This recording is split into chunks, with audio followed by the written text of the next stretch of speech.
The Quimby Manuscripts. By Phineas Parkhurst Quimby. Publisher's note.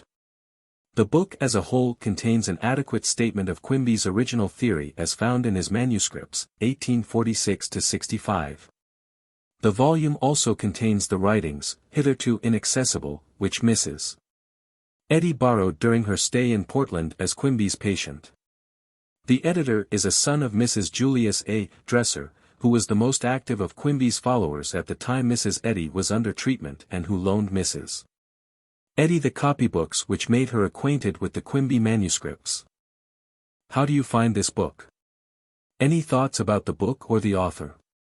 Any suggestion for improvement? Please take a moment to share your thoughts in a comment. If you like it, share it with your friends who might enjoy it as well.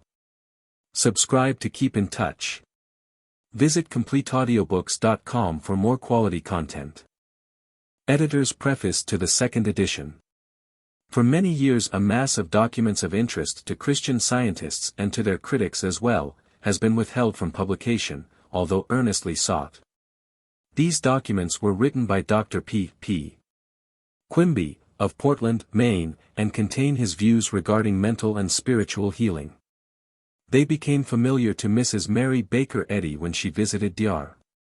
Quimby as a patient, and it has been charged by her critics that many of the ideas later promulgated in her teachings were born of the Quimby theories. In order to set this controversy at rest, many attempts have been made to gain access to the Quimby manuscripts, but heretofore without success except in piecemeal or disjointed form. The present editor, however, has been fortunate in securing from Mrs. George F. Quimby, owner of the manuscripts, permission to print the documents in full. Many of them now see the light of the printed page for the first time. Others give a full and authentic version of material from which only short extracts have previously appeared. The editor's point of view is that of the expositor, never critical save as the author of the manuscripts might have criticized his own work. All subject matter in brackets is by the editor, also all footnotes. Italics and quotation marks have been introduced to a slight extent. Scriptural quotations have not been corrected, because Dr. Quimby was in the habit of paraphrasing in order to show how he interpreted the Bible. Some of the articles have been condensed to avoid repetition, but no material changes have been made. The terms science, truth, wisdom, have been capitalized throughout in conformity with the usage in some of the articles in which these words are synonyms for Christ or God. The same is true of the general terms for Quimby's theory, the science of health, the science of life and happiness. The term Christian Science is used with reference to the growth of the original teaching of Jesus. In this edition several errors have been corrected and Chapter 12 has been rewritten. H. W. Dresser. 1. Biographical Sketch. When a man of ability and influence in the world has been misrepresented, a golden opportunity is put before us. Once in touch with his spirit, we may have the good fortune to catch his vision, see the marvels he might have achieved had he lived until our day, his genius recognized, his truth made our own. It will not then be necessary to devote much time to the controversies which have grown up around his name. Such an opportunity is put before the truth-loving world in the case of Phineas Parkhurst Quimby, gone from among us since January 16, 1866. He was not great as some account greatness. We need not praise him to do him justice. But he loved his fellow men, lived and labored, and laid down his life for them. He was a very genuine lover of truth, and faithfully stood for a great truth of surpassing value for humanity. Whoever does this is worthy of our endeavors to put his work in its real light. Because he was persistently misrepresented, the world demands to know the full truth about him, and in knowing it may come into surer possession of his gift to humanity. Because Dr. Quimby, as he was called by his patients and friends, has been put in a false light for many years, he is given opportunity to speak for himself, in his own words, from his letters, manuscripts and other documents. Preserved precisely as he left them. Time has kept for our purposes everything needed to make the record complete. Quimby's writings were not meant for publication, although their author hoped to revise them for a hook, and he had already written experimental introductions.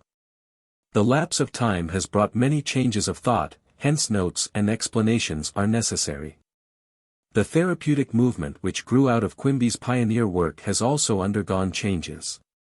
Time has shown that the original teachings have come to possess a value which might not have been theirs had they been published 50 years ago. Now that the teachings are given to the world, many new estimates will be made. The majority of us are little accustomed to thinking in terms of inner experience without the embellishments of literary art or the interpretations of sects and schools. And some effort will be required to take up the point of view of a writer who wrote precisely as he thought. There is little to add to the biographical sketch published by his son George A. Quimby, in the New England Magazine, March, 1888, so far as external details are concerned. Quimby was born in Lebanon, New Hampshire, February 16, 1802. When 2 years of age his home was moved to Belfast, Maine, where he spent his boyhood days without noteworthy incident. The family home remained in Belfast. There Quimby began his first investigations in mental phenomena. Thither he went for rest and change in the years of his greatest activities as spiritual healer in Portland, and there his earthly life came to an end. After more than 20 years devoted to the type of work which gives him title to fame among original minds. His education in the schools was so meager that he did not learn to spell and punctuate as most writers do. But when he misspelled he did so uniformly, and his phonetic spellings are convenient means of identification in his manuscripts. The same is true of his peculiar use of words.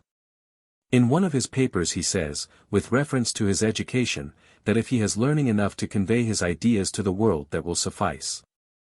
Had he been granted the opportunity as a young man, he would naturally have sought the best training in the special sciences, as that was the tendency of his mind. But there are other sorts of education which some of us value more. If to be educated is to have power to quicken in men and women knowledge of themselves, love for spiritual truth and love for God, then indeed he was educated in high degree. The significant fact is that with only a common school education, and with but slight acquaintance with the ages of human thought, Quimby made the best use of his powers and grappled with the greatest problems with clear insight. To see why he came to believe as he did is to pass far beyond the external facts of his biography, and turn to his inner life with its outreachings. Quimby early manifested ability as an inventor, but his mechanical interests do not explain him. So, too, in his occupation as watch and clockmaker there is no hint of his peculiar ability in discerning the human heart. His power as inventor was limited by his interest in mechanics. Before the period of his experiments in mental phenomena there is only one incident of any significance recorded, the recovery of his health in part without the aid of medicine. But even in this case his meager account fails to tell us whether the change was in any sense permanent. It was not until his investigations were well begun that he wholly regained his health and began to see that health is a spiritual possession. But in reviewing this introductory period of his life everything once more depends on what we call education. Inventive or creative ability, combined with love for facts, the facts and laws of the special sciences, is a splendid beginning if one is to devote maturer years to establishing a spiritual science. Perhaps it was Quimby's love for natural facts which kept him from ignoring the existence and reality of the natural world, when he became absorbed in the study of the mind. Quimby's mind was scientific in the good sense of the term. He did not stop many years in the domain of mechanics. He was not content with letters patent as signs of his ability. Nor was he satisfied with studies in mesmerism, spiritism and kindred phenomena. The impressive fact is that he continued his researches until he laid the basis for a new structure in the world of thought. During the period of his preliminary investigations he read books on the sciences to some extent.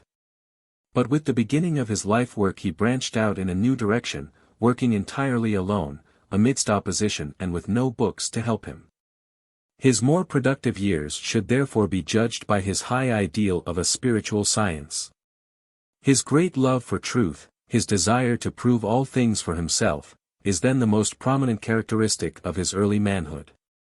Apparently, those who knew him well in the early years of his life in Belfast saw nothing peculiar or exceptional in him. Hence there is nothing recorded that gives us any clue until, putting aside conventional standards of thought, we seek the man's inner type, the sources of his insight in the divine purpose. Yet there is an advantage in being known by one's fellow townsmen as honest, upright, dedicated to practical pursuits, and by no means peculiar. For when Quimby took up a study that was unpopular, he was a prophet with honor in his own country. From his hometown he went forth to engage in public experiments, well recommended. And in his own town he began the practice of spiritual healing, winning there the reputation which led him to move to Portland, in 1859, and enlarge his work. Was he a religious man? In one of his articles he says, "I have been trying all my life, ever since I was old enough to listen, to understand the religious opinions of the world, and see if people understand what they profess to believe." Not finding spiritual wisdom, he was inclined to be skeptical, and later spent much time setting his patients free from religious beliefs. George Quimby tells us emphatically that his father was not religious in the sense in which one might understand the term religion as applied to organizations, churches, and authorized textbooks. We shall see reasons for this distinction as we proceed. But if to believe profoundly in the indwelling presence of God as love and wisdom, if to live by this presence so as to realize its reality vividly in the practice of spiritual healing, is to be religious, then indeed few men have been more truly religious than he. Those of us who have known his chief followers have felt from them a spiritual impetus coming from his work which surpasses what we have elsewhere met in actual practice. After he ceased to experiment with mesmerism, and began to study the sick intuitively, he took his starting point in religious matters from the state in which he found his patients. He found many of them victims of what we now call the old theology. The priests and ministers of that theology were to him blind guides. Hence, as he tells us, he made war on all religious opinions and on all priestcraft. Jesus was to him a reformer who had overcome all his religion before beginning to establish the truth or Christ. Quimby was very radical in opposing doctrinal conceptions of Christ. He uniformly called Jesus a man like ourselves, that he might win for the master new recognition as the founder of spiritual science. To him, the science of the Christ was greater than a religion. Did he allow his own personality to become a center of interest and admiration? Not at all. He realized of course that his patients would look up to him as to any physician who had restored them to health when there was apparently no hope. So he sometimes freely spoke of his power or influence. But this was to divert attention from doctors and medicines. He then disclosed the way to his great truth, and kept his science steadily before his patient's mind.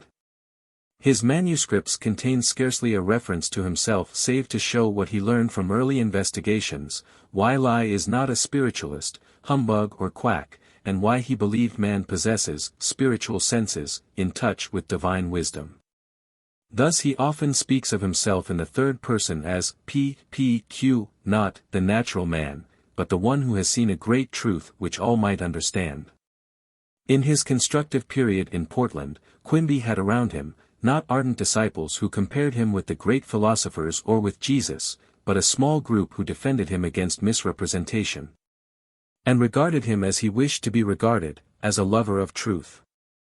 His patients became his special friends, and it was to those most interested that he gave forth his ideas most freely. The Mrs. Ware, who did most of the copying of the manuscripts and made changes in them according to his suggestions when he heard them read, were especially fitted for this service, since they brought forward no opinions of their own and were devoted to this part of the work. So, too, Mr. Julius A. Dresser, who spent his time after his own recovery, in June, 1860, conversing with new patients and inquirers, explaining Quimby's theory and methods, was particularly adapted to aid the great cause to which his life was dedicated. A few followers wrote brief articles for the press, but none had the confidence to undertake any elaborate exposition, hoping as they did that the manuscripts would soon be given to the world and that these would disclose the new truth in its fullness. It has been supposed that Quimby did no teaching, and this is true so far as organized instruction is concerned. But he did the same kind of teaching that all original men engage in. He conversed with his followers, speaking out of the fullness of experience and with the force of native insight. Thus he began the educational part of his treatment as soon as his patients were in a state of mind to listen responsively. Then he explained his truth more at length as responsiveness grew and interest was awakened. Coming out of his office filled with insights from his latest sitting, he would share his views with interested groups. Sometimes, too, his essays would be read and the contents discussed. His writings were loaned to patients and followers who were especially interested, and after February 1862, copies of his Questions and Answers were kept in circulation among patients. The Mrs. Ware and Mr. Dresser had freer access to the writings and were in a position to make supplementary explanations. In a way, this is the best sort of instruction in the world, this teaching by the conversational method when the works and evidences in question are immediately accessible to those interested to follow the implied principles and learn all they can. This was the way in which the author of Science and Health received her instruction. Mrs. Eddy, then Mrs. Patterson, had the full benefit of these exceptional opportunities. Soon after she had sufficiently recovered from her invalidism to give attention to the principles of which she had witnessed such an impressive demonstration in her own case, she manifested great interest in the new truths. Mr. Dresser, who understood Quimby's ideas and methods particularly well, talked at length with her, and later loaned her volume 1 of the manuscripts, printed in Chapter 14. We learn from George Quimby who, as his father's secretary, was always present, that she talked at length with Dr. Quimby, in his office, at the close of the silent sittings. She was present in the groups of interested listeners above referred to. She heard essays read and discussed. Submitting some of her first attempts at expressing the new ideas in her own way, she also had the benefit of Dr. Quimby's criticism. Then too she had opportunity to copy Questions and Answers, on which she was later to base her teachings. We have direct testimony on all these points from those in regular association with Dr. Quimby, and from those who knew Mrs. Eddy when she was noting down remembered sayings and modifying manuscripts preparatory to teaching. Here, in brief, was the origin of Mrs. Eddy's type of Christian Science as she later gave it forth in successive editions of Science and Health. Her indebtedness was that of the student to the teacher with an original mind. Our interest is to note Quimby's power of quickening such responsiveness by sharing his insights, contributing his peculiar terms, and explaining his methods. The only member of the little group not formerly a patient was Quimby's son, George W. Quimby hoped that his son would devote himself to the truth, for George had exceptional opportunities as his father's secretary during the Portland period to see the fruits of the new science. Fortunately for us, George had an exceptional memory for all important details. He was conscientious to the limit in preserving the manuscripts until the time should come to fulfill all conditions and publish them. And his keen sense of humor was oftentimes the saving grace of the long-drawn-out controversy which began in 1883. He had as intimate knowledge of his father's teachings and methods as one could have who had not himself demonstrated them by healing or being healed, or by teaching. His correspondence with Inquirers discloses little interest in the spiritual side of his father's teachings, and so he dwells rather on the mental theory of the origin of disease and its cure. But he well knew that what he calls the religious part of Mrs. Eddy's book and church were her own, not his father's, as greatly indebted as she was for the ideas and methods without which her work could never have come to be. Quimby's followers were remarkably free from hero worship.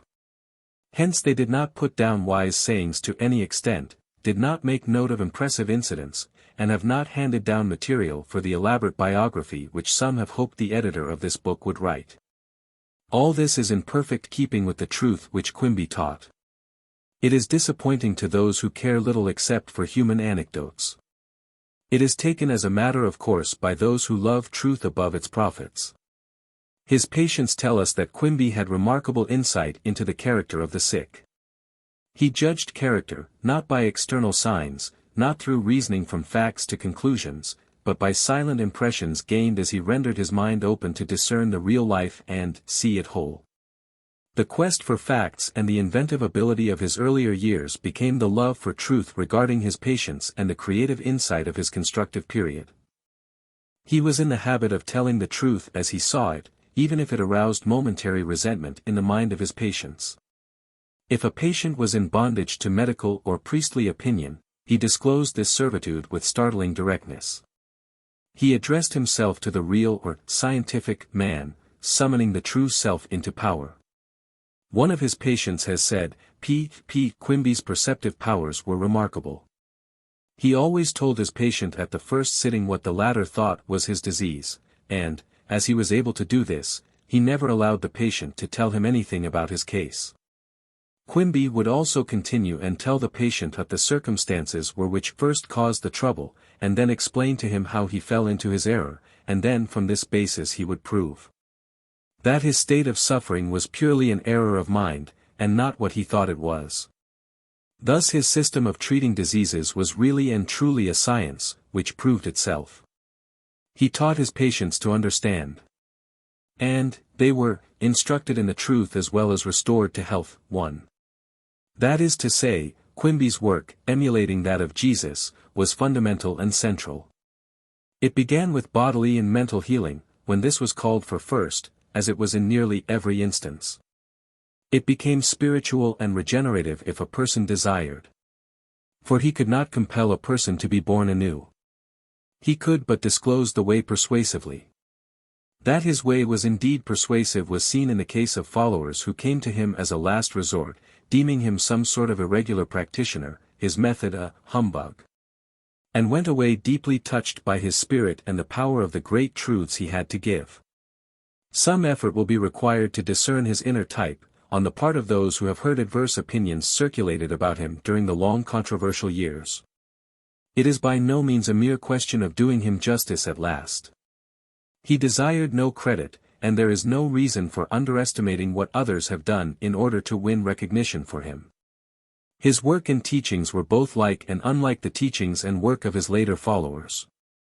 He undoubtedly possessed greater intuition and greater healing power than the therapeutists who have come after him.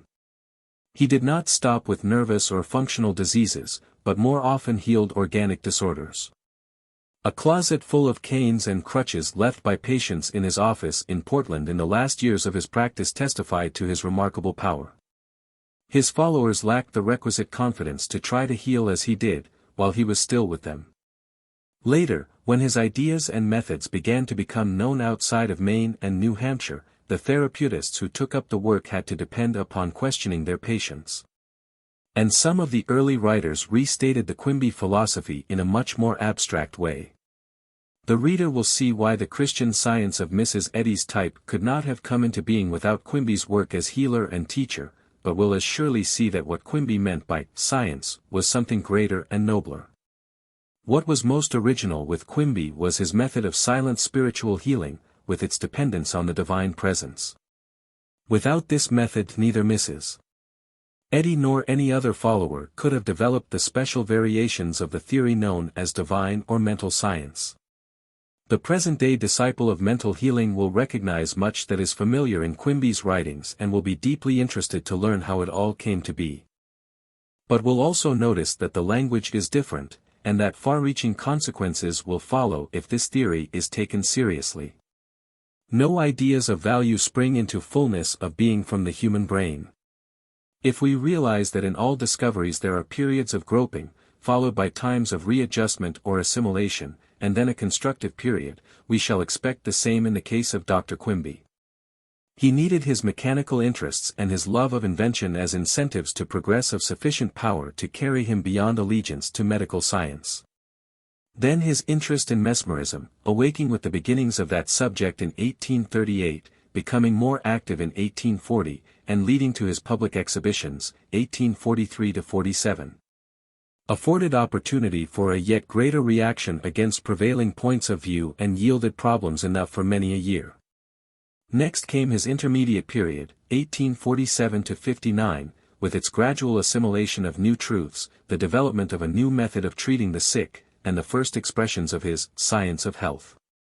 Finally, came the constructive period, coincident with the years of his greater work among the sick, in Portland, 1859–65, and continuing to the time of his death, in Belfast, January 16, 1866. He was a public experimenter for 4 years only. He was a mental and spiritual healer from 1847 through the long period when he was acquiring his original views about life and health. Thus we have before us an inner history from small beginnings, in place of an alleged revelation. It will be necessary to give some attention to the Mesmeric Period, 1843–47, for two reasons. First, because it put Mr. Quimby in possession of those clues which he was to follow until he rejected the hypotheses of mesmerism and animal magnetism, and developed a theory and method of his own. Second, because the assertion has been made that he never passed out of this period, but remained until his death a mere mesmerist and magnetic healer, whatever that may be. The fact that there was a long intermediate period, 1847–59, will be a surprise to those who have supposed that one could suddenly acquire ideas and methods of greatest value. The fact of a gradual mental and spiritual development will be to some the conclusive evidence that they are learning the full, true history of the discovery of Christian Science. The Quimby writings are now published because they are unquestionably the most important contributions to the subject, because they show how the modern theory and practice of spiritual healing came into being. From the point of mere arguments in the light of history, these writings were surpassed by the works of Rev. W. F. Evans, who acquired Quimby's ideas when a patient under his care in Portland, in 1863. The underlying theory has been greatly elaborated since his time. The same ideas and methods have been applied in fields which he did not enter. Quimby was, if you please, a pioneer and specialist, devoted to truth as his own insight led to it, without regard to prior teachings save those of the New Testament. But it still remains impressively significant that entirely alone in an unfriendly age, he acquired ideas and discovered methods which gave him title to fame. His writings therefore have a special value of their own. We have incorporated some of Quimby's letters in the volume because they prepare the way for the articles and essays by showing Quimby's great love for facts.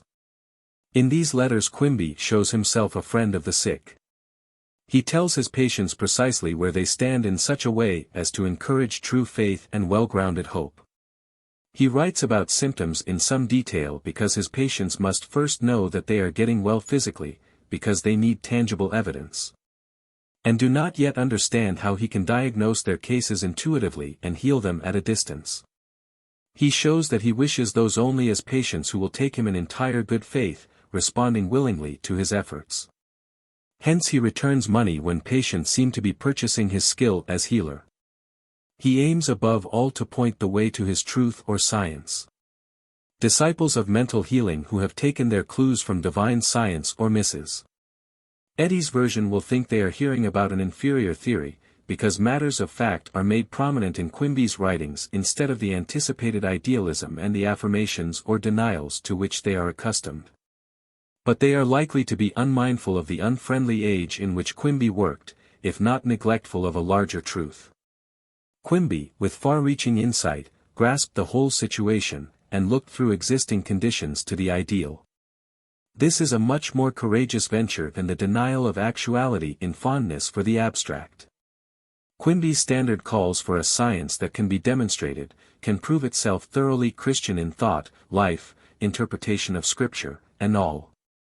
It will send us back to the gospel anew to ask why the process of coming to judgment is essential to spiritual rebirth, why we must adopt life as given in its fullness in order to entertain as ideal, the Christ. We will then see why Quimby never denied the existence of the natural world, although sometimes referring to it as a mere shadow, and contending that matter contains no intelligence. We will also note that he assigns mind to a very subordinate position in contrast with spirit, since his investigations had shown him that the average mind is subject to opinions. It is indeed a mind of opinions, later called by Mrs. Eddy mortal mind. Then we shall find him turning to that wisdom which sees through all opinions or errors, dissipating them in favor of science.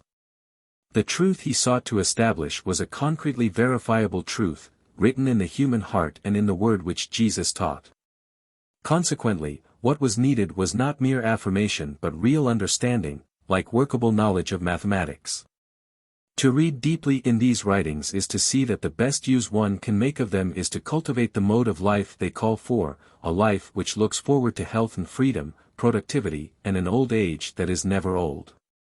Quimby laid down his life in over-sacrifice to those needing to be led into this life of the Spirit. His work quickened a deeply spiritual impetus in those followers who spread his ideas in the world. It is primarily a question of this spiritual impetus, if we would understand the discovery of spiritual healing. His teachings are true if they do indeed contain a science which inculcates creative humility. Those who have supposed that Quimby borrowed from Berkeley or Swedenborg will see why this could not have been the case. Quimby was not a reader of philosophy or theology. He was not in any sense a borrower, after he took up the theory of mesmerism and found how meager was the supposed science, and branched out into the field of his own investigations. His experience in practicing the silent method of spiritual healing, after 1847, led the way to his idea of God as indwelling wisdom, as we find it expressed in his best essays. This same practice led to his view of matter and the natural world in general as a subordinate expression of spirit, in contrast with the eternal inner life of man. His conversations with patients tended to awaken faith in the same great wisdom which to him was the source of all guidance and all true knowledge. The prime result, he believed, would be a science of life and happiness, which could be taught even to children, and which will banish all error from the world.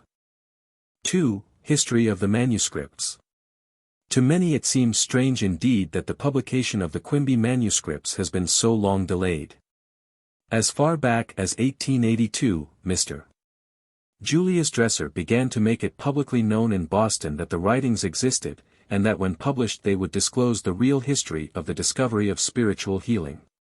Naturally, there was a strong desire to have them published. In his pamphlet, The True History of Mental Science, issued in 1887, Mr. Dresser expressed the opinion that no such depth of understanding has yet seen the light in print as those manuscripts contain, that is, on the subject of spiritual healing. It was not Mr. Dresser's privilege at that time to publish more than one of the articles, and the best he could do was to give a good reason why Dr. Quimby had no opportunity to revise the writings before publication prior to his death. "I think I see a wisdom in nearly everything," said Mr. Dresser. If those writings had been published, as Dr. Quimby intended, or even at any time since, previous to now, they would have found a public unprepared for them. Therefore they are in the hands of a person whose sympathies are not stirred by a work in the truth, as some of ours are, to issue them before their time. But those manuscripts will be published at a future day. We had a copy of the manuscripts in the household until 1893, when by arrangement with Mr. George Quimby, the owner, this copy was sent to Belfast to be kept with the other copies. The household copy was used in connection with instruction in classes, and from time to time portions of the articles were read in the classes on spiritual healing. But we were not permitted to give the writings further publicity.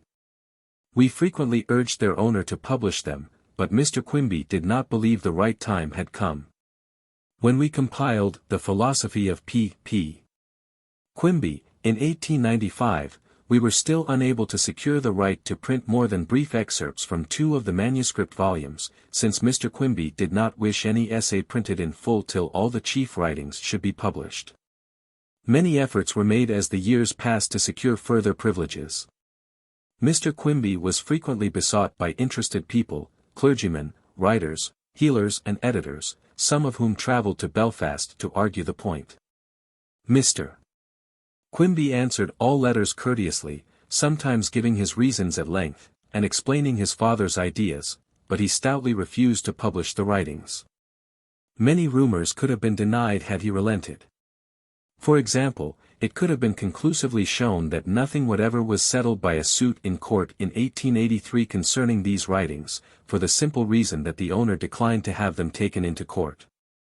Ever since that suit took place rumors have been persistently started to the effect that the writings were proved not to exist. Again, it would have been shown once for all in what respects Mrs. Eddy was indebted to Dr. Quimby for ideas and methods. Many misunderstandings have arisen because the writings were not published, and all these must now gradually be cleared away, as matters are put in their true light by the publication of the present volume. Mr. Quimby gave abundant evidence to honest inquirers to show that he actually possessed the writings, and that they were genuine. But it was still necessary for those of us who knew the facts at first hand to explain the matter to those who came to inquire. With one exception, we had not seen any of the manuscript books between 1893 and 1921, and inquirers had to take our word for it that the writings existed. Although there was a tacit understanding between us with regard to the publication of the writings when certain conditions should be fulfilled, Mr. Quimby died several years ago without making provision for the disposition of them.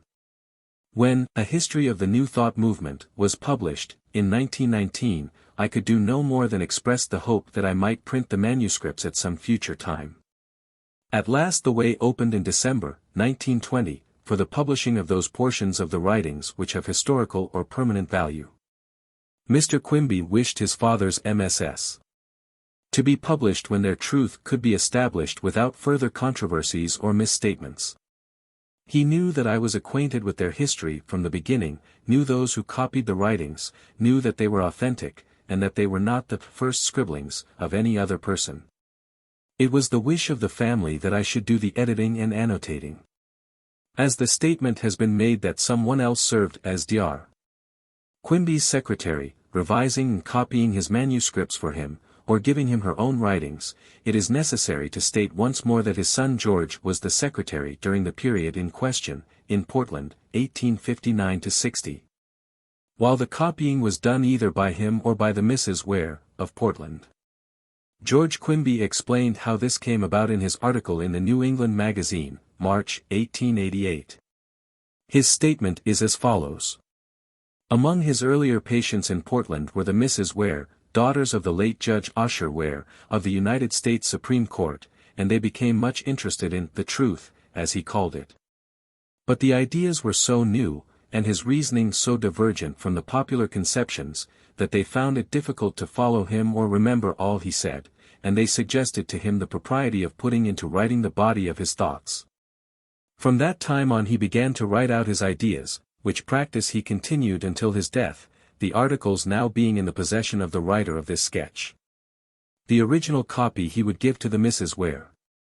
And it would be read to him by them, and, if he suggested any alteration, it would be made, after which it would be copied by the Mrs. Ware or the writer of this, and then reread to him, that he might see that all was just as he intended it. Not even the most trivial word or the construction of a sentence would be changed without consulting him. He was given to repetition. And it was with difficulty that he could be induced to have a repeated sentence or phrase stricken out, as he would say, if that idea is a good one, and true, it will do no harm to have it in 2 or 3 times. It will be seen then with what care the exact wishes of Dr. Quimby were carried out. The manuscript books were loaned to some extent by the Mrs. Ware, Mrs. Sabine and Mr. Dresser, but only when they deemed it wise and under conditions. The copies were kept in security after Dr. Quimby's death so that their teachings should be given to people who appreciated them, and so that they should not be published before the right time. Thus the few came to know that they existed. From the Mrs. Ware we had abundant opportunity to learn the method of producing and copying the writings as above described. Mr. A. J. Swartz, one of the pioneers of the movement now known as New Thought, took pains to investigate the facts in order to clear away misapprehensions which prevailed concerning the discovery of Christian Science. Mr. Swartz had nothing against Mrs. Eddy nor any reason for defending Dr. Quimby except to bring out the truth. After visiting Belfast, where he had opportunity to read excerpts from the press concerning Quimby's work and to hear portions of the manuscripts read by George Quimby, Mr. Swartz published his findings in the Mental Science magazine, Chicago, April, 1888. Learning that the facts of her indebtedness to Quimby were becoming known through the endeavors of Mr. Swartz, Mrs. Eddy sent from Boston over her own signature to the Portland Daily Press, while Mr. Swartz was in Portland, a paid article called an important offer. Among other things, Mrs. Eddy offered to pay the cost of printing the Quimby manuscripts, the qualification being, in Mrs. Eddy's own words, provided that I am allowed first to examine said manuscripts, and that I find they were P. Quimby's own compositions, and not mine that were left with him many years ago, or that they have not since his death, in 1865, been stolen from my published works. Inasmuch as everything depended on her own decision, of course no attention was paid to this offer. Readers interested to follow this controversy in detail will be able to do so by means of the summary in the appendix. They will then see that with the publication of this volume the matter has become one of internal evidence, since the writings show plainly that they were produced by a mind of Dr. Quimby's type, as that mind has been characterized by those who knew him intimately, hence that the manuscripts could not have been the products of the one who claimed to have written them. Most of the writings were produced prior to October 1862, the later articles being mostly repetitions of earlier statements and on the whole not so clear. All the significant terms and expressions such as science, science or Christ, science of health, the science of life and happiness, were in regular use by 1861. No patient of Quimby's could have explained to him in 1862 that there was a deeper principle than magnetism or mesmerism underlying his cures, for he had come to that conclusion himself in 1847, when he gave up his former practice. Nor would this patient have undertaken to explain away his manipulations, because she knew that the occasional rubbing of the head was no essential part of the treatment. In the Evening Courier and the Portland Advertiser, Mrs. Eddy committed herself publicly to the view that Quimby's works were wrought by the Christ principle, in contrast with the idea that he healed as did spiritists, mesmerizers and magnetic healers. After Quimby's death she made good this view of his work by writing her Lines on the Death of Dr. P. P. Quimby, who healed with the truth that Christ taught, in contradistinction to all isms. The internal evidences show that this estimate was the true one, and that every adverse opinion since circulated has been created since 1872. The most important date in the whole history might be called January 7, 1921, when there came into the editor's hands the entire collection of letters, original writings, copies, and the other material so carefully preserved since the death of Dr. Quimby. I went through the entire collection in the spirit of fresh investigation. Some of the material I had never seen, and the collection proved richer in valuable data than I had thought. The rest I had not seen for 27 years, with the exception referred to above. I give the facts concerning all this material as thus found. The material consisted of the following: 1. Original manuscripts of articles and letters in P. P. Quimby's handwriting, with his own spelling. 3. In no changes made by any other hand.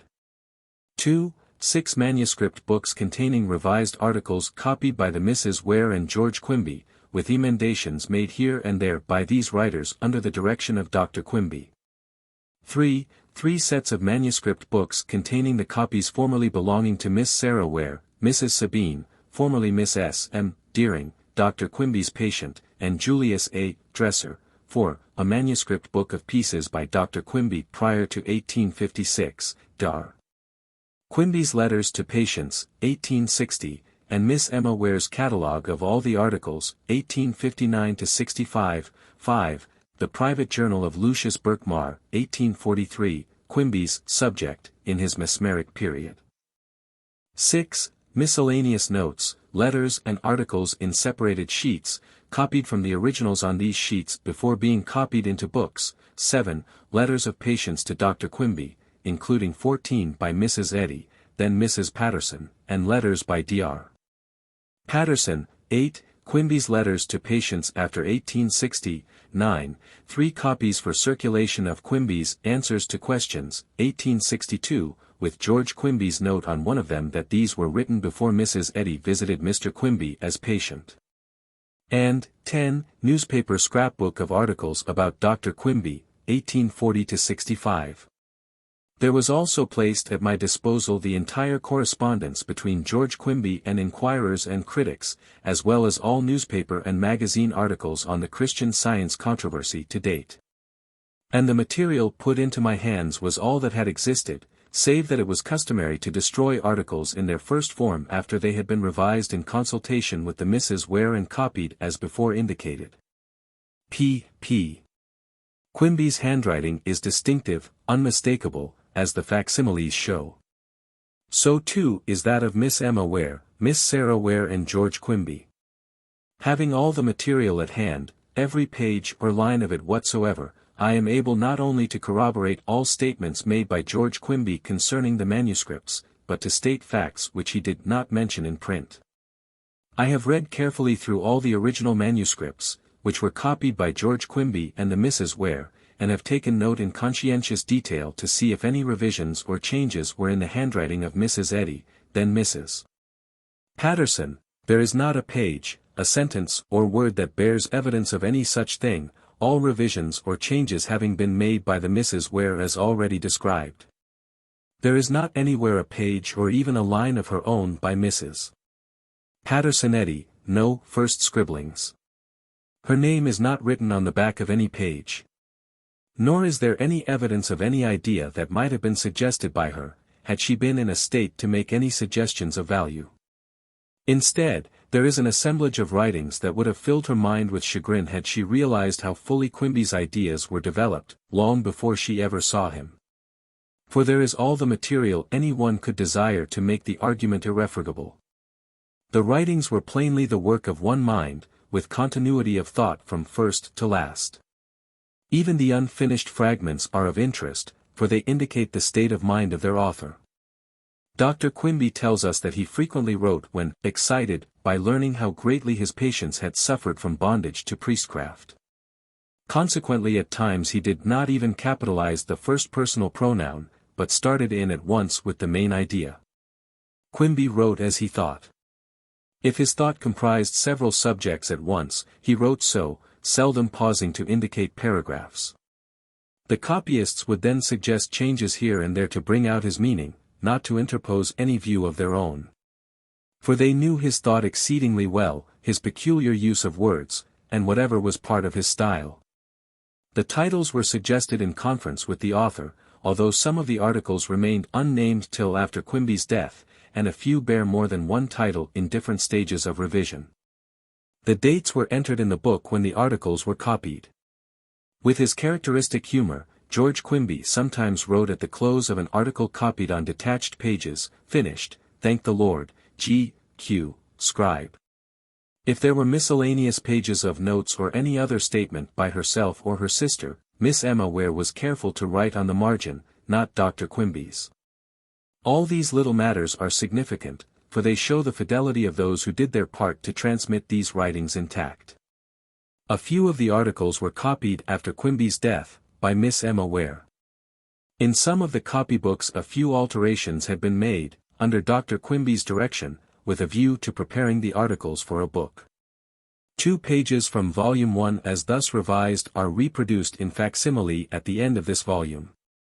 The originals and first copies were kept in his safe by George Quimby, and the other copies referred to above were returned to Mr. Quimby after the death of their sometime owners. Visitors and correspondents would labor to persuade him that he was keeping the truth from the world. But he believed he was faithful to the greater good in withholding the writings until the last echo of the controversy had died away. After his death the writings were kept in storage in a bank, and there they remained secure until January 1921.5. 3. Quimby's restoration to health. Ideally speaking, it is of secondary consequence where an original mind begins to investigate human life. What signifies is the searching thought which discloses real conditions, laws, the causes of our misery and the way to freedom. Such thinking is likely to be productive in high degree if it be concrete, adapted to the actual state of the world, without too much theorizing, with a view to direct benefits. In Mr. Quimby's preliminary researches we find a capital instance. He began with a purely conventional point of view, defending in thought and attitude the prevailing medical practice of the day, and so he took the world as he found it. Moreover, he had a personal need. This is the way he states the situation he was in an article already published in part in The True History of Mental Science, 6. Can a theory be found, capable of practice, which can separate truth from error? I undertake to say there is a method of reasoning which, being understood, can separate one from the other. Men never dispute about a fact that can be demonstrated by scientific reasoning. Controversies arise from some idea that has been turned into a false direction, leading to a false position. The basis of my reasoning is this point: that whatever is true to a person, if he cannot prove it, is not necessarily true to another. Therefore, because a person says a thing is no reason that he says true. The greatest evil that follows taking an opinion for a truth is disease. Let medical and religious opinions, which produce so vast an amount of misery, be tested by the rule I have laid down, and it will be seen how much they are founded in truth. For 20 years I have been testing them, and I have failed to find one single principle of truth in either. This is not from any prejudice against the medical faculty, for, when I began to investigate the mind, I was entirely on that side. I was prejudiced in favor of the medical faculty, for I never employed any one outside of the regular faculty, nor took the least particle of quack medicine. Some 30 years ago I was very sick, and was considered fast wasting away with consumption. 7 At that time I became so low that it was with difficulty I could walk about. I was all the while under the allopathic practice, and I had taken so much calomel that my system was said to be poisoned with it, and I lost many of my teeth from that effect. My symptoms were those of any consumptive. And I had been told that my liver was affected and my kidneys were diseased, and that my lungs were nearly consumed. I believed all this, from the fact that I had all the symptoms, and could not resist the opinions of the physician while having the proof with me. In this state I was compelled to abandon my business. And, losing all hope, I gave up to die, not that I thought the medical faculty had no wisdom, but that my case was one that could not be cured. Having an acquaintance who cured himself by riding horseback, I thought I would try riding in a carriage, as I was too weak to ride horseback. My horse was contrary. And once, when about 2 miles from home, he stopped at the foot of a long hill, and would not start except as I went by his side. So I was obliged to run nearly the whole distance. Having reached the top of the hill I got into the carriage. And, as I was very much exhausted, I concluded to sit there the balance of the day, if the horse did not start. Like all sickly and nervous people, I could not remain easy in that place. And, seeing a man plowing, I waited till he had plowed around a 3-acre lot, and got within sound of my voice, when I asked him to start my horse. He did so, and at the time I was so weak I could scarcely lift my whip. But excitement took possession of my senses, and I drove the horse as fast as he could go, uphill and down, till I reached home, and, when I got into the stable, I felt as strong as I ever did. Here, then, was a significant fact, this reaction produced by excitement, suggesting that medical diagnosis was wrong. No other experience seems to have followed this one, and when Quimby began to experiment with mesmerism he still accepted the prevailing medical theories. So, too, he began by taking devotees of mesmerism at their own word, since that appeared to be the best way to learn the truth concerning their phenomena. There are 2 reasons for bearing these facts in mind. First, that we may note how far he traveled to the point where he lost all faith in the medical faculty and proposed a theory of disease of his own. Second, because we can hardly understand the interests of his intermediate period unless we realize that he was still in process and had not at first wholly rejected the physical theory of disease. Some other investigation might have been as profitable to him. The point is that he learned so much from his mesmeric experiments that he gave them up forever, and in giving them up came to himself and found a new truth of incalculable benefit to humanity. There is no reason for apologizing as if it were discreditable that Quimby was once a mesmerist and was known through his ability to magnetize a patient or hypnotic subject. There was nothing to be ashamed of in this procedure. The only unpardonable thing that has been said about him is that he was an ignorant mesmerist, and that he remained so. Ignorant he was not by any means, and he ceased to be a mesmerist because he was exceptionally skillful, so acute in exercising his powers that he learned the limitations of all such experiments. We have his own statement to the effect that when he began to investigate mesmerism he was still an entire believer in the medical science and practice of the day. We also have his own exposition of the experiences which led to his change in point of view. We have contemporary testimony to his exceptional powers and the impression produced by his public experiments. Then too we have the testimony of his son, George, associated with his father as secretary when the mesmeric experiments were things of the past. Finally, We have the direct information coming to us from those who were most intimately acquainted with Quimby's practice in his later years, from 1859 to 1866 in Portland. In the account of his father's life published in the New England Magazine, George Quimby says, "He had a very inventive mind, and was always interested in mechanics, philosophy and scientific subjects. During his middle life, he invented several devices on which he obtained letters patent. He was very argumentative, and always wanted proof of anything, rather than an accepted opinion. Anything which could be demonstrated he was ready to accept. But he would combat what could not be proved with all his energy, rather than admit it as a truth.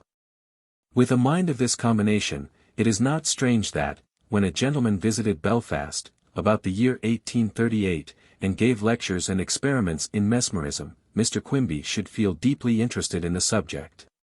Here was a new, to him at least, phenomenon, and he at once began to investigate the subject, and on every occasion when he could find a person who would allow him to try, he would endeavor to put him into a mesmeric sleep. He met with many failures, but occasionally would find a person whom he could influence. At that time Mr. Quimby was of medium height, small in stature, his weight about 125 pounds, quick-motioned and nervous, with piercing black eyes, black hair and whiskers, a well-shaped, well-balanced head. High, broad forehead, and a rather prominent nose, and a mouth indicating strength and firmness of will, persistent in what he undertook, and yet not easily defeated or discouraged. In the course of his trials with subjects, he met with a young man named Lucius Birkmar, over whom he had the most wonderful influence. And it is not stating it too strongly to assert that with him he made some of the most astonishing exhibitions of mesmerism and clairvoyance that have been given in modern times. At the beginning of these experiments, Mr. Quimby firmly believed that the phenomenon was the result of animal magnetism, and that electricity had more or less to do with it. Holding to this, he was never able to perform his experiments with satisfactory results when the conditions were not right, as he believed they should be. For instance, during a thunderstorm his trials would prove failures. If he pointed the sharp end of a steel instrument at Lucius, he would start as if pricked with a pin, but when the blunt end was pointed toward him, he would remain unmoved. One evening, after making some experiments with excellent results, Mr.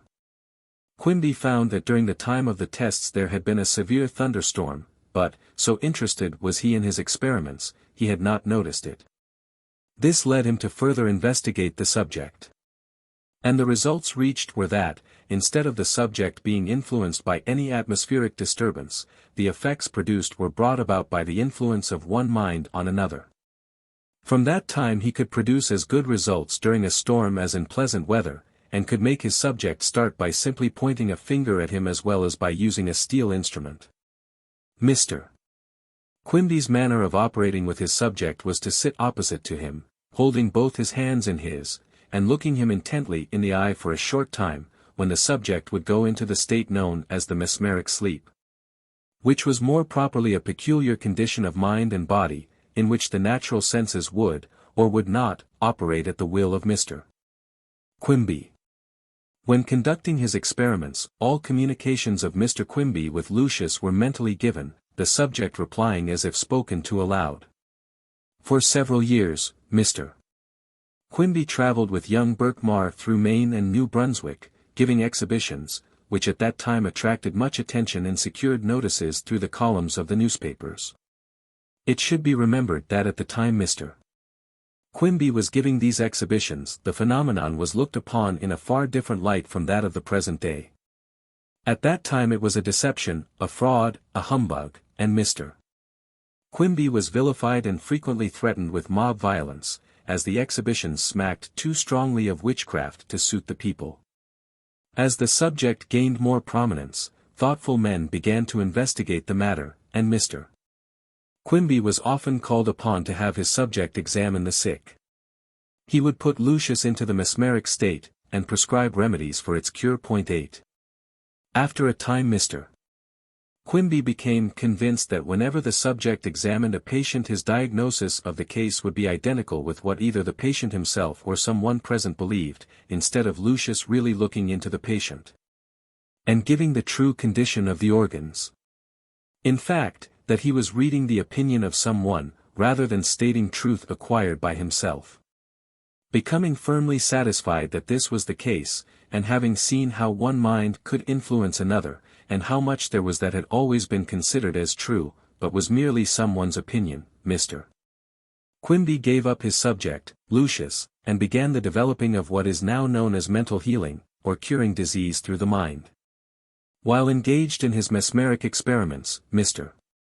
Quimby became more and more convinced that disease was an error of the mind, and not a real thing. As the truths of his discovery began to develop, and grow in him, just in the same proportion did he begin to lose faith in the efficacy of mesmerism as a remedial agent in the cure of the sick, and after a few years he discarded it altogether. Instead of putting the patient into a mesmeric sleep, Mr. Quimby would sit by him. And, having given him a detailed account of what his troubles were, he would simply converse with him and explain the causes of the troubles, and thus change the mind of the patient. Despite the fact, however, that Lucius when in the mesmeric sleep would often read what was in the mind of the patient and diagnose the case according to opinions expressed by physicians. Lucius also discerned at other times the actual state of the body. That he possessed remarkable clairvoyant power in such cases is shown by experiments in which Lucius described events and things at a distance. When en rapport with the mind of someone in the audience who thought of some distant place which he wanted Lucius to visit. There is also documentary evidence to show that Lucius could accurately describe the condition of the body after death. There was much to learn from these experiments, therefore, besides the significant fact that a patient would often feel in regard to his own body as medical diagnosis suggested that he feel. Lucius would sometimes prescribe a remedy so simple or so absurd that Mr. Quimby saw there could be no virtue in the medicine. Plainly, both the disease and its cure must be explained on another basis. This we see clearly when we realize that Mr. Quimby himself experienced the benefits of the clairvoyant descriptions, thereby overcoming what had appeared to be threatening diseases, although the true explanation was not the one offered by Lucius. In the article quoted from above, written when Mr.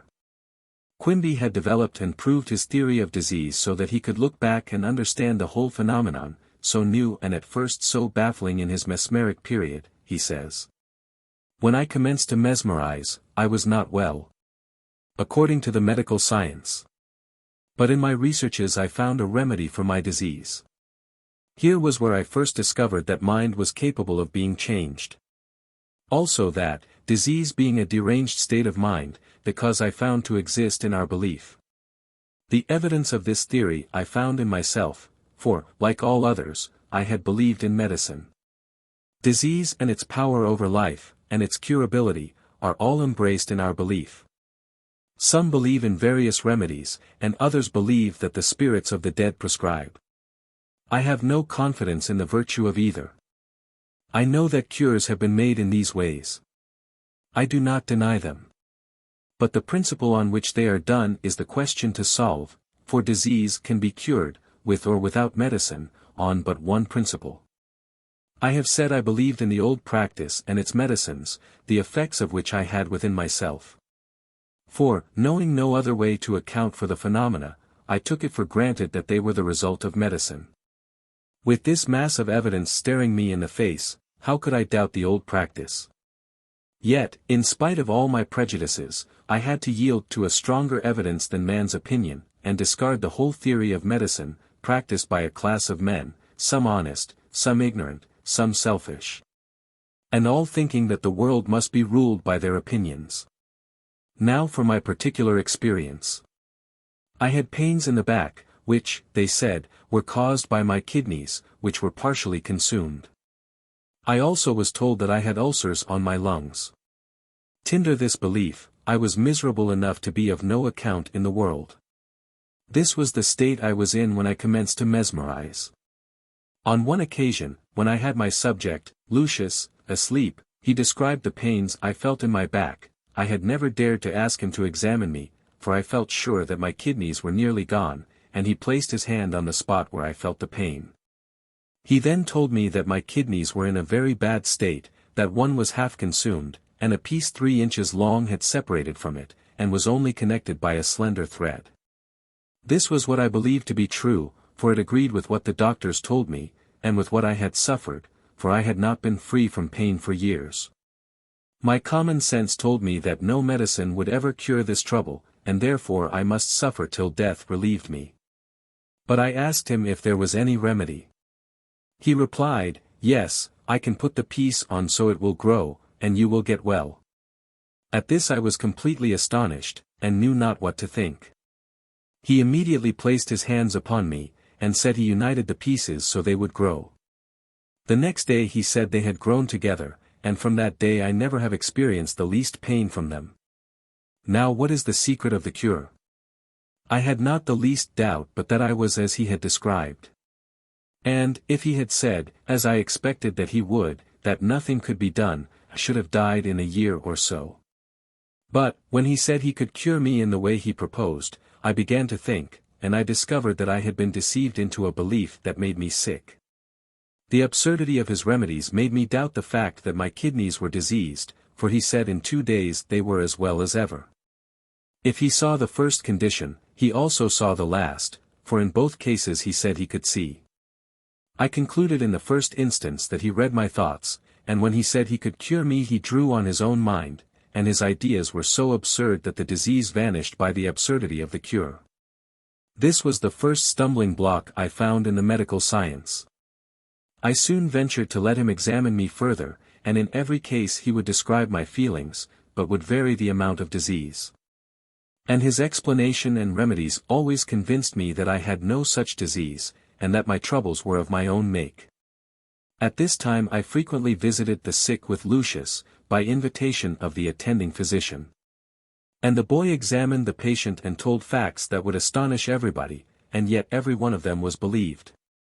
For instance, he told a person affected as I had been, only worse, that his lungs looked like a honeycomb, and his liver was covered with ulcers. He then prescribed some simple herb tea, and the patient recovered. And the doctor believed the medicine cured him. But I believed that the doctor made the disease, and his faith in the boy made a change in the mind, and the cure followed. Instead of gaining confidence in the doctors, I was forced to the conclusion that their science is false. Man is made up of truth and belief.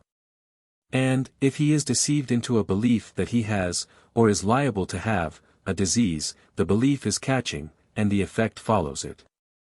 I have given the experience of my emancipation from this belief and from confidence in the doctors, so that it may open the eyes of those who stand where I was.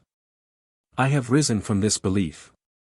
And I return to warn my brethren, lest, when they are disturbed, they shall get into this place of torment prepared by the medical faculty. Having suffered myself, I cannot take advantage of my fellow men by introducing a new mode of curing disease and prescribing medicine.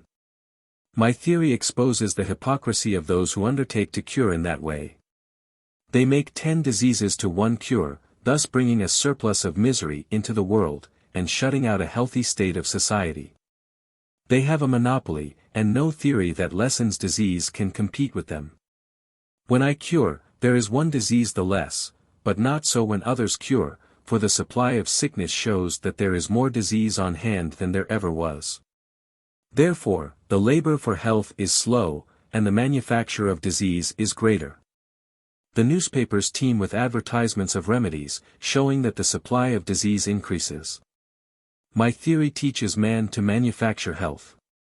And, when people go into this occupation, disease will diminish, and those who furnish disease and death will be few and scarce. 4. The Mesmeric Period. Turning for the time being from the direct line of development of Mr. Quimby's views, we find interesting confirmations of his experiments in newspaper clippings and letters of the period, 1840–47.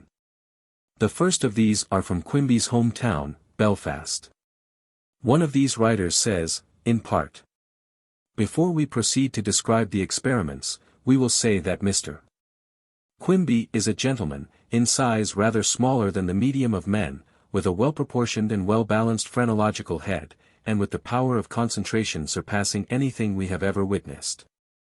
His eyes are black and very piercing, with rather a pleasant expression, and he possesses the power of looking at one object even without winking, for a length of time. Newspaper writers were fair on the whole in what they said of him, while there were public-spirited citizens who were ready to write testimonials to physicians and other citizens of prominence in neighboring towns, that Mr. Quimby might be well received. In these testimonials and letters one finds the terms mesmerism, magnetism, and animal magnetism used interchangeably without much idea of what they stood for. Plainly such words equaled X, as symbols for a power little short of a mystery, although Quimby was credited with entire honesty in performing his experiments. Apparently, it was still assumed that by making passes over a man's head he could be put to sleep by means of some fluid. Hence interest centered about material facts, and there was no recognition of the fact, now a commonplace, that the human mind is amenable to suggestion, and that supposed magnetic effects are mere products of one mind on another. The mesmeric sleep was not understood, and so it was an easy matter to speak of the subject as magnetist. The chief value, therefore, of these contemporary references is found in their testimony to the facts, the authenticity of the public exhibitions and the results coming from examinations made by Lucius. Letters of recommendation were still necessary in those days. Writing from Belfast, November 18, 1843, and addressing himself to Honourable David Sears, Mr. James W. Webster makes the following statement. The bearer, Mr. Phineas P. Quimby, visits your city for the purpose of exhibiting the astonishing mesmeric powers of his subject, Master Lucius Birkmar. Mr. Quimby, as also the young man, are native citizens of this place, and sustain in the community unblemished moral characters. Mr. Quimby is not an educated man, nor is he pretending or obtrusive. But I think if you should take occasion to converse with him you will discern many traces of deep thought and reflection, particularly upon the subject above mentioned. His boy will I think demonstrate in an extraordinary manner the phenomena of magnetic influence, more especially in that department usually termed clairvoyance. And should you take an opportunity to be put in communication with him, I doubt not you will be gratified with the results. Time and distance with him are annihilated, and he travels with the rapidity of thought. I think he will describe to you the appearance of any edifice, tower or temple, and even that of any person either, in Europe or America, upon which or upon whom your imagination may rest. I say this much from the fact that I have been in communication with him, mentally, myself, and do know that he describes remote places and even the appearance of persons at great distances which he never before could have heard or thought of.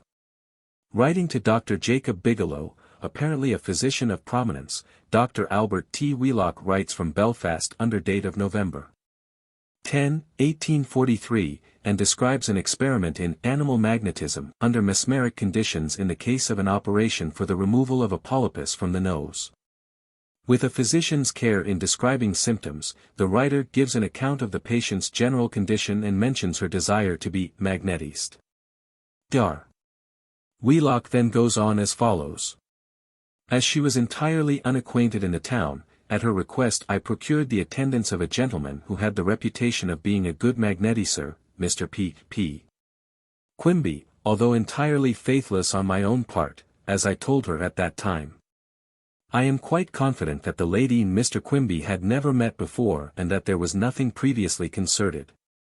I am also confident that she took no drug to induce stupor.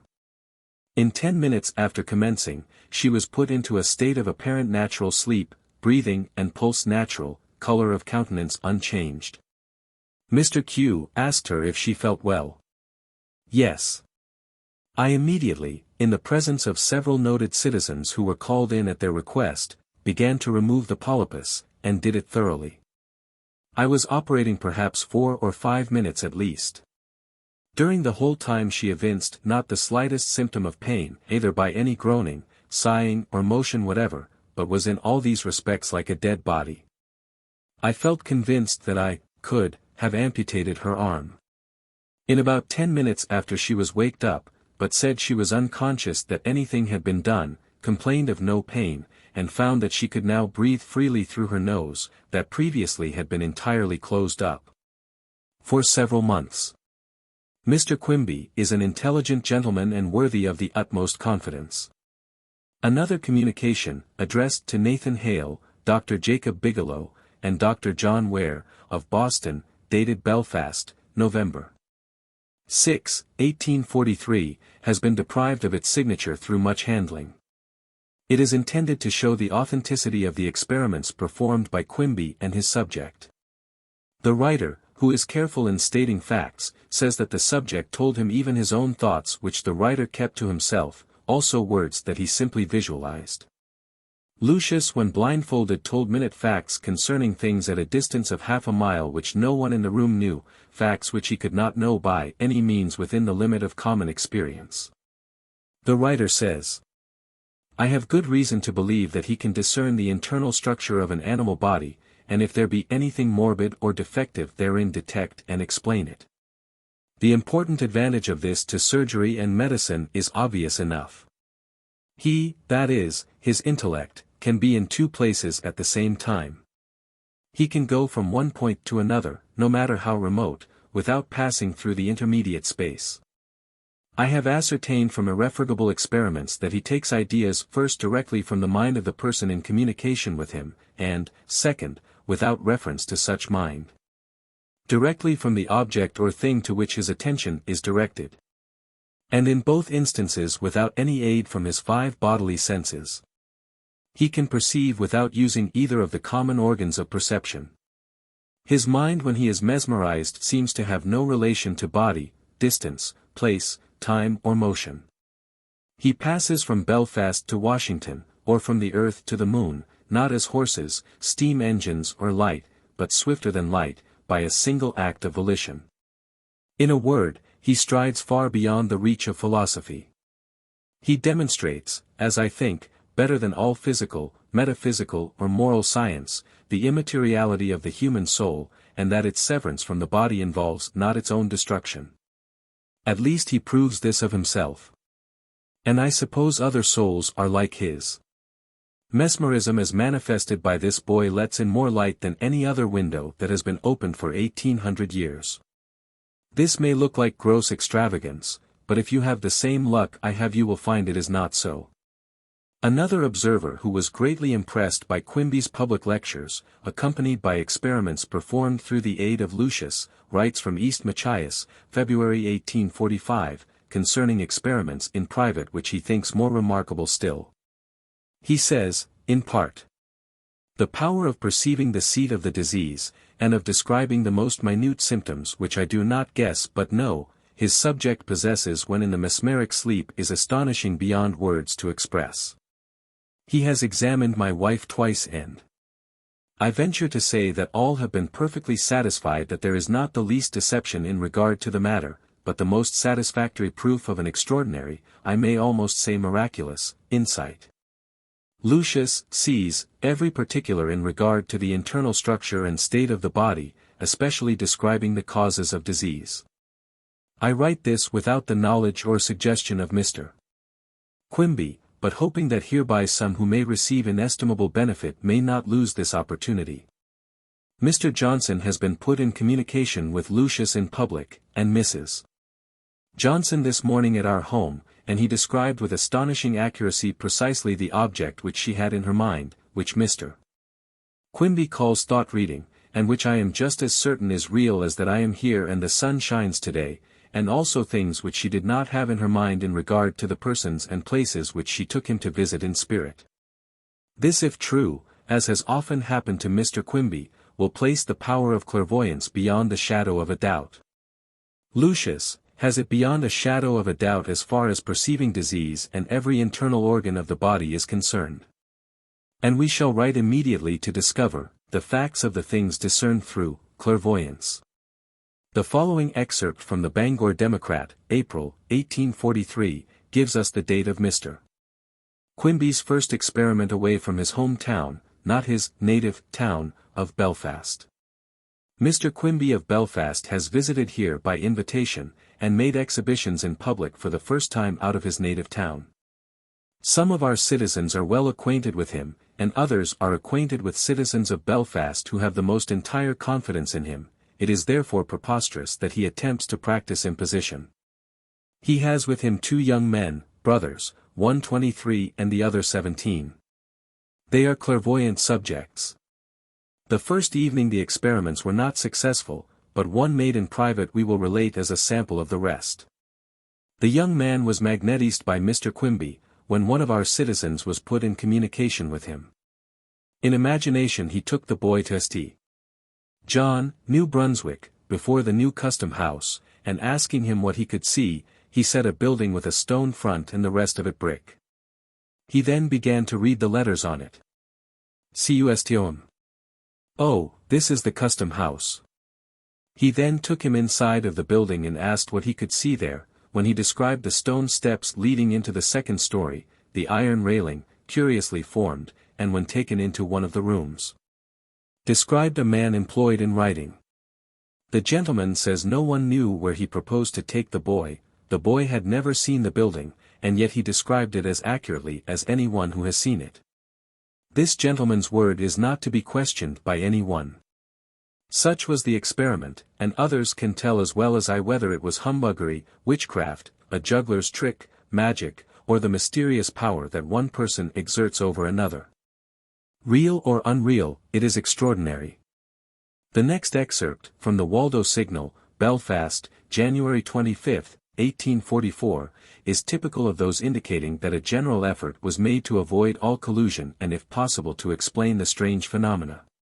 We learn from the Norridgewock working men of the 18th INST that our townsman, Mr. P. Quimby, has recently been in that place lecturing upon the science of animal magnetism and illustrating the subject by numerous experiments. On the evening of the 12th a committee was appointed, consisting of several of the most intelligent men of N. to scrutinize the experiments for the ostensible purpose of satisfying themselves and the audience that there was no deception in the matter. The result was highly satisfactory, Mr. Quimby showing no disposition to avoid any scrutiny required by the committee. Again, we have a letter confirming one of the experiments in clairvoyance. The letter is dated Eastport, Maine, May 3d, 1845. Mr. Quimby. Sir, the lady you mesmerized at my house on Saturday last and then requested her to take you to her father's house, a distance of about 400 miles, you recollect. Gave a minute description of the family and what they were about at that time. You also remember, I presume, that she stated that Mr. G, a member of the family died on the 14th ultimate and that a Mrs. B, a particular friend of hers, had been there on a visit, was taken sick there, but had so far recovered that her brother had carried her home. On the Tuesday following her making the above statement she received a letter from her father in which he wrote that Mr. G died about 8 o'clock a.m. on the 14th of April, also stating that Mrs. B had been there on a visit, and that she was taken sick so as to be obliged to stay a week longer than she intended, and that she had got so well that her brother had carried her home. You are aware that I have been skeptical about most of your mesmeric experiments. I therefore feel bound to give you the above statement of facts, and am willing you should show this to your friends. But I am not willing to have my name appear in print. Other letters expressed the conviction that the time for ridicule has passed, people should attend the public demonstrations, see for themselves, then bring the sick to be diagnosed by Lucius, that the real nature of their maladies may be learned. There is much testimony regarding Lucius' wonderful clairvoyance in the mesmeric state, and always the conviction that there is no collusion. One of the letters is from Mr. Quimby himself, in which he refers to the case of a patient put into a state of sleep during 3 hours while an operation upon the teeth was being performed. The patient felt no pain. Mr. Quimby states that while the patient was asleep he told her mother that he would show her how he could talk with the daughter mentally. He then stepped toward the patient but did not put his hand upon her, merely sent her a thought. The patient thereupon laughed out in response to this thought and satisfied all in the room that it was an instance of thought transference. This experience is significant, for it points forward to the time, presently to come, when Quimby will be able to dispense with his subject and communicate directly either through telepathy or by the aid of his own clairvoyance. Apart from mesmerism. The last letter of this period is dated Lowell, September 26, 47, and is an appeal addressed to Mr. Quimby to make an examination by the aid of Lucius of her husband's body, with the hope that the cause of his sudden death may be determined. Mr. Quimby assented, the examination was made, and in this instance the description is appended to the letter in Lucius's own words. Lucius describes the condition of the heart, which was somewhat enlarged, the state of the lungs and stomach, liver, blood, and so on. He says, "This I write while I am in communication with Mr. Quimby in the magnetic state." Later, when reading over what he has written, he realizes that his description as there given does not show why death came about suddenly, and so he returns to the description, still confining his statement to an account of symptoms and the probable sensations experienced just before death. This is what we might expect from a clairvoyant whose power consisted for the most part in making wonderfully accurate descriptions of things, events, states and conditions, or in reading thoughts in a person's mind. Never the interpretation of these states in terms of their real meaning. This remained for Quimby himself to discern when, having found the limitations under which Lucius made these descriptions, he saw the difference between mere symptoms and inner causes. Lucius might describe the actual state of an untenanted body, and throw a little light on the feelings its owner may have had just before he left the flesh, but lie could not tell the whole story. His descriptions raised as many problems as they appeared to solve. His clairvoyance was remarkable. But it was the perception of an inferior mind in a passive condition. What was needed was intuition, showing the real state of the individual behind all these symptoms. Fortunately, for our present interests, there still exists a personal journal in which, beginning December 26, 1843, Lucius noted down matters of interest during his travels with Mr. Quimby. Most of these details are with reference to the towns visited, the interest or credulity aroused by the experiments, or the people met along the way. Plainly Lucius has no theory concerning his own powers. He accepts and uses the term magnetism, or magnetist, as matter of convenience, without manifesting any interest to inquire what is behind. He is aware that Mr. Quimby possesses power over him, but that fact neither troubles nor interests him. Apparently, he was glad when the public exhibitions were successful, and he notes that skepticism is overcome. But there he always leaves the matter. One concludes that Lucius had exceptional receptive powers, so that under other auspices he might have been a spiritistic medium, but that he was almost entirely lacking in analytical power. Consequently, Lucius merely states facts and then leaves them. What he says concerning things discerned by him in the mesmeric state is probably what he could recall when he heard Mr. Quimby and others talking about his descriptions, when awakened into his normal condition. For example, we find him referring to some of Mr. Quimby's cures in the early period when Quimby himself still believed that magnetism had something to do with them. Quimby, he writes, has been doing miracles. He has cured a man that couldn't walk nor speak. It has produced a great excitement here among the people.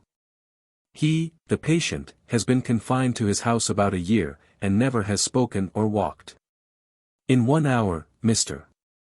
Quimby made him walk about the room and speak so as to be heard in another room. Referring to the prevalent skepticism, he writes on another occasion, "As a general thing we didn't find the people so bitter upon the subject of animal magnetism as we thought we should. We generally had the most influential men of the place upon our side of the question, and as a general thing satisfied all skeptics beyond a doubt."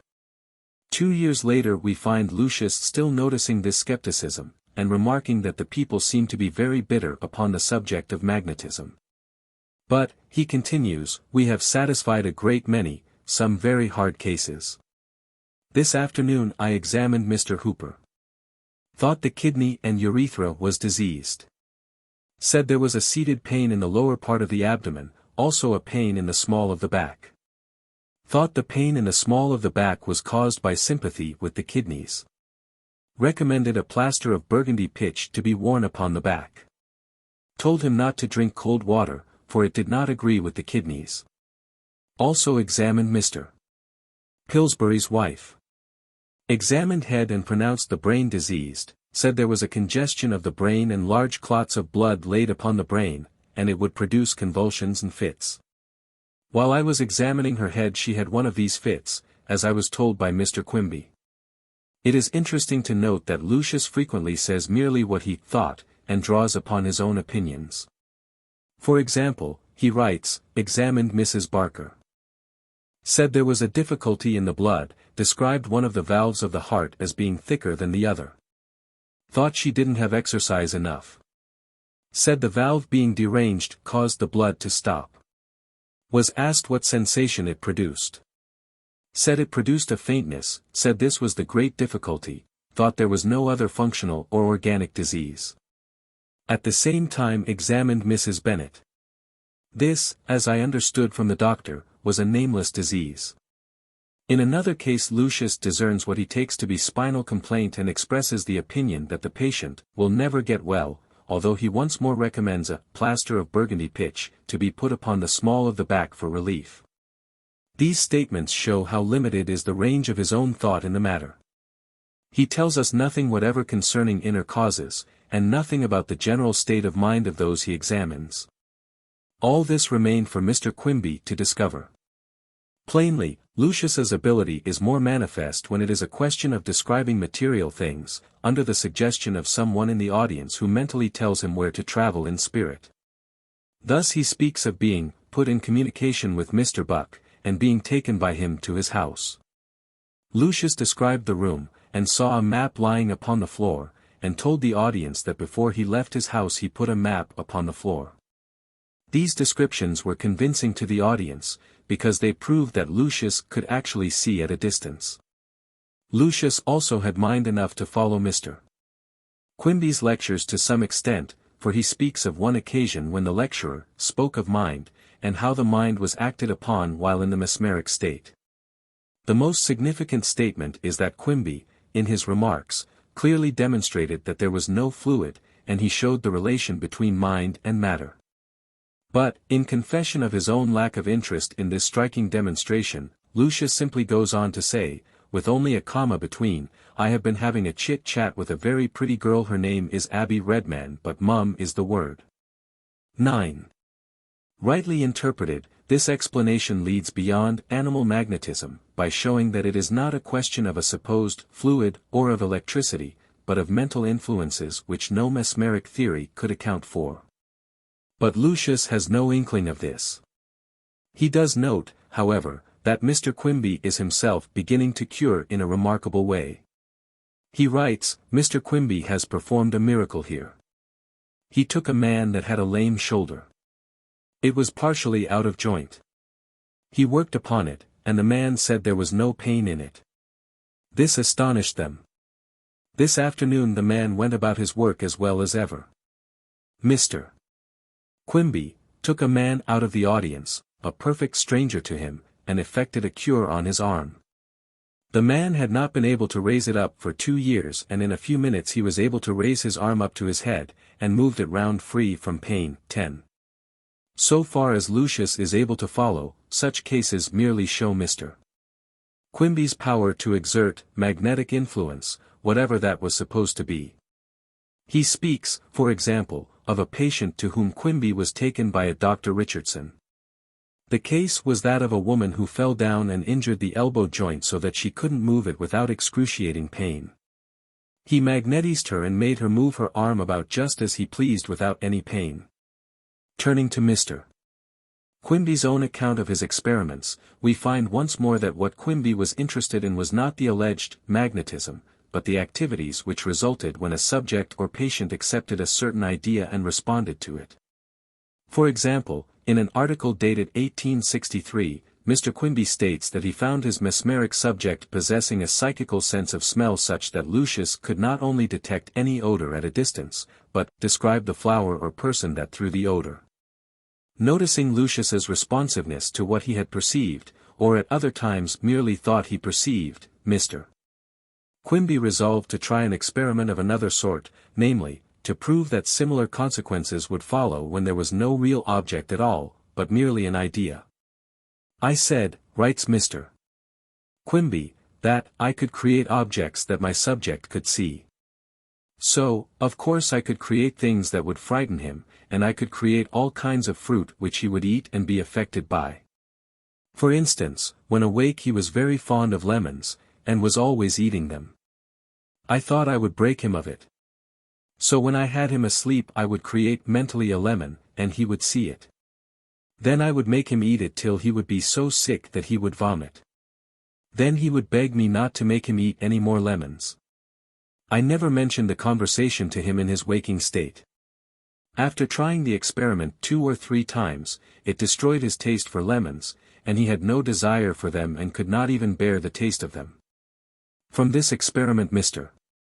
Quimby infers that ideas that cannot be seen are as real as those which can be seen. Then man can account for his troubles as easily as he can account for injuries caused by an accident. Some ideas contain no intelligence because the author puts none in them. If a subject or a patient can be unpleasantly affected by a mere suggestion, one can utilize this power by directing the mind with intelligence, and so disabuse it of its errors. Since minds are reached directly in any event by mere opinions, working mischief, we all have it in our power to reach minds wisely, and no subject is required. Thus it becomes a question of developing that wisdom, as Quimby later called it, which should free people from adverse suggestions. Mr. Quimby further saw that even when a subject is clairvoyant this state is of short duration, and the subject readily lapses into the mere mind-reading of those present. So the diagnosis of a disease, as well as the opinion that a certain remedy will be effective, may be in part mere mind-reading. In an article addressed to the editor of a Portland paper, February, 1862, protesting against being classed with spiritists, mesmerists, and clairvoyants, Mr. Quimby says, "I was one of the first mesmerizers in the state who gave public experiments, and I had a subject who was considered the best then known. He examined and prescribed for diseases just as this class do now. The capacity of thought reading is the common extent of mesmerism. Clairvoyance is very rare. When I mesmerized my subject, he would prescribe some little simple herb that would do no harm or good of itself. In some cases this would cure the patient. I also found that any medicine would cure if he ordered it. This led me to investigate the matter, and arrive at the stand I now take, that the cure is not in the medicine, but in the confidence of the doctor or medium. A clairvoyant never reasons nor alters his opinion. But, if in the first state of thought reading he prescribes medicine, he must be posted by some mind interested in it, and must also derive his knowledge from the same source from which the doctors derive theirs. The subject I had left me, and was employed by, who employed him in examining diseases in the mesmeric sleep, and taught him to recommend such medicines as he got up himself in Latin. And, as the boy did not know Latin, it looked very mysterious. Soon afterwards he was at home again, and I put him to sleep to examine a lady, expecting that he would go on in his old way, but instead of that he wrote a long prescription in Latin. I awoke him, that he might read it, but he could not. So I took it to the apothecary who said he had the articles, and that they would cost $20. This was impossible for the lady to pay. So I returned and put him to sleep again. And he gave me his usual prescription of some little herb, and, the patient, got well. This result convinced Mr. Quimby that if mediums and subjects had not acquired their alleged knowledge from the common allopathic belief, and if it were not for the superstition of the people, very few cures would be wrought. The fact that the medium's eyes are closed, for example, adds to the mystery. The people as readily responded to the suggestions of doctors who helped them create their diseases, in the first place, as to the supposed wisdom of the medium in the second. It is all a matter of suggestion anyway. But real service to the sick would consist in showing them how they had been deceived. Mr. Quimby's experience with mesmerism had taught him the real secret of humbuggery in the case of both mediums and of mesmerists or supposed magnetic healers. He had to pursue his investigations far enough to be thoroughly convinced, and to come into possession of the true principle. Moreover, it was necessary for him to experiment with Lucius long enough to make the highly important discovery that he, Quimby, was clairvoyant, too, without the aid of mesmerism. And without any of the psychical manifestations through which the spiritists influenced people. 5. The principles discovered. To note how radical was the change through which Mr. Quimby passed as he turned from the mesmeric point of view, we need to revert for the moment to his first experiments. In one of his descriptive articles he tells us that the first time he sat down to try to mesmerize another man he took a chair by him and the two, joining hands with a young man as subject, tried to will the latter to sleep. Their hypothesis was that electricity would pass from their organisms into that of the subject. So by puffing and willing, they tried to convey their electricity until at last the subject fell asleep. Having the young man in their power, the two men then tried to determine which one had the greater influence. So we sat the subject in the chair, the gentleman stood in front of him and I behind him, and the gentleman tried to draw him out of the chair, but he could not start him. Then we reversed positions, and I drew the subject out of the chair. This showed that I had the greater power or will. This ended the first experiment. Later, Mr. Quimby, experimenting alone, put the subject asleep in 5 minutes. But as he was new at that sort of thing he did not know what to do next. So procuring books he learned what one is supposed to do. He did not then realize that the results obtained depended upon the theory one adopts and the phenomena one accordingly anticipates.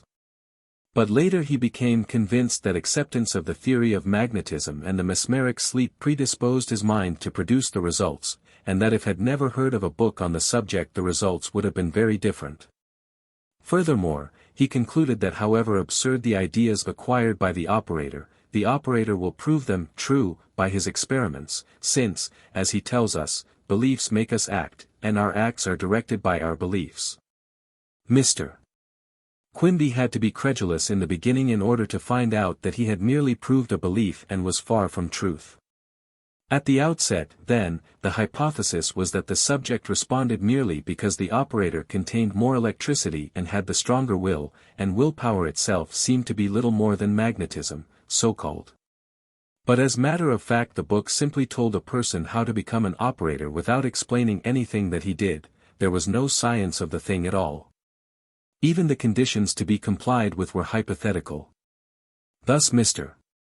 Quimby found that if he had any steel about him it affected the subject, and so he had to keep all steel away as long as he believed that steel had anything to do with his failures. Again, if a skeptic sat too near, he failed.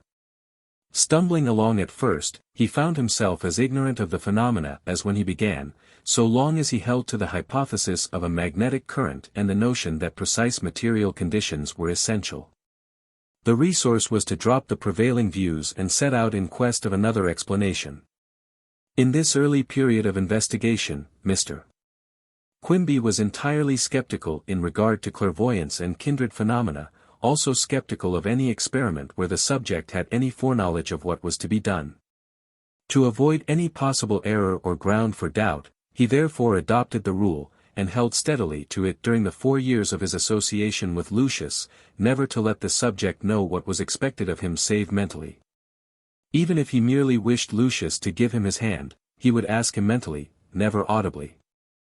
During the entire 4 years there was no evidence that Lucius knew in his waking state what he did when in the mesmeric sleep. There was a great advantage in favor of this rule, for Quimby could be absolutely sure of his results. By depending solely upon his mental communications with Lucius, Mr. Quimby was able to attain a high degree of success, and to learn in due course that the whole process was mental, that neither the state of the weather, the presence of metals, nor the passing of an alleged current from one organism to the other had anything to do with the actual result. That Lucius received no impression from any source save Quimby's thought, during an experiment with this end in view, was also clear from the fact that Mr. Quimby could in imagination call up the picture of a wild animal, and by concentrating upon this picture and making it as vivid as possible frighten Lucius by means of it. If the operator told his subject during the experiment that the animal was merely imaginary, this qualification made no difference. For Lucius was completely subject to the mental picture, and was unable to draw upon his own reason or entertain an explanation of the experiment. This result led Mr. Quimby to believe that man has the power of creation, and that ideas take form. Then the question arose, what are ideas composed of? They must be something, or else they could not be seen by the spiritual eyes. This led Quimby to inquire whether Lucius could see anything if he merely thought of something abstract, such as a general principle. I found that if I thought of principles, he had no way of describing them, for there was nothing to see.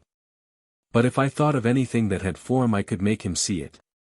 Sight, then, was equivalent to reality for Lucius. Yet in the operator's mind there might be merely a visual image.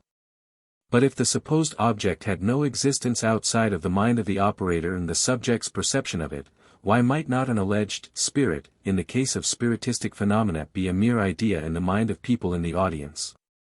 An experiment convinced Mr. Quimby that this could be the case. Requesting anyone to give him a name written on a bit of paper, Mr. Quimby passed the slip of paper to Lucius, who was sitting blindfolded by the committee. Lucius read the name aloud. Quimby then told Lucius to find the person. His account of this experiment continues as follows. My mode was to make him ask questions so that the audience could lead him along. So I said, "Who is he, a man or a boy?" He said, "A man." "Is he married?" "Yes." "Well, tell me if he has children, and how many." He answered, "His wife has 3 children." "Well," said I, "find him." Lucius said, "He left town between 2 days." "Well, find him." He traced him to Boston, and by inquiring followed him to the interior of New York and found him in a cooper's shop. Now all this was literally true, and I suppose someone in the audience knew the facts, although neither the subject nor I knew anything about the man. I asked what became of the man. Lucius said the man was dead. "Well," said I, "find him and bring him here." "Well," said he is here, can't you see him?" Said I, "Give a description." So he went on and gave a general description. But these general descriptions amount to nothing, for every one will make the description fit his case. So I said, "I don't want that, if there is anything peculiar about the man, describe it." "Well," said he, "there is one thing. He has a hare lip." I asked the question so that if there was anything peculiar the audience would create it. What was the explanation of such an experiment? Mr. Quimby concluded that those in the audience who were predisposed to believe in spirits would infer that Lucius actually brought the man's spirit there. The proof was found in the fact that Lucius accurately described the man's peculiar appearance. But those who believed in thought reading would conclude that Lucius had read from the minds of the audience his description of the man's appearance, and that the rest of the experiment was to be explained on the basis of clairvoyance. Once in touch with the personality of the man in question, as known by people present, Lucius could have read the rest, or discerned the mental pictures successively appearing as Lucius gained point after point essential to the description. Mr. Quimby's conclusion was that the mental image of the man was as real to Lucius as though the man himself or his spirit had been present. He became the more convinced that man has the power to create ideas and make them so dense that they can be seen by a subject who is mesmerized. If an imagined person, or the mere memory image of a person was as real to the subject as an actual spirit, why should one infer that a spirit was there? Thus Mr. Quimby was led more and more steadily to the conclusion that all effects produced on Lucius were due to the direct action of mind on mind, and that no other hypothesis was necessary. He found that he could influence Lucius either with or without Lucius's knowledge, and that Lucius was also affected in respects which were not intentional on his part. Again, he found himself able to give a thought to another's mind without mesmerism, for instance, by bidding a person stop when walking. Why, then, should he use either mesmerism or his subject? Why not follow out this discovery that ideas take shape in the mind, according to one's belief, and can be seen by the eye of the spirit? If one mind can influence another by creating a mental picture of an object to be feared, such as a wild animal, why may we not create good objects and benefit the minds of those we seek to influence? And if the same results can be produced by mere suggestion as by medicine taken with firm faith, why use medicine? Referring to Mr. Quimby's lecture notes, used during the period of his public exhibitions with Lucius, we find that he very gradually came to these conclusions when he saw that no other explanation would suffice. He not only read all the books on mesmerism he could find but familiarized himself with various theories of matter, such as Berkeley's, and with different hypotheses in explanation of the mesmeric sleep. Convinced that there was no mesmeric influence as such, no fluid passing from body to body but simply the direct action of mind on mind without any medium. He had also to become convinced that the states perceived by the subject were not due to imagination. He found, for example, that by creating a state in his own mind and vividly feeling it, Lucius felt the same and exhibited signs of its effect in the body. Real cold was felt by Lucius in response to certain suggestions. If imaginary, the subject would not have acted upon the ideas in question. Thus when Mr. Quimby handed Lucius a 6-inch rule and pictured it in his own mind as a 12-inch rule, Lucius would proceed to count out the 12 inches, and to him it was literally a 12-inch rule. That is to say, the impressions received by the subject were real, not imaginary, as real as would have been the actual things in question. An impression might indeed be produced on a subject's mind from a false cause, but the cause would then be real. Nor was the state called clairvoyance imaginary. Mr. Quimby described it in this period of his thought as a high degree of excitement which gives the mind freedom of action, placing it in close contact with everything, including past, present and future. If it were a merely fancied state the subject would not be able to visit distant places, describing people and things correctly. Nor would it be possible to see actual events in process and predict their results, as in the case of a captain located on board a ship bound for New York and then located in port later, the second time Lucius was asked to find that particular man. There was every reason to accept these disclosures as real, for interested persons took pains to acquaint themselves with the facts. For instance, in the case of the ship above mentioned we have the evidence published in a newspaper at the time. Reading in part as follows: during Mr. Quimby's exhibition in this town on Wednesday evening, 14th Inst., his intelligent clairvoyant was in communication with F. Clark, Esq., a respectable merchant of this place. The clairvoyant described to the audience a bark called the Casilda then on her passage from Cuba to New York, minutely from clue to carving, as seamen say. He then informed the company how far said bark was from her destined port, and gave the name of vessel and port. The distance we think was about 70 miles. On the next evening, he visited, in his somnambulism, the same vessel and said she had arrived off the Hook at New York, where she then was. On the Tuesday following this exhibition the merchants received a letter informing them of the arrival of this bark, see our marine report, at the precise time stated by the clairvoyant, who it will be recollected is Lucius Bickford, Birkmar. A young man 19 years of age. This was but one of several exhibitions of his visiting absent vessels of which he could have had no information, and describing even the master and people on board. We profess no knowledge of this wonderful science, but deem it a duty we owe to the public to publish every fact that may aid the progress of human knowledge. It is interesting to note that this fair-minded newspaper writer, while heading his contribution "Animal Electricity," according to the popular notion prevailing at the time, 1844, expresses his opinion that there is no more mystery in all this than there is in repeating a lesson committed. That is to say, he thinks these facts at a distance are discerned by the mind's eye. He was probably convinced, therefore, by Quimby's argument in his lectures to the effect that there was no fluid passing between, no magnetism, but mind operating on mind to put Lucius in possession of the clue he was to follow when locating a ship at a distance or describing her captain and crew. Quimby tells us in one of his later articles that very early in his experiments with mesmerism he became convinced that Lucius could see through matter.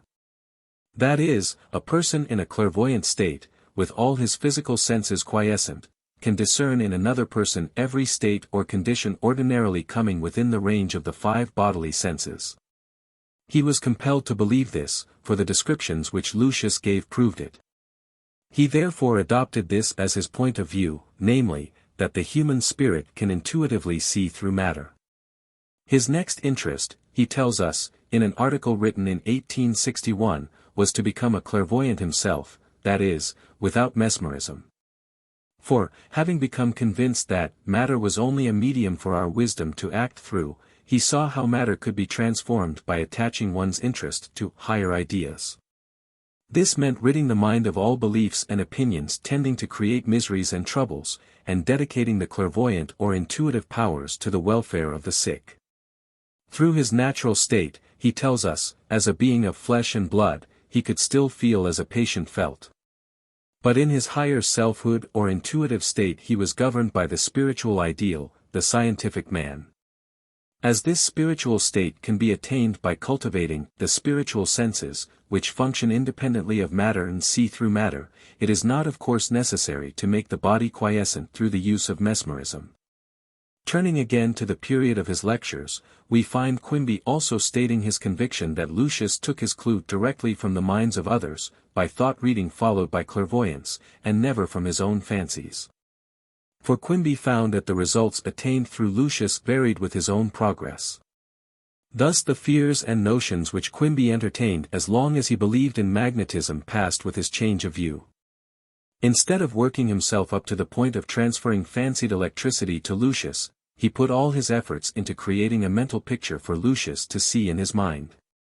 In either case it was plain that Lucius saw or did what was commanded when he gained the attention of his subject. Until the subject gave his full attention, nothing resulted. So in the case of clairvoyance, the subject would see any object to which his attention was called. If a failure occurred, the fault was the operator's, not that of the subject. Here, then, was a highly important discovery. Quimby found that with his great powers of concentration he had great success in arresting the attention of his subject. This in brief was his control over him.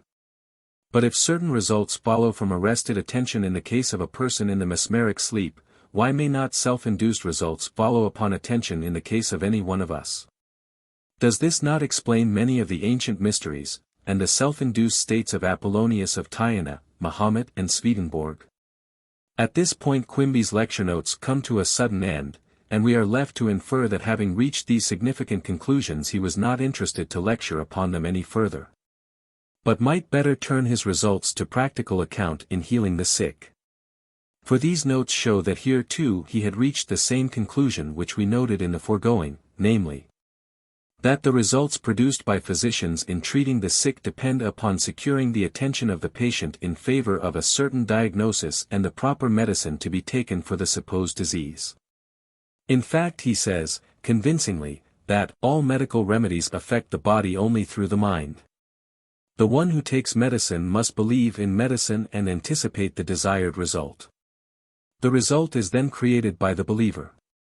Here, then, were interests enough to follow for a lifetime. The human mind is plastic to ideas and imagery, and these take form according to belief. What enlists the attention long enough to produce a distinct impression, has power to affect the body, and an idea accepted as truth is as good as reality in its influence upon the person believing it. Thus a person may be made to feel heat or cold, to be frightened by the mental picture of a lion, or be dispossessed of a desire to eat lemons. There is an endless range of possibilities.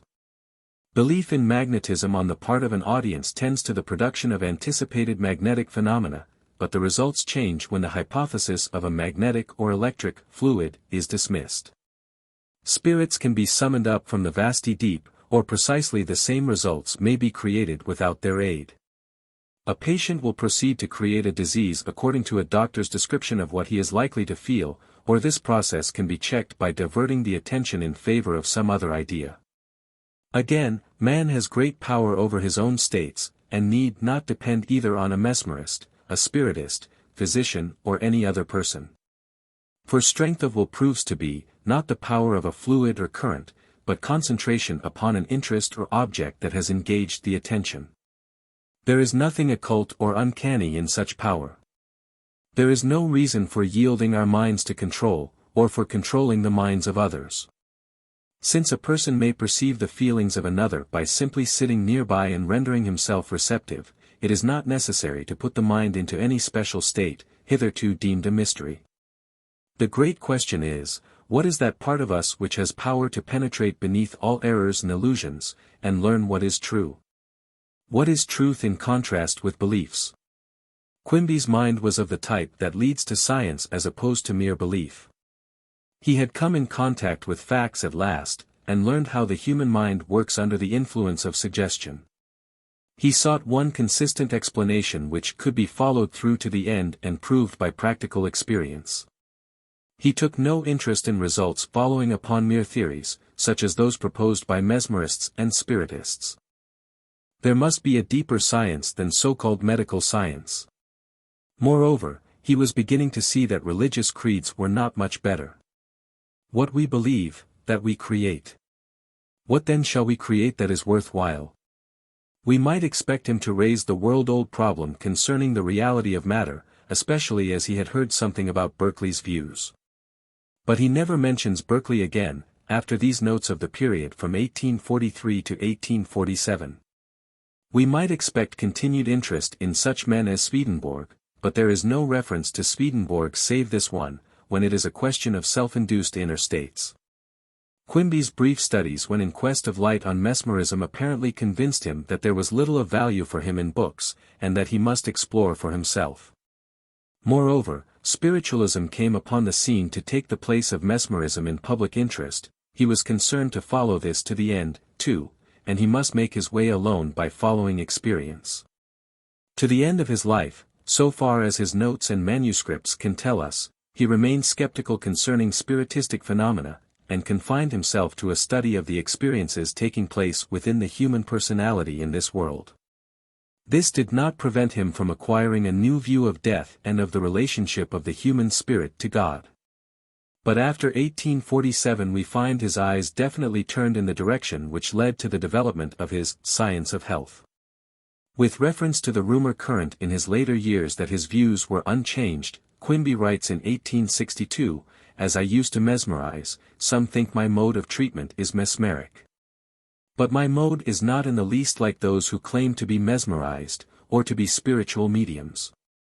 Adding that he knows all about mesmeric treatment, after 20 years since he began the experiments which enabled him to see through it, he says that if he had no other aim than dollars and cents, he would close his eyes, go into a trance, tell the patient how he felt and call some Indian to prescribe by making out the patient sick of scrofula or of cancerous humor or some other foolish disease, and impress upon the patient the necessity of having medicine ordered by the spirits of his own getting up. That is, he sees through the whole game played by mesmerists and mediums who mislead the people and take their money. If I should do this, I should do what I know to be wrong. Instead, he tells his readers that he asks no aid from any source but wisdom. Wisdom never acts in that way. Again, in October, 1861, Quimby writes, "It is 20 years since I first embarked in what was one of the greatest humbugs of the age, mesmerism. At that time the people were as superstitious about it as they were 200 years ago in regard to witchcraft. What was the prime result of his investigations? That the human mind is amenable to suggestion, as we now say. That there are subjects capable of being put into a state which we now call hypnosis, and that the alleged magnetic, electrical or mesmeric effects are not mysterious at all, but are the results of the action of mind on mind. The alleged humbug was reduced to the operation of a principle to which we are all subject, the influence of thought. The supposed wonders of the clairvoyant state are capital instances of the activity of an intuition which we all possess. There is no such process as mesmerism, therefore. There is no magnetic healing. There is power of one mind to control another, to be sure, and this was surely remarkable in the case of Quimby and Lucius. But the clairvoyant or intuitive powers of Lucius were not generated in Lucius by Quimby. These are latent powers of the human soul, and all minds have access to things, persons and events at a distance. All healing said to take place by mesmeric, spiritistic or magnetic influences occurs according to one principle, the only principle of healing in every instance whatever, natural and divine, according to resident energies and unchanging laws. There could be no mesmeric or magnetic science of healing, any more than there exists a medical science. The one true science is spiritual.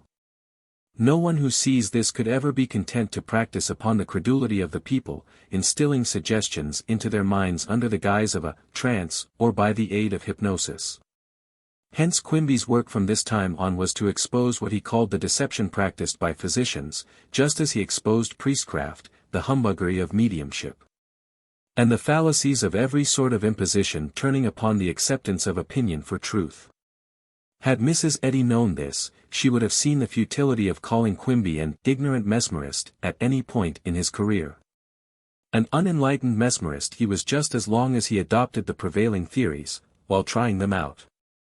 His own mind was free and his world of thought a free one from the time he saw that the right thing to do was to seek that wisdom which disabuses the mind of its errors. It then became necessary to draw a radical line of distinction between the mind of opinions, subject to suggestions and in certain instances to hypnosis, and the mind of science, the mind of Christ, possessed by the real self. It was a long road to travel from the point where Quimby started out, a believer in medical practice and a student of mesmerism, to faith in an inner or higher self immediately open to the divine presence with its guiding wisdom quickening the mind of Christ. The guide throughout was love of truth, leading the way to inductions from actual experience. One of his patients who understood the prime results as he saw them fulfilled in Quimby's work among the sick has said, "This discovery, you observe, was not made from the Bible, but from mental phenomena and searching investigations. And, after the truth was discovered, he found his new views portrayed and illustrated in Christ's teachings and works." If you think this seems to show that Quimby was a remarkable man, let me tell you that he was one of the most unassuming of men that ever lived, for no one could well be more so, or make less account of his own achievements. Humility was a marked feature of his character. I knew him intimately. To this was united a benevolent and an unselfish nature, and a love of truth, with a remarkably keen perception. But the distinguishing feature of his mind was that he could not entertain an opinion, because it was not knowledge. His faculties were so practical and perceptive that the wisdom of mankind, which is largely made up of opinions, was of little value to him. Hence the charge that he was not an educated man is literally true. True knowledge to him was positive proof, as in a problem of mathematics. Therefore, he discarded books and sought phenomena, where his perceptive faculties made him master of the situation. Therefore, he got from his experiments in mesmerism what other men did not get, a stepping stone to a higher knowledge than man possessed, and a new range to mental vision. 11. Quimby sums up his results in one of his tentative introductions, in which he says, "My object in introducing this work to the reader is to correct some of the errors that flesh is heir to. During a long experience in the treatment of disease I have labored to find the causes of so much misery in the world. By accident I became interested in what was then called mesmerism, not thinking of ever applying it to any useful discovery or to benefit man, but merely as a phenomenon for my own gratification. Being a skeptic I would not believe anything that my subject would do if there was any chance for deception, so all my experiments were carried on mentally. This gave me a chance to discover how far Mesmer was entitled to any discovery over those who had followed him. I found that the phenomenon could be produced. This was a truth, but the whys and wherefores were a mystery. This is the length of mesmerism, it is all a mystery, like spiritualism. Each has its belief, but the causes are in the dark. Believing in the phenomenon I wanted to discover the causes and find if there were any good to come out of it. In my investigation I found that my ignorance would produce phenomena in my subject that my own wisdom could not correct. At first I found that my thoughts affected the subject, and not only my thought but my belief. I found that my own thoughts were one thing and my belief another. If I really believed in anything, the effect would follow whether I was thinking of it or not. For instance, I believed that silk would attract the subject. This was a belief in common with mankind, so if a person having any silk about him, for instance a lady with a silk apron, the subject's hand would be affected by it and the hand would move towards the lady, even if she were behind him. So I found that belief in everything affects us, yet we are not aware of it because we do not think. We think our beliefs have nothing to do with the phenomenon. But anything that is believed has reality to those that believe it, and it is liable to affect them at any time when the condition of the mind is in a right state. Minds are like clouds, always flying, and our belief catches them as the earth catches seeds that fly in the winds. My object was to discover what a belief was made of and what thought was. This I found out by thinking of something Lucius could describe, so that I knew he must see or get the information from me in some way. At last I found out that mind was something that could be changed. I called it spiritual matter, because I found it could be condensed into a solid and receive a name called tumor, and by the same power under a different direction it might be dissolved and made to disappear.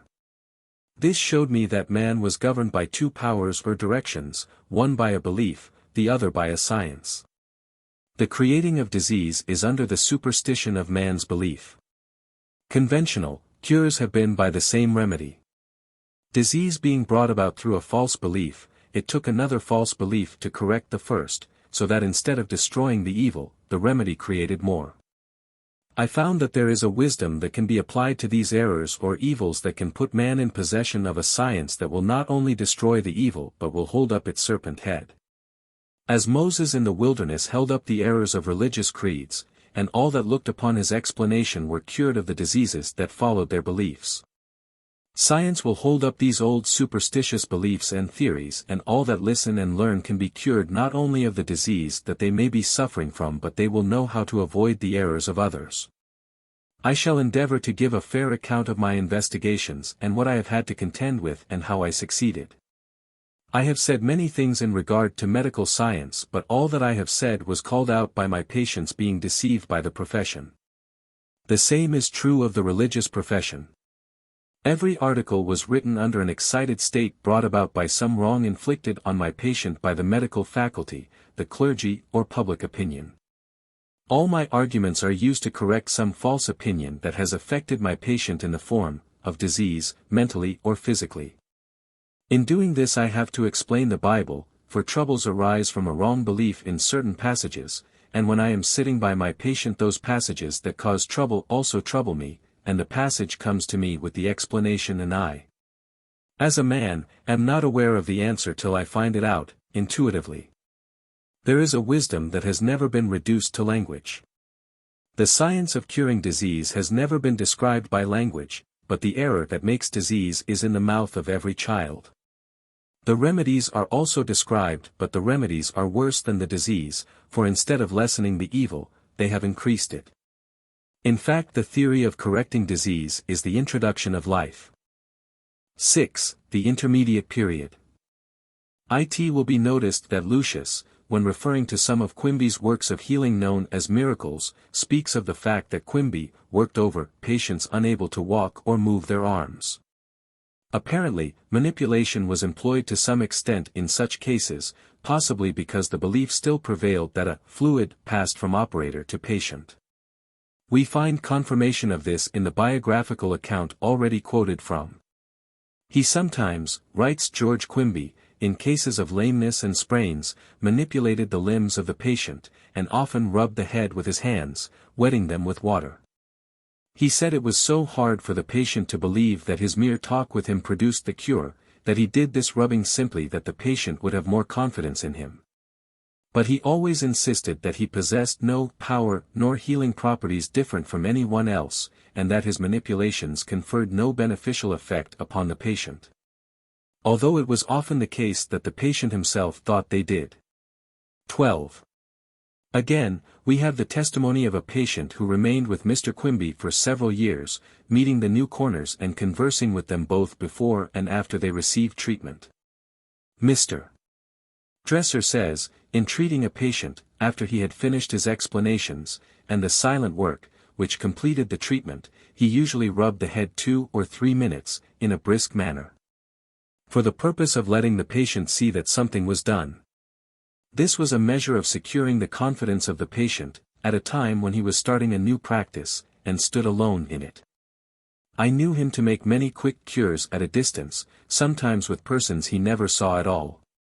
He never considered the touch of the hand as at all necessary, but let it be governed by circumstances, as was done 1800 years ago. 13. Bearing this explanation in mind, when we come to read Quimby's letters to patients, we will understand why he speaks as if he were putting his hand on a person's head at a long distance, that is, during an absent treatment. This was to engage the patient's attention and arouse faith.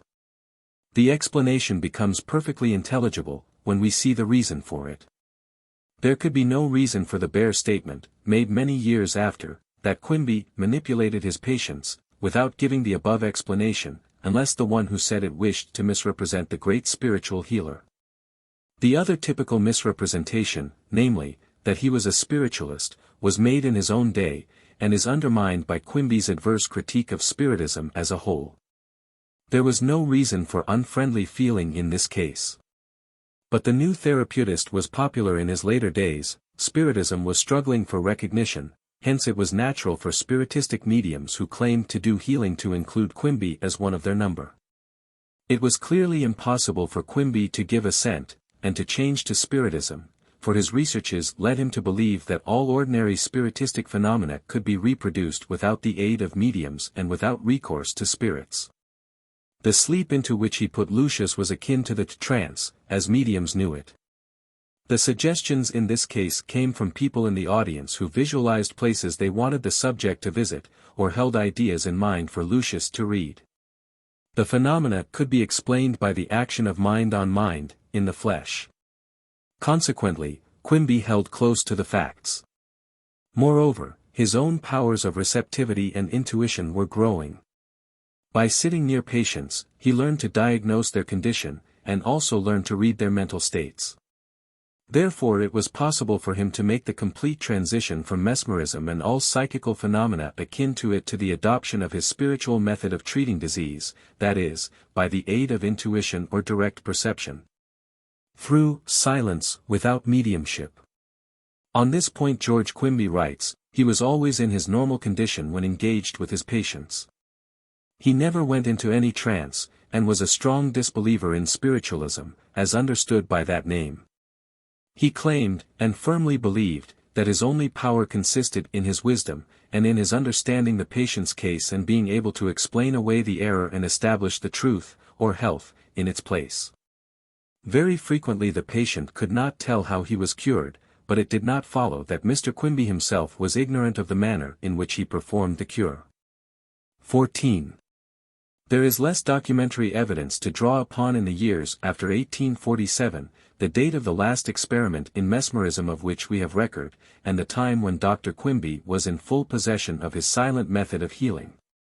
Naturally newspaper writers were less interested, for this new work was not at all spectacular, like the public exhibitions with Lucius.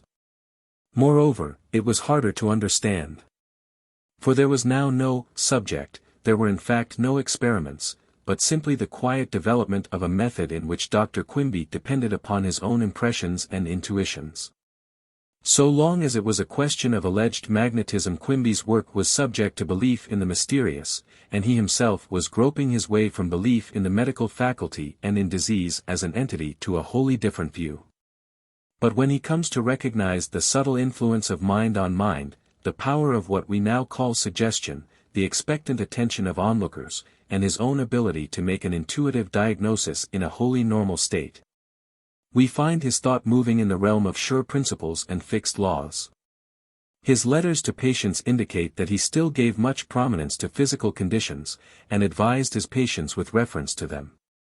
But that was because the patients must have concrete facts to interpret, substituting Quimby's new view for that of medical diagnosis. The patients ordinarily had no one to depend on save Dr. Quimby, since such healing was not then recognized. Hence they wrote frequently to him and reported their progress, that he might advise them anew. Again, the experimental period was in a measure more intelligible to the public because the mesmeric activities turned upon the control of one mind by another. The excerpts quoted above have told us that Quimby had exceptional powers of concentration and remarkable control over his subject. The change which he passed through in the intermediate period was from the idea of merely human control to that of inner receptivity to divine wisdom, and the dedication of all powers of concentration to the carrying out of spiritual ideals. This change was hard to follow, since few people believed in such direct access to higher wisdom, and all thoughts directed to another's mind were supposedly for the sake of controlling that mind. The prevailing interest in Spiritism was no help, for that theory also encouraged belief in the mere action of one spirit on another. It did not trace guidance to the divine mind. The teachings of the Church were not favorable, for Dr. Quimby's work centered interest upon the patient's own inner life at large, not upon the mere problems of sin and salvation. Therefore, the new trail had to be blazed alone. Still further, Quimby's reaction against medical theory and practice in his experimental period was a reaction from all sciences based on external signs or appearances, matters that could not be proved. His most frequent reference is to opinion, taken for truth, and his early articles are directed against all such suggestions or assertions.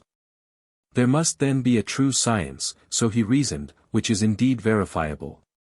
This wisdom will take into account man's real as opposed to his apparent condition. It will not deny the actuality of human beliefs accepted as truth, while the spell is unbroken.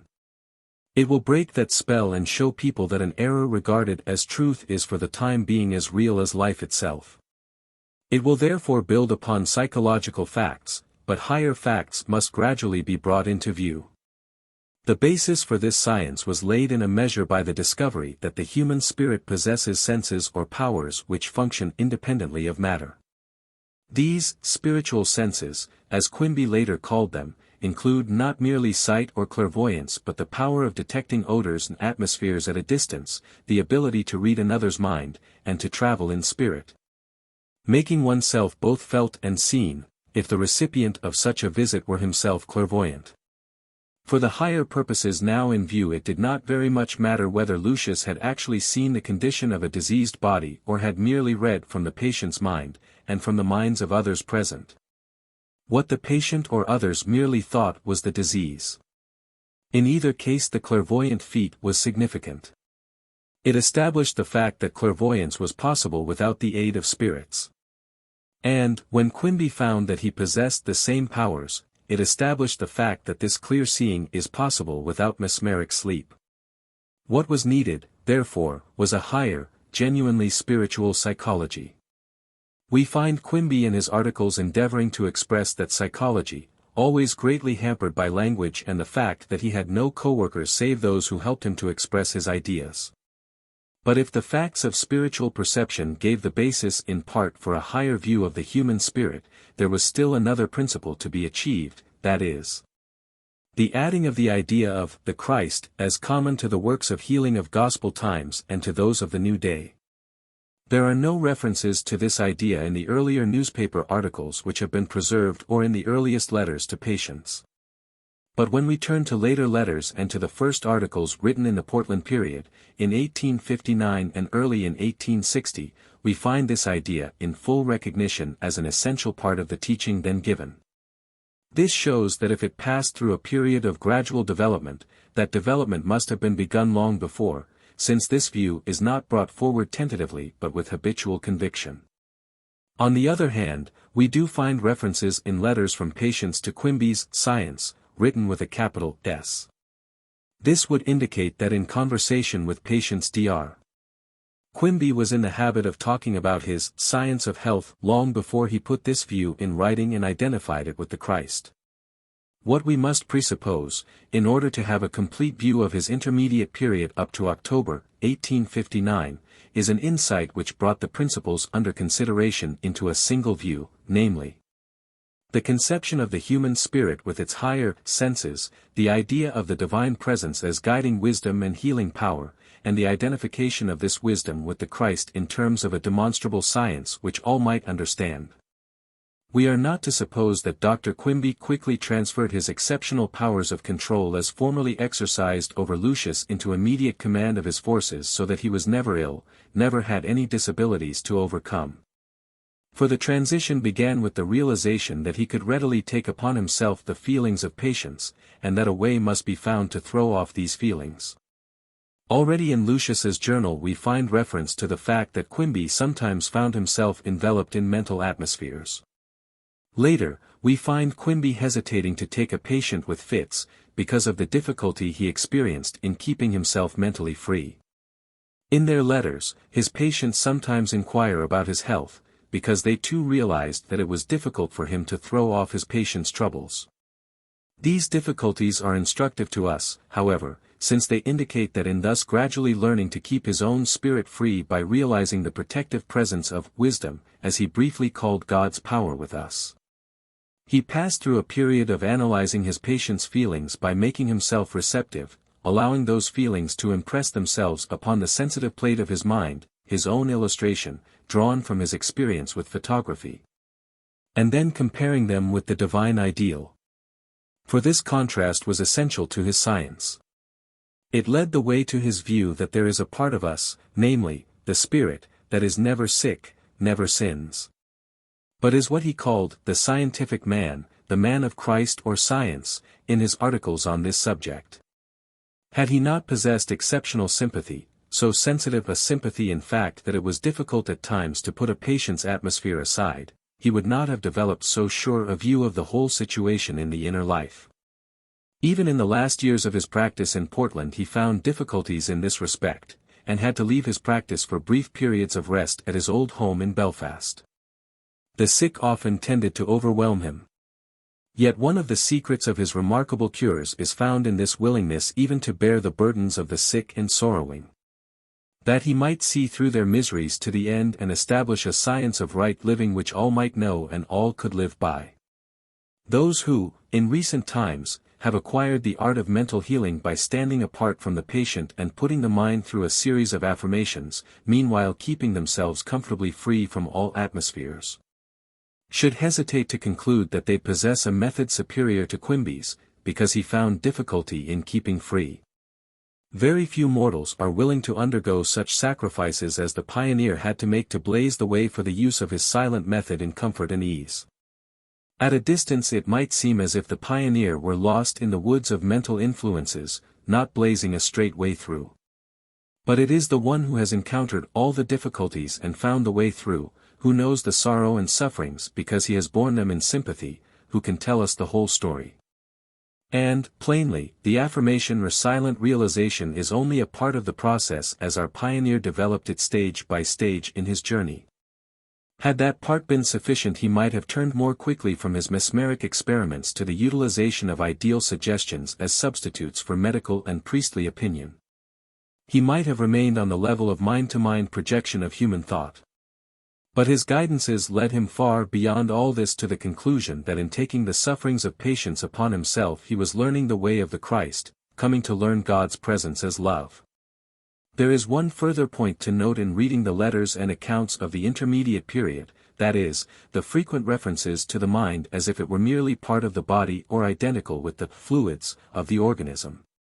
Dr. Quimby has found that opinions and adverse mental pictures take such hold upon the mind that they produce what we would now call subconscious after-effects. He has found that these disturbing mental states, believed in and increasing in power through fear and other disturbing emotions, bring about changes in the nervous system, in the circulation, and in other ways. But he lacks the common term, subconsciousness, and so is compelled to speak, now as if the mind were constituted of thought simply, again as if it were the mere nervous activities and the circulation of the blood. This is why he refers to the mind as the name of something, and this something is the fluids of the body. Disease is the name of the disturbance of these fluids or mind. Later we shall see that by the term mind used in this sense Dr.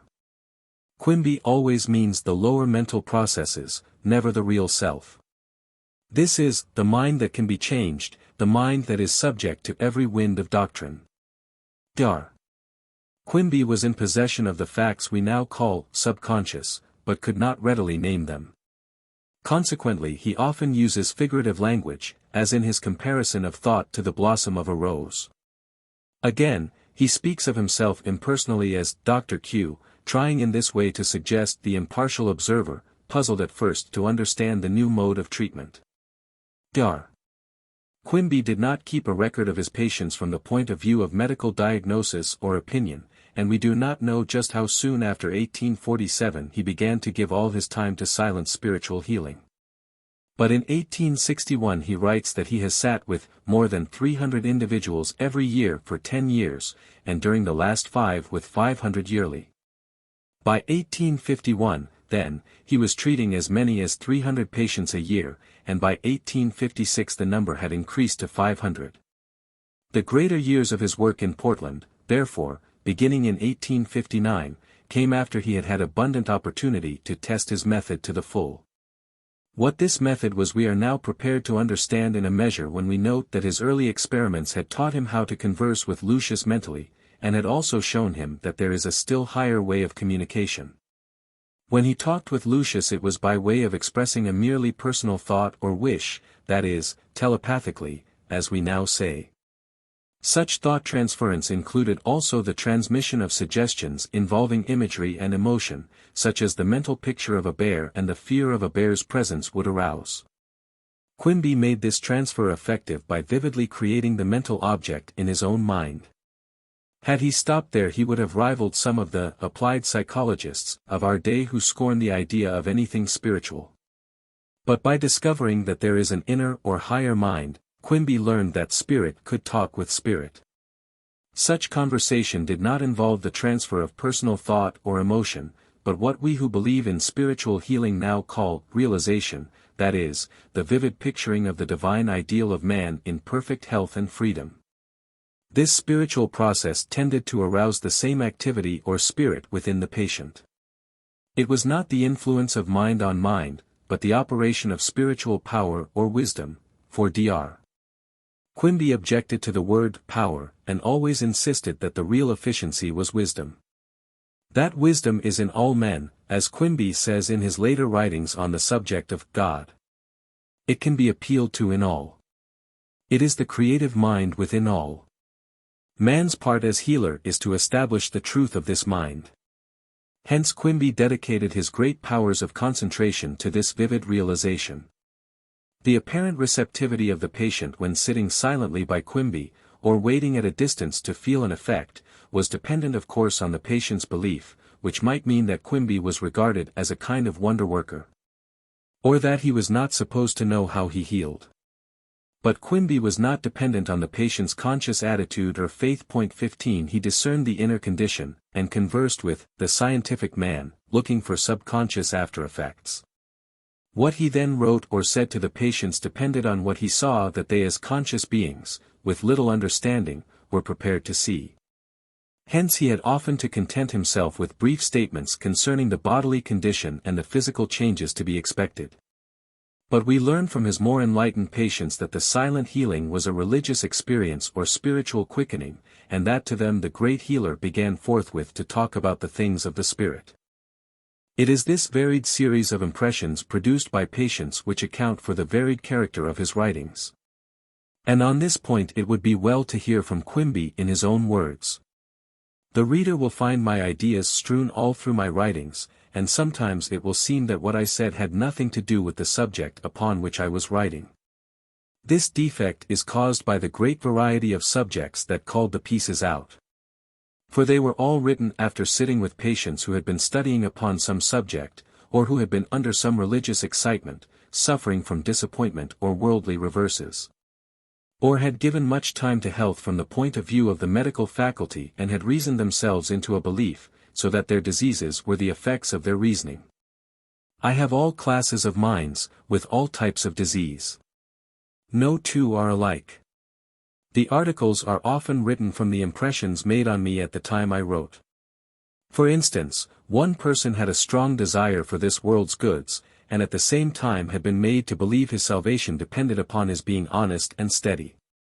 Hence his religion acted as a kind of hindrance to his worldly prosperity. This kept him all the time nervous, and he put all his troubles into the idea, heart disease. Another was a man who had a great deal of acquisitiveness and self-esteem, while all his acts were governed by public opinion.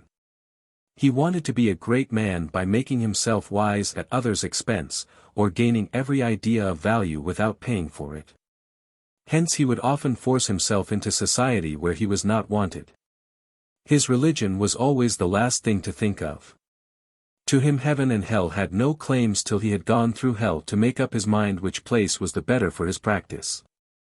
To cure these two was to show them the hypocrisy of their belief, and show that all men are to themselves just what they make themselves. So my arguments are always aimed at some particular belief, sometimes words, sometimes one thing, again another. Hence what I write is like a court record or a book on law with the arguments of each case. I take up a little of everything. 7. Early writings. These articles and letters are taken from a manuscript book containing copies of pieces, as they are called, written previous to the first volume of articles, which was begun in October, 1859. Most of the pieces were written before 1856. They were copied by Miss Emma Ware from the originals, and are here printed without any changes whatever. Thought, like the blossom of the rose, or tree, contains all the elements of the tree or rose. Now as the law of vegetation governs the tree or rose, so the law of mind acts upon the idea or spiritual tree, known by the name of good or evil. Now although this tree differs from all other trees in the garden of man, it cannot be detected except by its fruits, and as the fruits appear pleasant to the eye of the mind, and are supposed to make men happy, it is cultivated without knowing the peculiar properties it contains. Now as this tree grows it sends forth its thought like blossoms, and as it is looked upon as a fruit much desired to make one well it is received with joy and cultivated in the garden of our minds. Now in the beginning of the creation of man this tree was a tree that differed from all others in man and was very like the tree of life. The fruits of this tree have been the foundation of all the philosophy of man ever since man was created. Now as man's natural body contains the soil for this tree to grow, as the earth is the soil for the rest of the trees and herbs and creeping things that have life, it is the duty of man to investigate this tree and see what its fruits contain. The tree is to be known by its fruits. This tree is an idea like all other ideas in man, but differing in one peculiarity, happiness and misery. All the rest of the trees of knowledge contain right and wrong without any regard to happiness or misery. This is the difference between the trees. Now as this tree can bear the fruits of other trees, it is another reason for its being cultivated, but to understand the tree or idea is to understand its fruits or thoughts. I shall now call this tree an idea which contains happiness or misery and also truth and error. Now as error, like the serpent, is more subtle than any other idea in man, it acts upon the weaker portion of our thoughts and ideas, and engrafts them into the idea of happiness and misery. Now as this idea grows and sends forth its fruit, it is conveyed by error to other trees or ideas in others, and thus spring up false theories, false doctrines, etc. Now as this tree or idea sends forth such a variety of thoughts or fruit, it is like Joseph's coat of many colors, hard to tell what was the original color or idea. This throws man into darkness and doubt, and he wanders about, like a sheep without a shepherd, running after false ideas. Being blind he is not capable of judging for himself, and suffers himself to be led by the blind. Now as the tree of knowledge of good and evil was an idea of happiness and misery, it is easy to detect its fruits. All other ideas are spiritual and the fruits or thoughts are spiritual, and are not perceived till they come within our senses. We are very apt to get deceived by them, for they come like a thief in the night, when man is off his guard. Now as health and happiness is the greatest blessing that can be bestowed on man, and this was the original fruit of the tree, it can be very easily detected from the grafted fruit or ideas. The original fruit is spiritual and cannot be detected by the eye, for it does not contain even spiritual matter. Its qualities are sympathy, harmony and peace. The fruit of the evil contains matter, and has form and can be seen and felt. To the sick in body and mind. Dr. Q has been induced by the great number of cases which have come under his care within the last 12 years, to devote his time to the cure of diseases. His success in the art of healing without the aid of medicine has encouraged many persons who have been suffering from sickness of long standing to call and see him for themselves. This has given him a very great advantage over the old mode of practice, and has given him a good chance to see how the mind affects the body. He makes no pretension to any superior power over ordinary men, nor claims to be a seventh son, nor a son of the seventh son, but a common everyday man. He contends there is a principle or inward man that governs the outward man or body, and when these are at variance or out of tune, disease is the effect, while by harmonizing them health of the body is the result. He believes this can be brought about by sympathy, and all persons who are sick are in need of this sympathy. To the well these remarks will not apply, for the well need no physician. 16 By these remarks I mean a well person does not know the feelings of the sick, but the sick alone are their own judges, and to every feeling is attached a peculiar state of mind which is peculiar to it. These states of mind are the person's spiritual identity, and this I claim to see and feel myself. When there is discord in these two principles, or inward and outward man, it seems to me that the outward man or body conveys to me the trouble, the same as one man communicates to his friend any trouble that is weighing him down. Now all I claim is this, to put myself into communication with these principles of inward and outward man, and act as a mediator between these two principles of soul and body. And when I am in communication with the patient, I feel all his pains and his state of mind, and I find that by bringing his spirit back to harmonize with the body he feels better. The great trouble with mankind is this, they are spiritually sick, and the remedies they apply only serve to make them worse. The invention of disease, like the invention of fashion, has almost upset the whole community. If physicians would investigate mind a little more and medicine a little less, they would be of some service, but this inventing disease is like inventing laws, instead of helping man, they make him worse. Diseases are like fashions, and people are as apt to take a new disease as they are to fall in with any new fashion. Now if there was a law made to punish any person who should through any medical journal communicate to the people any new disease and its symptoms, it would put a stop to a great deal of sickness. 7 cases out or 10 throughout the whole community of old chronic cases are the effects of false impressions produced by medical men, giving to the people the idea they have spinal disease, or heart or kidney or liver disease. Or 40 others that I could name, to say nothing of the number of nervous diseases. Now all of these ideas thrown into the community are like so many foolish fashions which the people are humbugged by. I do not dispute but that any of these diseases may be brought about through the operation of the mind, but I do say if there was no name given to disease, nor its symptoms, there would not be 1/10 of the sickness there is at this day. I have taken people who have been sick with all of the above diseases, as they thought, and by describing their symptoms and state of mind without their telling me what the trouble was, and they have recovered immediately.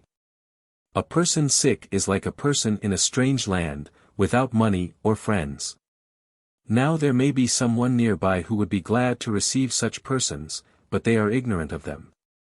The sick are not in communication with themselves, nor anyone else, they feel as though no person could tell them how they feel. 17. Spiritualism and Mesmerism. How does spiritualism differ from mesmerism? The word mesmerism embraces all the phenomena that ever were claimed by any intelligent spiritualists. The spiritualists claim that they get knowledge from the dead through living mediums. Do not mesmerizers do this? Surely. Then what is the difference? In the ignorance of the people. I will give some facts which have come under my own observation. When I first commenced mesmerizing about 16 years ago, the most of my experiments were of the following kind. After getting my subject in a mesmerized state, I would try some simple experiment. For instance, imagine some person or animal which he would describe. I would then put him in communication with some person of the company, and let that person carry him to some place which he would describe. In these experiments it would often happen that he would get intelligence from some person of whom the company knew nothing. At other times the audience would like to have me send him after someone's lost friend. This I used to do, but tried to make them understand that it was the reflection of their own thoughts. In these experiments I had an opportunity to see and hear the different opinions and beliefs of mankind in regard to whether he really saw the person that he would describe or not. I found that my own opinion could have but little effect upon the mind of the audience. Their religious opinions would govern in most all cases. Sometimes when the experiments would embrace the friend of an infidel I would confuse him some. But I found that all persons were inclined to believe just about as their religious opinions were. I also found that my subject's religious opinions were just about like the person's opinions that he was in communication with. If they professed religion to the world and were a hypocrite at heart, the subject would find it out, and the same was true of the subject. I had one subject who was very religious when awake, but when asleep was just the opposite.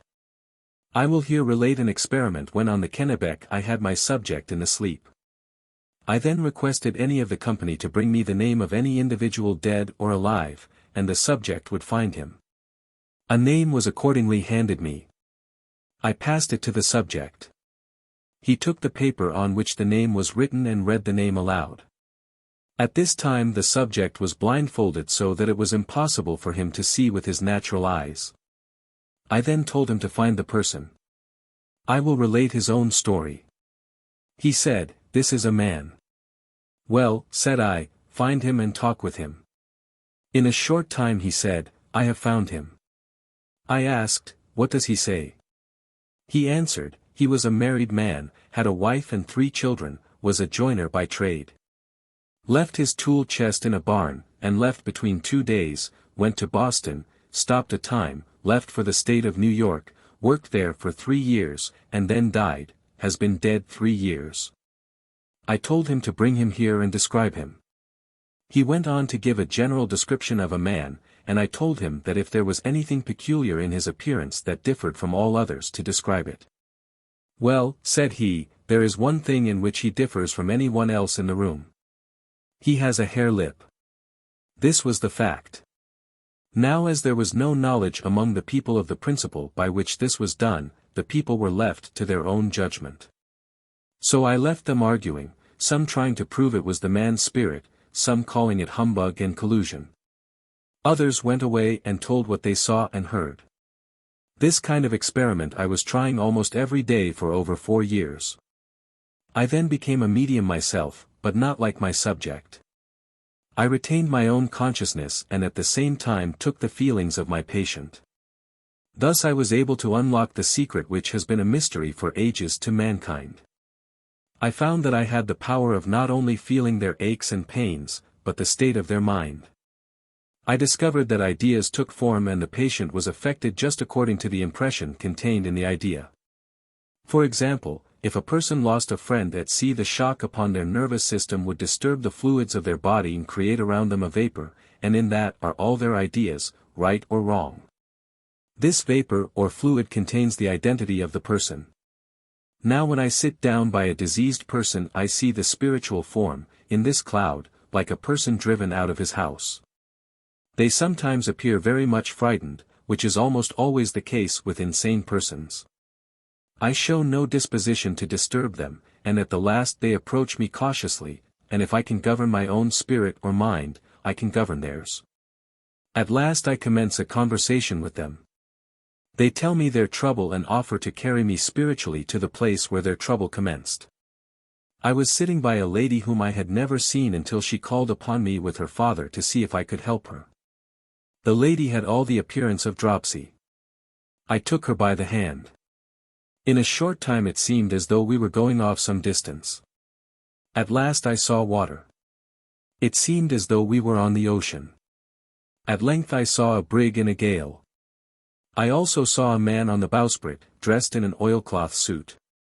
At last he fell overboard. The vessel hove to and in a short time the man sank. This was a reality, but it happened 5 years before. Now to cure the lady was to bring her from the scene of her troubles. This I did and the lady recovered. I often find patients whose disease or trouble was brought on by religious excitement. I went to see a young lady during the Miller excitement. She was confined to her bed, would not converse with any person, lay in a sort of trance with her eyes rolled up in her head, took no notice of any person. The only thing she would say was that she was confined in a pit, held there by a large man whose duty it was to hold her there, and she said to me, "I shall never die, nor never get well." She had been in this condition for 1 year, refused all nourishment, and was a mere skeleton at the time I went to see her. This was her story when I got her so as to converse. I sat down by the lady, and in about an hour I saw the man she had created, and described him to her, and told her that I should drive him away. This seemed to frighten her, for she was afraid for my safety. But when I assured her that I could drive the man away, she kept quiet. In 3 hours she walked to the door, and she recovered her health. I could name hundreds of cases showing the effect of mind upon the body. Some will say it is spiritualism. Others will say it is not. When asked to explain where the difference lies, the only answer is, that the mesmeric state is produced by some other person than the subject, while the spiritualist is thrown into this state or trance by spirits. Now the fact is known by thousands of persons that this mesmerizing oneself has been common ever since mesmerism has been known, therefore there is nothing new in that. So it is with questions put to any spiritualist. Let us now examine the proof of its being from the dead. A person is thrown into an unconscious state, while in this state the spirit of some person purporting to come from the dead enters the body and addresses itself to the company, telling some story which the company knows nothing of. When roused from the trance he is asked if he was conscious of what he had been saying or doing. To this question they nearly all say, no. The company is left in the same condition as in the mesmeric experiments. Some call it mesmerism, some spiritualism. 18. Letter to a patient. Belfast, November 4, 1856. Madam, yours of the 2nd. Inst. was received, and now I sit down to answer your inquiry in regard to your lameness. It seems to me that the skin on the knee is thinner and has a more healthy appearance. But you cannot be made to believe anything that is in plain contradiction to your own senses, and as your opinions have been formed from the evidence of persons in whom you have placed confidence, and facts have gone to prove these opinions correct. It is not strange that you should hold on to your belief till some kind friend should come to your aid and lead your mind in a different direction. Now to remind you of what I tried to make you understand is a very hard task on my part, for as I said to you, some of my ideas fall on stony ground, and some on dry ground, and some on good ground. These ideas are in your mind like the little leaven, and they will work till the whole mind or lump is changed. You have asked me many questions which time and space will not permit me to answer, but I shall write that which seems to be of the most benefit to you. In regard to your coming to Belfast, use your own judgment. The cure of your limb depends on your faith. Your faith is what you receive from me, and what you receive is what you understand. Now if you understand that the mind is the name of the fluids of which your body is composed, and your thoughts represent the change of the fluids or mind, you will then be in a state to act understandingly. I will try to illustrate it to you so you can apply your thoughts to your body so as to receive the reward of your labor.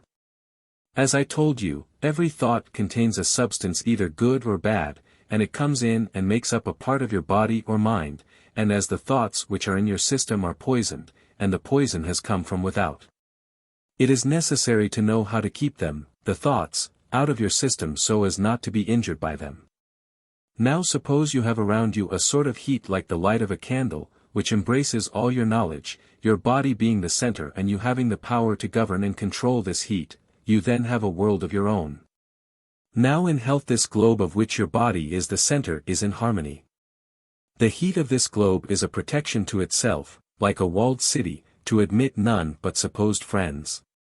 Now as every person has the same globe or heat, each person is a world or nation of itself. This is the state of a person in health. Now as we wish to change and interchange with other nations, so does our house like to enjoy the society of other persons, and as we are liberal we admit strangers to our city or world as friends. When this proclamation goes out our globe is filled with all sorts of people from all nations, bringing with them goods, setting up false doctrines, stirring up strife till the whole population or thoughts are changed. And man becomes a stranger in his own land and his own household becomes his enemies. This is the state of a person in disease.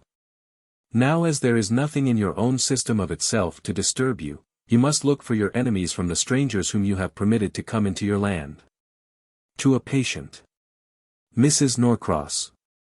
Madam, yours of the is at hand. But a lack of faith on my part to describe your case and explain my ideas to you so you could rightly comprehend my meaning is my only excuse for not writing before. But thinking you would expect an answer, now sit down to talk with you a short time. After reading your letter I tried to exercise all the power I was master of to quiet and restore your limb to health. But to give a satisfactory answer to you or myself was more than I was capable of. I therefore will disturb your mind or fluids once more, and try to direct them in a more healthy state by repeating some of my ideas which I repeated to you when here. You know I told you that mind was the name of something, and this something is the fluids of the body. Disease is the name of the disturbance of these fluids or mind. Now as the fluids are in a scalding state, they are ready to be directed to any portion of the body. You remember I told you that every idea contained this fluid, and the combination varied just according to the knowledge or idea of disease. I will explain. 2 persons are told they are troubled with scrofula. One does not know anything about it, and has never heard of the disease, is as ignorant as a child. No explanation is given to either. The other is well posted up in regard to all the bad effects of this disease. Now you can readily see the effect on the minds of these 2 persons.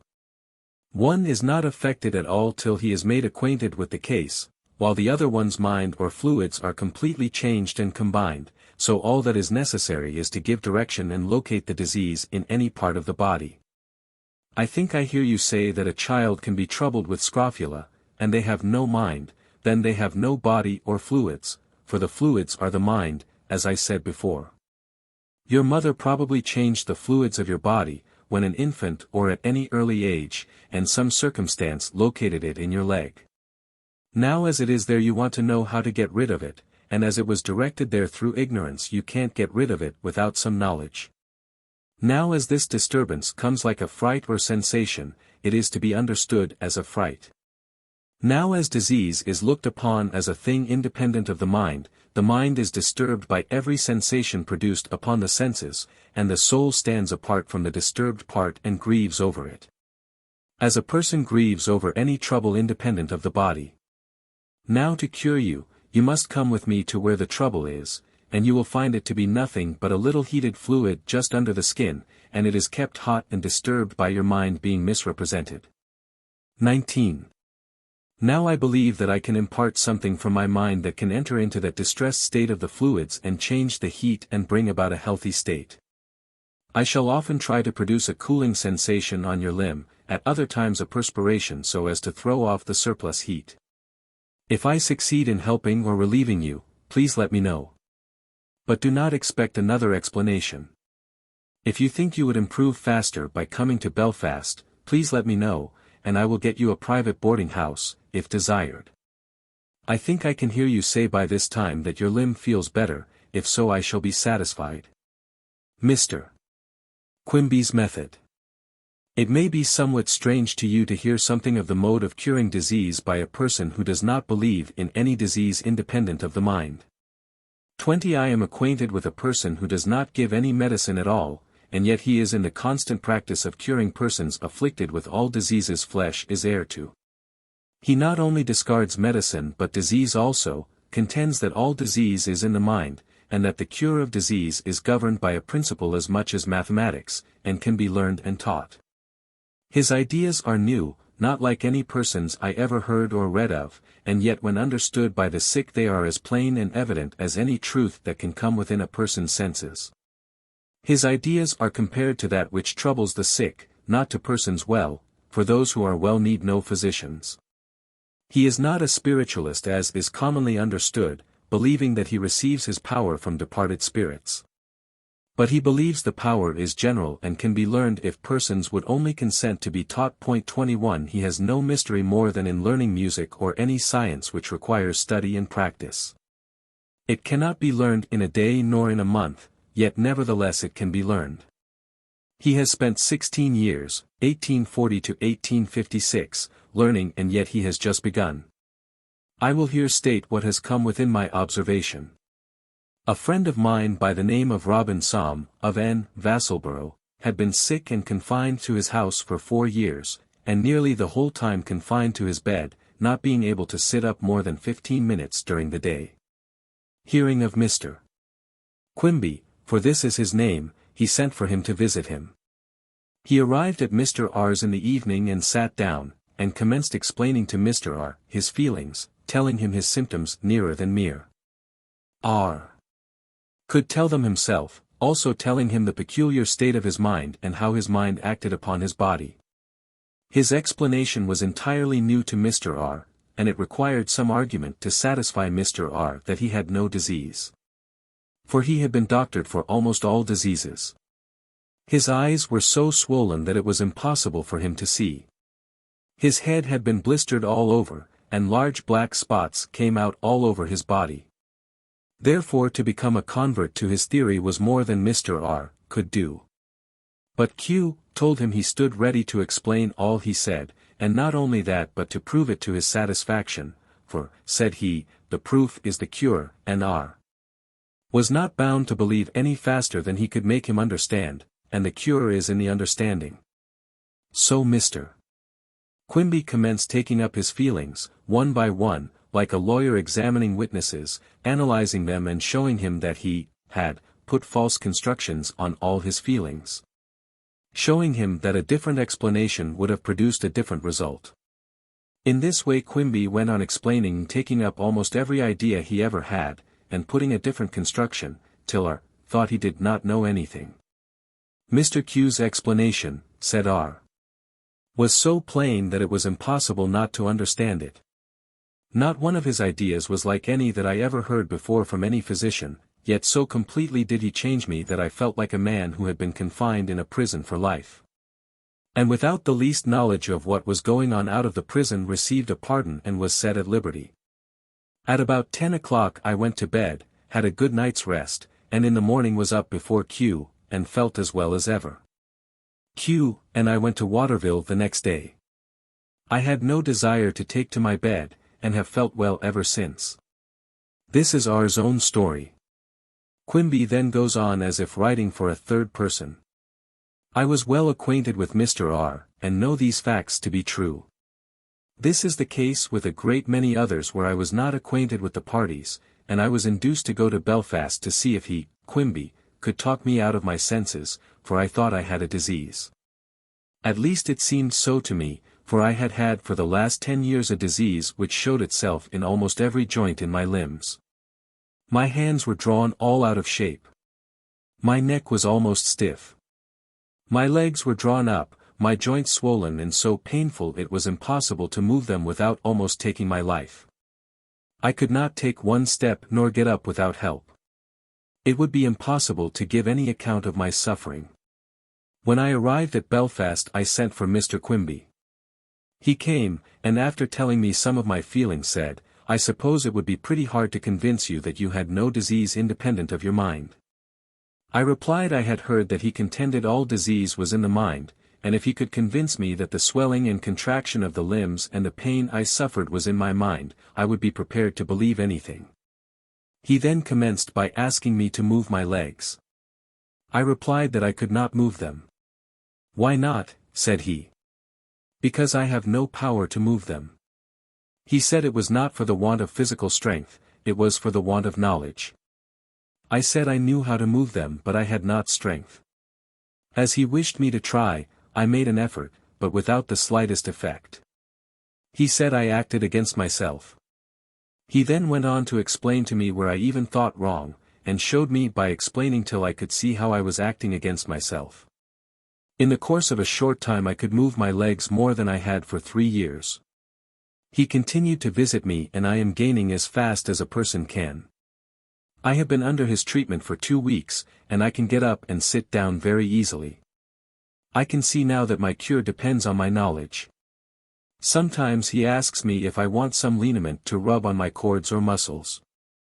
I can now see the absurdity of using any application to relax the muscles or to strengthen them. The strength is in the knowledge. This is something that he has the power to impart. But how it is done is impossible to understand. Yet I know the knowledge he imparts to me is strength, and just as I understand so is my cure. Point 22. 8. Contemporary testimony. Under date of July 8, 1856, a former patient wrote a brief article entitled, An Important Discovery in the Healing Art, as if intending it for publication. The MS. has been preserved, and from it we quote the following. Tit's truly wonderful discovery is now practiced by Dr. Quimby, of Belfast, a very respectable gentleman, for intelligence, agreeableness, and integrity. He is able to cure without the use of medicine diseases which have baffled the skill of most eminent physicians.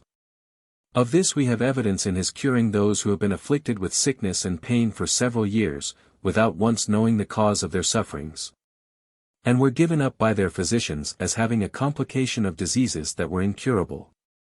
Having therefore to abandon all hope of a recovery and giving themselves up to die, they heard of Dr. Quimby and his successful mode of curing disease.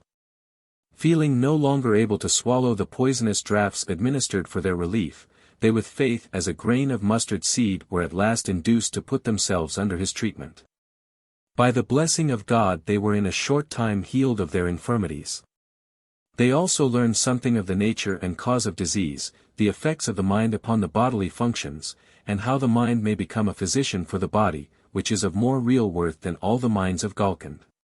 For when in possession of this knowledge we learn to remedy our own ills, and no longer remain a prey to disease.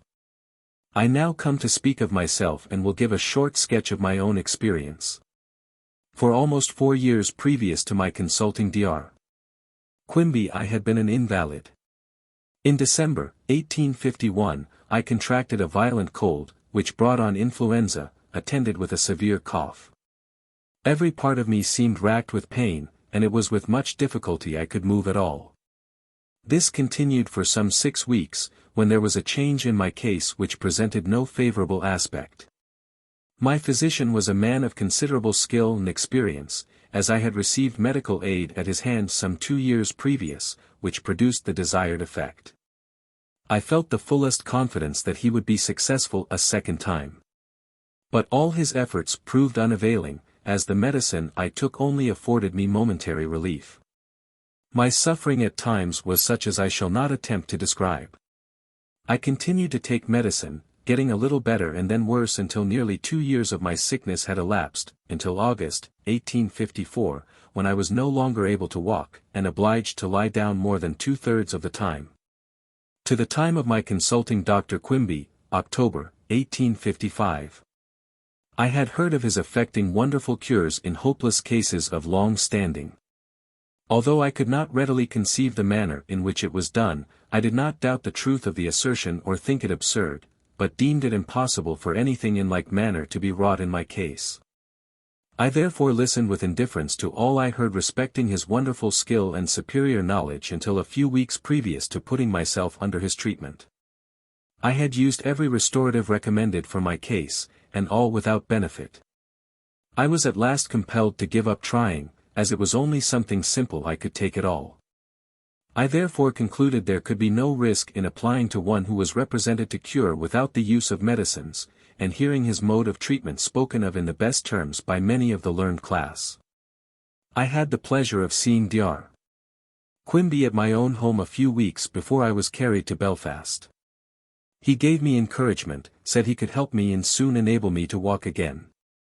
This I thought was doing too much. I dared not believe. And yet I was impotent to know the truth. That I could not even fancy to be a reality. I set out on my journey with as much fortitude as could reasonably be expected of one so weak. I felt glad to lie down and rest myself after so fatiguing a journey. I was much distressed, but wished to make as little ado as possible, for fear of alarming those who accompanied me. Dr. Quimby made me a visit the same day, and expressed an opinion a second time that he could help me. In 1 week's time I was able by slight assistance from Dr. Quimby to walk downstairs. It was learning to walk a second time in life. I began to think, feel and act like a new being. Although I was very deficient in knowledge of the truth which was to set me free, I had already learned sufficiently to enable me to perform in 1 week what I had not done for the past 14 months. I had never known what true happiness was before, so thankful did I feel for the pleasure of walking. Yet so sudden was the change and so speedy the recovery that it seemed like trying to do something altogether unnatural. During my stay at Belfast Dr. Quimby had more practice than he could well attend to, and several whose cases came under my own observation had long been considered hopeless were in a short time restored to their natural strength. By the leave of one young lady, Miss C., from Bucksport, I will narrate her sufferings and the help she received. She had been a sufferer for more than 10 years, and had had 15 medical attendants that were considered men of skill in their profession, who were at last obliged to admit her case as something which surpassed their knowledge of disease. She, learning of my speedy recovery, desired to learn more particularly concerning it, and consequently came to see for herself. Dr. Quimby examined her case and bid her be of good cheer, and thought he could help her. Strange as it may seem, in a little less than 3 weeks she was able to leave for home, and could walk 2 miles with much pleasure. She lives with a heart full of gratitude to God for the blessed means by which she was restored. Ever since my return home my health has been improving, although very many thought my sudden cure was nothing to be relied on, and if I still persisted in taking exercise I might ere long be in as perilous a situation as when I first applied to Dr. Quimby. But they have become convinced that it is reality, and think me almost a miracle in the history of disease. I have been able to attend a singing school during the past winter without experiencing the slightest injury. Permit me to say to those like myself when looking for a remedy that you have only to go to Dr. Quimby and apply thy heart unto understanding, and thy ears to the words of knowledge. So shall the knowledge of wisdom be unto thy soul. When thou hast found it, then there shall be a reward, and thy expectation shall not be cut off. I have deferred publishing this statement until the present time that all might know that I am now well, and suffer from none of my former difficulties, that I have recently gone to housekeeping and have nothing to molest me, or make me afraid as regards to my former difficulties. I desire always to bless the Lord, who has so wonderfully dealt with me, and also to express my deepest gratitude to Dr. Quimby, as the means employed to change my conditions. A writer in the Bangor Times tells of the case of a Mrs. Hodgson of Kenduskeag, who had been sick with a complication of diseases for 2 years. Dyspepsia in its worst form, and a difficulty about the head, had utterly prostrated her, so that, for the 2 years, she had been unable to walk a step or to be moved in an upright position without fainting. Dr. Quimby called upon the sufferer, and in 2 hours the patient rose from her bed without assistance, seated herself in a chair and sat up 2 hours. She rested well that night, she steadily improved and in due time gained 20 pounds of flesh. All this came as the result of a single visit. The writer states that he has heard of other cases of remarkable relief, and he wonders what power there is behind Dr. Quimby's gift. The testimony of others is mentioned regarding the marvelous power following Quimby's efforts. No theory is proposed, but the writer evidently agrees with one signing himself Exeter, in the Bangor Jeffersonian, February 1858, who declares that it is too late an hour for the cry of humbug in Mr. Quimby's treatment of disease.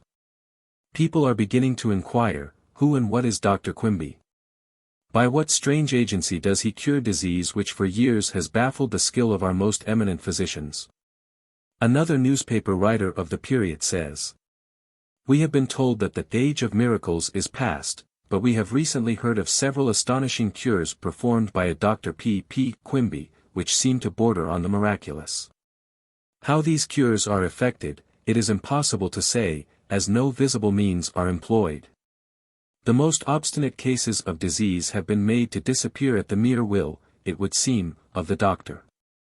Having heard of a remarkable recovery, we called on the patient, an intelligent young lady, who stated to us her case, and the manner of her cure, the facts of which she embodied, at our request, in the following letter. Portland, Maine. August 29, 1860. Dr. Quimby. Dear Sir, I have been sick since 5 years ago last July, having a great deal of pain in my back and limbs, caused by blue pills taken 2 years before, physicians said, giving me spinal disease. Very soon I was unable to walk, or even stand, and for months I was prostrate upon my bed and confined to a dark room, having neuralgia in the optic nerve, dyspepsia in its worst form, making me a great sufferer. After being for 2 years in the care of my uncle and brother, they decided medicine would not cure me, and took me to a water cure, at Hill, N.H. At this time I could not stand and was wheeled about in a wheelchair. My general health improved, and 2 years ago this fall I was able to walk about the room for 2 weeks only, and with this exception I have not walked in 5 years. The water cure physician decided there was no help for me there, concluding the spinal marrow was diseased. Hearing of you, I set out at once to see you. Arriving at the United States Hotel in Portland, August 15, a.m. I was carried upstairs to my room in my wheelchair, and in 15 minutes after I saw you, Dr. Quimby, I was walking. I went downstairs to dinner without any assistance, and to my room again, and during the p.m. I took long walks of about 40 steps and back again, and when you consider that in the morning of the same day, I could only stand for an instant, and take 2 or 3 steps with assistance, you will not wonder that I was wild with delight. Or that I was to myself like one risen from the dead. The second day I walked on the street 16 rods, and during the 6th day I walked 4 miles and a half, and in less than 2 weeks I walked into Portland from Falmouth, 4 miles. My disease is entirely gone, my back is perfectly well, and I have no fears of a relapse. Yours with much esteem. F. C. B. Residence, Williamstown, Vermont. To this testimony may be added that of Mr. Julius Dresser, restored to health by Mr. Quimby 3 months before and devoting himself to conversing with patients on the truth. Mr. Dresser saw Miss B.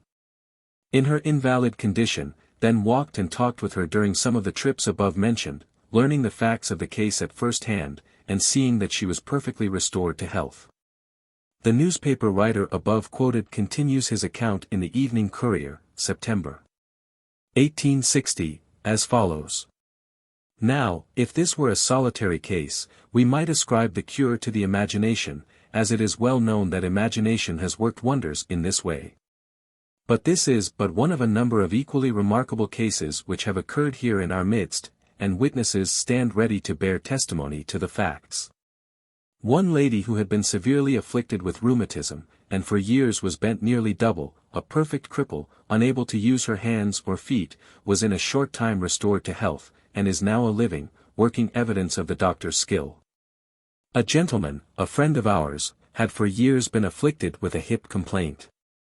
He had for a long time been confined to his bed, and was brought so low his physicians had given him up, with the intimation he could live but a few days. It was purposed to call in Dr. Quimby.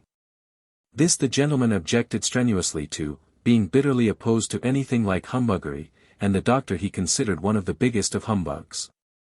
His wife, however, insisted on calling in Dr. Q. He visited him, and yesterday we met the patient on the street, going home to dinner, looking heartier than we have seen him for a long time. He considers himself entirely cured of the complaint. We told him people considered all these cures as humbugs. So did I, was his reply, but here I am, and if humbug can work such wonders, glory be to humbug, say I, and so say we. We might cite a dozen other cases, but we refrain. We have no other motive in mentioning these rare cures than to make our readers acquainted with the remarkable phenomena. We have but a slight acquaintance with Dr. Quimby, and have no interest in publishing his astonishing cures to the world. We have mentioned them as affording matters of curious speculation. We must confess there is something about them more than our philosophy ever dreamed of. Point 23. The next testimonial first appeared in the Lebanon, N.H. Free Press, and was then copied by other papers in Maine and New Hampshire. Lebanon, December 3, 1860. Just at the present time there is a good deal said about Dr.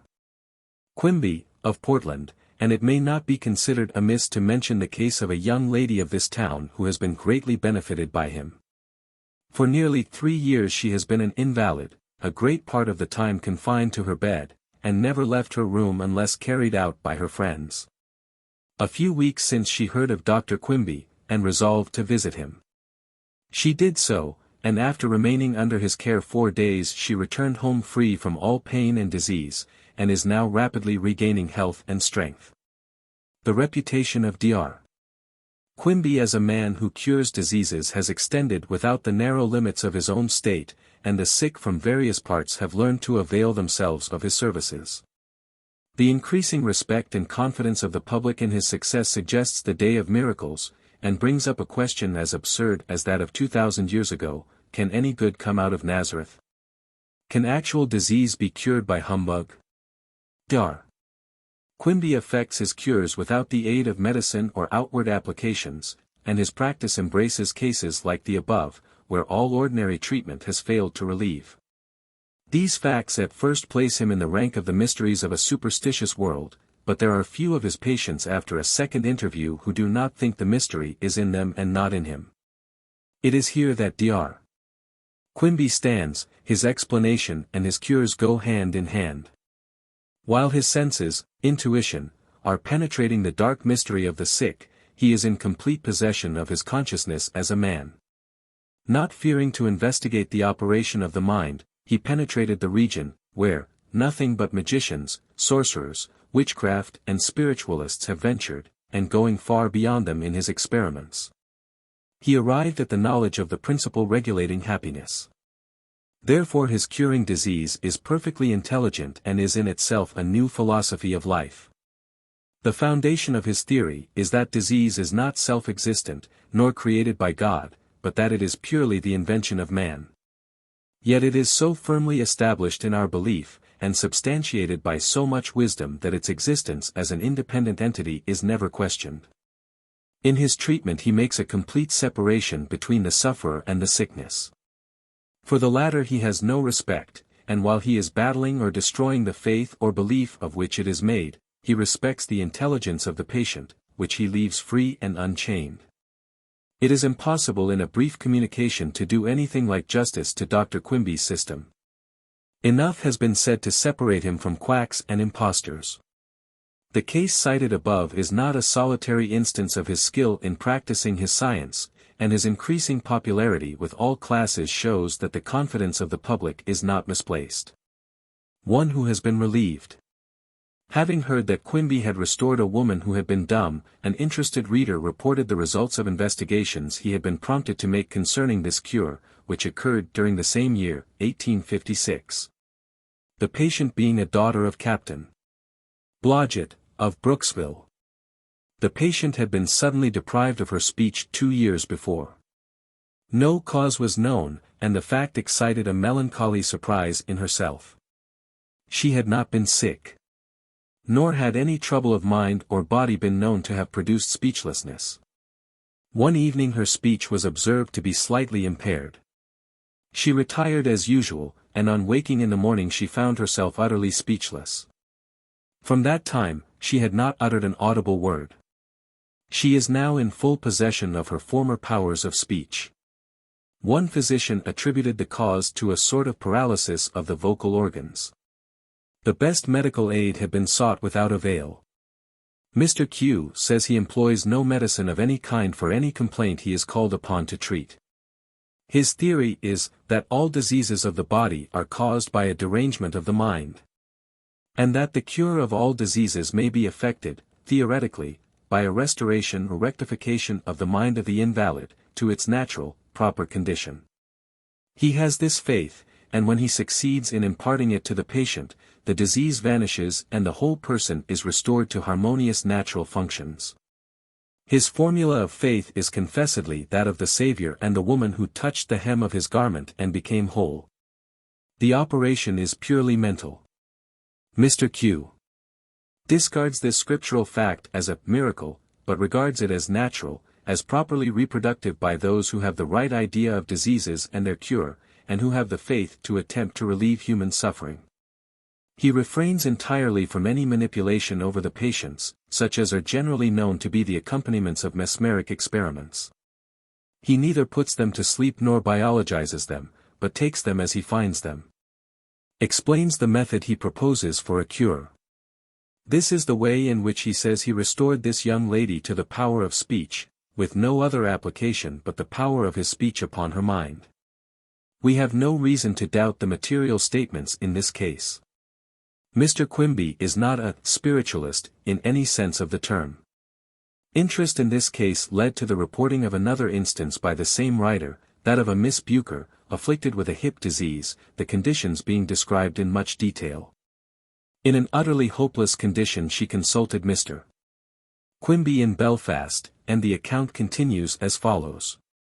She began immediately to improve, and has grown better every week to a wonderful degree.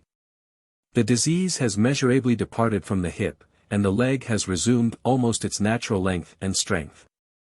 She threw aside her crutches a week or two ago. And now she walks with considerable ease and no pain, with the aid of only a small cane in one hand. She lifts her foot with ease, and bears her whole weight upon it momentarily while walking, a thing which until within a few weeks she had not been able to do for 15 long years. The reader may imagine the enthusiastic congratulations in which she indulges at the cheering prospect she now has of being completely restored to health. She is apparently in the enjoyment of a new life. Dr. Quimby has used no medicine or material appliances whatever, internally or externally. He has not even seen nor touched the part afflicted. All he has done has been by acts of volition, conversing with his patient daily for about 6 weeks, teaching her, as he says, the use of her limbs and how to walk. He feels confident that he has obtained the mastery of the disease. He got the mind and most of the body of the patient on the winning side. He believes that their mutual faith will yet make his patient whole. He says he is not performing a miracle, but a cure, by the exercise, in a novel way, of those powers of intellect and reason with which the Creator has endowed him in common with all intelligent beings. This eminently fair-minded man appeals to his readers to visit the patient if so inclined and see for themselves while the actual process of restoration to health is going on. More convincing to some will be the testimony of F.L. Town, Assistant Surgeon, U.S., Louisville, Kentucky, who, in a communication over his own signature, March, 1862, wrote to a Portland paper concerning his observations and knowledge of the experience of a patient under Quimby's care.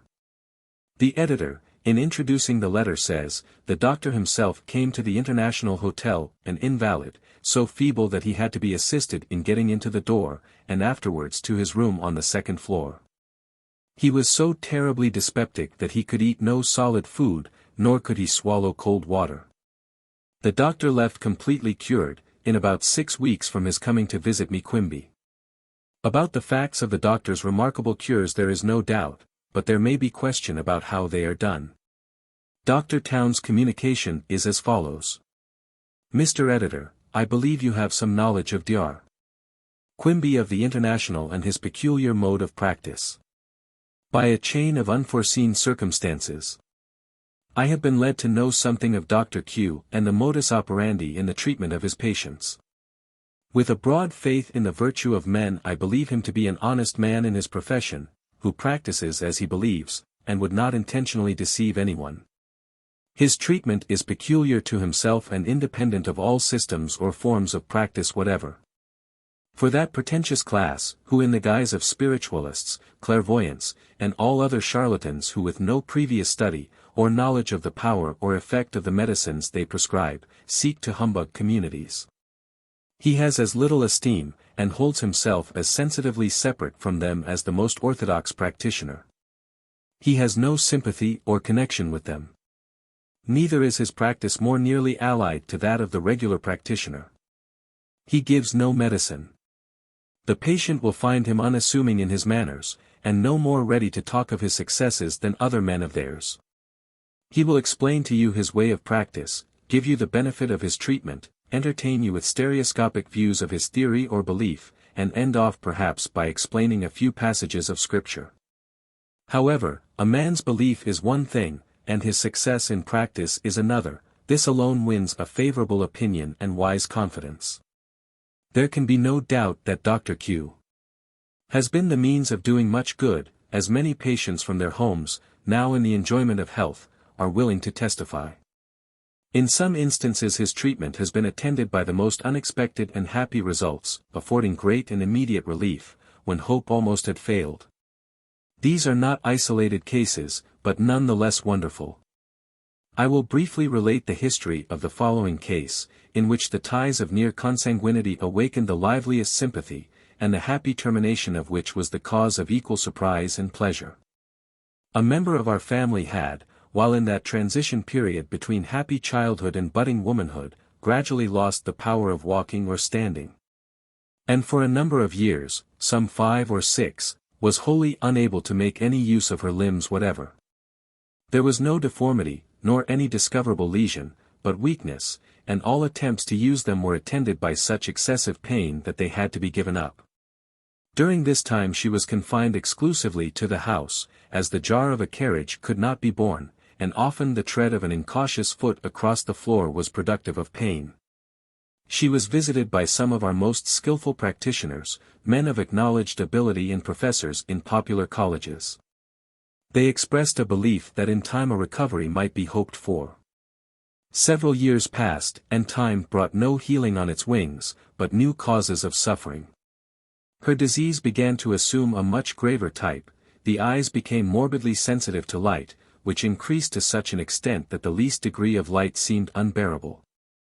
The shutters were closed, curtains were drawn, and heavy blankets followed, tacked closely over the windows. The digestive powers became much impaired. The stomach, in failing to perform its office, sympathized with the rest of the system. For 5 months the only nourishment that could be borne was a few cups of milk and water drank during the 24 hours.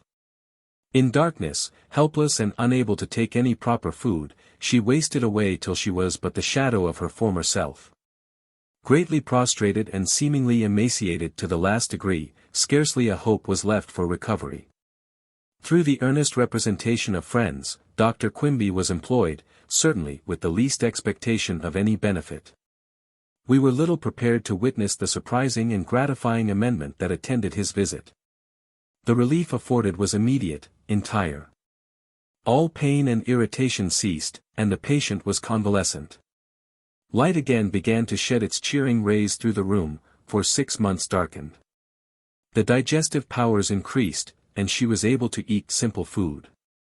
The use of her limbs returned, and under a more generous diet, and as new strength gave power to them, she was able to walk. In a few months her weight more than doubled. At that time, stopping at a distant city, I soon came home to witness these happy results. How great was the change! Like a child, she was again learning to walk. The hue of health was chasing from the cheek the pallor of sickness, whilst her returning smile and speaking eye told of the happiness within. Her whole aspect showed that she was indeed a new being. Save an occasional drawback, which a visit of a few weeks to Dr. Q set all right, she has steadily mended to the present, nearly 2 years. The eyes are still troublesome, but improving, otherwise her health is apparently confirmed. Other cases equally remarkable have come to my knowledge, whose history and symptoms were every way different.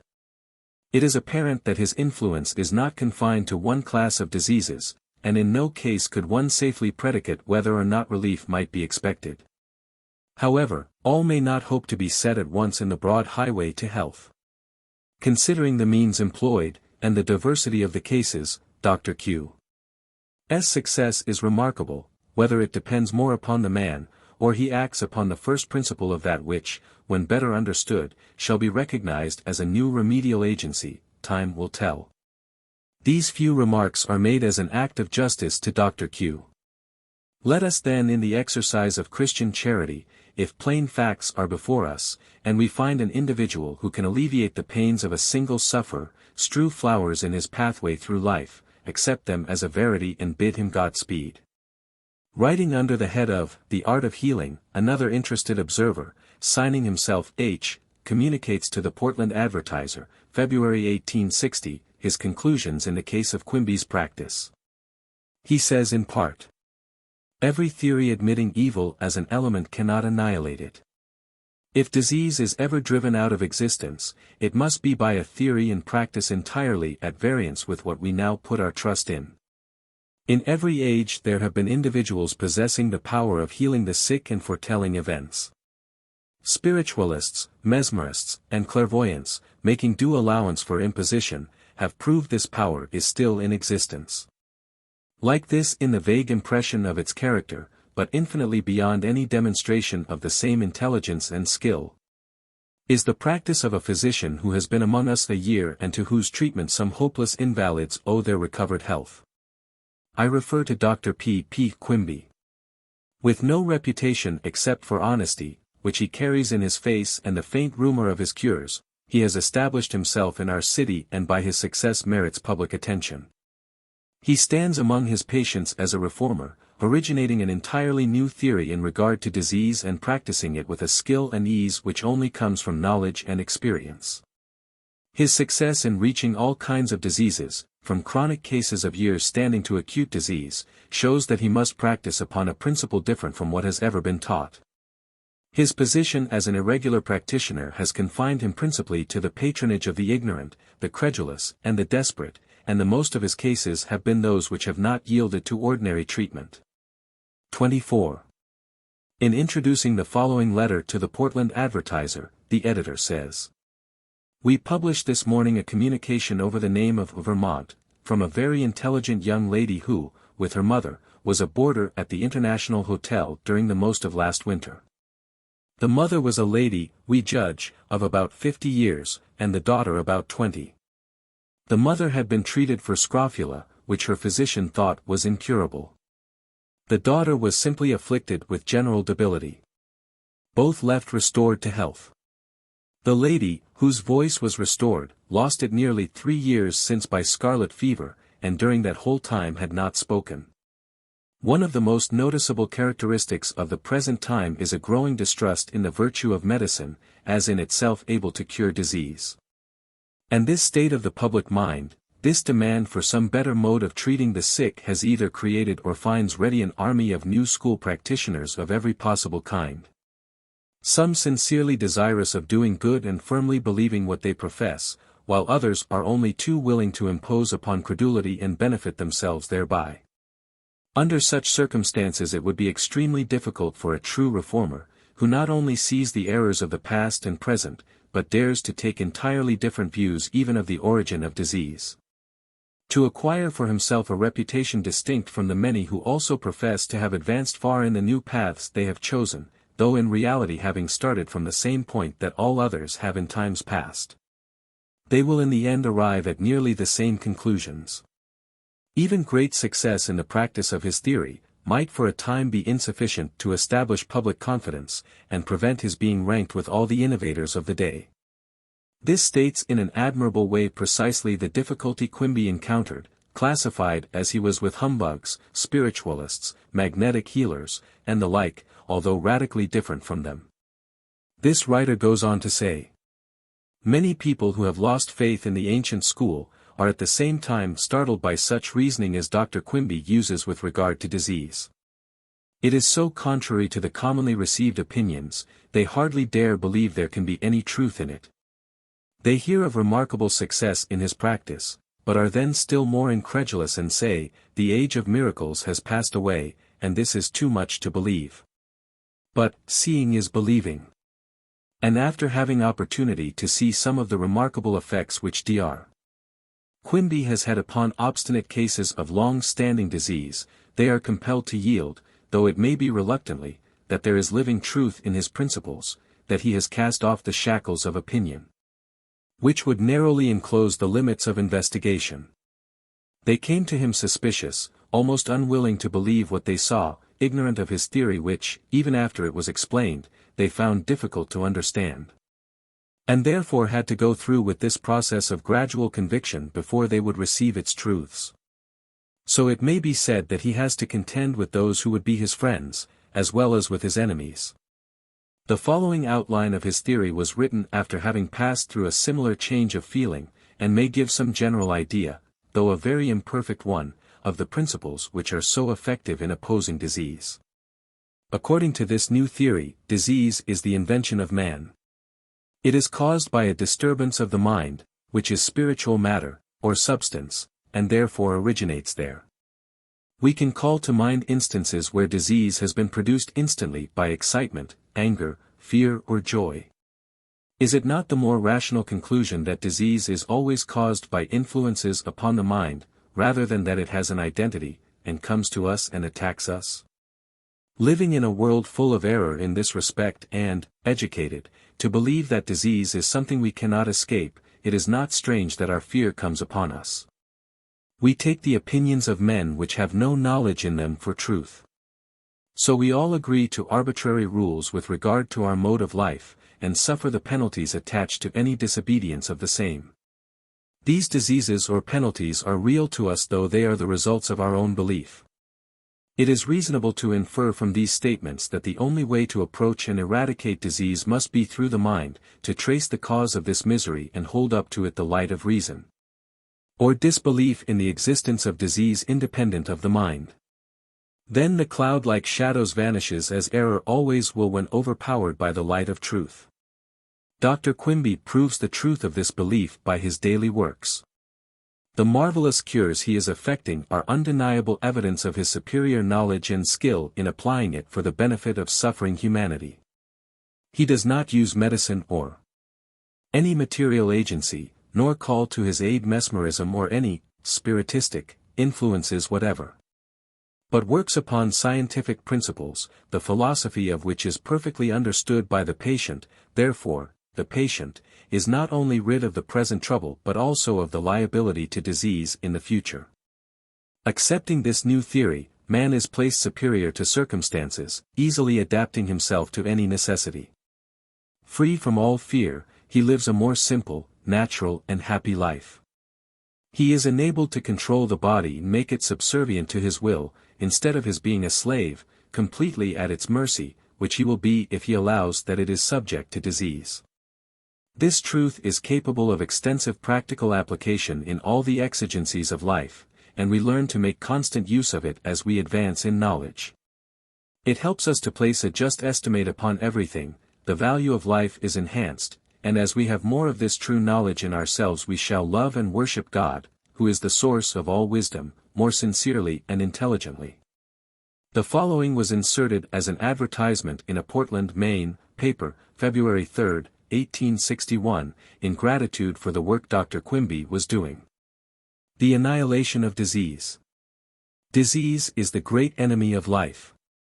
Even those who are free from it admit that they are liable to it and are in constant fear of the danger.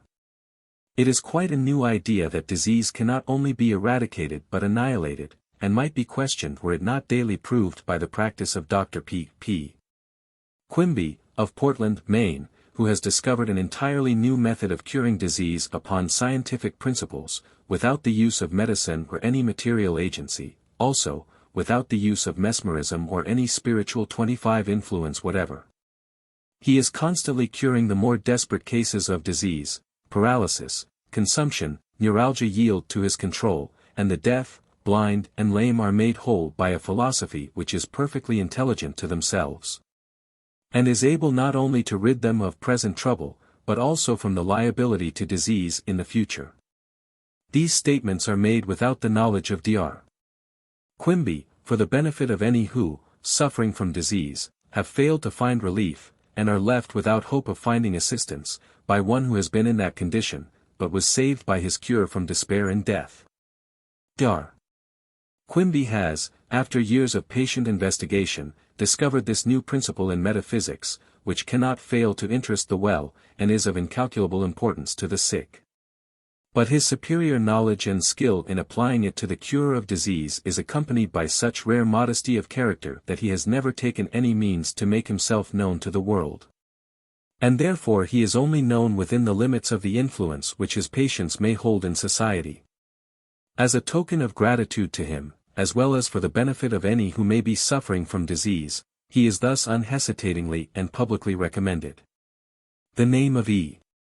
Chase, Portland, is appended in ink to the following testimonial, clipped from the Portland Advertiser, 1860, smiley face. Reader, did you ever see Dr. Quimby? You have heard of him. As a doctor he is nondescript. He ignores all material medicines. He does not give the infinitesimal atoms of homeopathy or bread pills. He repudiates all spiritual medicineship as he does the whole catalogue of pills and liquids recorded in the MD's Materia Medica. These he asserts are all humbugs, and the works of darkness. His patients come from the four winds of heaven, no, not from the south. The doctor is a strong Union man, and would as soon cure a sick rattlesnake as a sick rebel. He has patients from all parts of New England, the Middle States, and the West. And his patients are all from the wealthier and educated classes. He has a large practice in this city and neighborhood.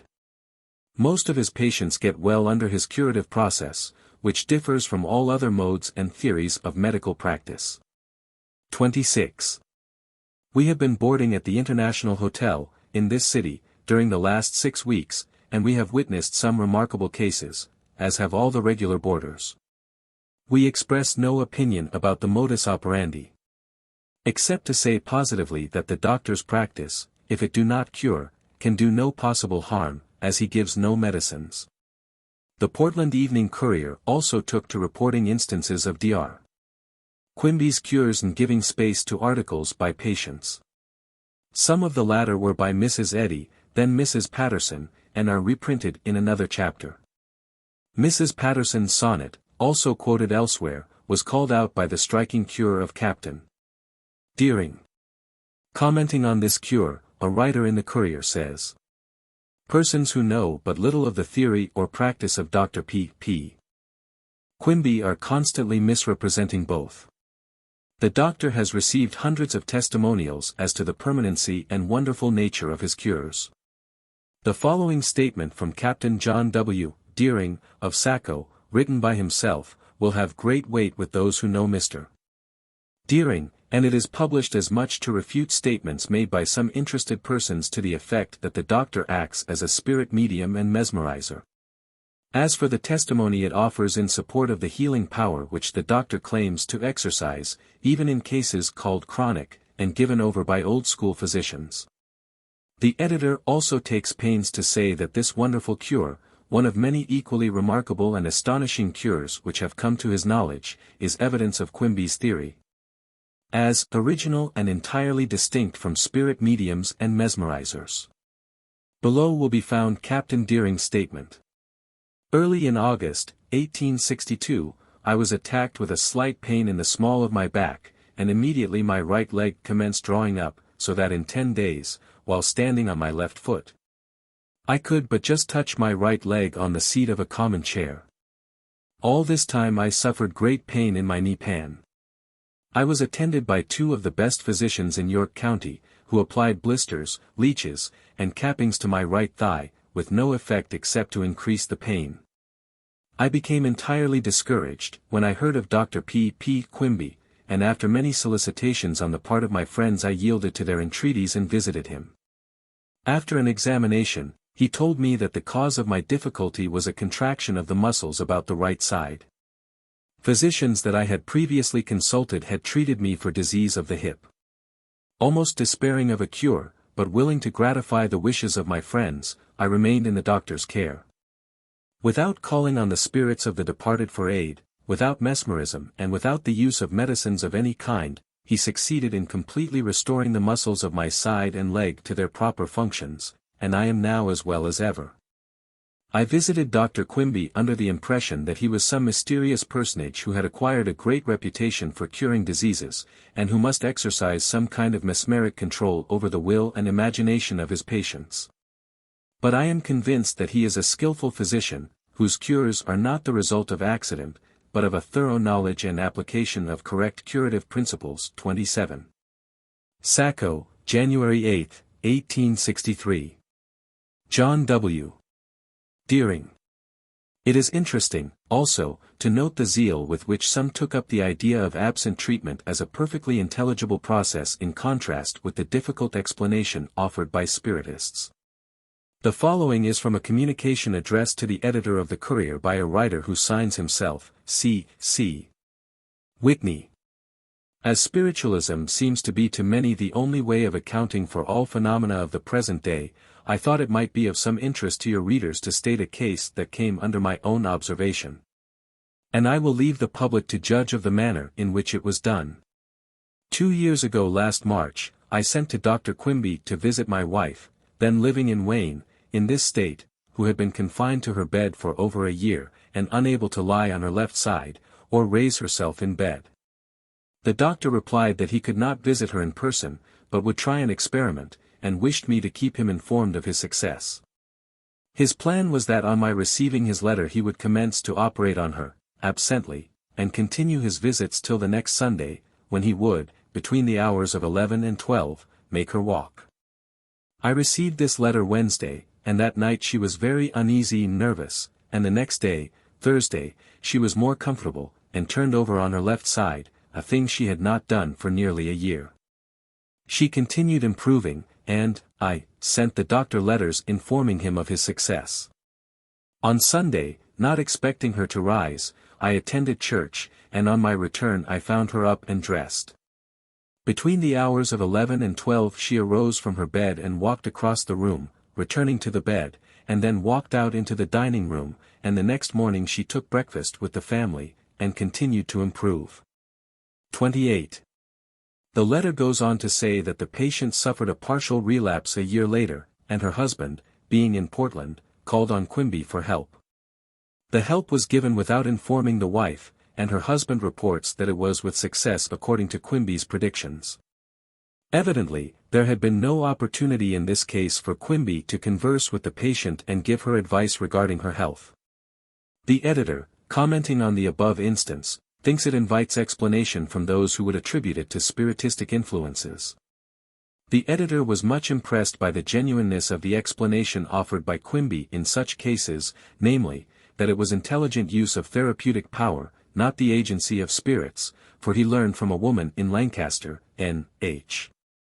that at the time appointed by Quimby for visiting Mrs. Whitney absently, Quimby, then in Lancaster, remarked that he must go to Wayne to visit a patient. After retiring to the parlor for an hour, Quimby returned and said he had got the lady up from her bed, and that she walked, and 3 persons were present in the room who witnessed it. Upon writing Mr. Whitney, it was found that he and 2 friends, who had accompanied him home from meeting were present at that time, and saw her walk. This again shows the clarity of Quimby's perception at a distance, also the fact that what he gave as facts could be verified.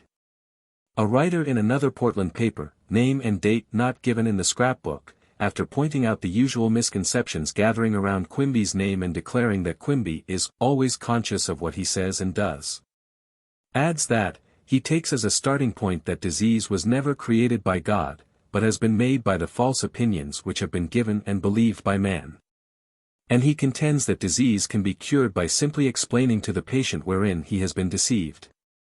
He says that if he cures at all he knows how he does it, and that all the power he exerts is simply in what he says to the patient, while sitting with him. This of course involved the silent realization known as a treatment. The doctor also contends that if he can cure an individual case, he can produce the same effect by addressing himself to many at the same time. He has the intention of publishing his ideas at some future time, and also the idea of treating disease publicly, when he feels that the people are ready. It will be noticed that the writers in the above excerpts from the press uniformly speak of the fact that Dr. Quimby practiced according to a new principle, not by giving medicine or by making any material applications, and not by the use of mesmerism or spiritism. These excerpts have not been selected and published here because they are favorable, but because they are frank statements of Dr. Quimby's practice as it impressed contemporary observers. The newspaper excerpt which shows the least understanding of Quimby's practice is the following from the Bangor Jeffersonian, 1856. This excerpt was republished in The Philosophy of P. P. Quimby, 1895. When the writer quoted below uses the term animal spirit, he is using his own term, not Quimby's, for this term was not employed by Dr. Quimby.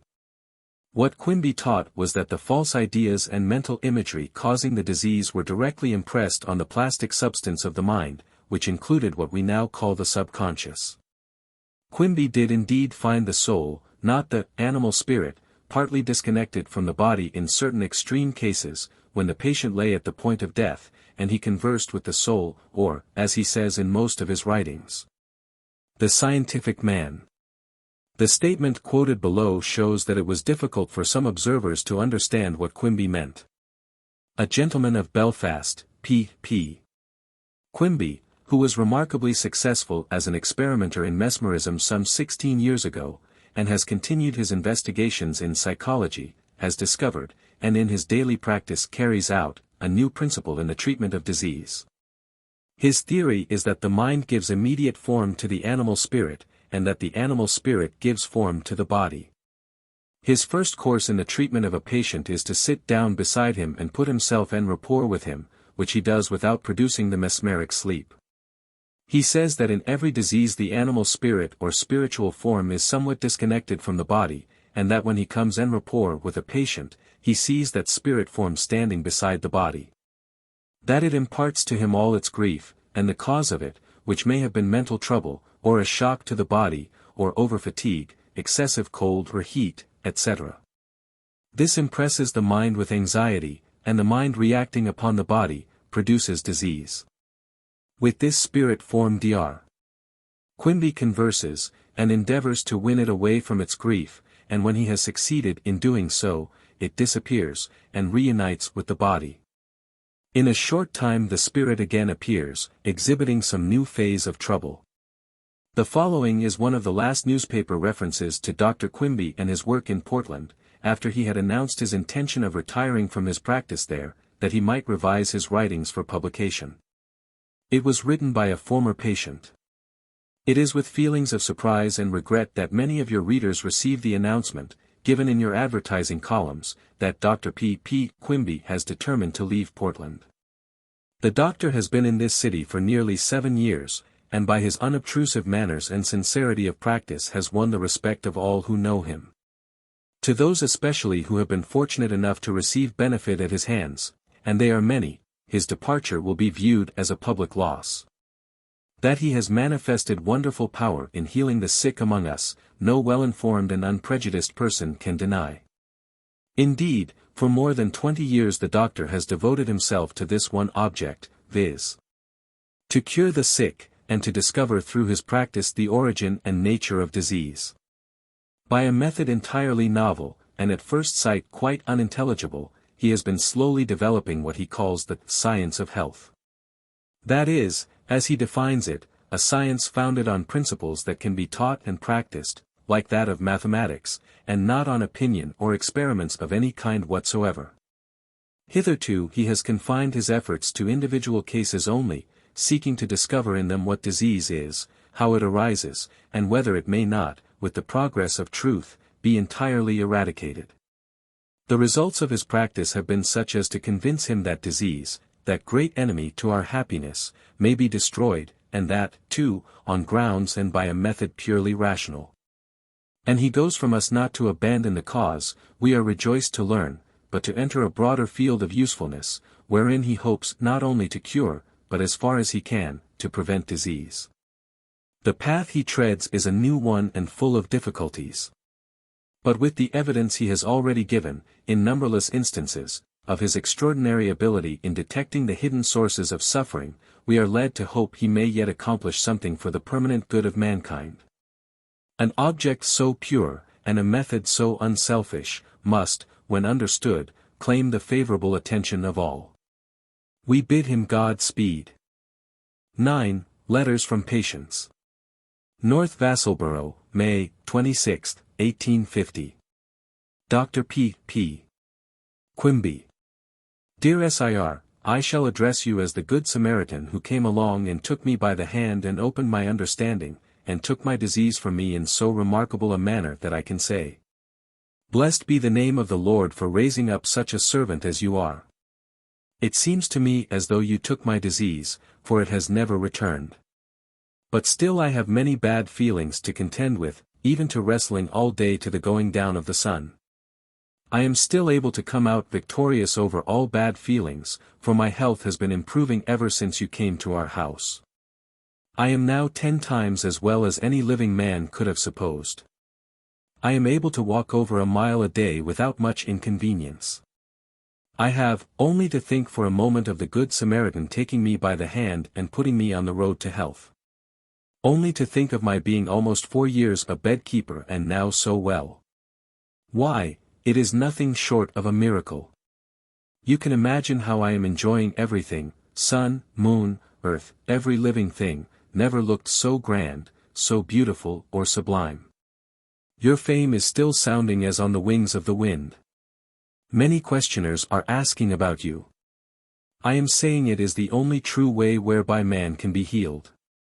I am daily preaching your doctrines to the children of men. I hope by strict attention to your rules to remain well. The letter concludes with references to sick people in the neighborhood who need Quimby's treatment. The writer describes the maladies he labored under for years and the difficulties he encountered in traveling about and overworking. His statements indicate that he is a man well along in years, and that he has now taken a new start in life, with the realization that he is in possession of an intelligible principle to live by. Quimby early began the practice of treating silently at a distance. The following extract is with regard to a woman who was clairvoyant enough to see Quimby in the case of one of his mental visits. Last Friday evening, October 3rd, between 7 and 10 o'clock, mother and a niece of hers, who is here on a visit, were sitting together talking, and this lady says she saw you standing by mother, about to lay your hand on her head.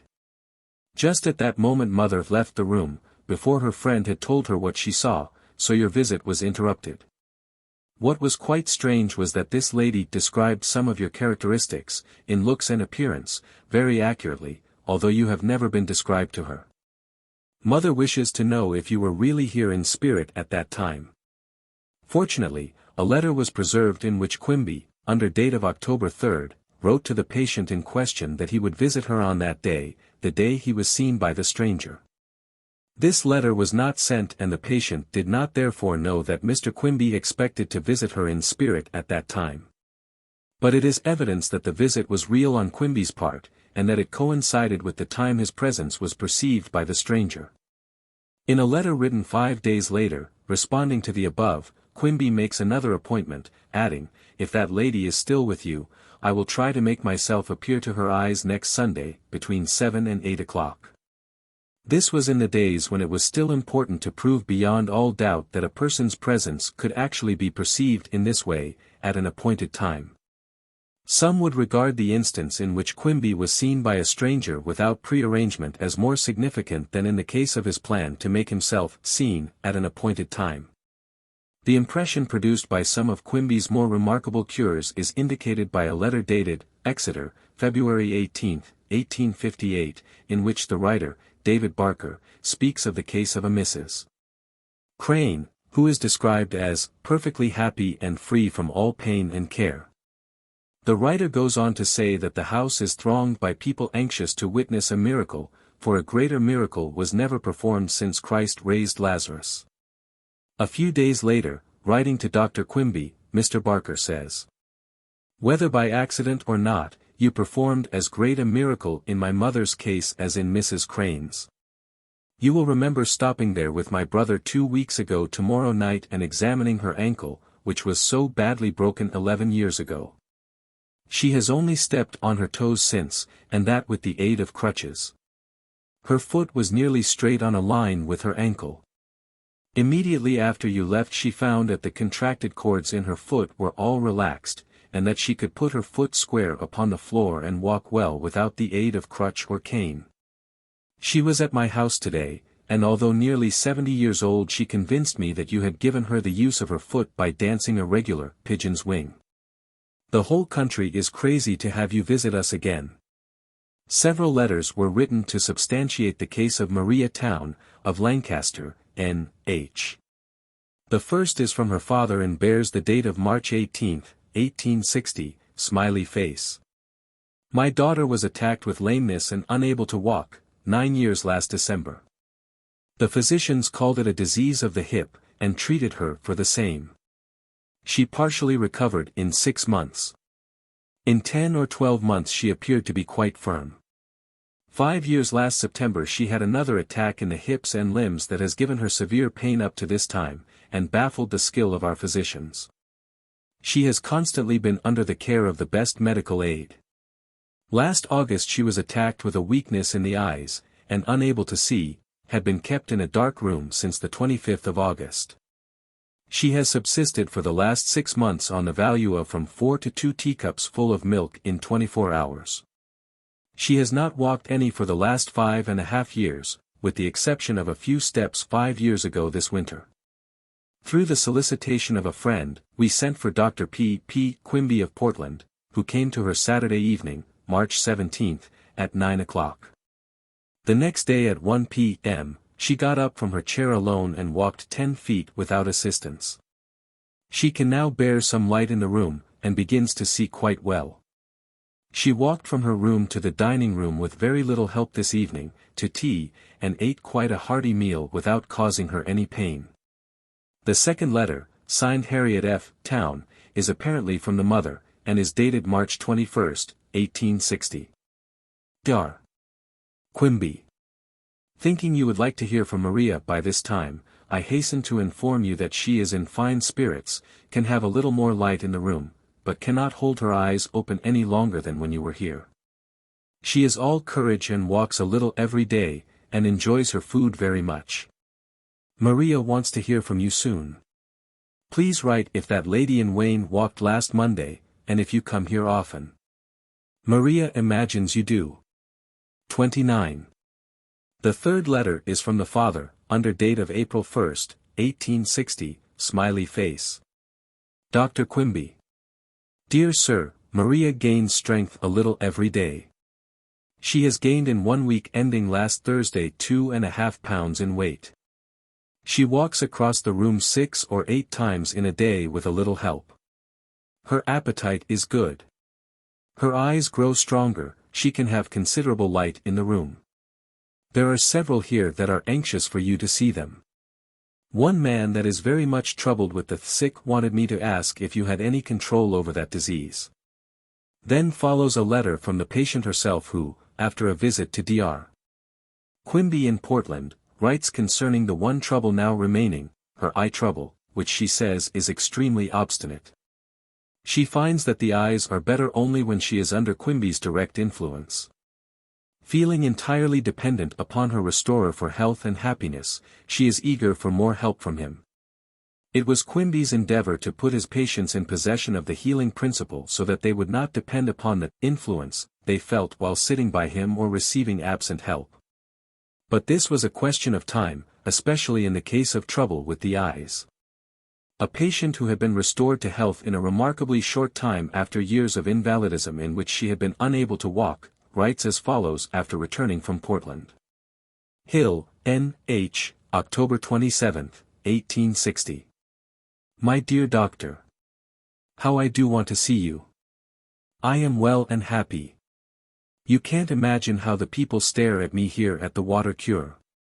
Dr. Vale thinks he will come and see you. I talk as much of your science to him as I know how to. I wish I knew more. I want you to prove to me mind is matter, so I can to them. 30 I went to see one of the old school doctors. He is coming to see you and see if he can learn your way. He greatly rejoices with me. I can't make the religious part go. I can't understand it. It doesn't seem to suit me. I go to church, though the preaching does not always suit me, to prayer meetings, and I pray as I used to. What do you think of me? 31. My uncle and brother, doctors in Lowell, were so anxious and had so many fears for me that I had to get out on the street soon as I could and go off on a walk for miles long. I went just as fast as I could, some of the time running, until all the fears were gone. They make my back feel strangely, the fears, and I can't seem to sit as erect. I will send all I can to you.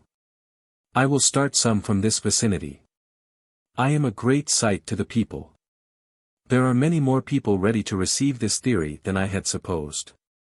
My uncle and brother did not seem to get any clue to it, and said they did not know what to think of it. It does seem good to walk, and my heart is full of gratitude to you and God. I am so glad I went to see you. I can't express it.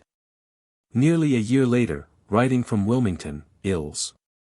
This patient expresses the thought that her restorer has helped her since she left home, although she has had little to meet save homesickness. She says in part, I wish you would take away that longing for the East, at those times when I feel I would give all to see Dr. Quimby. I try to think you are not far away. I like to think of that place by you which is mine.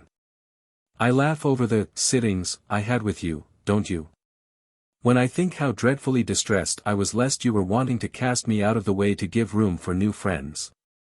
How funny that you should know how I felt all the while. How you can understand the feelings hidden within others are entirely ignorant of, appears to me quite mysterious. When I consider what you have done for me and others, and that you are continually doing greater and greater cures, I conclude I cannot tell what may not be done. And that you possess a knowledge far superior to any other person I have known or heard of. I am glad I ever came to you, almost glad I was sick to need your assistance, that I might know and feel these things. When one is raised from a long illness to perfect health, as it were instantly, do you not realize what a healthy person cannot? Would they want to help feeling glad, and that the man who did such a splendid thing for them was the nicest, best man in the world? It does me good to know the science is being appreciated, that you are successful. I want to know if a knowledge of mind acting on mind will enable one to control an ungovernable child without using any means of punishment, and what you do in the next world with profane, drunken, stealing, murdering men, people commonly sent into eternal punishment. I wish I could tell you how I feel. But it is the same as when I sat with you, an undefinable longing for something. Another letter of the same year begins by raising a problem. I wonder if everything that occurs through life that makes me sad has got to make me sick. Can't you tell me something about it, and give me some good fatherly advice? Something quite unpleasant has occurred since I was in Chicago that gave me a great deal of trouble night and day, and I find myself out of fix. Doctor, I often get your picture and I imagine I have regular sittings with you. They do me good, I do believe. But the picture is not equal to the live man. You know the gratitude of my heart better than I can express it. Other letters written from time to time indicate that the cure was permanent, although there are slight matters requiring her healer's advice. Writing from her old New England home 4 years after she was cured, Miss X says that everybody remarks how strange it is that she is so well. She also says, I have never lost a moment from sickness since I have been in school, nearly 2 years. I walk 6 and 8 miles in a day, very often. I feel so thankful I am well. If it had not been for you I would have been in my grave or much worse off long before now. I cannot tell you, Dr. Quimby, how much I think of you, and love you for what you have done for me. When I went to school in Chicago my friends said in less than 3 months I should be sick. I wrote you and you said you would not let me, and I have not been. Now I want that knee of mine cured up. 32. Another series of letters, dating from 1860 to December 25, 1864, begins with the description of the patient's case, a fibrous tumor about to be operated upon and other conditions as diagnosed by competent physicians. And traces the results from time to time, as the patient reports her progress. She, too, experiences difficulty in avoiding the recurrence of old symptoms, for her case was well known, the doctors are skeptical, sometimes angry, and she must maintain her faith against opposition. At times she can hardly call herself well, and so writes to Dr. Quimby to express her difficulties and receive his advice or help. The following letter is typical of those written to express gratitude. Plymouth, October 17, 1858. Dr. Quimby.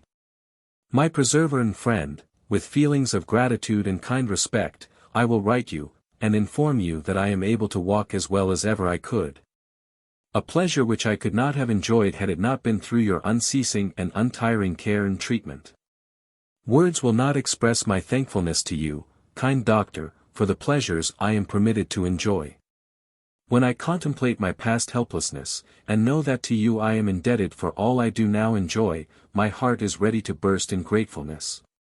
I continue to improve in walking day by day, as you told me I would, and now I can run up and down stairs, not as fast as you can, because you are so spry, but as well as most anyone else. My friends receive me with wonder depicted upon their countenances. I assure you, to see me walking all by myself, was a joy to them indescribable, and believe me their whole tribute of praise is tender to you. With all love and respect, I remain your young friend, E.C. 10. Letters to Patients. Portland, February 9, 1860. To a patient in Hill, N.H. Your letter apprised me of your situation and I went to see, absent healing, if I could affect you. I am still trying to do so, but do not know as I can without sitting down and talking with you as I am at present. So I will sit by you a short time and relieve the pain in your stomach and carry it off. You can sit down, when you receive this letter, and listen to my story and I think you will feel better. Sit up straight. I am now rubbing the back part of your head and round the roots of your nose. I do not know as you feel my hand. But it will make you feel better. When you read this, I shall be with you, and do as I write. I am in this letter, so remember and look at me, and see if I do not mean just as I say. I will now leave you and attend to some others that are waiting, so, good evening. Let me know how you get along. If I do not write, I may have time to call for that does not require so much time. 33. P.Q. Portland, February 9, 1861. To Mr. S.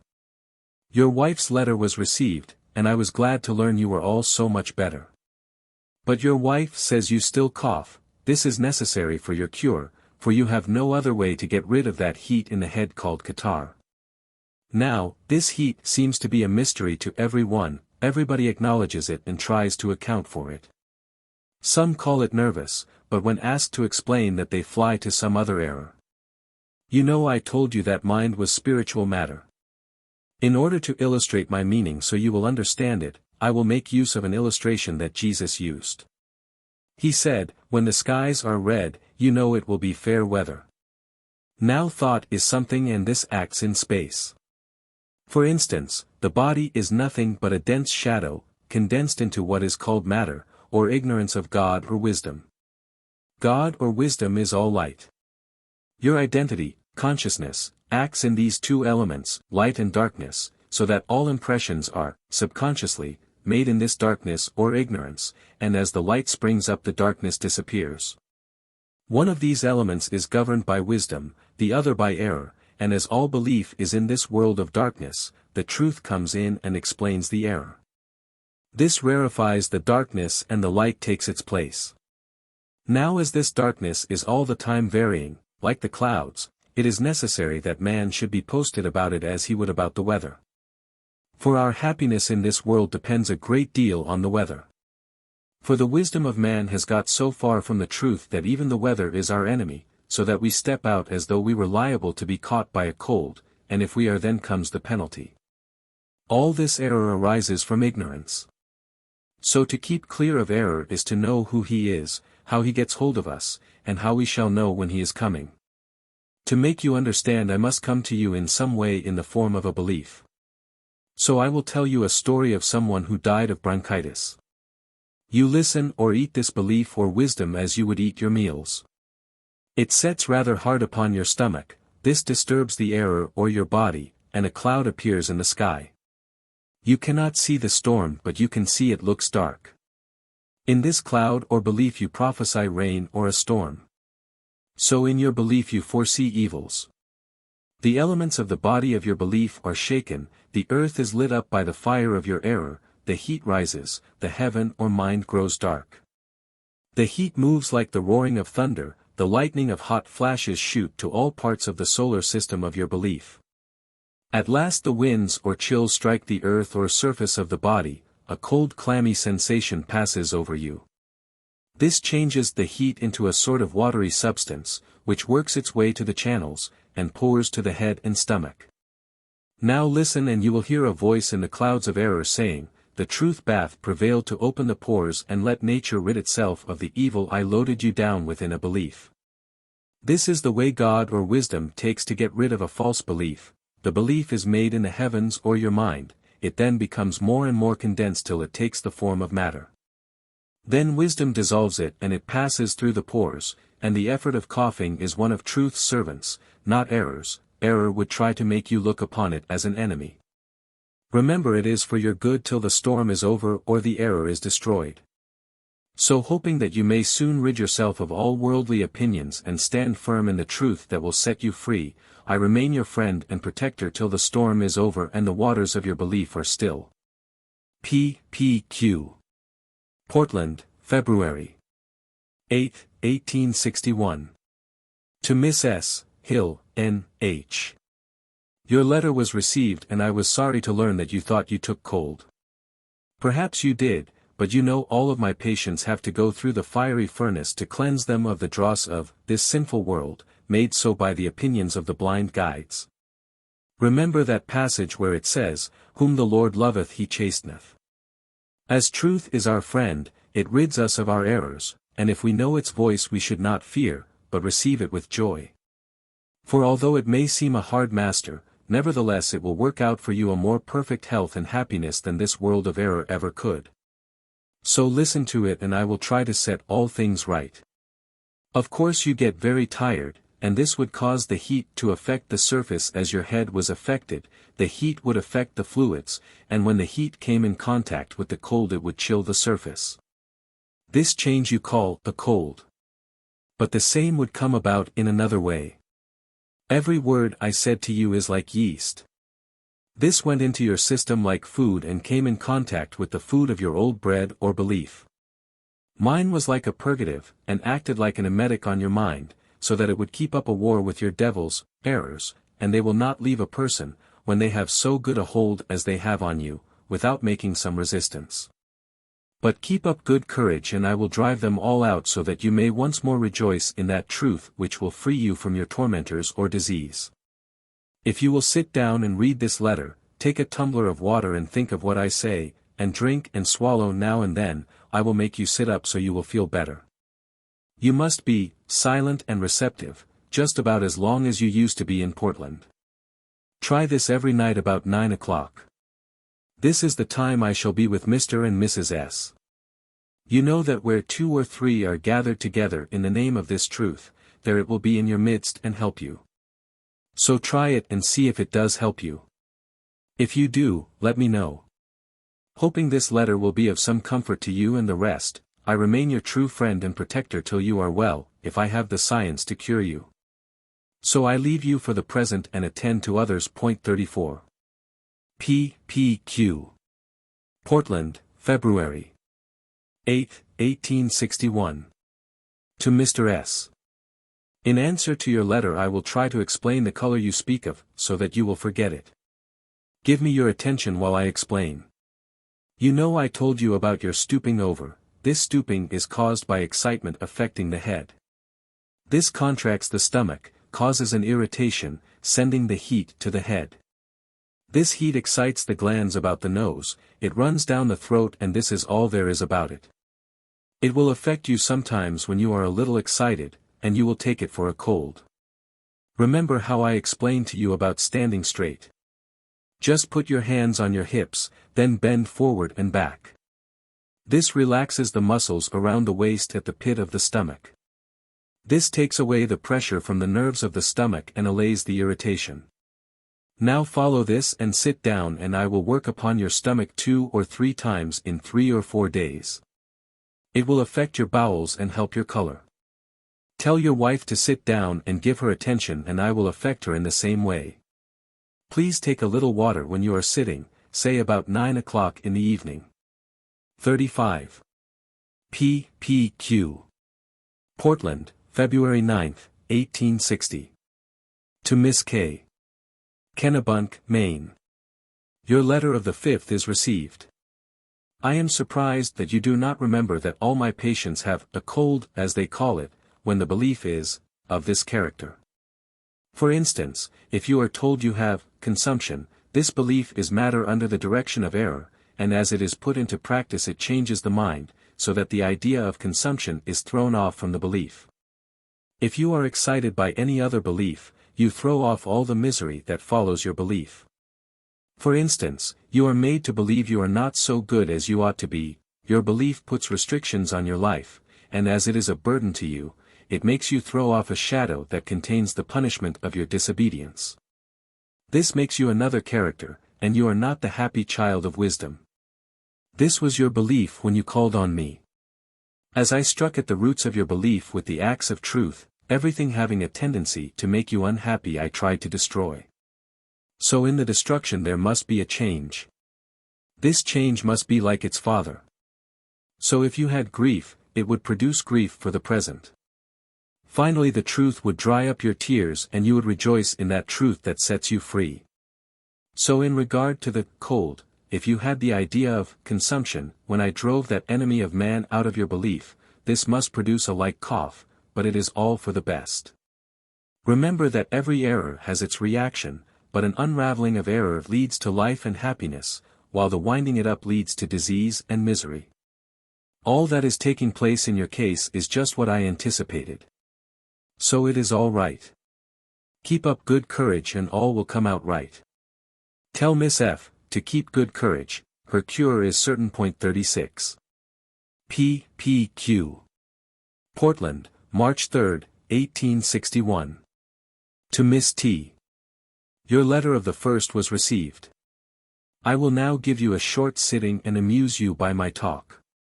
But as you seem to want your head cured, I will rub the top of it, and while doing this I will tell you what makes it feel so giddy. 37. You know I have told you, you think too much on religion or what is called religion. This makes you nervous, for it contains a belief, which contains opinions and they are matter, i.e. they can be changed. If opinions were not anything, they could not be changed.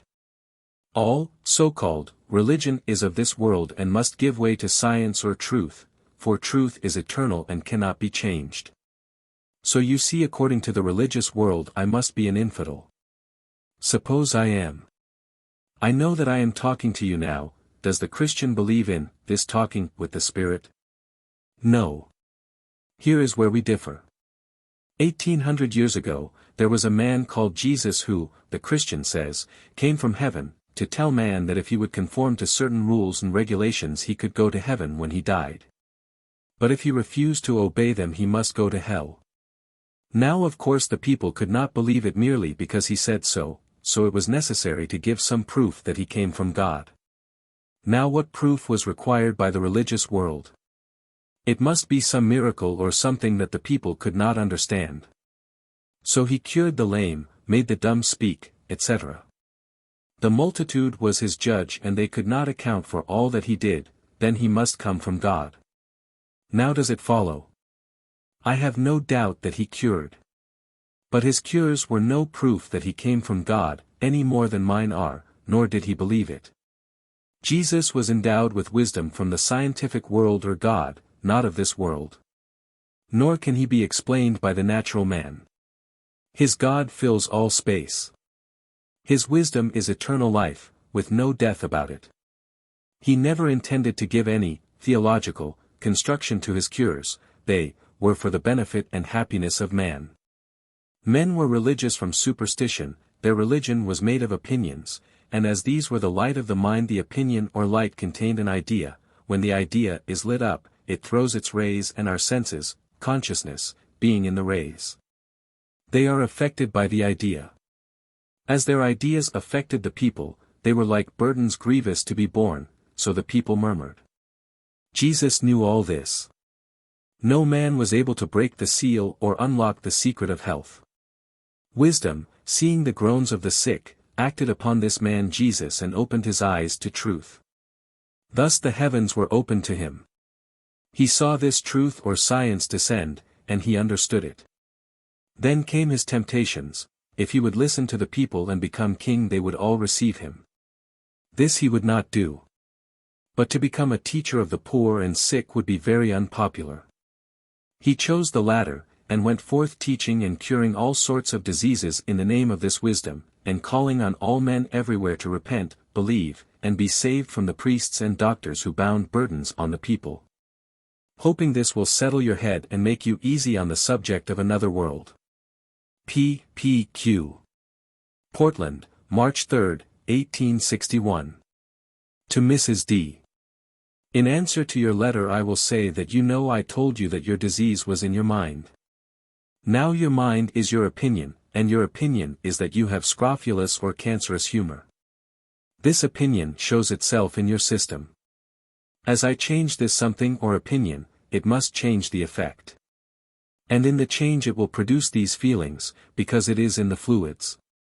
As this change goes on it must affect your head and also your side, and it ought to affect your stomach. This will bring on a phenomenon like a cold. This carries off all the false ideas and relieves your system of that bloat and heat. Keep up your courage. It is all right. Point 38. Portland, March 3, 1861. To Mr. R. When your letter was received I went to your relief, but I cannot say that I affected you. But now I will sit down and try to affect your stomach so that you will not want to smoke. I feel that if you were aware of the evil influence of the enemy that is prowling around you, enticing you to smoke, you would not harbor him one moment, but hurl him from you as you would a viper that would sting you to the heart. I know that opinions are something and they are our friends or our enemies. So the opinion you have of smoking is a false one and is an enemy to you. It is subtle like the serpent that coils around you like a boa constrictor till you feel its grasp around your chest, making your heart palpitate and sending the heat to your head. Then you will struggle to rid yourself of his grasp, till overpowered you become paralyzed. He will laugh at your folly when your fear cometh. Remember that, love casteth out fear, and fear hath torment. Science is love. Fear is disease, torment is your reward. So watch lest he enter your house while you are asleep and bind your limbs, and when you awake find yourself bound hand and foot. So remember what I say to you as a friend. P.Q. March 3, 1861. To Miss G. I will now sit down and put on paper what I did at the time I received your letter. I went to you, in spirit, at that time and have visited you at times ever since. I wish now to let you know that I am still with you, sitting by you while you are in your bed, encouraging you to keep up good spirits and all will go right. If you cough, it is to get rid of the heat that has gone to your head. P.Q. March 10, 1861. To Miss B. Owing to a press of business I have not had time to answer your letter until now, but I often see you, in spirit, and talk to you about your health. 39 I feel as though I had explained to the spiritual or scientific man the cause of your trouble, which I may not have made plain in my letters to the natural man. But it may sometimes come to your senses, or you may see me, then I can tell you what I cannot put on paper. As for the cause affecting you now, I feel as though I had removed the cause, and the effect will soon cease, and you will be happy and enjoy good health. I wait to hear that my prophecies have fulfilled. But I shall keep a lookout for your health till I hear you say that you are well. P.Q. March 10, 1861. To Miss S. In answering your letter I will say that I have used my best efforts to help you, and I feel as though I had succeeded. Now I will once more renew my promise not to forsake you in your trouble, but to hold you in the influence of this great truth that is like the ocean. While your bark is tossed by the breeze or storms of error and superstition, while the skies are dark with error and you are moved by your cable or belief, feeling as though you may be blown on to the rocks of death. You may look to that truth that is now beating against the errors and breaking them in pieces, scattering them to the winds and even piercing the hardest flinty hearts, grinding them into pieces. This truth shall shine like the sun and burn up all these errors that affect the human race. So be of good cheer and keep up your courage, and you shall see me coming on the water of your belief and saying to the waters or pain, be still, soothing you till the storm is over. Then when the sun or truth shall shine, and the pure breeze from heaven spring up, slip your cable and set sail for the port of health, there to be once more in the bosom of your friends. Then I will shake hands with you and go exploring for some other bark that is out in the same gale. P. Quimby. March 10, 1861. To Mrs. W. I have not been able to answer your letter until now. But I have often talked to you. How much you have been aware of it, I cannot say. But I now see you and your husband sitting looking as easy as possible. I shall visit you as an angel, not a fallen one, but one of mercy, till you are able to guide your own bark. It is true your husband can travel the briny deep, but he has never entered this ocean of this higher state. Our belief makes our bodies or barks, the sea is troubled, error is the rocks and quicksands where we are liable to be driven by the cross-currents while the wind of error is whistling in our ears. Now keep a good lookout and you will see the breakers ahead. So brace up and see that your compass is right. Keep all snug and fast. Remember what I told you. Not to lose control of yourself, but stand on deck and give your orders, not in a whining way, but bold and earnest. Then your crew will obey your orders. You will steer clear of all danger and land safe in the port of Health Point 40. P. P. Quimby. Portland, March 19, 1861. To Mr. A. Your change of mind when you got your religion was the effect of error, not of truth. So you worship you know not what. But I worship I know what, and, whom you ignorantly worship, him declare I unto you. This same Christ, whom you think is Jesus, is the same Christ that stands at the door of your dwelling or belief, knocking to come in and sit down with the child of science that has been led astray by blind guides into the wilderness of darkness. Now wake from your sleep and see if your wisdom is not of this world. To be born again is to unlearn your errors and embrace the truth of Christ. This is the new birth. And it cannot be learned except by desire for the truth, that wisdom that can say to the winds of error and superstition, be still, and they will obey. It is not a very easy thing to forsake every established opinion and become a persecuted man for this truth's sake, for the benefit of the poor and sick, when you have to listen to all their long stories without getting discouraged. This cannot be done in a day. I have been 20 years training myself to this one thing, the relief of the sick. A constant drain on a person's feelings for the sick alters him, and he becomes identified with the suffering of his patients. This is the work of time. Every person must become affected one way or the other, either to become selfish and mean, so his selfish acts will destroy his wisdom, or his wisdom will become more powerful. It is not an easy thing to steer the ship of wisdom between the shores of poverty and the rocks of selfishness. If he is all self, the sick lose that sympathy which they need at his hand. If he is all sympathy, he ruins his health and becomes a poor outcast on a charitable world. For the sick can't help him and the rich won't. 41. Whenever in his letters to the sick Dr. Quimby speaks of spiritism, we find him skeptical concerning alleged messages from the dead. In one letter he says, as my mode of treating disease is entirely new to the world, the spiritualists claim me as a medium. I deny this, but believe that mind acts on mind, and that it is the living, and not the dead, so here is where we differ. He then goes on to tell about a woman who was greatly misled by an unscrupulous medium. The result was so serious that the woman left her husband in a fit of jealousy, and when Dr. Quimby was called had tried to take her own life by cutting her throat. After hearing all sides of the case, and finding the woman virtually insane, Dr. Quimby sat by her to restore her, her state being so violent that he had to hold her by main force. After 4 or 5 hours she was brought to her senses and so quieted that she fell asleep. Then followed Quimby's explanations to both husband and wife, showing how they had been misled. The explanation was convincing and a complete reconciliation followed. This instance shows the thoroughness with which Quimby searched matters out to the end. He endeavored to give a complete substitute for spiritism by showing how one mind can mislead another.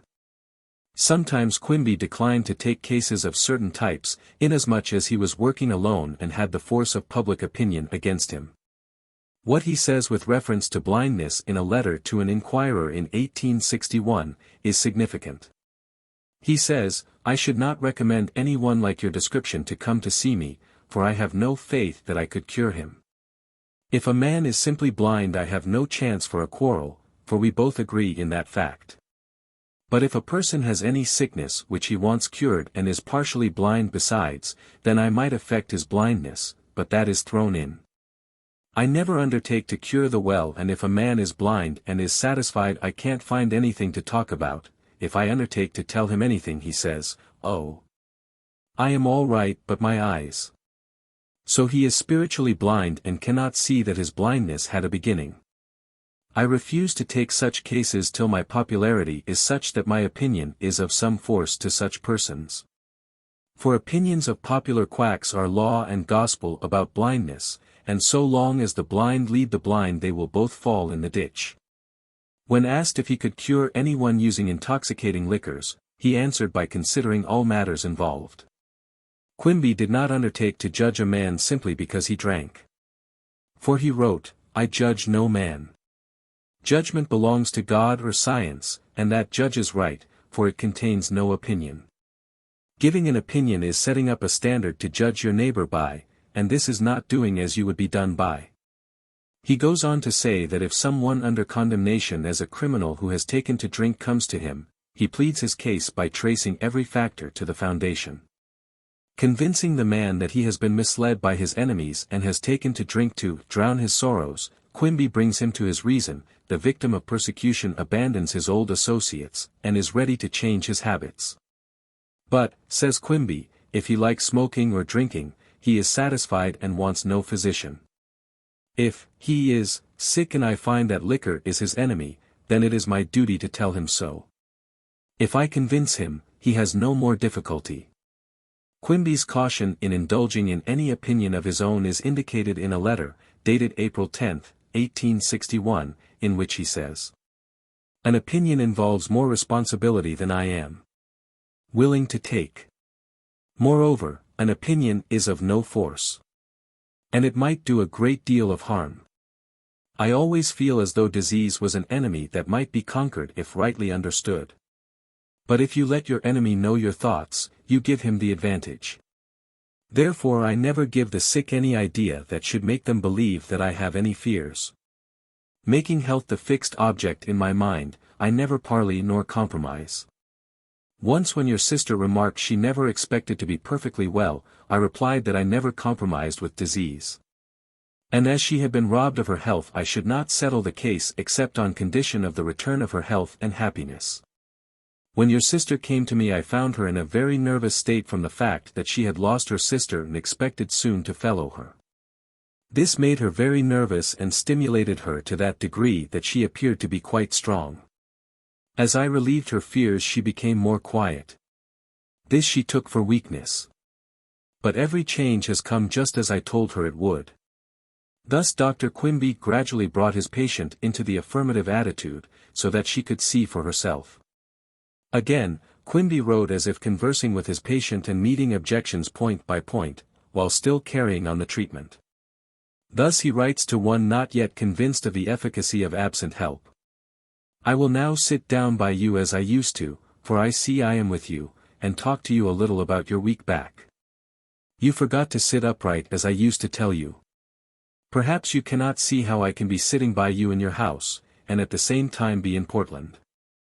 I see you look up and open your eyes, and I hear you say, 'No, I am sure I cannot,' and I do not believe you can be in two places at the same time. I hear you think, not speak. If you understood, you would not doubt that I am now talking to you. I have faith to believe that I can make you believe by my wisdom. So I shall try to convince you that although I may be absent in the idea or body, yet I am present with you in the mind. If you know that I am here, in the case of present treatment, you attach your thought to the Christ or truth, and if you believe this you are saved from the uncertainty of seeing me in the body." Writing to another patient not quite clear on this point, Dr. Quimby states that when he receives a letter he always feels as though he were spiritually with the patient giving advice. Sometimes he seems to be present with several patients at once, because so many have come to him and are thinking of him. "So," he says, "I make a sort of general visit, as I used to when you were all in my office. But if I feel certain of one I make that one a text to preach from. So I believe if you can make yourself known to me by your faith I can feel you. Since I commenced writing you have come up before me so that I now recall you perfectly well, and I will give my attention to you." Speaking of his effort to convince a patient of this great truth, Dr. Quimby writes, "When I say this great truth I mean this light that lighteth every one that understands it. When I first sit by you, my desire to see you lights up my mind like a lamp. As the light expands, my spiritual senses being attached to the light, each particle of light contains all the elements of the whole. So when the light is strong enough to see your light in your darkness or doubts, then I come in harmony with your light, and dissipate your errors and bring your light out of your darkness. Then I try to associate you with a substance that is separate and apart from your senses. In still another letter on the same subject, Quimby says that sometimes he cannot see a patient when he reads the letter asking for help, because the errors obscure his sight. The spiritual self in a person possesses spiritual light, independent of matter. But this is so associated with matter in the average person that it becomes attached to it. In its pure operation his light sees through matter in its various combinations. Common education has placed a barrier between people. Superior intelligence is required to see through this obstacle. To communicate with the spirit in person is to endeavor to reach that part which interiorly sees and hears and is independent of time and space. This part of ourself is not known by the natural man, in his dependence on ordinary sight and hearing. It is imprisoned by the error of common belief. This belief is under the direction of people who are unaware that there is an intelligence independent of the body. Quimby shows that he wishes to talk with that part of the self which does not believe in the adverse suggestions to which one becomes subject through ignorance. If he can make himself felt apart from common means of communication, this experience will show that the self really possesses these higher powers. If his patient hears his inner voice, she should not put a false construction upon it or become frightened and close the inner door. For he must convince her that her supposed friends are her enemies, those who tell her, with long hypocritical faces and whining tones, that she looks very feeble, and not so well. These are the hypocrites that devour widows' houses. For your science is your house, and as you are all alone you are a widow in the science of Christ or truth. Now Christ visited the widowed and fatherless in their distress, and told his disciples to do the same, and keep them pure and unspotted from the world of opinions. While you read this I am with you in your belief or prison, till I shall tear it down and raise you up. Again, Quimby admits in writing to a man concerning his wife's case that he has sometimes judged for the moment by what the sick said about themselves, and advised them not to come. But on sitting with such patients he has found their trouble amounted to a mere nothing. He has advised others to come, on the basis of their own description, and found them far worse than he expected. This has led him to give all people opportunity to take the chance, and he will then do the best he can for them. If certain of curing one whom he has never seen he would at once advise favorably. But he will not venture to give a mere opinion. If however the patient herself in this case will write to Quimby, giving an account of her own case, he will devote an hour to her, and so write that she may follow her own leadings. In this way Quimby gave inquirers an opportunity to look beneath all opinions. It is noticeable that in these letters, written in 1860 and 1861, Quimby shows that he has a clear conception of the science of Christ, or Christian science, a term which he employed later. To a patient who tried to persuade Quimby to promise that he would heal her, he writes, "You say in your letter that I told you so, and you hold me to what I said, just as though I might forget it. Now these promises are the very things I am trying to get rid of. When my patients get me to make a promise, it seems to them as if that were all, and they never think they have anything to do for themselves. This is so common among the sick that I have become very cautious. Now, do not hold me as P.Q. responsible to stop your cough, but hold the sick idea responsible for the cough. I must hold you, not Mrs. B. but the sick idea to its promises. You must remember that Mrs. B. said she would keep up good courage, and not be afraid if she coughed a little. If I hear of your complaining about the cough, I shall hold you to your bargain. You see you are bound to keep the peace, to do all that is right so that health may come, and that you may once more rejoice." 11. Letters to Patients and Inquirers. These letters have been somewhat condensed to avoid repetitions. Portland, December 7, 1861. Miss L. Your letter was safely received, but my engagements have been such that I have not had time to give my attention to your case until now. Although we have lived side by side ever since we were children, we were ignorant of that power or science that is necessary to smooth our ruffled path as we travel along the road to wisdom. Whence no child of science returns to his former home of ignorance and superstition, you and I have a power called the inner man by the ignorant, but its true name is wisdom or progression. This is the child of God, and although at first almost without an identity, this little wisdom implanted in this earthly man or idea is held in ignorance till some higher wisdom frees it from its prison. You remember when your little pupils would stand by your side looking up to you for wisdom to satisfy their desires. You with your power like Moses went before them, leading them through the sea of ignorance, they following your light as a pillar of fire, and in the clouds of darkness your light sprang up. As you traveled along, they murmuring and complaining, you like Moses fed them with the bread of science and eternal life. You smote the rock of wisdom that followed them, and they drank of the waters that came out of your teaching, and this rock or wisdom was Christ. You have a teacher as well as I that goes before us teaching us science. We become the child of the one we obey. You, like Moses, held up the serpent of ignorance before your little pupils, and all who looked upon your explanation and understood were healed of their disease or ignorance. But the murmuring of your pupils would make you nervous, and although you, like Moses on Mount Pisgah, could see the promised land, your heart failed you and you sank down in despair. In your discontented state of mind you call, as Job did, but no answer returns from your comforters, your doctors or spiritual advisers, who being blind guides find you and fall upon you and rob you of all your wisdom. So here you are, a stranger among thieves, cast into prison by the very ones you have always taken for your leaders on the road to health. You are bound with bands, sick and with no hope of ever being set at liberty. Now your belief is like a bark and your wisdom attached to it, on the water of this world, for water is an emblem of error, so that the medical wisdom or ocean is where your bark seems to be moored. Here you are tossed to and fro, sometimes expecting to be lost, while the winds of spiritualism are whistling in your ear till they shake the bark to which your wisdom is attached. So the heavens are dark and the light of wisdom is extinguished in the opinions or waves of medical science. As you are lying tossing to and fro you see me coming. When I say me, I mean science in PQ, not the PQ that you used to see, but wisdom in a body, not of flesh and blood, but a body such as wisdom gives it, for wisdom gives to every one a body as it pleases, and to every science its own body. Your body or bark is of this world and your wisdom is in it, and I have come through your wisdom to get you clear of your enemies.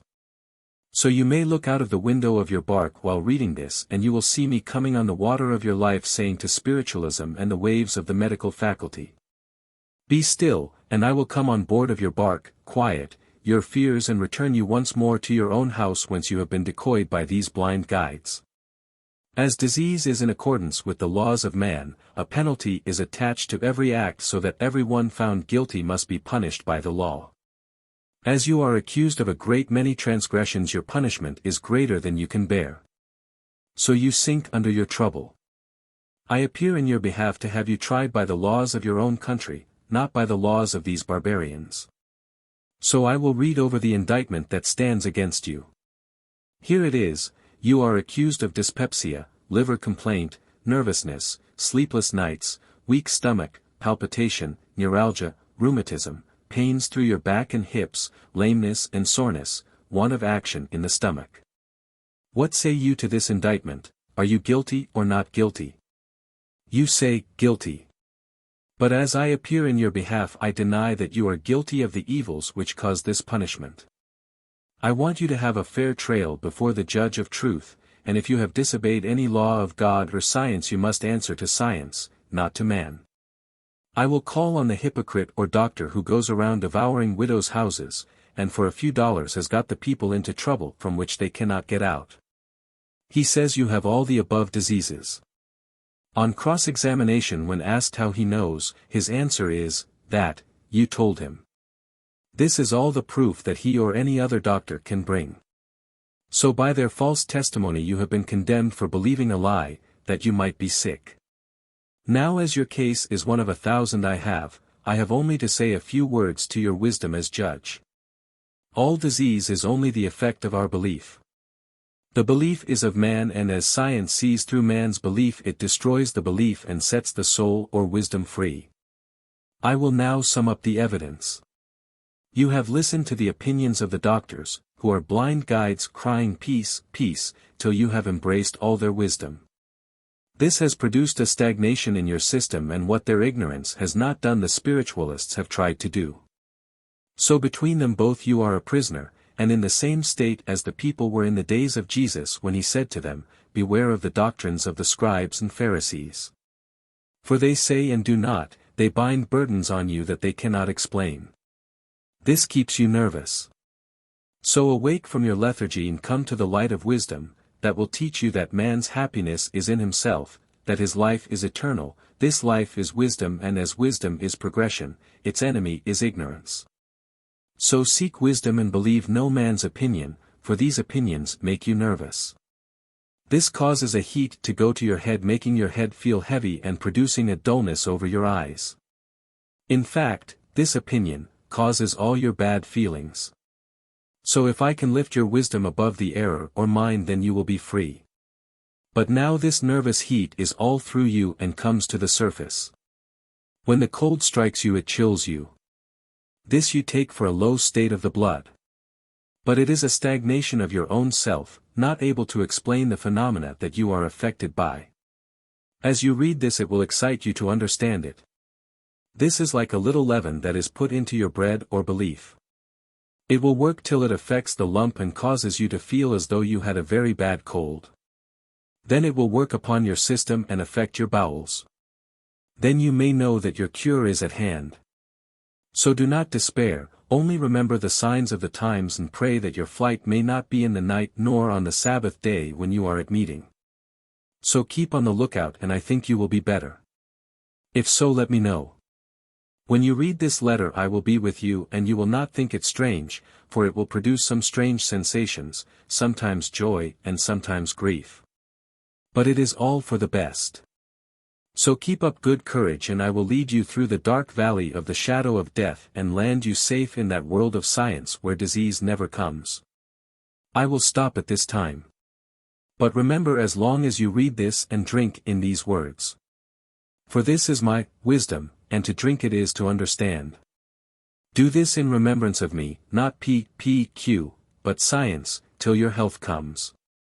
I will leave you now and come again and lead you till you can go alone. If you will see fit to show this to Julia H., when you read it we shall all be together. You know what this truth says, that when 2 or 3 are gathered together in science, wisdom will be there and bless and explain to them. P.Q. Portland, December 16, 1861. Miss B. Yours of the 7th is received containing $2.00 as a fee for my services on yourself. As you have shown a spirit of sympathy that I never have received before, I certainly shall not prove myself one who will not return to another as I would that another should do to me. So I receive your $2 sent in hope of a relief and return your money, believing it came from one who is as ready to give as to receive. I believe if 2 persons agree in one thing sincerely, independent of self, it will be granted. I will now use my skill as far as I am able to correct your mind in regard to your trouble. The heat you speak of is not a rush of blood to the head, but it is caused by a sensation on your mind like some trouble. This causes a weakness at times at the pit of your stomach. The heat in the second stomach causes a pressure on the aorta which makes the heart beat very rapidly at times. This you take for palpitation, and it causes a flash or heat, which of course you take for a rush of blood to the head. But it is not so, it is in the fluids. As the clouds in the skies change when the wind blows, so the fluids under the skin change at every excitement. The skin being transparent reveals the color. This annoys you and the false idea that, the cause, is the blood that keeps up the fire. Now just take into your mind the idea of the spine as a combined lever of 3 parts, and you will see how to correct your thought, so as to ease the pressure. Now imagine yourself sitting in a chair with the lower lever or spine at right angles with your limbs.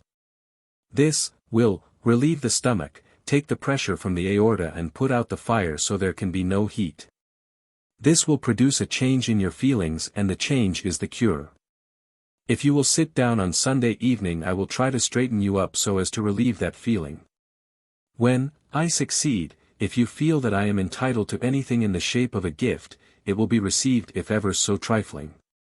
Your sincerity towards me interests my sympathy in you, and if I relieve you I shall be very glad. You have taken the way to make M6 try my best. This is true sympathy, to sympathize with those who wake the first sacrifice. It is of no consequence if it be 1 cent or 100, the sacrifice is all. It shows your faith, and according to your faith so shall your cure be. This being a new experiment, let me know how I succeed, and if I change your mind, the change is the cure. I send you one of my circulars which will tell you more of my treatment. It is easier to cure than to explain to a patient at a distance. But I am sure of the principle and feel confident that I shall cure at a distance. For distance is nothing but an error that truth will sometime explode. If my faith and your hope mingle, the cure will be the result, so I will give my attention to you as far as my faith goes and shall like to hear how I succeed. P. P. Quimby. Miss B. Yours of the 7th is received, and I am glad to learn that I have relieved your mind by my power, as you call it. But you misunderstand my power. It is not power but wisdom. If you knew as much as I do about yourself you could feel another's feelings, but here is the trouble. What people call power, I call wisdom. Now if my wisdom is more than yours then I can help you, but this I must prove to you, and if I tell you about yourself what you cannot tell me, then you must acknowledge that my wisdom is superior to yours and become a pupil instead of a patient. I will now sit down by you and tell your feelings. You may give your attention to me by, mentally, giving me your hand. I will write down the conversation that I hold with you while sitting by you. You have a sort of dizzy feeling in your head and a pain in the back part of the neck. This affects the front part of the head, causing a heaviness over the eyes. The lightness about the head causes it to incline forward, bringing a pressure on your neck, just below the base of the brain, so that you often find yourself throwing your head up, to ease that part of the head. This makes it heavy so it bears on the shoulders, cramps the neck, numbs the chest, so that you give way at the pit of the stomach and feel as though you wanted something to hold you up. This cramps the stomach, giving you a gone feeling at the pit of the stomach. Now these symptoms taken of themselves are nothing. But you have had medical advice, or have got from someone else an answer to all these feelings. You are nervous. You think you have the heart complaint. Your blood rushes to the head. If all these symptoms together would not make your face red, what would? Listen to me and I will give an explanation of all the above feelings. I must go back to the first cause, say some years ago. I will not undertake to tell just the cause, but I will give you an illustration. Suppose I, the natural man, were sitting by you, and we were alone. If I should go and fasten the door, and go towards you and attempt to seize hold of you, and if you asked me what I intended to do and I should say, keep still, or I will blow your brains out, you would see that this would frighten you. I think your heart would beat as fast as it ever did. This explanation I do not say is true. For I suppose a case, but a shock or start contracts the stomach, the fright or excitement generates heat, and the pressure sets your heart beating, and throws the heat to your head. This heat tries to escape out of the nose, causing a tickling in your nose, and you often rub it because it itches and feels hot. It then tries to escape through the passage to the ears, making your cheeks red and burn, and causes a noise in your ears sometimes. This after a while subsides, the stomach relaxes and the heat passes down from the stomach into the bowels. Now follow the directions in the last letter and relieve the pressure on the aorta. This will check the nervous heat and relieve the excitement, and then the heat will subside. The color is in the surface of the skin and has nothing to do with any humor or disease, it is nothing but excitement. As I told you in my last, I will be with you when you read the letters, and you will feel a warm sensation pass over you, like a breath. This will open the pores of the skin and the heat will escape. I send back the $5 till the cure is performed. I don't like to be outdone in generosity, and I am willing to risk as much as anyone in such a cause as this. If I come off conqueror, then it will be time enough for you to offer up a sacrifice. Till then, if I accept a gift, it is without an equivalent on my part. I feel as certain of success as you do, so I feel as though I run no risk. All I look for is the cure. You ask if I give any medicine. The only medicine I ever give is my explanation, and that is the cure. In about a week let me know how the medicine works. Hoping to hear good news when next I hear from you, I remain your friend, P. P. Quimby. Portland, Maine, January 2nd, 1861. To Mr. H. In response to your letter I must say, that it is out of my power to visit your place in person at this time, from the fact that I have some 30 or more patients here on my hands. But if there comes a slack time I will come and let you know beforehand so you can meet me in Bangor. Now a word or two to your wife. I will try my best while sitting by you while writing this letter to produce an effect on your stomach. I want you to take a tumbler of pure water while I write this and now and then take a little. I am with you now seeing you. Do not be in a hurry when you read this, but be calm and you will in a short time feel the heat start from your left side and run down like water. Then your head will be relieved and you will have an inclination to rise. Be slow in your movements so that your head will not swim round. I will take you by the hand at first and steady you till you can walk alone. Now remember what I say to you. I am in this letter and as often as you read this and listen to it you listen to me. So let me know the effect 1 week from now. I will be with you every time you read this. Take about 1/2 hour to devote to reading and listening to my counsel and I assure you you will be better.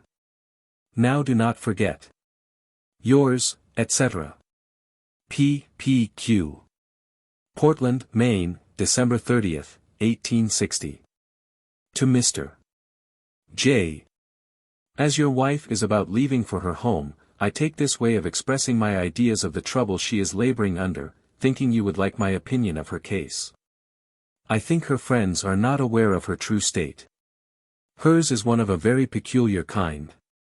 She is not deaf in the strict sense of the word, but her condition has been brought about by trouble of long standing. When I say trouble, I do not confine it to any neglect on the part of her friends, but trouble when young which made her nervous.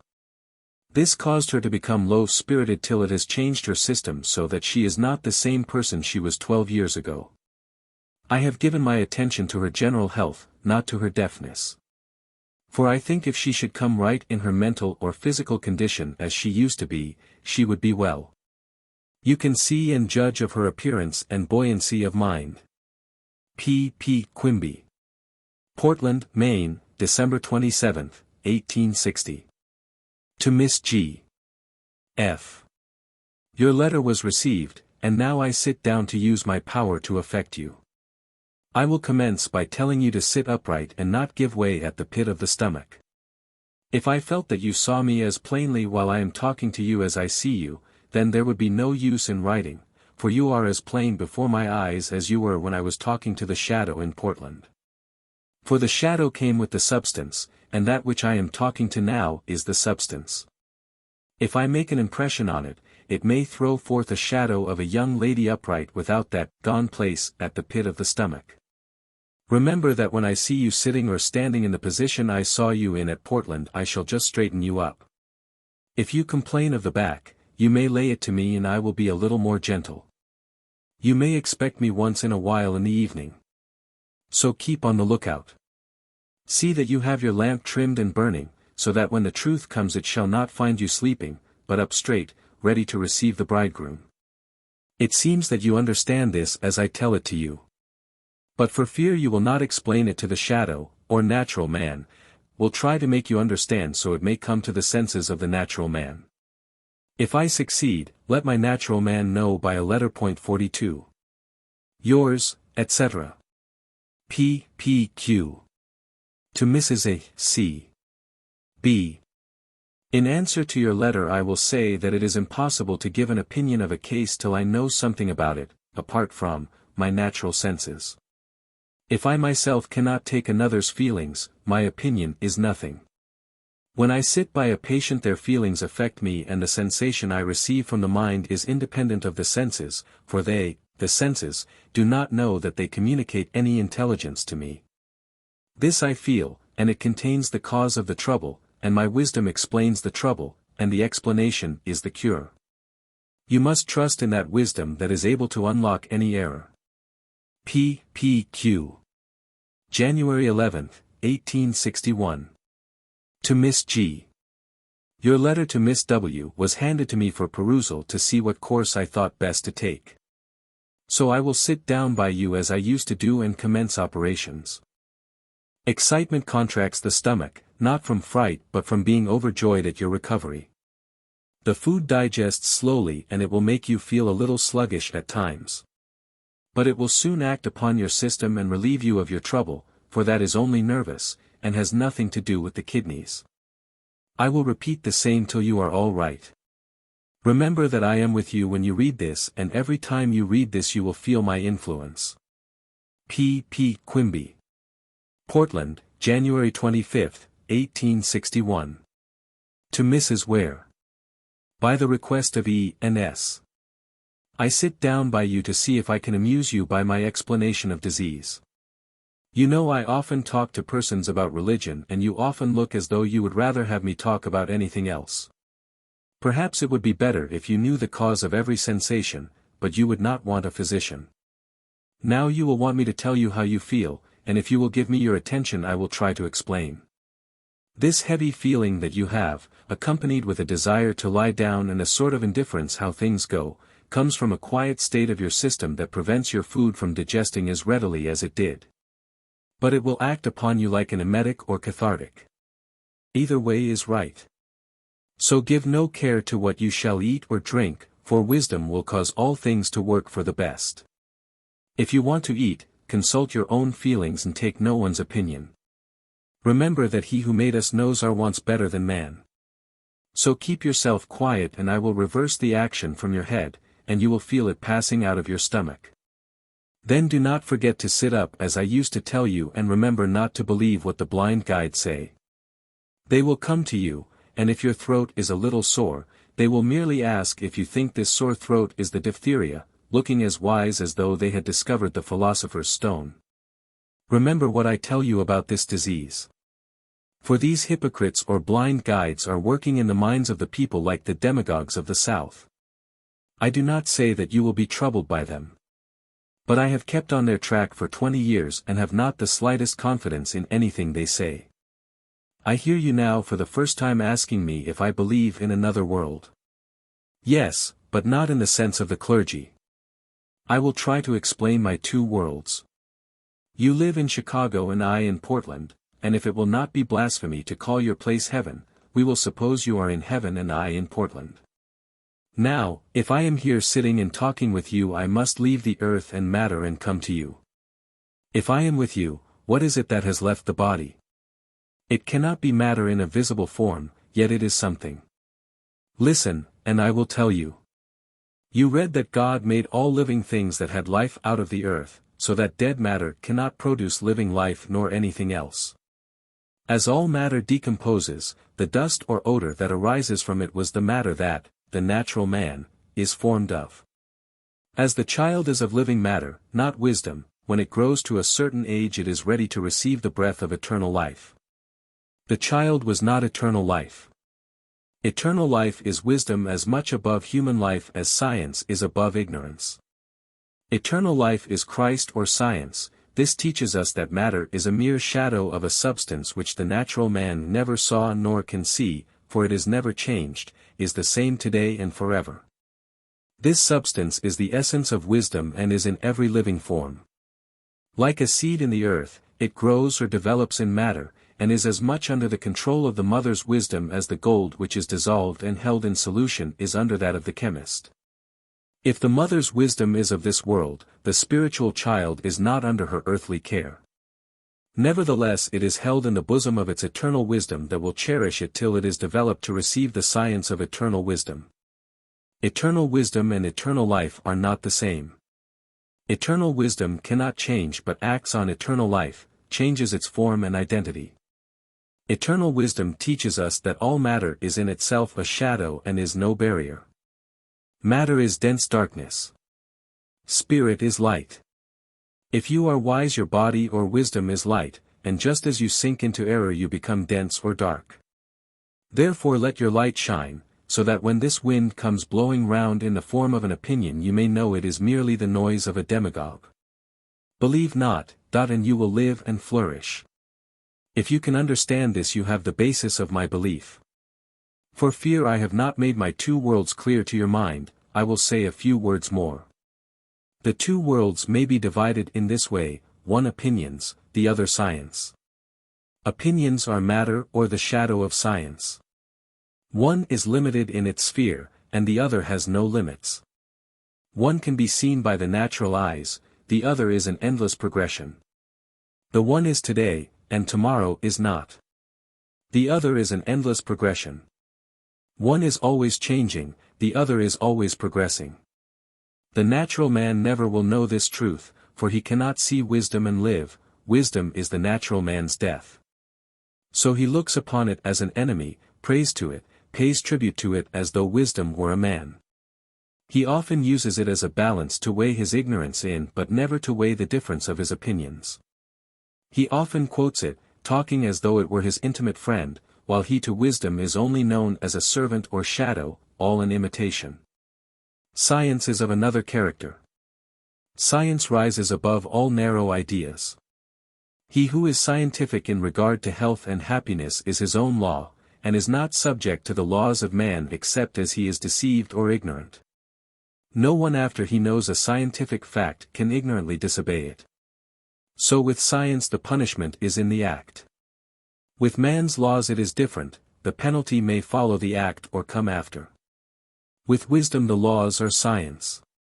To know science is to know wisdom, and how can a man work a mathematical problem intelligently and at the same time say he is not aware of the fact? If we know the true meaning of every word or thought we should know what will follow.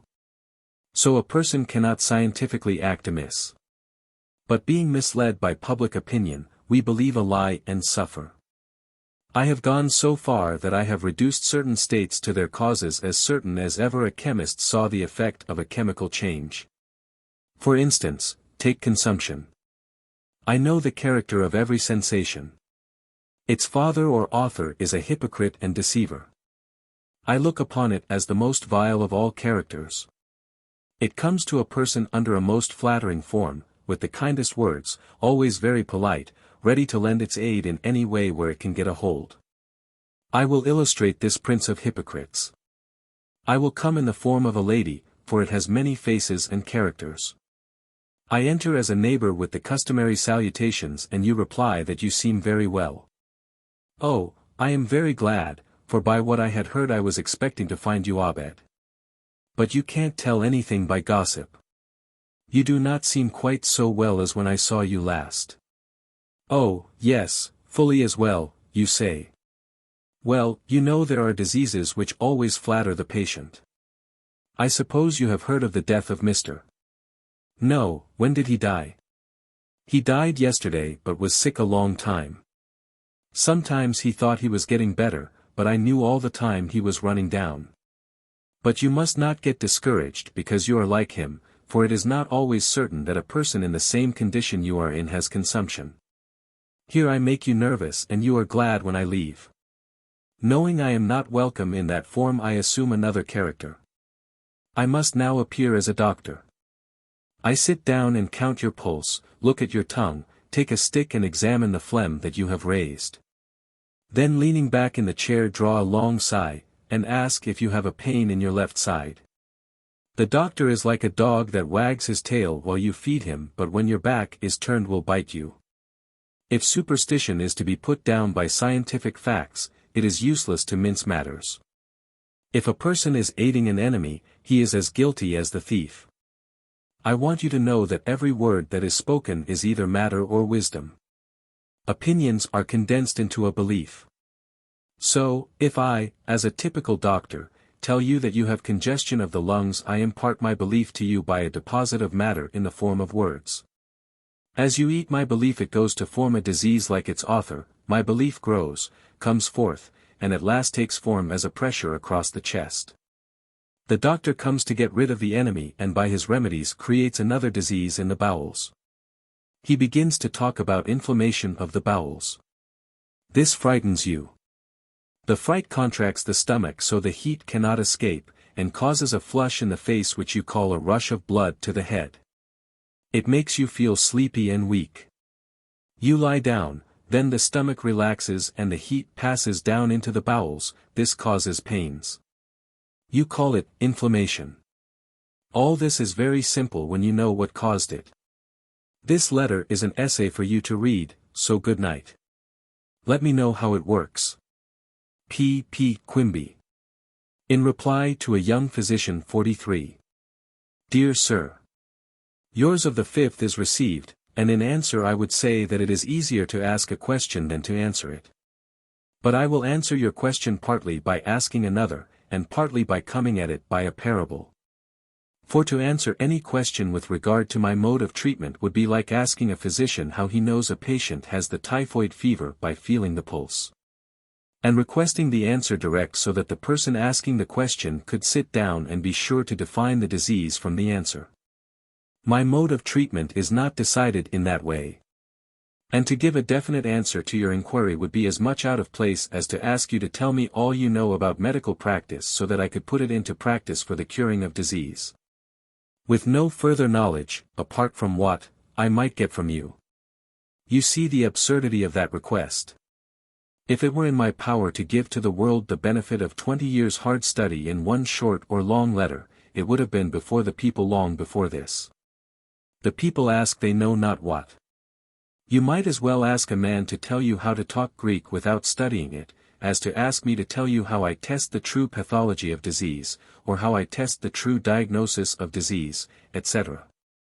All of these questions would be very easily answered if I assumed a standard, and then tested all disease by that standard. The old mode of determining the diagnosis of disease is made up of opinions of diseased persons, in their right mind and out of it, all mixed up together, and set down accompanied by a certain state of pulse.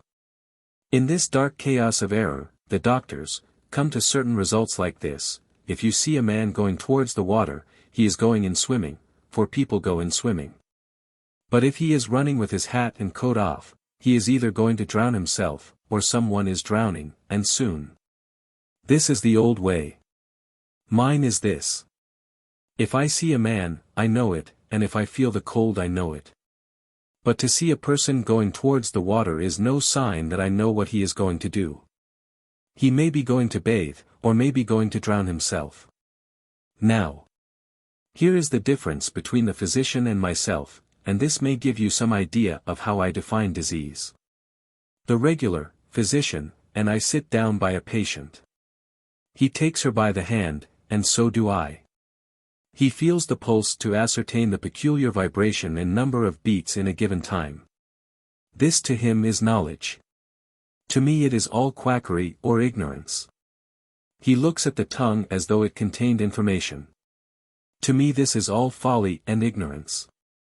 He then begins to ask questions, which contain nothing to me, because this questioning is of no force. All this is shaken up in his head, and comes forth in the form of a disease, which is all error to me, and I will give you the diagnosis of this error. The feeling of the pulse is to affect the patient so he will listen to the doctor. Examining the tongue is all for effect. The peculiar cast of the doctor's head is the same. The questions, accompanied by certain looks and gestures, are all to get control of the patient's mind so as to produce an impression. Then he looks very wise, and so on. All the symptoms put together show no knowledge, but a lack of wisdom, and the general credulity of mankind rendering people liable to be humbugged by any person however ignorant he may be, if he has the reputation of possessing all medical knowledge. Now, sir, this is the field you are about to enter, and you will find the hardest stumbling block from diplomas. Greek and Latin, and the like are all of no consequence to the sick. It is impossible to give you even a mere shadow of 20 years' experience. But I may be of some use to you. I will say a word or two on the old practice, not taking much time, that will answer all your questions on the old school. For the less you know the better. Watch the popular physician. See his shrewdness. Watch the sick patient, nervous and trembling like a person in the hands of a magistrate who has him in his power, and whose real object is to deceive him.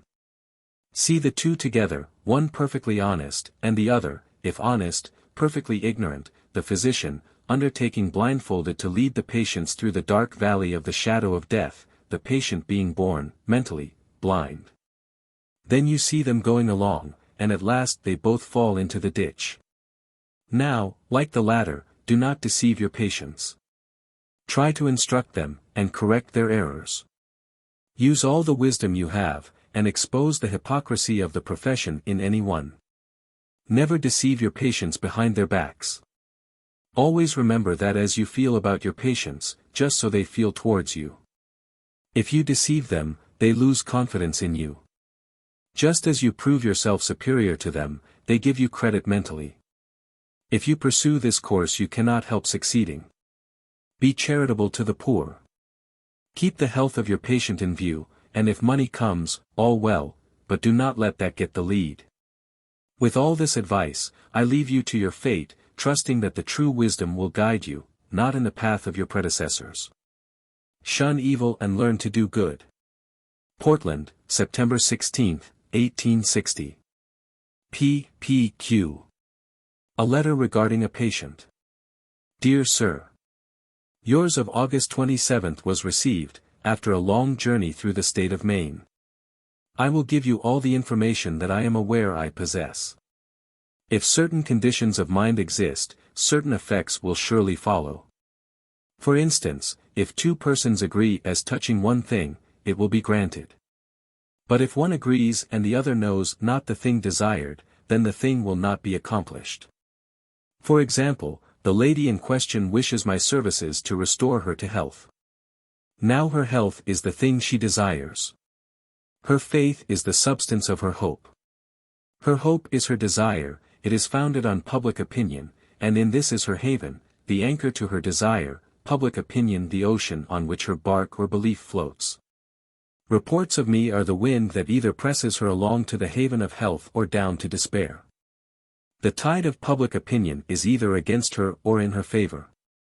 Now, as she lies moored on the sea, with her desire or cable attached to her anchor of hope, tossed to and fro in the gale of disease, if she can see me or my power walking on the water, saying to her aches and pains, be still. Then I have no doubt that she will get better. The sea will then be calm, and she will get that which she hoped for, her faith or cure. For her faith is her cure. This is the commencement of her cure. I, like Jesus, will stand at her heart and knock. If she hears my voice or feels my influence, and opens the door of her belief, I will come in and talk, and help her out of her trouble. Portland, September 17, 1860. P.P.Q. To a gentleman requesting help without a personal interview. Dear Sir. In answer to your inquiry, I would say that, owing to the skepticism of the world, I do not feel inclined to assure you of any benefit which you may receive from my influence while away from you, as your belief would probably keep me from helping you. But it will not cost me much time nor expense to make the trial. So if I stand at your door and knock, land you know my voice or influence and receive me, you may be benefited. If you do receive any benefit, give it to the principal, not to me as a man, but to that wisdom which is able to break the bonds of the prisoner, set him free from the errors of the doctors, and restore him to health. This I will try to do with pleasure. But if this fails and your case is one which requires my seeing you, then my opinion is of no use. Yours, etc. P.P.Q. Portland, October 20th, 1860. To a clergyman 44. October 28th, 1860. Dear Sir. Your letter of the 18th was received, but owing to a press of business I neglected answering it. I will try to give you the wisdom you ask. So far as giving an opinion is concerned, it is out of my power as a physician, though as man I might. But it would be of no service, for it would contain no wisdom except of this world. My practice is not of the wisdom of man, so my opinion as a man is of no value. Jesus said, if I judge of myself, my judgment is not true, but if I judge of God, it is right, for that contains no opinion. So if I judge as a man, it is an opinion, and you can get plenty of them anywhere. You inquire if I have ever cured any cases of chronic rheumatism. I answer, yes. But there are as many cases of chronic rheumatism as there are of spinal complaint, so that I cannot decide your case by another. You cannot be saved by pinning your faith on another's sleeve. Every one must answer for his own sins or belief. Our beliefs are the cause of our misery. Our happiness and misery are what follow our belief. So as we measure out to another, it will be measured to us again. You ask me if I ascribe my cures to spiritual influence. Not after the manner of Rochester rappings, nor after Dr. Newton's way of curing. I think I know how he cures, though he does not. I gather by those I have seen who have been treated by him that he thinks it is through the imagination of the patient's belief. So he and I have no sympathy. If he cures disease, that is good for the one cured. But the world is not any wiser. You ask if my practice belongs to any known science. My answer is, no, it belongs to wisdom that is above man as man. The science that I try to practice is the science that was taught 1800 years ago, and has never had a place in the heart of man since, but is in the world, and the world knows it not. To narrow it down to man's wisdom, I sit down by the patient and take his feelings, and as the rest will be a long story, I will send you one of my circulars, so that you may read for yourself. Hoping this may limber the cords of your neck, I remain. Yours, etc. P. P. Quimby. The circular reprinted below is the one referred to in this letter. It was in circulation for some years before Dr. Quimby began to practice in Portland, and had blank spaces to be filled in by the name of the town and the location of Quimby's office. To the sick 45. Dr. P. P. Quimby would respectfully announce to the citizens of and vicinity, that he will be at the where he will attend to those wishing to consult him 3 regard to their health, and, as his practice is unlike all other medical practice, it is necessary to say that he gives no medicines and makes no outward applications. But simply sits down by the patients, tells them their feelings and what they think is their disease. If the patients admit that he tells them their feelings, then his explanation is the cure, and, if he succeeds in correcting their error, he changes the fluids of the system and establishes the truth, or health. The truth is the cure. This mode of practice applies to all cases. If no explanation is given, no charge is made, for no effect is produced. His opinion without an explanation is useless, for it contains no knowledge, and would be like other medical opinions, worse than none. This error gives rise to all kinds of quackery, not only among regular physicians, but those whose aim is to deceive people by pretending to cure all diseases. The sick are anxious to get well, and they apply to these persons supposing them to be honest and friendly, whereas they are made to believe they are very sick and something must be done ere it is too late.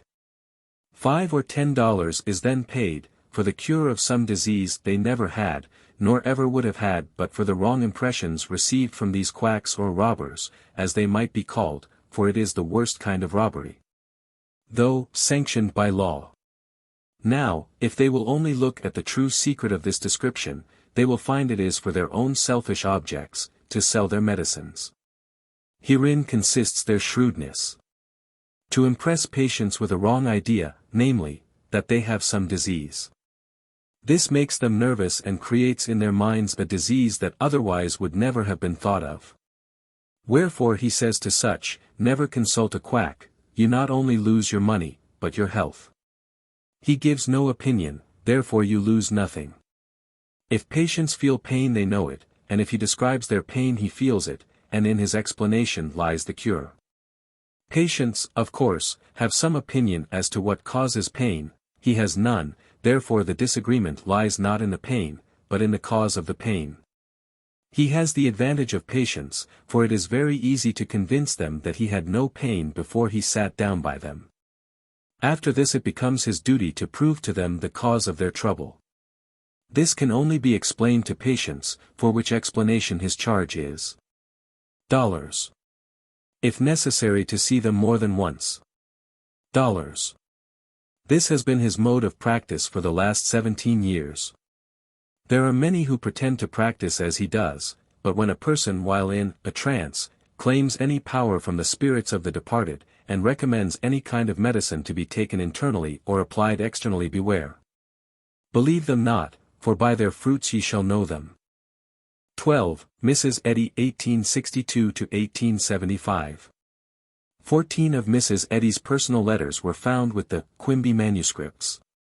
While we are not at liberty to print the text of these letters, it may be said that they corroborate the statements made in this chapter and elsewhere regarding the relations of Mrs. Eddy to Dr. Quimby and her acceptance of his theories. We have noted the fact that Mrs. Eddy, then Mrs. Patterson, was a patient under Dr. Quimby's care during the period of his practice in Portland. At that time Mrs. Eddy was recovering from invalidism of long standing. Hence she was greatly handicapped at first. She had firmly believed in doctors and medicine, and accepted the conventional teachings in regard to disease. But while burdened with these allegiances, she also possessed a strong desire to make the change to the new point of view as thoroughly and quickly as possible. To understand her relationship to Dr. Quimby and his teachings, we need then to put ourselves appreciatively into the point of view of her inner life. Dr. D. Patterson, Mrs. Eddy's husband, became interested in the new method of healing and urged his wife to consult Dr. Quimby. 2 of his letters to Dr. Quimby have been preserved and are here printed in full. Dr. D. Patterson to P. P. Quimby. Number 1. Rumney, N.H., October 14, 1861. Dr. Quimby. Dear Sir, I have heard that you intended to come to Concord, N.H.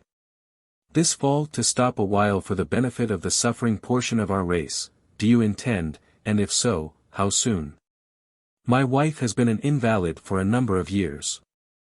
Is not able to sit up but a little, and we wish to have the benefit of your wonderful power in her case. If you axe soon coming to Concord, I shall carry her up to you, and if you are not coming there we may try to carry her to Portland if you remain there. Please write me at your earliest convenience and oblige. Yours truly. Address, Dr. D. Patterson. Rumney, New Hampshire. Number 2. Number 76 Union St. Lynn, Massachusetts. APL.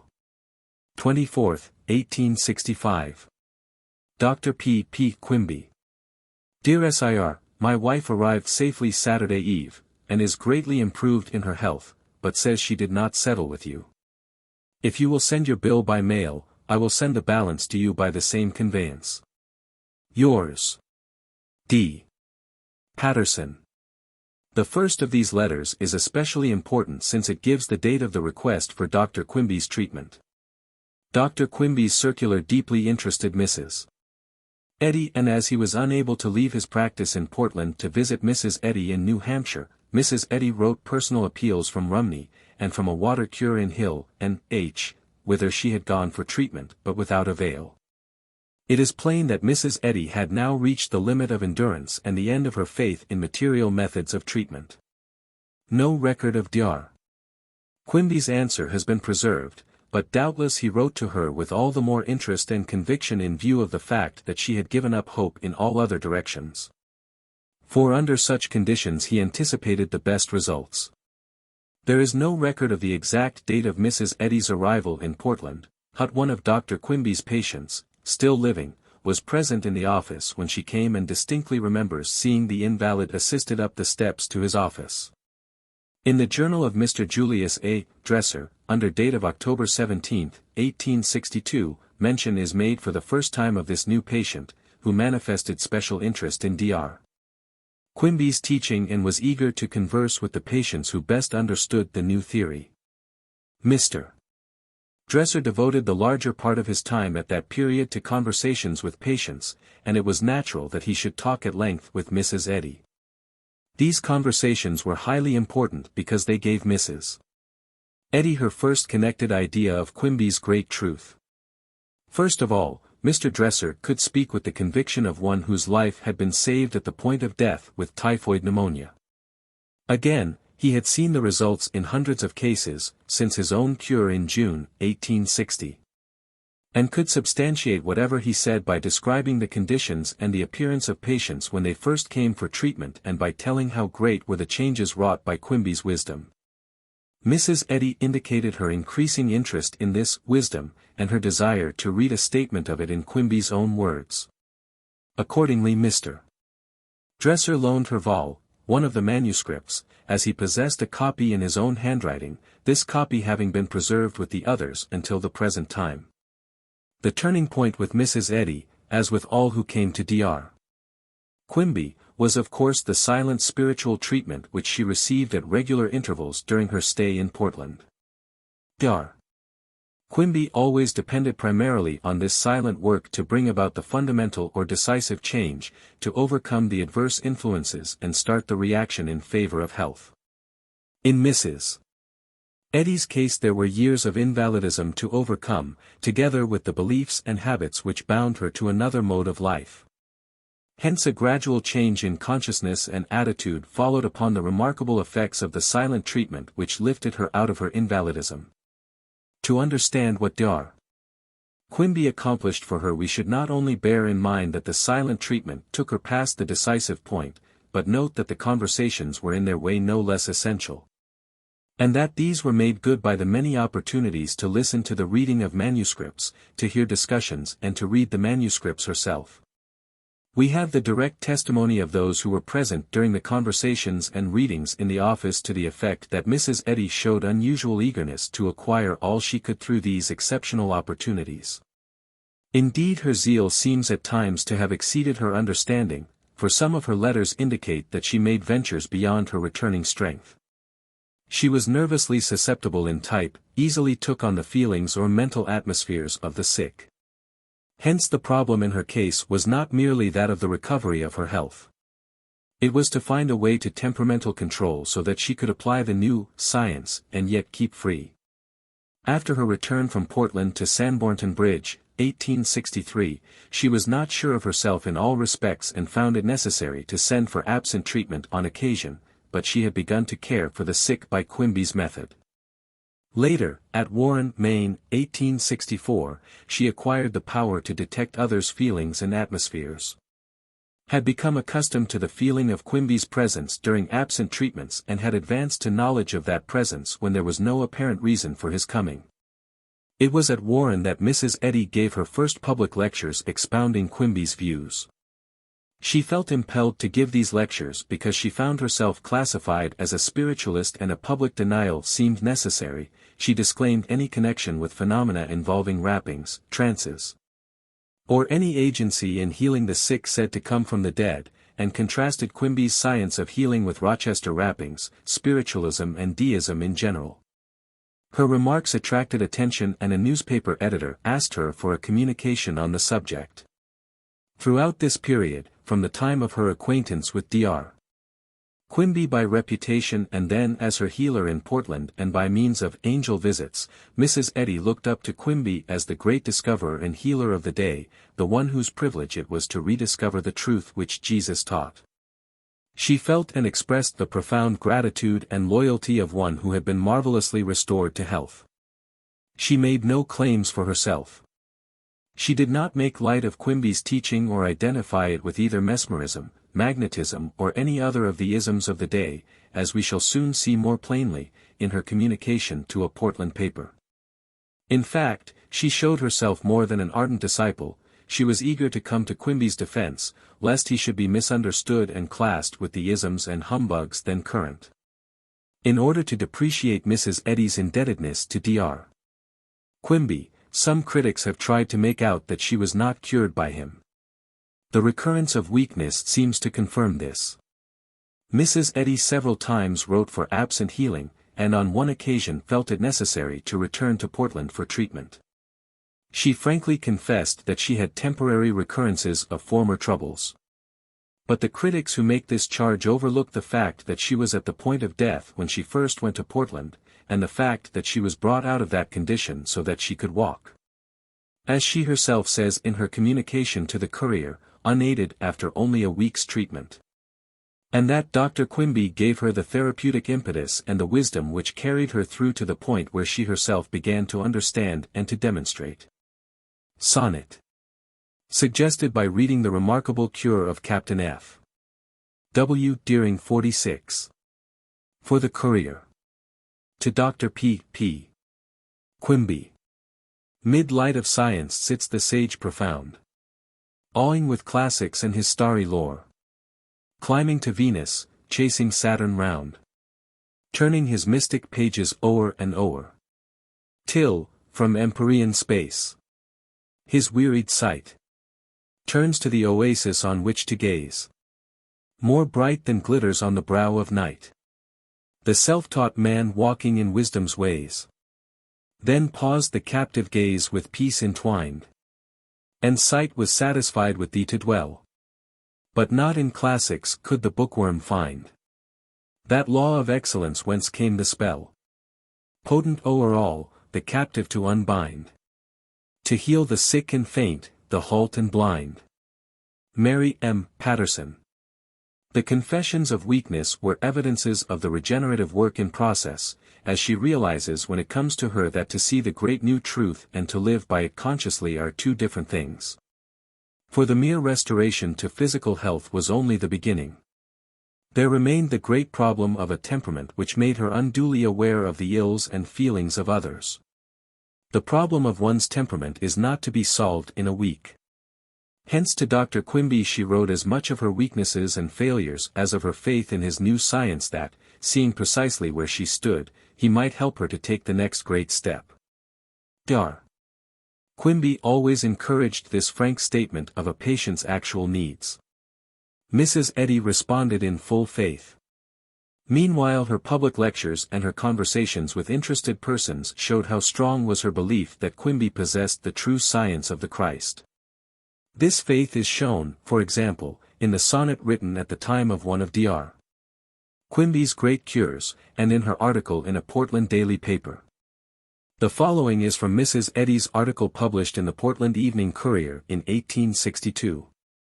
It plainly shows the writer's real attitude toward her restorer. When our Shakespeare decided that there were more things in this world than were dreamed of in your philosophy, I cannot say of a verity that he had a foreknowledge of P. P. Quimby. And when the school Platonic anatomized the soul and divided it into halves, to be reunited by elementary attractions. And heathen philosophers averred that old chaos in sullen silence blooded o'er the earth until her inimitable form was hatched from the egg of night, I would not at present decide whether the fallacy was found in their premises or conclusions. Never having dated my existence before the flood. When the startled alchemist discovered, as he supposed, an universal solvent, or the philosopher's stone, and the more daring Archimedes invented a lever wherewithal to pry up the universe. I cannot say that in either the principle obtained in nature or in art, or that it worked well, having never tried it. But, when by a falling apple an immutable law was discovered, we gave it the crown of science, which is incontrovertible and capable of demonstration, hence that was wisdom and truth. When from the evidence of the senses my reason takes cognizance of truth, although it may appear in quite a miraculous view, I must acknowledge that as science which is truth uninvestigated. Hence the following demonstration. 3 weeks since I quitted my nurse and sick room en route for Portland. The belief of my recovery had died out of the hearts of those who were most anxious for it. With this mental and physical depression I first visited P. P. Quimby, and in less than 1 week from that time I ascended by a stairway of 182 steps to the dome of the City Hall, and am improving ad infinitum. To the most subtle reasoning, such a proof, coupled, too, as it is with numberless similar ones, demonstrates his power to heal. Now for a brief analysis of this power. Is it spiritualism? Listen to the words of wisdom. Believe in God, believe also in me, or believe me for the very work's sake. Now, then, his works are but the result of superior wisdom, which can demonstrate a science not understood, hence it were a doubtful proceeding not to believe him for the work's sake. Well, then, he denies that his power to heal the sick is borrowed from the spirits of this or another world, and let us take the scriptures for proof. A kingdom divided against itself cannot stand. How, then, can he receive the friendly aid of the disenthralled spirit, while he rejects the faith of the solemn mystic who crosses the threshold of the dark unknown to conjure up from the vasty deep the awestruck spirit of some invisible squall? Again, is it by animal magnetism that he heals the sick? Let us examine. I have employed electromagnetism and animal magnetism, and for a brief interval have felt relief, from the equilibrium which I fancied was restored to an exhausted system or by a diffusion of concentrated action. But in no instance did I get rid of a return of all my ailments, because I had not been helped out of the error in which opinions involved us.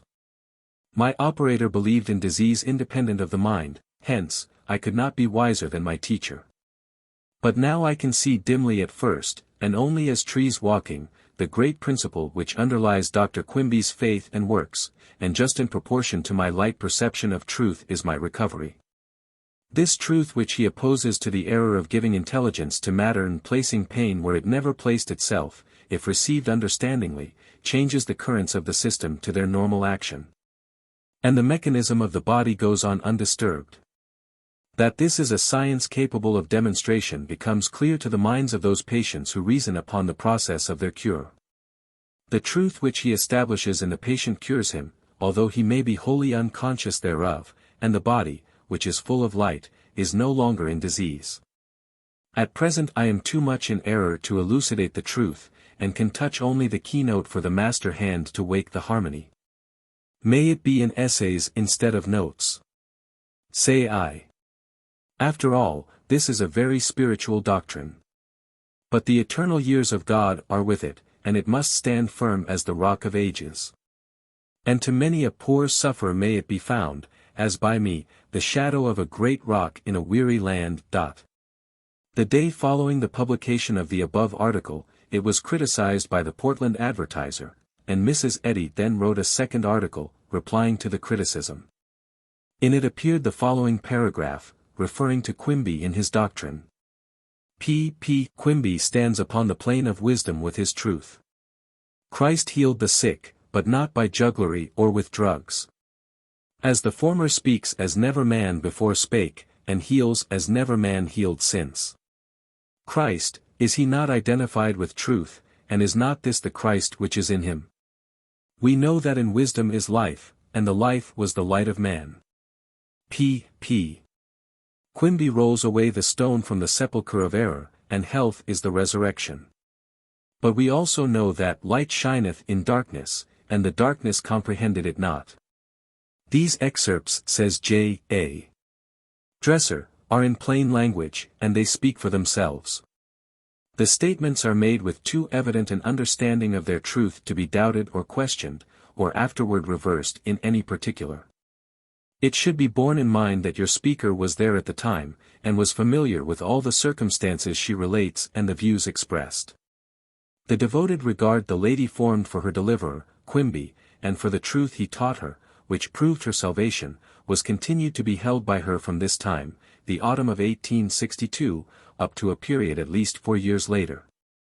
For in January, 1866, Quimby's death occurred, and on February 15 she sent to me a copy of a poem she had written to his memory, and accompanied it by letter.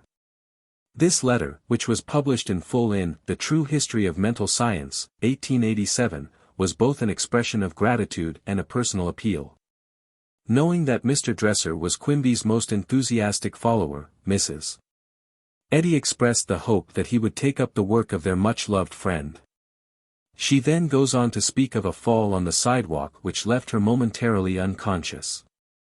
When she was brought to, she found herself in a crippled condition like that which Dr. Quimby had cured in 1862. The attending physician declared that she would never walk again.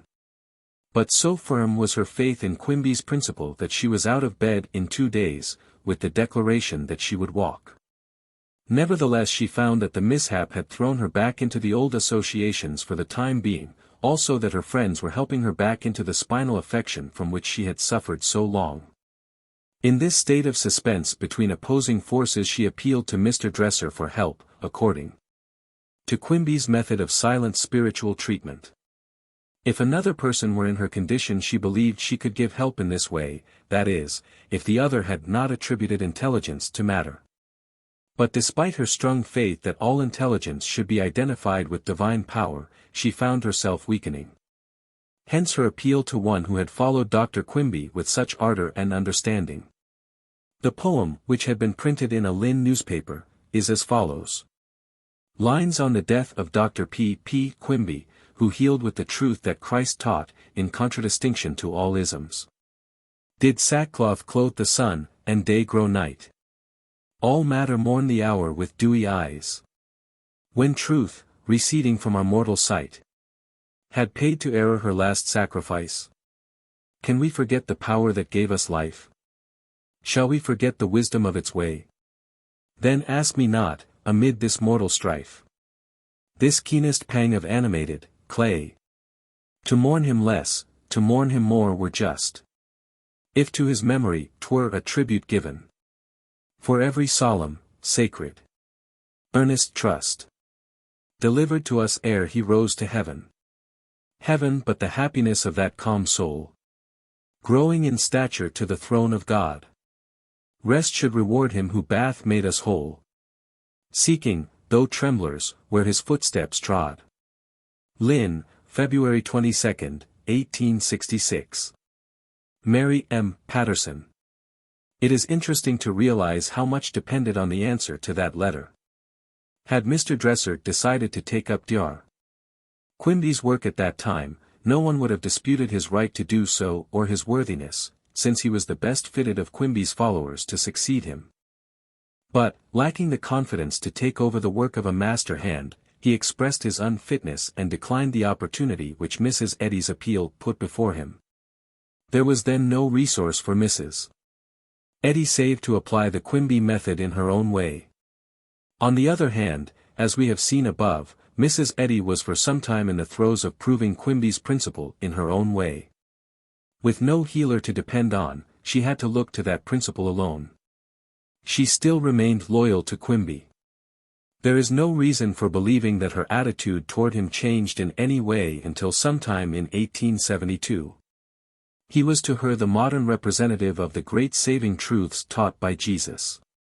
He had developed the method by which those truths could once more be applied to the healing of the sick. Her own necessity had proved the efficacy of that method anew. There was no reason for any revelation. There was no reason for any kind of claim in her own behalf. Her revelation was simply this, that when hard-pressed she too could demonstrate the wisdom and power of the science which Quimby had taught.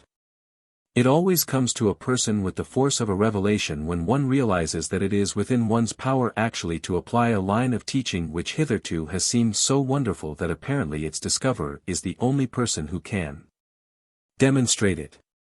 This proof of his teaching was precisely what Dr. Quimby hoped his followers would make. For, as we have noted, he himself made no special claims. He knew that his teaching, fundamentally speaking, was eternally true. He knew that it was all to be found in the Bible. What he had discovered was a new key to unlock supposed mysteries which had been kept from the world throughout the Christian centuries. Years of experience were required on Dr. Quimby's part to work out this science and to prove its efficacy. Quimby's followers really demonstrated it for themselves only so far as they added to the great work wrought for them by Quimby the personal proof which experience must give. Mrs. Eddy's case was no exception. A challenging experience gave her the conclusive evidence that the science of the Christ had been brought to light once more. Some allowance must always be made for the personal equation. Readers of the works of Rev. Warren F. Evans, the first author to produce a book on the rediscovered science of healing, have found in that writer's 6 volumes one type of interpretation of Quimby's teaching. Well versed in philosophy, the teachings of Swedenborg, and especially in the idealism of Berkeley, Evans put Quimby's views in terms of idealism, with scant emphasis on the realities of the material world. The interpretation made by Mrs. Eddy went farther in the same direction, that is, in her emphasis on the intelligence and power of spirit, as if the world of nature had no existence. The original sources of this interpretation, as based on Quimby's writings, have never been disclosed until the publication of the present volume. The direct sources were Questions and Answers, and Vol. One of the manuscripts, supplemented by notes based on the readings and conversations in Dr. Quimby's office. Given Mrs. Eddy's version of Christian Science as it is to be found in her various books, in The Science of Man and other small writings, and in the different editions of Science and Health, including the first. The reader will be able to trace out her version of the Quimby theory from its inception. Given the present volume in its fullness, the reader will also see what the later version of Christian Science might have been had Mrs. Eddy enjoyed the benefit of all the Quimby manuscripts. 4.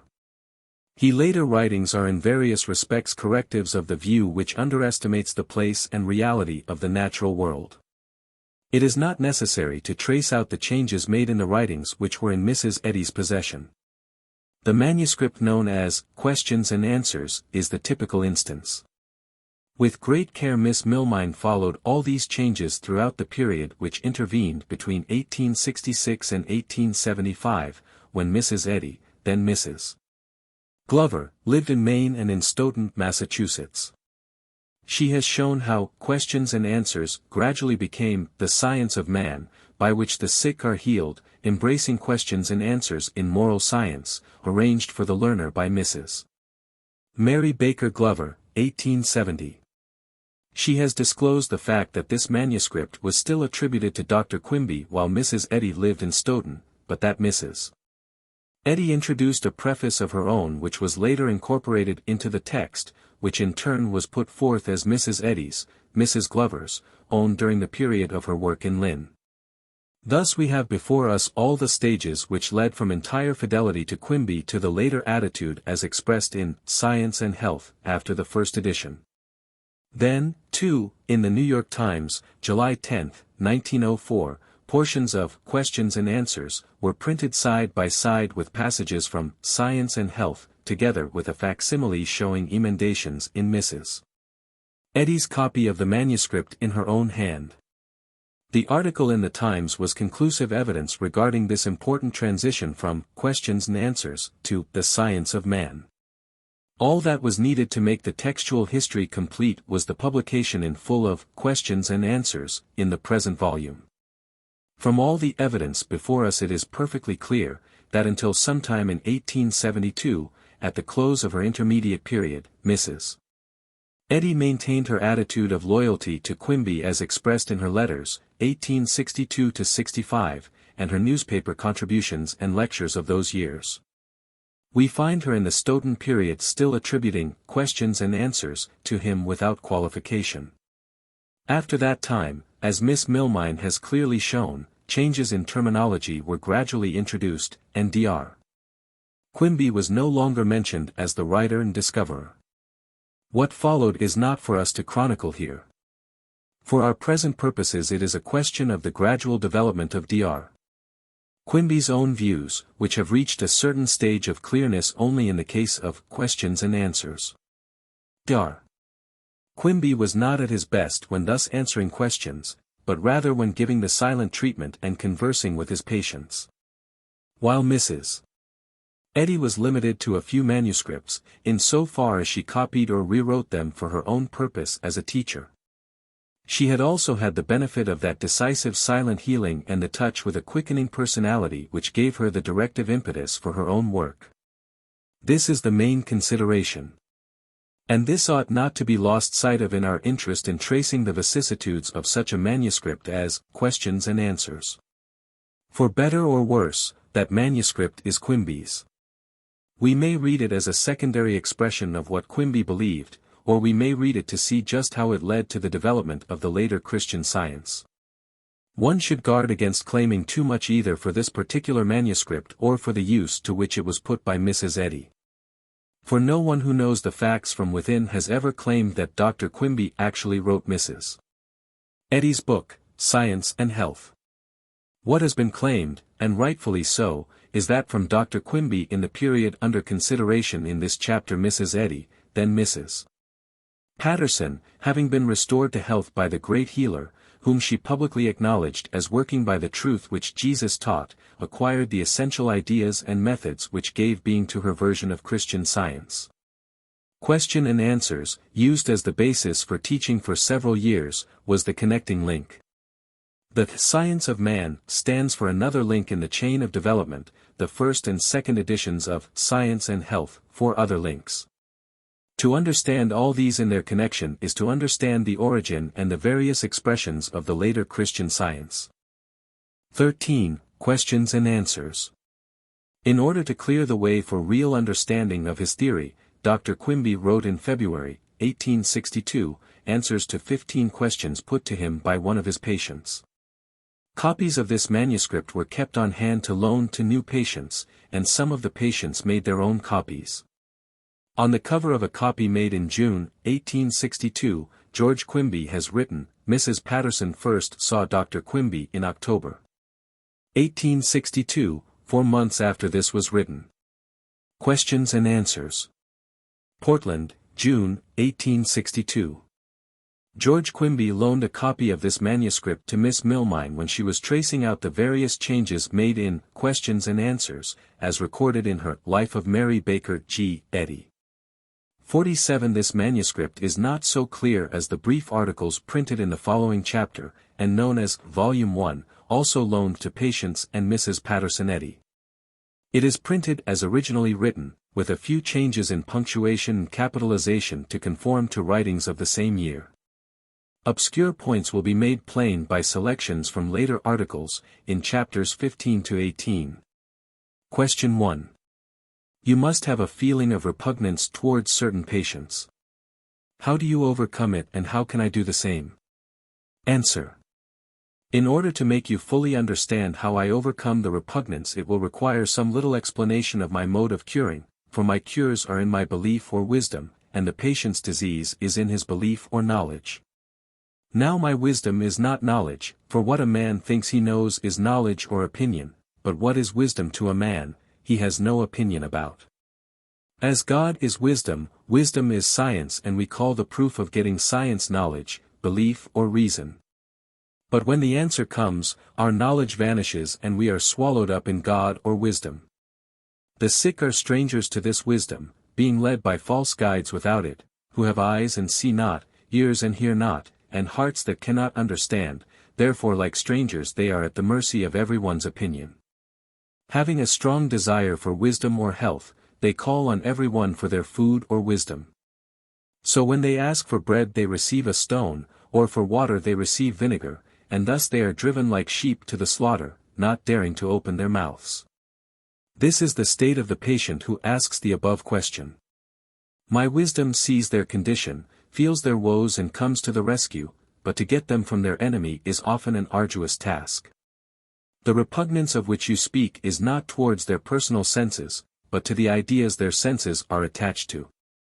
As the ideas are knowledge to them, they are a person besides themselves, and it is the identity disease that I first come in contact with.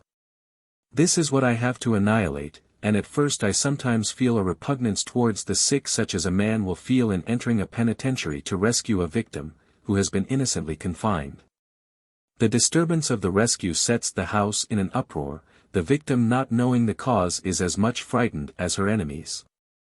But when I succeed in destroying her enemies or opinion and get her to wisdom or her real self, she receives me as one who has saved her from the jaws of death. This to her is health and happiness. You say, how can I do the same? If you believe this wisdom is superior to opinions, and that opinions are nothing but error that man has embraced, then when you come in contact with a person diseased, your wisdom will throw the mantle of charity over their errors. If it is for the restoration of their health. But if the repugnance arises from some unknown cause, examine yourself and see if the fault lies at your own door. If not, you may be sure it is some false opinion in the person that troubles them. So to overcome their evil or error, pour on coals from the fire of love or charity in the form of right reason till you melt down the image of brass that is set up in their minds, and they will leave their errors and embrace the truth. This is heaven. 2. You say when you know a thing, it is not an opinion. I can understand that, but how may I be really sure I know a thing? I have felt perfectly sure of a thing and still afterwards found I had been in error, or had been mistaken. Knowledge, as I have said, is not wisdom, but it may be harmony and it may seem like wisdom. Yet there is a discord. So discord is harmony not understood. To know how to correct this harmony or knowledge that it may be wisdom is the question to consider. The first part of your question where you say, I can understand that, is contradictory to the last sentence, showing that you do not understand. Here is the discord. You say you have been perfectly sure of a thing and yet found you have been mistaken. Now if your wisdom had been perfect, in the thing you thought you knew, it would have revealed the discord or error. So to purify yourself from error so that you may know the truth or wisdom, is a process of reasoning outside of matter, for there is no wisdom in matter. So that when you have arrived at a truth, if you find it attached to a belief, you may know it is not a truth, for it may change, but this is a truth, that a belief may be changed. God is truth and there is no other truth, and if we know God the same is known to us. I will now try to attach your senses to God, not the God of this world or Christians' God, but the God of the living, and not of the dead. My God is my standard of truth, and as I know God the same is known to me. I know I am writing this if I know anything, but to know that I shall finish it admits a doubt and to know that you will understand it admits more doubt. This doubt is not wisdom but belongs to that class of man's inventions called reason, knowledge, etc. God is not seen in this question, perfect, except as far as I see, but he is seen in the clouds of my knowledge. When you read this if you understand it, then you will see God face to face but not as Moses did. I await your answer, to know whether he does appear to your understanding. If so then here is your proof that you are born of God in this one thing, then you cannot know anything more so far as this question goes. Man's God is all the time listening to his prayers and setting all sorts of trouble. My God does not act at all, he has finished his work and leaves man to work out his happiness according to his own wisdom. I will give you the attributes of my God. The wisdom or God is in this letter, and if you understand, you will hear his voice saying I understand this. So the understanding is God, for in that there is no matter, and to understand is wisdom, not matter, and to know wisdom is to know God, for that is wisdom. I will give you some ideas of God, reduced to man's knowledge. All science is a part of God, and when man understands science the same is known to God, but the world's God is based on man's opinion and right and wrong is the invention of man, while God is in their reason, but not known. Here is an illustration. The bells are ringing. I walk to church and take a seat. The minister opens the Bible and reads the text from John. The fact of going to church, and seeing the minister is known to me, but there might be a doubt in regard to the Bible, for it might be another book. This last I admit with a doubt, and also the verse and chapter is a doubt. He reads the 13th chapter of John, 36th verse, where Peter says, Lord, why cannot I follow thee now? I will lay down my life for thy sake. All the above as far as words go is true, but when he comes to explain where Jesus went, when he came back, or if he went at all, and why his wisdom was knowledge, he reminded me of Paul's words, all men have knowledge, knowledge puffeth up. Charity or wisdom edifieth. I could see nothing but an opinion of what he had no wisdom, a parable of something which he might know as a belief but not wisdom. The explanation of the Bible is founded on man's opinion, and not on wisdom. The Bible contains wisdom, but it is not understood, and to prove a thing is to put your proof into practice, for all men can give an opinion. Jesus came into the world not to give an opinion, but to bring light into the world upon something that was in the dark. What was it? Where was it? How did he describe it? And what was the remedy? He tells the story himself, where he called his disciples together and gave them power or wisdom. Now if it was power and not wisdom, then he knew not what wisdom was. So far as I can see, it admits a doubt, but I have no doubt of what he meant to command them to do. In math. Ch. 11. He went to preach, and put his preaching into practice. John was cast into prison for preaching the coming of someone who would put this great truth into practice, so he sent one of his disciples to Jesus to inquire if he was the one that was to come, or do we look for another? Now what was he to come for? Jesus answers this question when he said, Go tell John the things you have seen and heard, how the blind receive their sight, etc. After telling how John or this truth had suffered, how it had been put down by force, he made a parable of the ignorance of his generation. We have piped unto you and ye have not danced. Then giving a statement about error, he says, O Father, Lord of heaven and earth, because thou hast hidden this truth from the wise and revealed it unto babes, even so is it. All things concerning these errors are revealed unto me by my Father. No one knows the truth but the Father, save the Son, Jesus, and those to whom he shall teach this truth. Then he says, Come unto me, all ye that labor and are heavy laden, and I will give you rest. Take my yoke upon you and learn of me, for my burden is light. You see that his labor was with the sick, and not the well, and all his talk was to explain where the people had been deceived by the priests and doctors, and if they learned wisdom they would be cured. The knowledge of man puts false construction on his wisdom and gets up a sort of religion which has nothing to do with Jesus' truth. There is where the fault lies. If you do not believe the Bible as they explain it, then you are an infidel. So all who cannot believe it as it has been explained, must throw it away. I do not throw the Bible away, but throw the explanation away, and apply Jesus' own words as he did and as he intended they should be applied, and let my works speak for themselves, whether they are of God or man, and leave the sick to judge. 3. Our spiritual senses are often more acute than our natural ones. What is the difference? What do you call the spirit world? I will try to explain the difference between spiritual and natural senses. If I had never seen you and wished to write you a letter on some worldly affair, I should address your natural senses, and you would attach yourself to my knowledge. Suppose you believe what I say, then your belief is founded on my knowledge. This belongs to the natural world, and your happiness or misery is in your belief. But I have sat by you and taken your feelings, these are disclosed by your spiritual senses, not wisdom but ideas not named or classified.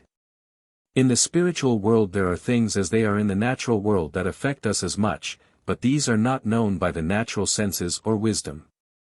The separation of these is what Jesus calls the law and the gospel. The natural senses are under the law, governed by the knowledge of the natural world, subject to all the penalties and punishments man can invent.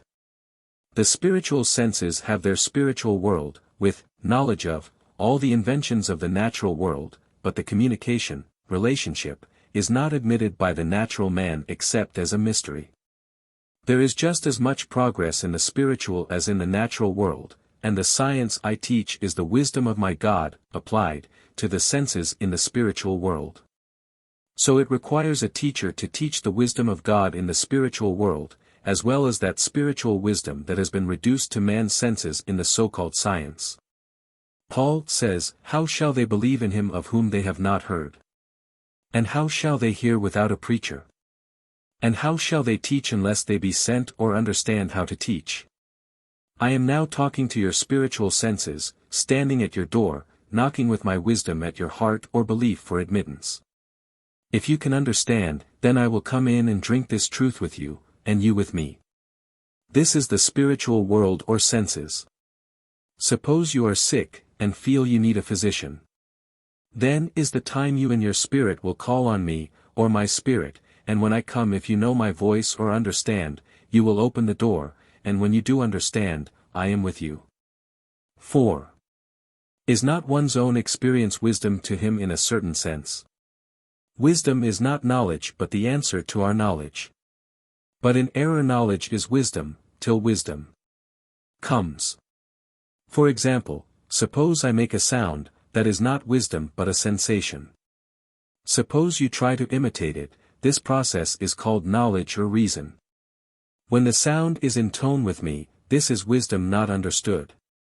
So we call it wisdom, but when we can make the tone intelligently and teach it to others, then the tone is the effect of wisdom, and wisdom comes out of the discord. Wisdom is always the same, it is the point of all attraction, and everything must come to this, it is harmony. This is the Christ. True wisdom contains no matter, false wisdom is the harmony not understood. I will illustrate. Suppose you tell me a story that you say is true, but you get your information from another. I believe it and to me it is wisdom, but you see it is not wisdom, for there is a chance for deception. But wisdom leaves no loophole, it can be tested. This was the controversy of Jesus. The priests thought their opinions were wisdom, but he knew they were false. To test their wisdom was to put it into practice, so everyone was to be known by his works, whether they were of God or not. Jesus showed his wisdom by his works, for when they brought him the sick he healed them. So did others pretending the same way. If Jesus knew how he cured, then the kingdom of heaven had come to their understanding, but if he did not, then he was just as ignorant as they were, and the world was no wiser for his cures. His wisdom was from above, theirs from man's ignorance. These made the two worlds, science and error, and as man has borne the one, he shall also bear the other. 5. Is it possible for one to condense his spiritual self so as to be seen by the natural eye of others as Jesus did? This question is not properly stated. Jesus never said he had a spirit, but said, "Spirit hath not flesh and blood, as you see me have." There was the rock that they split upon. Jesus' wisdom knew that it was not in the idea body, their knowledge made mind in and a part of the body. So each reasoned according to their wisdom. Their wisdom was their opinion about what persons had said 1,000 years before without any proof but merely as an opinion, this they called knowledge. Therefore Jesus' wisdom or Christ was a mystery to them. So when Christ or wisdom spake through Jesus saying, "Though you destroy this temple I will build it up again," this that spoke was the wisdom, so the builder was not destroyed, but the temple. But they believed as all the Christians of our day do, that the temple and the builder were the same, so that when the former was destroyed, they had no idea of what Christ intended to do. Here comes in your question. The Christ that acted upon the idea, Jesus, admitted flesh and blood as well as his enemies, but his wisdom knew it was only an idea, that he could speak into existence and out. So when they destroyed the idea, Jesus, they destroyed to themselves Jesus Christ, or mind and matter. Now when this wisdom made himself manifest to them, they thought he was a spirit, for they believed in spirits, but Christ to himself was the same Jesus as before, for Jesus only means the idea of flesh and blood or senses, or all that we call man. Now, Christ retained all this and to himself he had flesh and blood. This was to show that when you think a person dead he is dead to you, but to himself there is no change, he retains all the senses of the natural man, 48 as though no change to the world had taken place. This was what Jesus wanted to prove. Man condenses his identity just according to his belief, this all men do, some more than others. I cannot tell how much I can condense my identity to the sick, but I know I can touch them so they can feel the sensation. To me I really see myself but I cannot tell about them. I will try to prove the answer to you. When you read this I will show you myself and also the number of persons in the room where I am writing this. Let me know the impression you may have of the number. This is the Christ that Jesus spoke of. How much of the Christ I can make known to you, I wait your answer to learn. Read the 16th chapter of John. He speaks of this truth that shall come to the disciples as I am coming to you. 49. 6. If I understood how disease originates in the mind and fully believe it, why cannot I cure disease? If you understand how disease originates, then you stand to the patient as a lawyer does to a criminal who is to be tried for a crime committed against a law that he is ignorant of breaking, and the evidence is his own confession. You know that he is innocent, but you can get no evidence, only by cross-questioning the evidence against him. Disease has its attending counsel as well as truth or health, and to cure the sick is to show to the judge or their own counsel that the witness lies. This you have to show from the witness' own story, then you get the case. The error is on one side and you on the other, and out of the mouth of the sick comes the witness. I will first state a case. A sick person is like a stranger in his own land, or like an ignorant man not knowing what is law or right and wrong according to law. Both are strangers and both are liable to get into trouble, so each is to be punished according to the crime he has committed. Now the man, ignorant of state laws, wants a horse, seeing one he takes it, not knowing that he is liable to any punishment, but as a matter of convenience, and when he has used him as much as he pleases he lets him go. Now, he is arrested for stealing, and being ignorant he is cast into prison to await his trial. I appear against him as state's attorney, and you appear for the prisoner. All the testimony is on my side, but if you are shrewd enough to draw from me an acknowledgment that the law cannot punish a man that is ignorant of the law, and not know it, after I have shown the testimony and made my plea. Then if you can show that the prisoner has been deceived, and led into the scrape by me, I having received pay from him, then the court will give you the verdict, and arrest and imprison me. A sick person is precisely in this very state. The priests and doctors conspire together to humbug the people, and they have invented all sorts of stories to frighten man and keep him under their power. These stories are handed down from one generation to another till at last both priest and doctors all believe they are God's laws, and when a person disobeys one he is liable to be cast into prison. Suppose you are a doctor of the law of health as it is called, and you call on her and commence explaining the necessity of being acquainted with the laws pertaining to health. She being ignorant or like a child sees no sense in your talk. But you continue to explain, and as she grows nervous you keep it up till she shows some sign of yielding to your opinion, then you tell her she has the heart disease, or lung disease, and it will soon be found out. And then she will be punished with death at any time that the judge sees fit to call her. In her fright, she acknowledges she is guilty, then you enter a complaint against her. She is arrested and cast into prison, there to await her trial. You are the devil or error's attorney and she is the judge. She is brought into court to be tried by error's tribunal. Now I appear, for I have heard her story, unknown to the judge or attorney. I have the evidence and see that the very attorney against her is her disease and the author of her trouble. This I keep to myself, till I draw from the judge that a person cannot be tried for a crime which they were forced to commit. This being done, I commence my plea for the victim and show that she has never committed any offense against the laws of God and that she was born free. Etc. Then I take up the evidence and show that there is not one word of wisdom in all that has been said, also that she has been made to believe a lie that she might be condemned. In this way I get the case. Disease being made by a belief, or forced upon us by our parents or public opinion, you see there is no particular form of agreement, but everyone must suit his to the particular case. Therefore it requires great shrewdness to get the better of the error, for disease is the work of the devil or error, but error like its father has its cloven foot, and if you are as wise as your enemies you will get the case.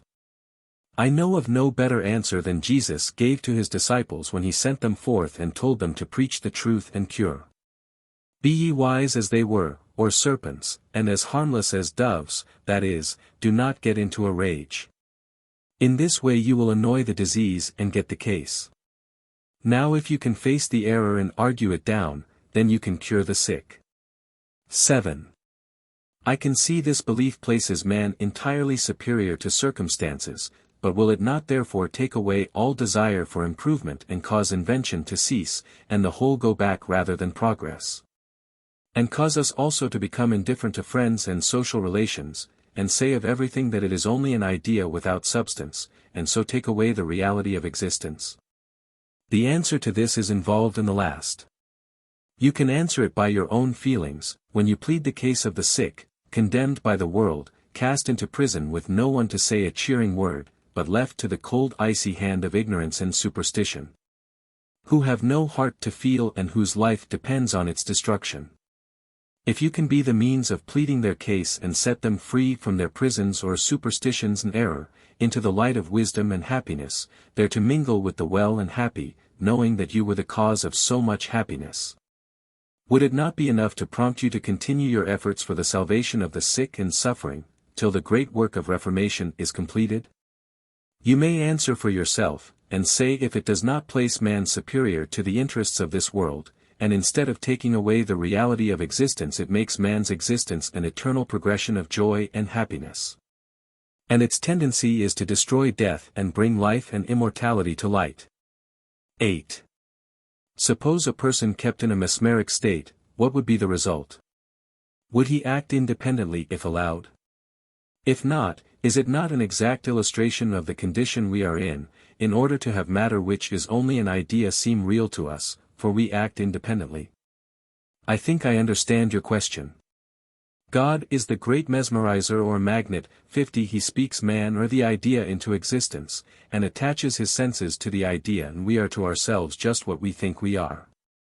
So, man is a mesmerized subject, they are to themselves matter. You may have as many subjects as you will, and they are all in the same relation to each other as they would be in the state we call waking. So this is proof that we are affected by one another, sometimes independently and sometimes governed by others, but always retaining our own identity, with all our ideas of matter and subject to all its changes. As real as it is in the natural or waking state. 9. What do you think of phrenology? As a science it is a mere humbug. It is at best a polite way of pointing out the soft spots of a man's vanity. 10. What is memory, or that process by which we recall images of the past? I have explained memory in that class of reason called knowledge. It is one of the chemical changes to arrive at a fact, matter being only a shadow. When the senses are detached from it we forget the shadow, till it is called up by another. This is memory. If there was no association there could be no memory, and those that have the greatest amount of association, and least wisdom have the greatest memories.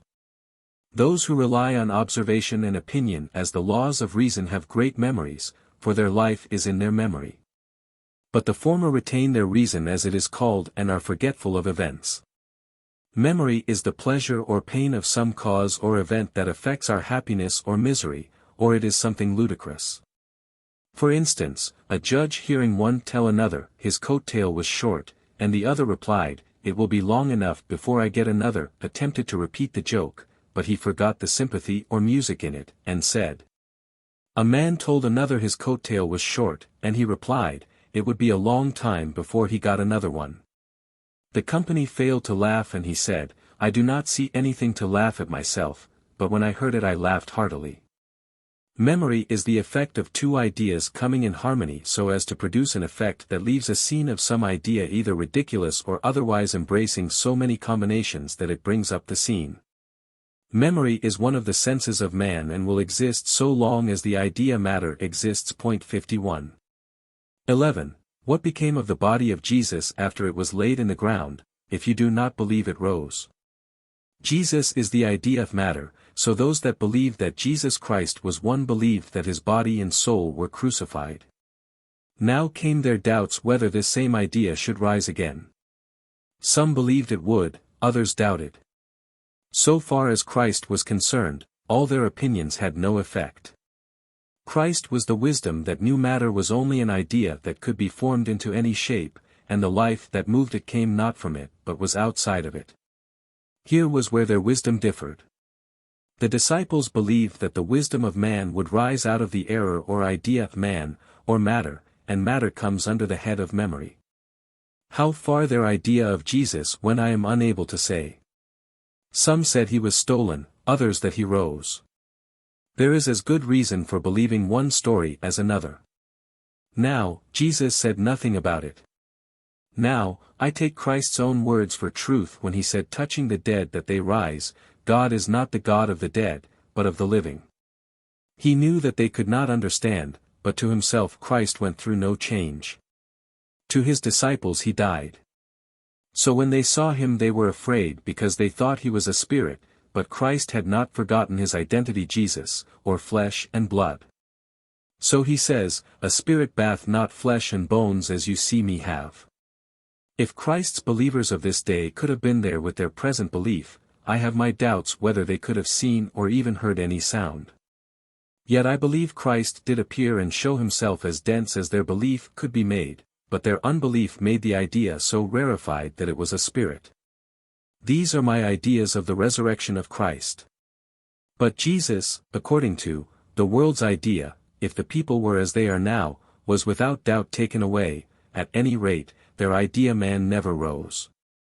Christ lost nothing by the change. Every person rises from the dead with their own belief, so to themselves they are not risen and know no change, and the dead as they are called have no idea of themselves as dead. 12. Do we receive impressions through the senses, and do they, acting upon the mind, constitute knowledge? This question is answered by Paul to the Romans, although he did not use the same words. This belief means faith, the peace in the truth was through their belief. Hope is the anchor made fast to the truth, belief is the knowledge that we shall attain this truth, so that we glory in the tribulation or action of the mind, knowing that it brings patience and patience confidence and confidence experience.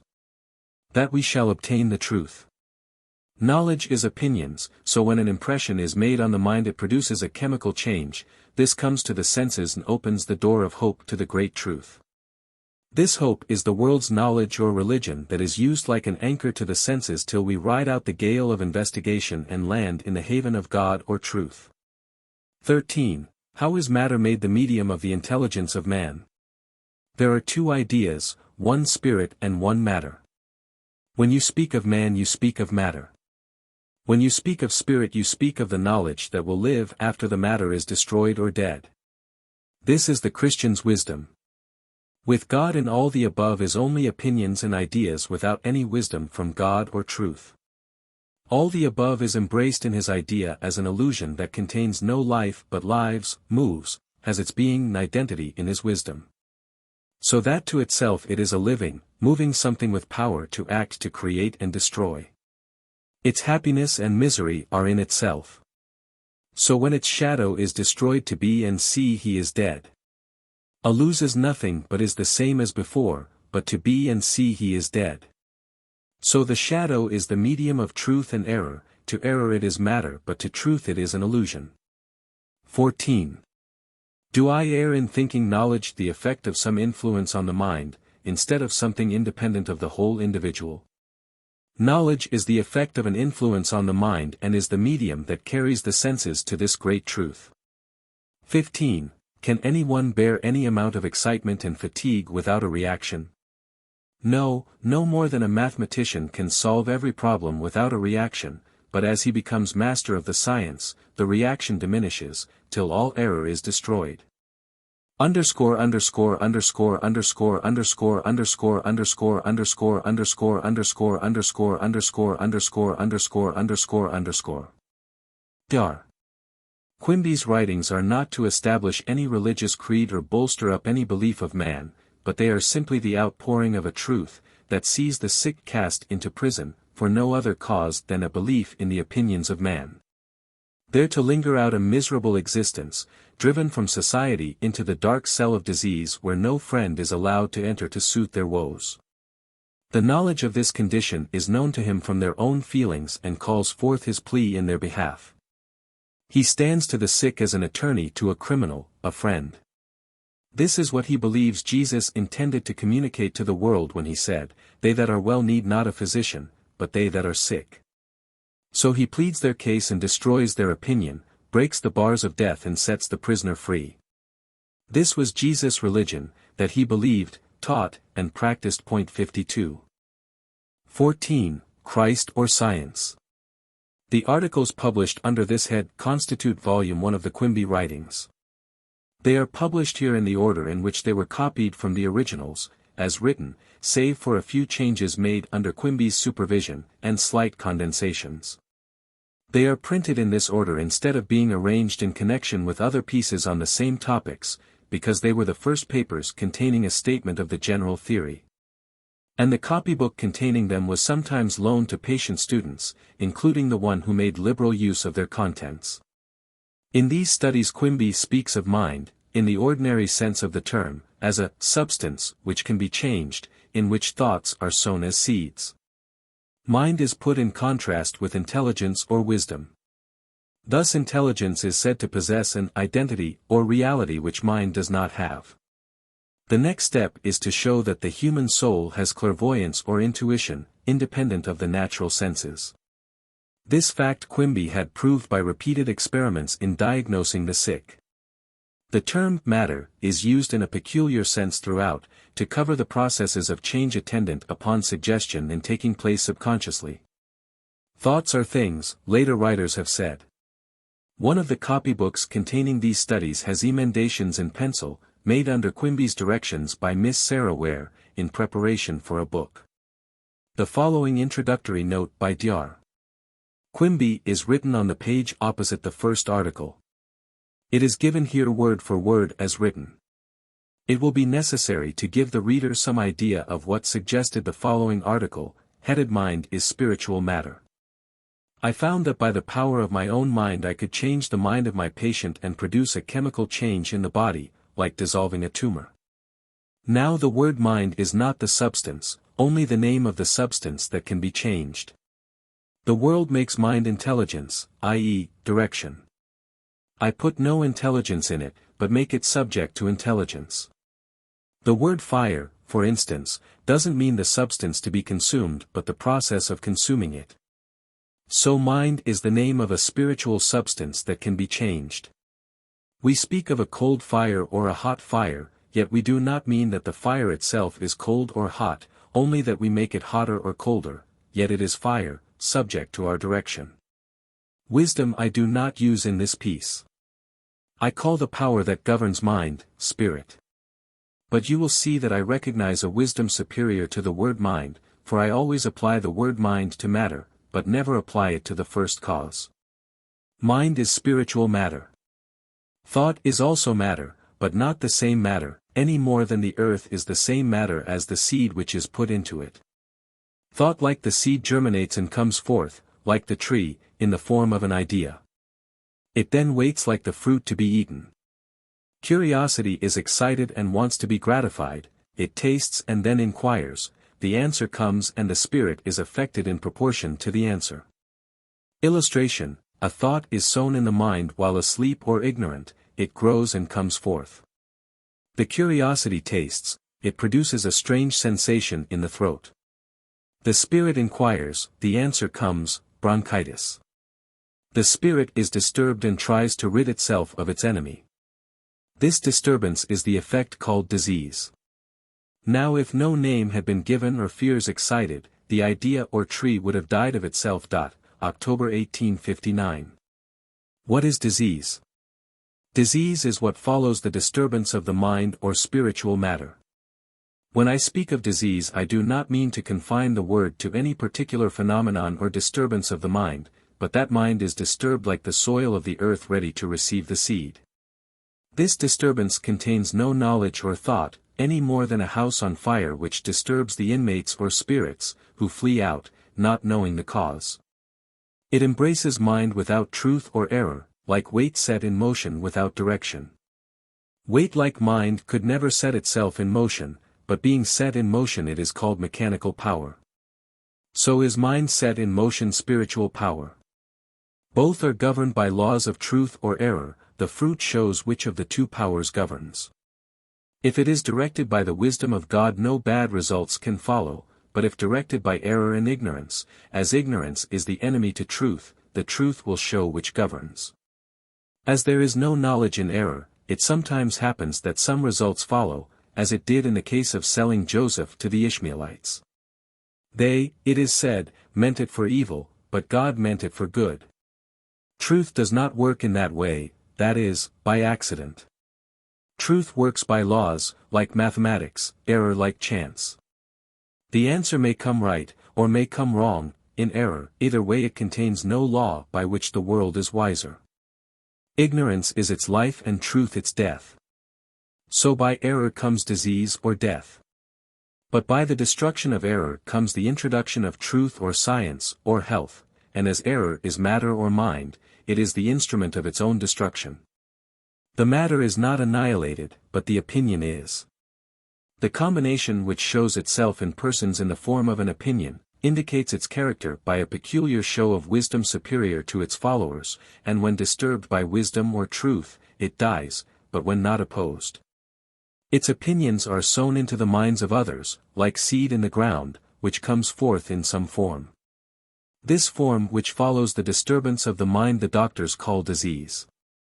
Here is where all the error lies, they take the effect for the cause.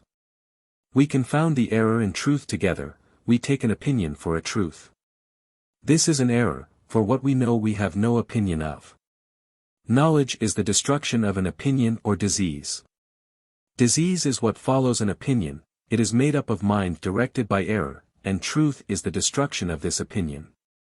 These ideas, and hundreds of others, have been given to explain the effect of the mind. All admit the mind one thing and disease another. This theory that mind is one thing and disease another, has left the people in darkness, and caused more misery than all other evils put together. It has always been admitted that a theory that cannot be put in practice is not good. Mind is a spiritual matter which, being agitated, disturbs the spirit. This disturbance contains no knowledge of itself, but produces a chemical change in the fluids of the system. These disturbances may be produced in various ways, for instance, by a shock on the mind, by the death of a friend, or by religious excitement, witchcraft, etc. All of the above contain what is called knowledge, which is communicated to the spirit and sets it to work to form disease, after the form the spirit gives the mind.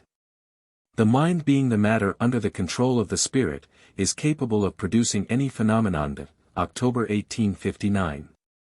How does the mind produce disease? I will give the symptoms of a person who called on me to be examined. The upper part of his body above his hips felt so large that his legs were not strong enough to carry the weight, therefore he complained of weakness in his knees. This idea of weakness was in his mind, for there never was any strength or knowledge in his knees of themselves, any more than there is power in a lever of itself. If the lever, or legs, had to create its own power, his body would never move. Therefore, if his body ever moved, it must be by some power independent of his knees or legs. There is such a thing as pressure, but pressure is not power, for it contains motion and motion is another element.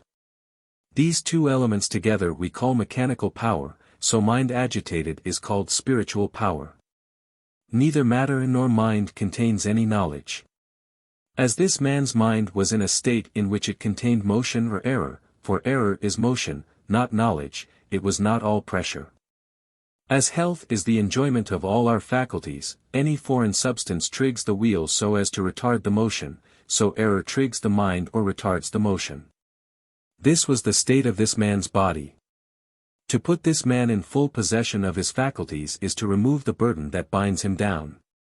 These burdens are the effect of error having control of the mind. These errors are made of mind or matter first formed into an opinion, then comes reason, then comes disease or death, accompanied by all the misery the idea contains. October 1859. Mind is not intelligence. Intelligence contains no thought, nor opinion or reason. Mind contains them all. Disease is the offspring of the mind, not of intelligence. All the above is the result of a chemical change, to bring about and develop some scientific law that will put man in possession of a knowledge of himself, so that he will avoid the evils which man, through his ignorance, is subject to. Thoughts are like electric sparks.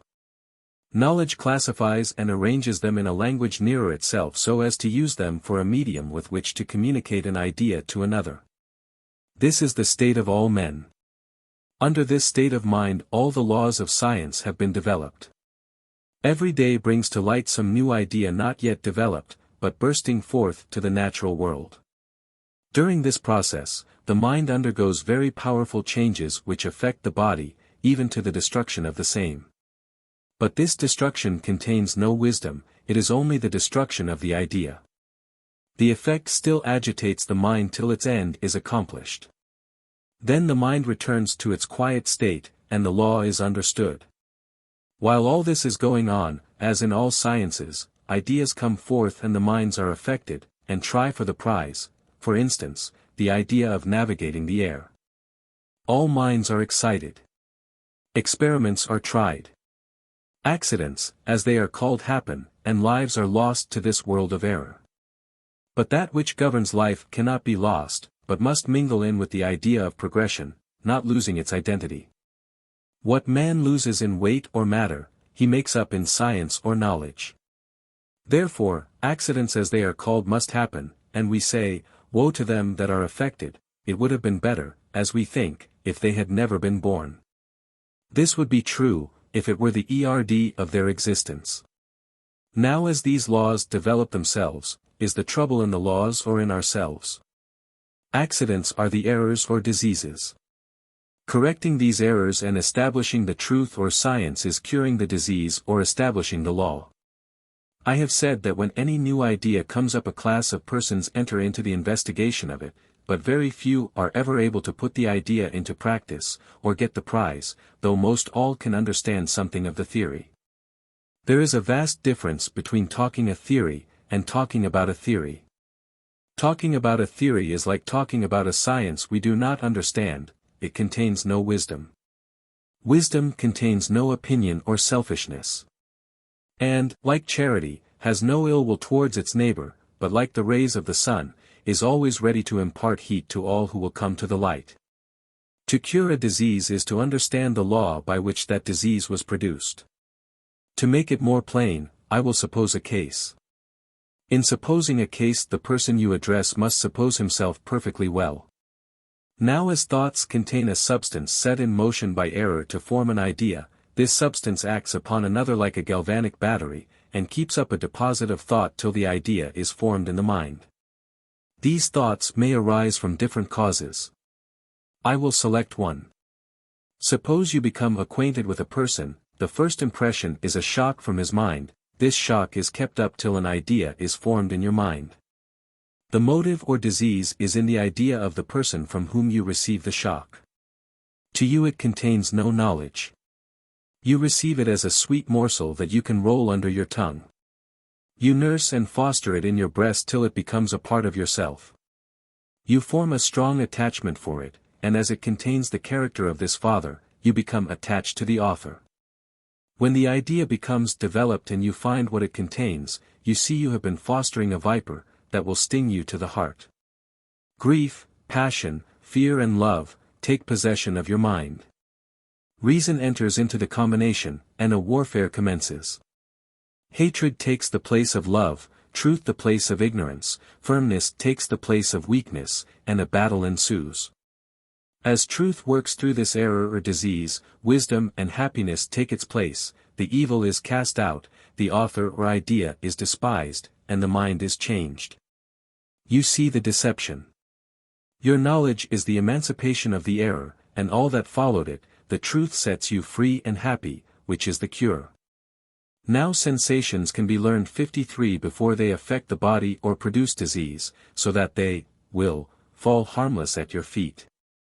It is necessary that all persons have a teacher, till they can teach themselves. The question then arises, how can a person believe in one whom he has never heard, and how can he learn without a teacher, and how can one teach without he is sent? November 1859. Is the curing of disease a science? I answer, yes. You may ask, who is the founder of that science? I answer, Jesus Christ. Then comes the question, what proof have you that it is a science? Because Christ healed the sick, that of itself is no proof that he knew what he was doing. I answer, if it was done, it must have been done by some law or science, for there can be no such thing as accident with God, and if Christ was God, he did know what he was doing. When he was accused of curing disease through Beelzebub or ignorance, he said, if I cast out devils or diseases through Beelzebub or ignorance, my kingdom or science cannot stand. But if I cast out devils or disease through a science or law, then my kingdom or law will stand, for it is not of this world. When others cast out disease, they cured by ignorance or Beelzebub, and there was no science in their cures, although an effect was produced, but not knowing the cause the world was none the wiser for their cures. At another time when told by his disciples that they saw persons curing or casting out devils in his name, and forbade them, he said, they that are with us are not against us, but they that are not with us, or are ignorant of the laws of curing, scattereth abroad, for the world is none the wiser. Here, you see, he makes a difference between his mode of curing and theirs. If Christ's cures were done by the power of God, and Christ was God, he must have known what that power or science was, and if he did, he knew the difference between his science and their ignorance. His science was his kingdom, therefore it was not of this world, and theirs being of this world, he called it the kingdom of darkness. To enter into Christ's kingdom or science, was to enter into the laws or knowledge of curing the evils of this world of darkness. As disease is an evil, it is of this world, and is in this kingdom of darkness.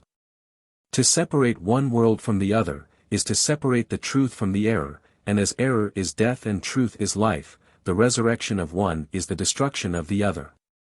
54, November 1859. Is disease a belief? I answer it is, for an individual is td himself just what he thinks he is, and he is in his belief sick. If I believe I am sick, for my feelings are my sickness, and my sickness is my belief, and my belief is my mind. Therefore all disease is in the mind or belief. Now as our belief or disease is made up of ideas, which are spiritual matter, it is necessary to know what beliefs we are in.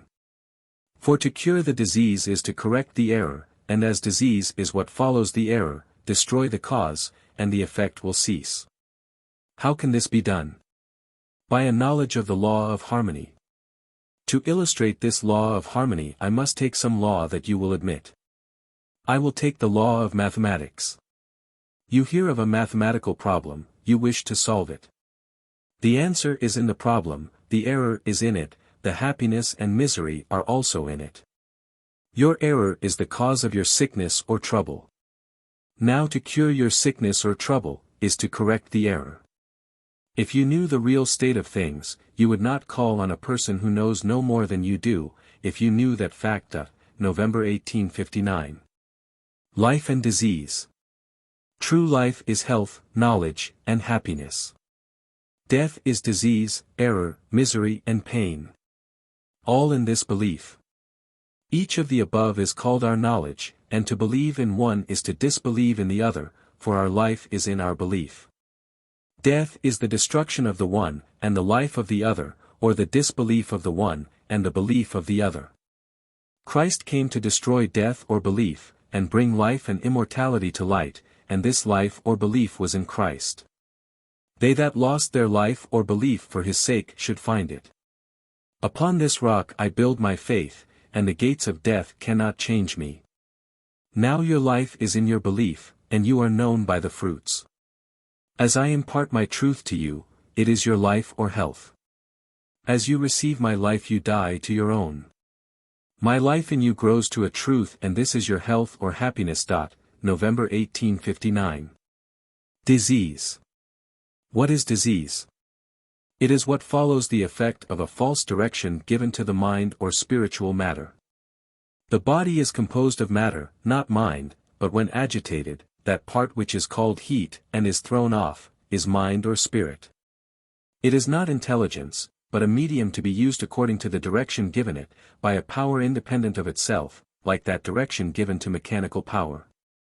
The effect of this direction, call it what you please, on the body, is to destroy itself, for its life is its own destruction. December 1859. Love, I. What is the strongest feeling in man or woman? Love for the sake of love for others. For this love they will lay down their lives, when directed by knowledge, for no passion can follow true love. What makes what is called animal passion? Ignorance of ourselves, not understanding the truth. Love contains no fear. Ignorance puts a false construction on love. Here lies all the trouble. Love and ignorance are the mother and father of all error or disease. Now to know ourselves is to know the truth of this problem. Love is an element of itself, without any form. It has no length or breadth, or height or depth, it neither comes nor goes, it fills all space, and melts all error down that comes within its power. Its power is its heat is its love, it is heaven. For this love Christ laid down his animal life or passions for mankind, that they might understand themselves and be saved from the endless hell of misery that follows our ignorance of this power or love. On these two powers, love and ignorance, hang all the law and the prophets. The gospel is love, the law is error, therefore when you are under the law, you become subject to the laws and penalties. When you are freed from that law, it has no power over you. This law of love is that love in mankind that is working in us or our error to bring us to truth and set us free from the law of sin or death. The laws of love are the destruction of the laws of error, and they make us a law to ourselves. This law of love has no penalties or prisons, but, like the bird that flies in the sky, is not troubled with earthly laws, but is a law to itself. Its purity is its buoyancy, its ignorance is its weight or stupidity. Each is governed by a sort of intelligence, like science and ignorance. As ignorance and superstition are what are under the law of error, science and truth are their opponents, and the mind is the medium of them both, like the telegraph wire a medium of truth and error. Love is a substance like food that comes from heaven to feed the soul. Error is matter, and contains reason and all the faculties. Love is the true answer to our desire. In our desire is our hope, and when we get that which we hope for, it contains nothing but true knowledge or love, no sorrow, nor pain, nor grief, nor shame, nor fear. December 1859. What is my theory? The question is often asked, if I am a spiritualist. My answer is that I am not, after the manner of the Rochester rappings, but I am a believer in the spirits of the living. Here seems to be a difference of opinion. The common opinion of the people in regard to the dead I have no sympathy with, from the fact that their belief is founded on an opinion which I know is false. Yet I believe them honest but misled for the want of some better explanation of the phenomenon. We see men, women, and children walking around, by and by they pass away from us, and their bodies are laid in the earth. We look on the scene and pause. A cold icy sensation passes through our frame. We weep from our ignorance. We have seen the matter in a form moving about as though it contained life. Now it lies, cold and clammy, and our hope is cut off.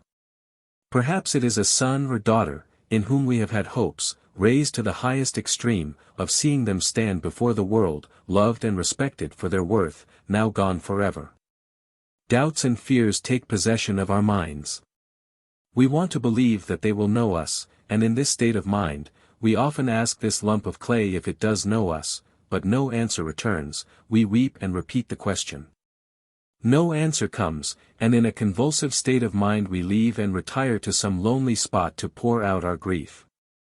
Some kind friend tries to console us by telling us that our friend is not dead, but still lives. By talking what they have no knowledge of, only a desire that it may be so. Their sympathy and ignorance mingle in a belief, and we try to believe it.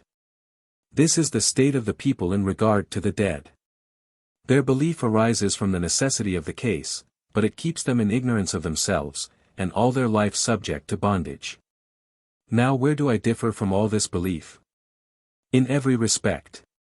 My belief is my knowledge is my practice, and my practice gives the lie to all my former belief. I believed as all others did, but my theory and practice were at variance with each other. I therefore abandoned all my former beliefs, as they came in contact with my practice, and at last followed the dictates of the impressions made on me by my patients. In this way I got rid of the errors of the world and found an answer to all my former opinions. These former opinions embraced all sorts of disease, and ideas that contained error, disease and unhappiness, which led to death. The unraveling of my old opinions gave me knowledge of myself, and happiness the world knew nothing of, and this knowledge I found could be taught to others. It teaches man that he is not in the body, but outside of it, as much as the power is outside of a lever. And the body is to the soul as the steam engine is to the engineer, a medium without knowledge or power, only as it is given by something independent of itself. January 1860. Clairvoyance. Clairvoyance is a state of existence independent of the natural senses or the body, which has no matter nor reason, but is perfect knowledge. Thought reading is a lower order connected with mind, but superior to the natural man. This state is what would be called spiritualism, and contains the knowledge and reasoning of this world. Clairvoyance is a higher state entirely disconnected with the natural man, but can communicate information through him while in a dreamy or mesmeric state which the company cannot know. This principle is in every man. 55. The understanding of it is eternal life. This eternal life was in Jesus, and was Christ. It has manifested itself in various forms in all ages of the world, whenever science has been discovered. This ignorance of the world with regard to this higher state of knowledge looks upon the manifestations of the thought-reading state as the highest development of man. This state dies and the clairvoyant state rises from the dead. It is all that is left. It can act on mind. It has an identity, and never knew of its beginning nor ending. It is all the intelligence in man. 56. Love, 2. The identity of woman's soul can be compared to a fire, which throws an equal heat on all around. This heat is pure love, containing no knowledge, no selfishness, but is like the love of a mother for her child. This love is little understood, and causes doubts and questionings. It is an element of itself, containing no matter and asks nothing in return. Ignorance and superstition put false construction on this love, and think intelligence is contained in it. Its language is itself. It speaks not as man speaks, for it contains no error. It answers our inquiry by an impression which cannot be misunderstood, if man knows himself. This love is what leads man to truth. When I speak of man, I speak of the errors and ignorance of the world, and the heat that arises from this error contains the character of its author. When these two elements meet, which I will call man and woman, then comes the temptation, and as love never makes war for gain, it knows no evil. As error contains selfishness, dishonesty, jealousy, and disease, it cannot see truth or love in any element differing from its own, it therefore judges others by its own standard. This element, when excited by love to lead us to truth, contains all kinds of disease and error. All mankind embrace both elements, and the separation is the resurrection from error into truth. As we learn the truth, we discard the error. True knowledge is in true love. False knowledge is in error. As God is in the former, he contains no matter. As man is the latter, he is made up of truth and error. Now as there is a gradual progression from error to wisdom, our identities act in the two elements of pure and combined love, for man has two elements, and is subject to the one which he obeys. The question arises, are these elements capable of separation? I answer, yes, by the mother for her infant, but not understandingly. She was a law to herself, and did the things contained in the law, without a knowledge of that law. December 1859. How Dr. Quimby cures. Every phenomenon in the natural world has its birth in the spiritual world. 57 The world gives credit where it is not due, mistaking noise for substance. No man should have any credit over his fellow men unless he shows some superiority over the errors of his age. To show that he is superior is to reduce to a science some phenomenon which has never been explained, music for an example. Before music was reduced to a science there was a phenomenon, people could whistle and sing, but no one supposed that the one who made the most noise was entitled to any credit above the rest. Credit was due to him who first reduced it to a science. Take diseases. The world is full of sickness, arising from various causes. The phenomenon exists in the natural world, while the causes originate in an invisible world. Doctoring is confined to the natural world, and it attributes the causes of the disease to the natural world. Dr. Quimby, with his clairvoyant faculty, gets knowledge in regard to the phenomena, which does not come through his natural senses, and by explaining it to the patient, gives another direction to the mind, and the explanation is the science or cure. To illustrate, suppose a patient calls on Dr. Q for examination. No questions are asked on either side. They sit down together. He has no knowledge of the patient's feelings through his natural senses, till after having placed his mind upon them. Then he becomes perfectly passive, and the patient's mind being troubled, this puts him into a clairvoyant state, together with his natural state. Thus, he is in two states at once. When he takes their feelings, accompanied by their state of mind and thoughts. A history of their trouble thus learned, together with the name of the disease, he relates this to the patient. This state which he discerns constitutes the disease, and the evidences in the body are the effects of the belief. Not being afraid of the belief, he is not afraid of the disease. The doctors take the bodily evidence as disease. Disease with him does not come to the natural senses, therefore he cannot explain to the well his mode of treatment.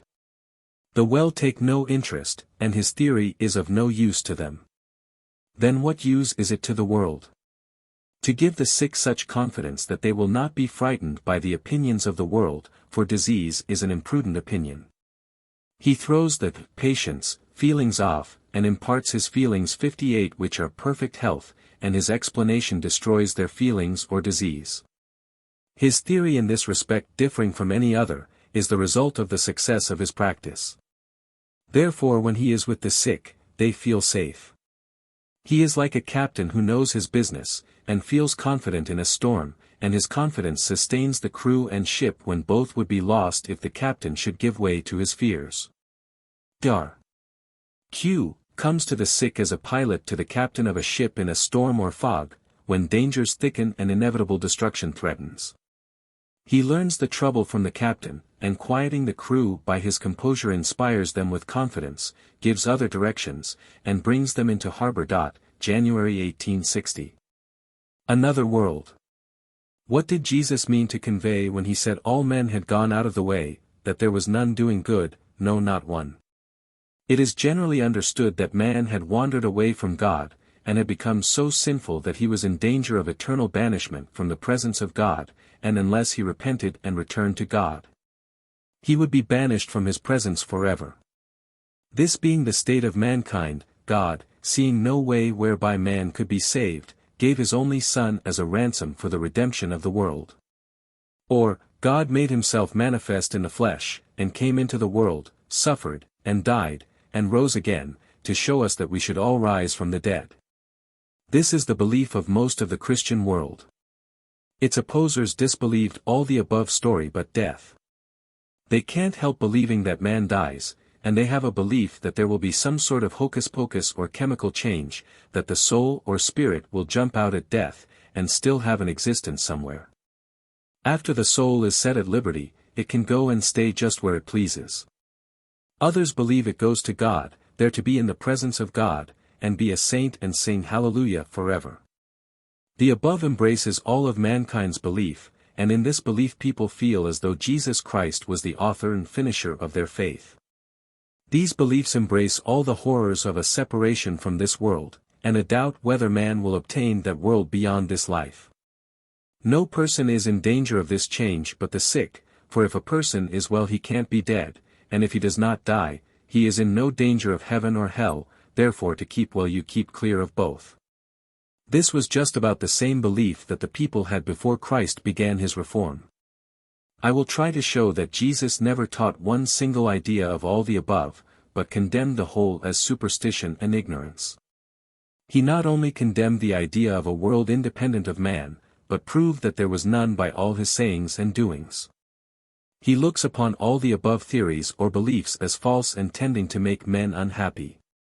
These beliefs Jesus came to destroy, and established the kingdom of God or truth in this world. The two beliefs are in ourselves and we become the servant of the one we obey. The embracing of the true Christ is the resurrection from the dead. The dead know nothing.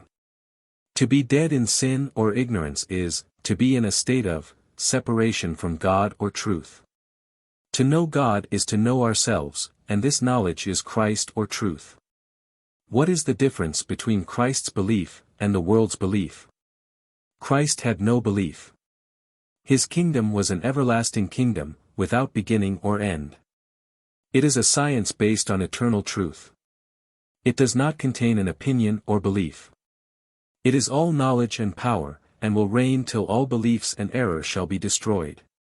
The last error or belief is death or ignorance, the truth and science will reign till ignorance is destroyed. Then the sun or law shall be subject to God. January 1860. Your position. What is your position in regard to the world, or the errors of the world? You cannot embrace both. If you embrace the world you embrace its errors, and become a servant to its laws, and the spirit or truth departs to the God that gave it. But if you hold on to the truth the world is in subjection to you, and instead of becoming a servant you become a teacher of truth to the world, to lead other minds to the truth. Instead of your happiness being in the world's happiness is in you. Here is your true position, and this is the struggle you will have to go through. Shall the world lead you, or shall you lead the world? This is the point that is to be settled in your mind. Now I will give you the signs of the times. Many shall come in the name of the truth, and say, do this, or do that, music, dancing, and all sorts of amusements. But truth says beware, be not deceived, seek first the truth, and all the above will be a pleasure to you. To know whether you are born of the truth shall show just your position in the world. Then you can take the lead, and the world will listen to you. Then the kingdom of this world has become subject to the kingdom of heaven, or error has become the subject of truth. This is a trying scene to go through. It seems as though you must leave all the world's pleasure, and seclude yourself from society. But this is not the case, you will like society all the better. For where the carcass is there will all the eagles be gathered, so where error is, truth will go, to lead the captive free. This will make you love amusement for the sake of doing good. Then you will rejoice with those that rejoice and weep with those that weep, and your happiness will be their happiness. Then you will be loved and respected for your love or knowledge, then you will draw around you those minds that are in harmony with yours. Then will the old ideas or errors of the world come and knock at your door for admittance, but the truth will say, depart ye cursed, for when I wanted truth ye gave no answer, when ignorant or naked, you gave me no truth or clothes. Therefore depart ye cursed, into everlasting darkness, where ignorance and error dwell. December 1859. My theory. All effects produced on the human frame are the result of a chemical change of the fluids with or without our knowledge, and all the varieties and changes are accompanied by a peculiar state of mind. If the mind should be directed to any particular organ, that organ might become deranged or might not. In either case the trouble is in the mind, for the body is only the house for the mind to dwell in, and we put a value on it according to its worth. Therefore if your mind has been deceived by some invisible enemy into a belief, you have put it into the form of a disease, with or without your knowledge. By my theory or truth I come in contact with your enemy, and restore you to your health and happiness. This I do partly mentally and partly by talking till I correct the wrong impressions and establish the truth, and the truth is the cure. I use no medicines of any kind, and make no applications. I am no spiritualist. I am not dictated to by any living man, but am guided by the dictations of my own conscience, as a lawyer is in pleading a case governed by the evidence. A sick man is like a criminal cast into prison, for disobeying some law that man has set up. I plead his case, and if I get the verdict, the criminal is set at liberty. If I fail, I lose the case. His own judgment is his judge, his feelings are his evidence. If my explanation is satisfactory to the judge, you will give me the verdict. This ends the trial, and the patient is released. December 1859. Establishing a new science. What has a man to contend with who undertakes to establish a new science? He has the opposition of all the opinions of the world in regard to it, and all their influence. He will be misunderstood by fools, and misrepresented by knaves, for his science will tear down their fortress or belief, and they will use all their skill and deception to defeat their enemy. Their weapon is their tongue, and the tongue of a hypocrite is of all weapons the most deadly to truth, for it can assume the form of an angel, while it is sapping your very life's blood from your soul. Its life and happiness are its own torment. Ever since the world began, science has had this enemy to contend with, and some very hard battles have been fought before error would leave the field. Even when forced to retreat into darkness it would come out. Therefore, science must keep awake for its own safety. These two powers are in every person, and each one's happiness or misery shows which one he is under subjection to. If well and happy, it is no proof that he has been through this war of science and arrived at the truth, but that from some cause, he is satisfied to become the friend of both powers. In this way he is a kind of know-nothing. But his position is not safe, for his enemy knows his position, and only lets him remain while he will keep still or quiet. What has truth accomplished?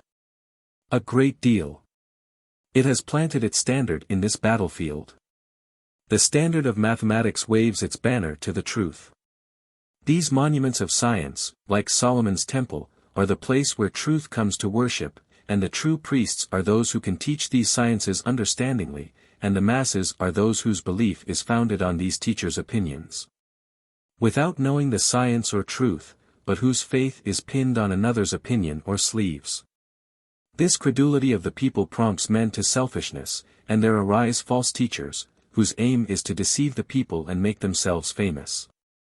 They throw discredit on their ideas, and render them unpopular, so that if the same standard should be adopted by a true priest, he would have much opposition to meet with in the minds of those who have been deluded and imposed upon by hypocrites. This places a man in a very bad situation to defend himself, and all the influence he gets is from those he cures, and they dare not stand up and face the world and sustain their position, for it is so unpopular that their reputation is at stake. This is the state the two armies are in, when the leader plants his standard of science with this inscription: "The science of true religion is health, happiness, and deliverance." December 1859. Two sciences. There are two sciences, one of this world, and the other of a spiritual world, or two effects produced upon the mind or matter by two directions. The wisdom of this world acts in this way: it puts its own construction on all sensations produced in the mind, and establishes its knowledge after the effect is produced.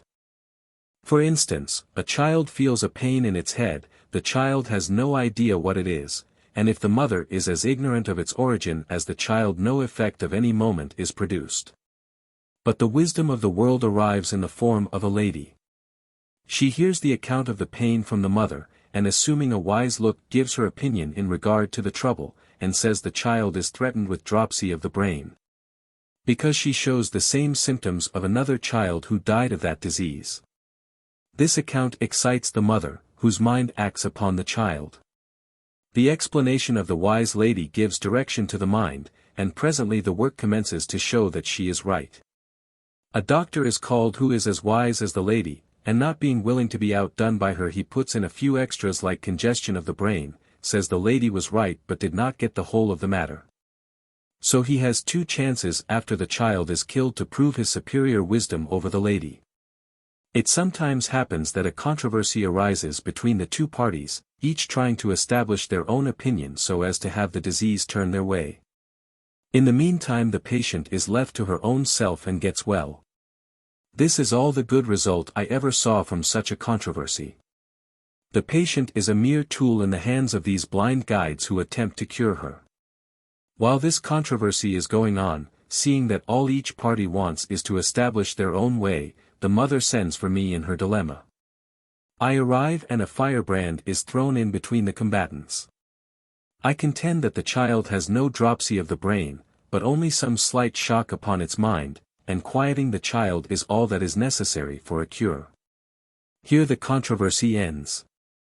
If the mother employs me, I prove my theory and the child gets well. If they prove theirs, they kill the child, and an examination is made which establishes their theory, and I am a humbug or quack.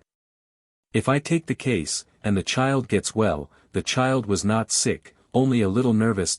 December 1859. Christ and Truth. 1800 years ago, while Jesus was disputing with the Pharisees upon the old scriptures, he asked the question, "What do you think of Christ or this truth? Has it a father? If so, who is he?" They answer, David, or this truth is David's ideas or theory.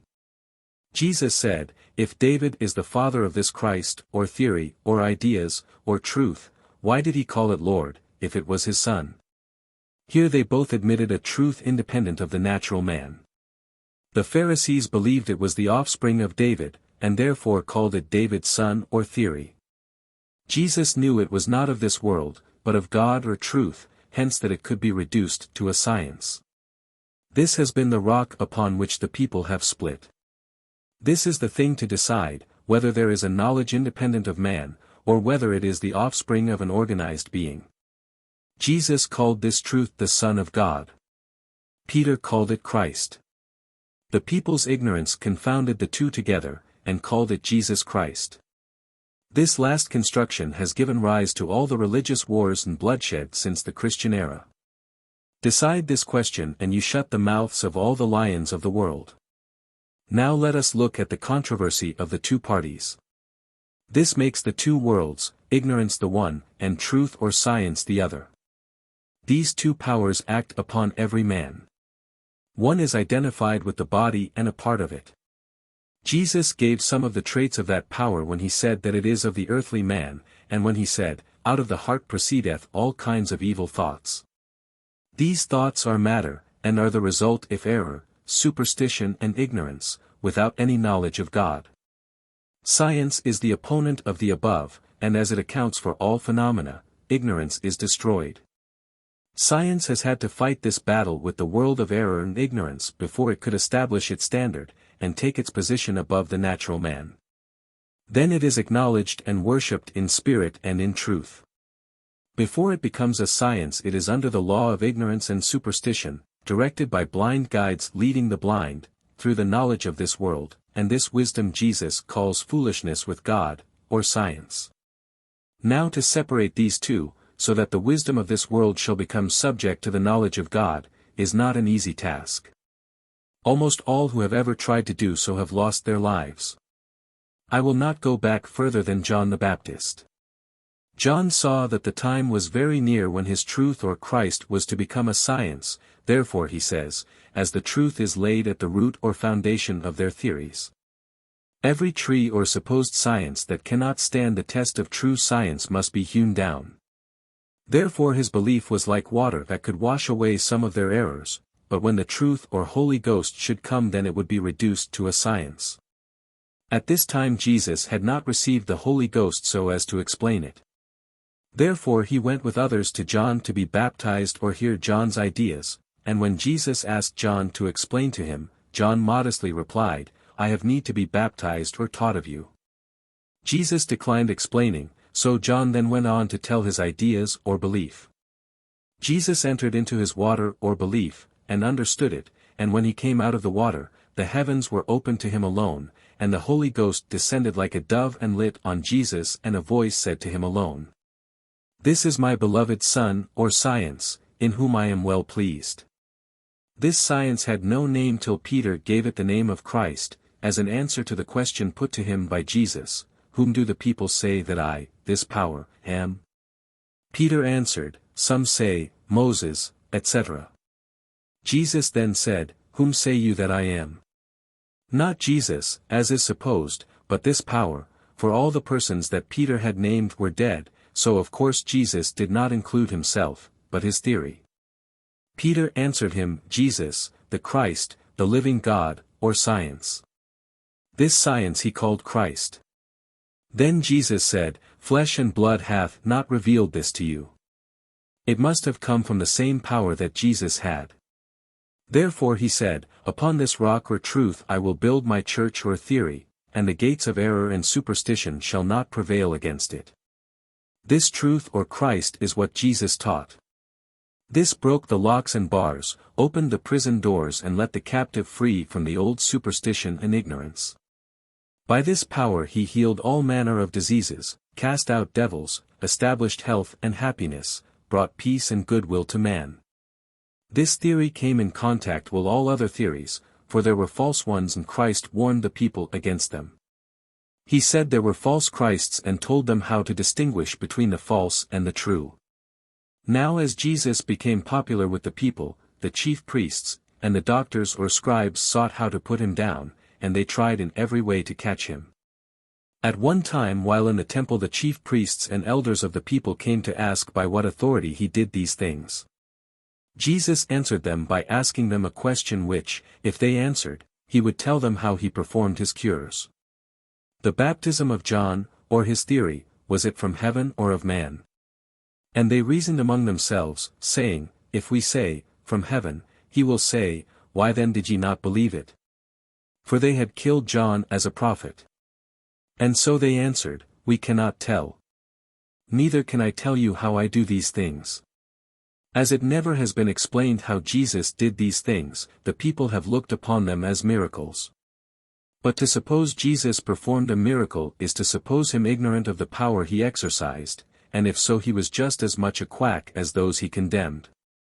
For he said, when accused of curing through ignorance or Beelzebub, if I cast out devils through Beelzebub, my theory or kingdom cannot stand, but if I do it by science, it is not of this world, but of God, and it will stand.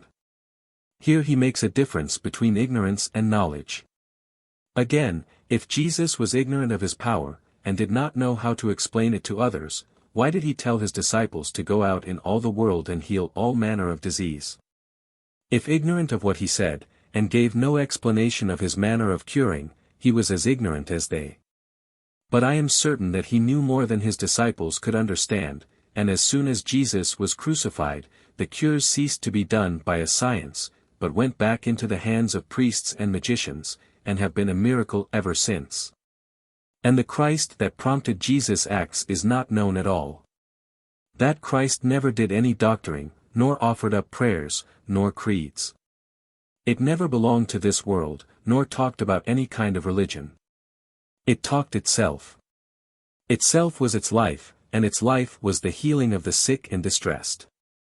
It takes the feelings of the sick and knows their wants, and restores to them what the world has robbed them of. This is the Christ that was crucified 1800 years ago. Now the only thing we hear is what was said about him. Yet he is in the world but has no identity as a science. January 1860. Difference between my belief and others. Where does Dr. Q's mode of practice differ from that of others? In every particular. Disease is admitted by every one, though there may be a few exceptions, as a something independent of the mind. Dr. Q denies all this and asks for the proof of it. Disease is a departure from life. Now, how can a man lose his life, and know it after it has taken place and at the same time, not know it? For if health is life, and a departure from it death, how can this change take place, independently of the mind? For if the mind is not that which undergoes the change, how can it suffer death? We are called upon to prepare for this change from life to death, or from health to disease. People understand this theory pretty well, for they prove it in a very few years to the satisfaction of both parties. This was the state of the mind when Christ came to destroy this theory of disease and death by showing the truth, which was and is life. And no person was in any danger of hell, except those who were sick, for the well need no physician. Therefore to keep well was to keep clear of hell, and to get into it was to get sick, for sickness led to death, and death led to hell. Therefore as long as man is well, according to this theory, he is safe. Now as Christ was the sick man's advocate, he warned the people against believing either of the two advocates of health or disease. He said to the people, "Beware of the doctrine of the scribes and Pharisees, for they undertake to tell of what they know nothing about, and they bind burdens in the form of disease or opinion, and lay them on your shoulders, which are grievous to be borne, and which must lead to death, or the departure from life or health." To keep in health, and keep clear of death, was to understand ourselves, so that their opinions cannot harm us. Now, in all the above belief or theory, there is not the slightest intimation of any knowledge independent of mind. It is true that some people have a vague idea of something independent of the mind, but the person who dares express such an opinion is looked upon as a sort of lunatic or fool. Phenomena are constantly taking place, showing that there is a higher order of intellect that has not yet been developed in the form of a theory, but which can unravel the old theory, and bring in one that will lead man to health and happiness, and destroy the idea of disease and death. Dr. Q's theory, if understood, also goes to correct this error that is depriving so many of the life and happiness of mankind. His belief is his practice, and his practice gives the lie to the old beliefs. January 1860. True and false Christs.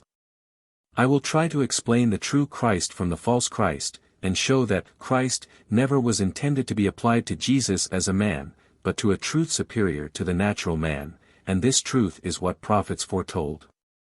It has been called by various names, but is the same truth. There is a natural body of flesh and blood, this was Jesus. His mind, like all others, was subject to a law of truth that could be developed through the natural man. This power Jesus tried to convince people of, as I am trying to convince people that there is such a state as clairvoyance, that is, that there is a power that has an identity and can act upon the natural man, which the natural man is ignorant of. When this power acts upon his senses, it acts in the form of an idea or thought. The natural man receives it like the servant, but acts as though he was the father of the idea. The world gives him credit for this superiority over the rest of his fellow men. But unwilling to admit this power, the world attributes it to some unknown cause, as the best way to get out of trouble. People would rather have it a miracle than a science, for otherwise it would lower them in the estimation of themselves and cause their own destruction, as all truth destroys error. This belief that there is an intelligence independent of ourselves has always been admitted, but attributed to some miraculous power from another world. January 1860. Your true position. Question: I understand you to say, sometimes that mind is matter, and at another time you separate the two by showing that the mind leaves the body and goes to a distant place. Sees and describes objects that are not known to any person present. Answer: certainly, and I will give you the proof. The mind is the medium of a higher power independent of the natural man that is not recognized.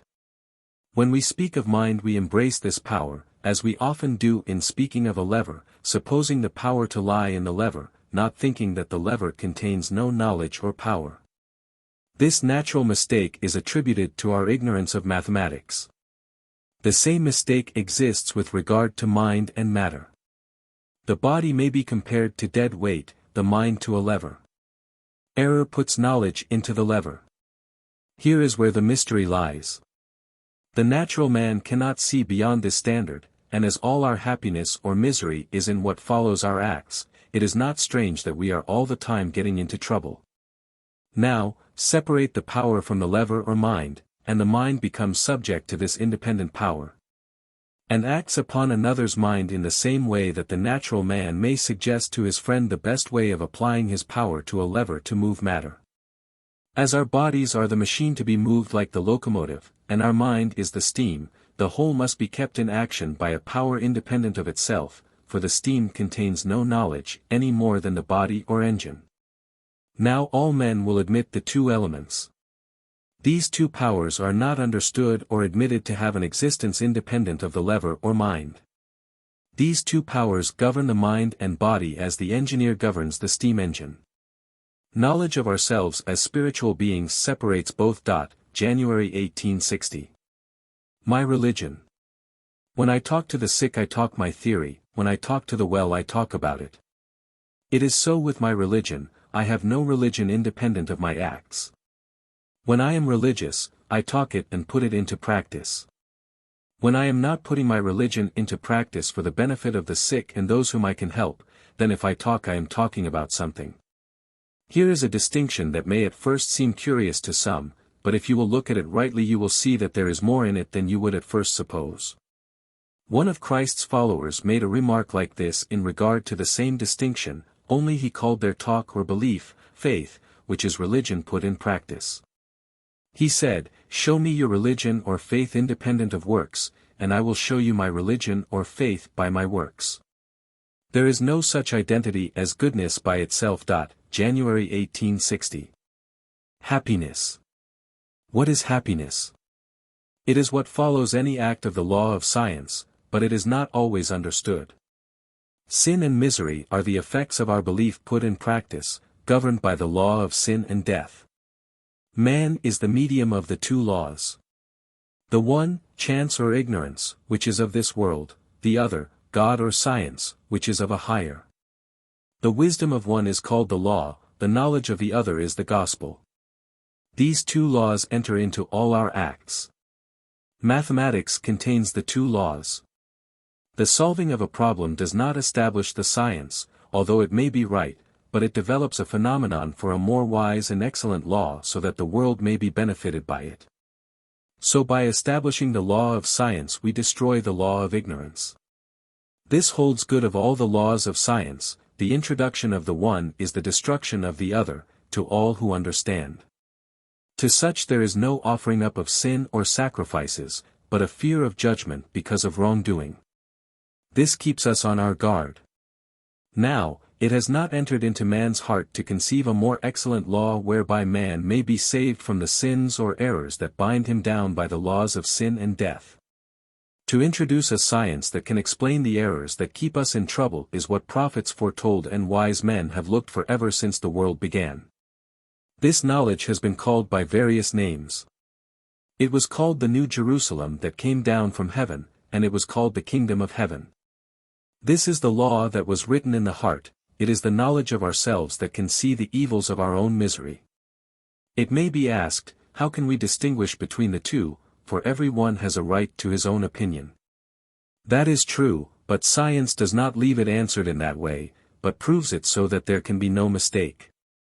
Now as disease is an error, so the mind, as in any error, must be corrected by a power independent of itself, and this power must be governed by a science in all cases, though it may not be necessarily understood by the person applying this power. As science, like God, never acts except like a balance which judges correctly, it contains no mere thought or reason, but judges everyone according to his worth. As error is a chemical action and contains all of the above, it is like two rogues, at war with itself. There is an old saying, and a very good one, that, when two rogues fall out an honest man gets his due. So when error is at war, it develops some truth. As the degrees from total darkness or ignorance are progressive, they embrace all kinds of talent, like teachers from the lowest classes of this world to the highest of the spiritual world. All science to the natural world is looked upon as mystery, witchcraft, sorcery, etc., because the natural world cannot see anything beyond itself. But there is a mind that can teach it, and another that can learn it, and so on till it reaches science. Then comes the end of the world of error, and the introduction of a more excellent law of God. As a person's happiness is the effect of his knowledge, to be good is the fruit of science. All religion that embraces creeds is of this world, and is governed by laws, and contains rewards and punishments. Therefore holding out inducements to be good with one hand, and retribution with the other, is not the religion of Christ. He is in us, and a part of us, and to know ourselves is to know Christ, and to preach Christ is to help each other out of our troubles, destroying the enemy that has possession of us. The laying down of your life for your friends is not so easy a matter as some might think. It is easier to talk about religion than to talk it. To talk it is to put it into practice, and to put it into practice is to give it to those who ask, for to give them a stone when they ask for bread is what anyone can do, as then you part with nothing.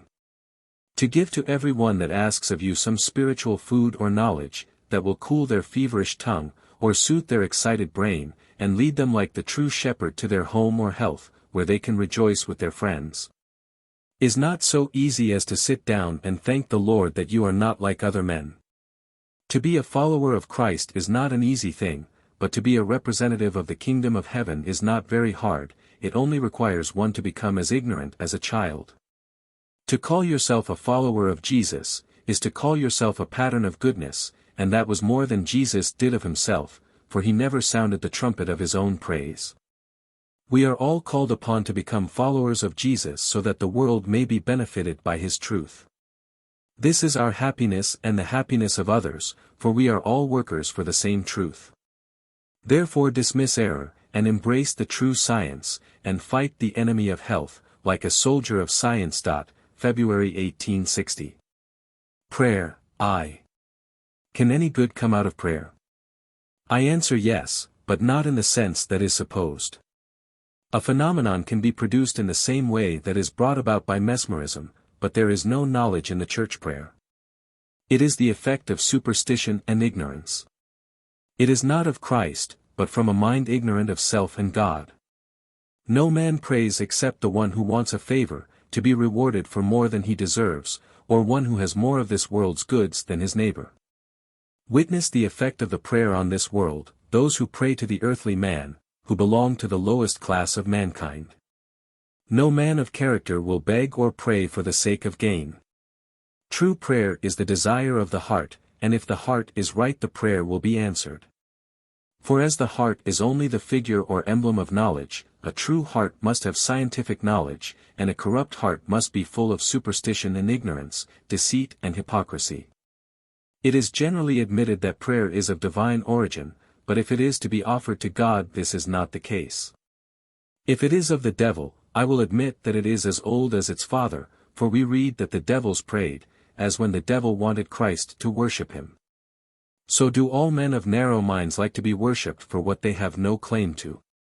One great argument offered in favor of prayer is that Christ said, "He who humbles himself shall be exalted." What is required of a person to humble himself is to get down on his knees and hold up his hands, and in a hypocritical cant ask of God some favor which he is not entitled to. But God rewards everyone according to his acts, and he knows our wants before we ask. So to ask of a being whom we acknowledge knows our wants is either to curry favor or flatter him with the idea that we think he will be pleased to see how much we honor him. This is the wisdom of this world, but not the wisdom of God. God asks no such worship. To worship God is to worship him in spirit and in truth, for he is in the truth, not in the error. Our reward is in our act, and if we act rightly and honestly we get the reward. If we act selfishly we get the result also. He who expects God to leave science and come down to ignorance and change a principle for a selfish motive to please him, is either a knave or fool and knows not God. God is like the fire which throws heat or love on all around. Those who will can enjoy the heat or love, but if we choose to stand out in the cold, we cannot expect exclusive privileges, for God has no respect to one over another. I have no account with God, he pays me as soon as my work is done, and I do not ask favors of him apart from his principles. If I act wrongly he will not step out and correct me. I must do it myself. If I act rightly I get my reward, for our happiness or misery is in our acts, and as we are a part of each other, our happiness is in our neighbor, and to love our neighbor as ourselves is more than all burnt offerings and sacrifices. If you understand this, Jesus said, you are not far from the kingdom of heaven. Jesus had no sympathy with the hypocrites' prayers.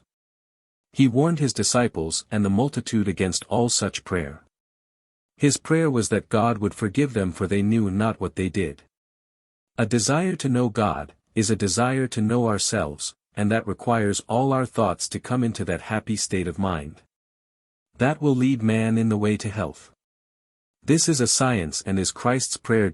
March, 1860. Prayer, 2. I look on church prayers as I do on all other errors that have been invented to govern mankind and keep the people in ignorance of themselves and God. You may ask if I would destroy prayer.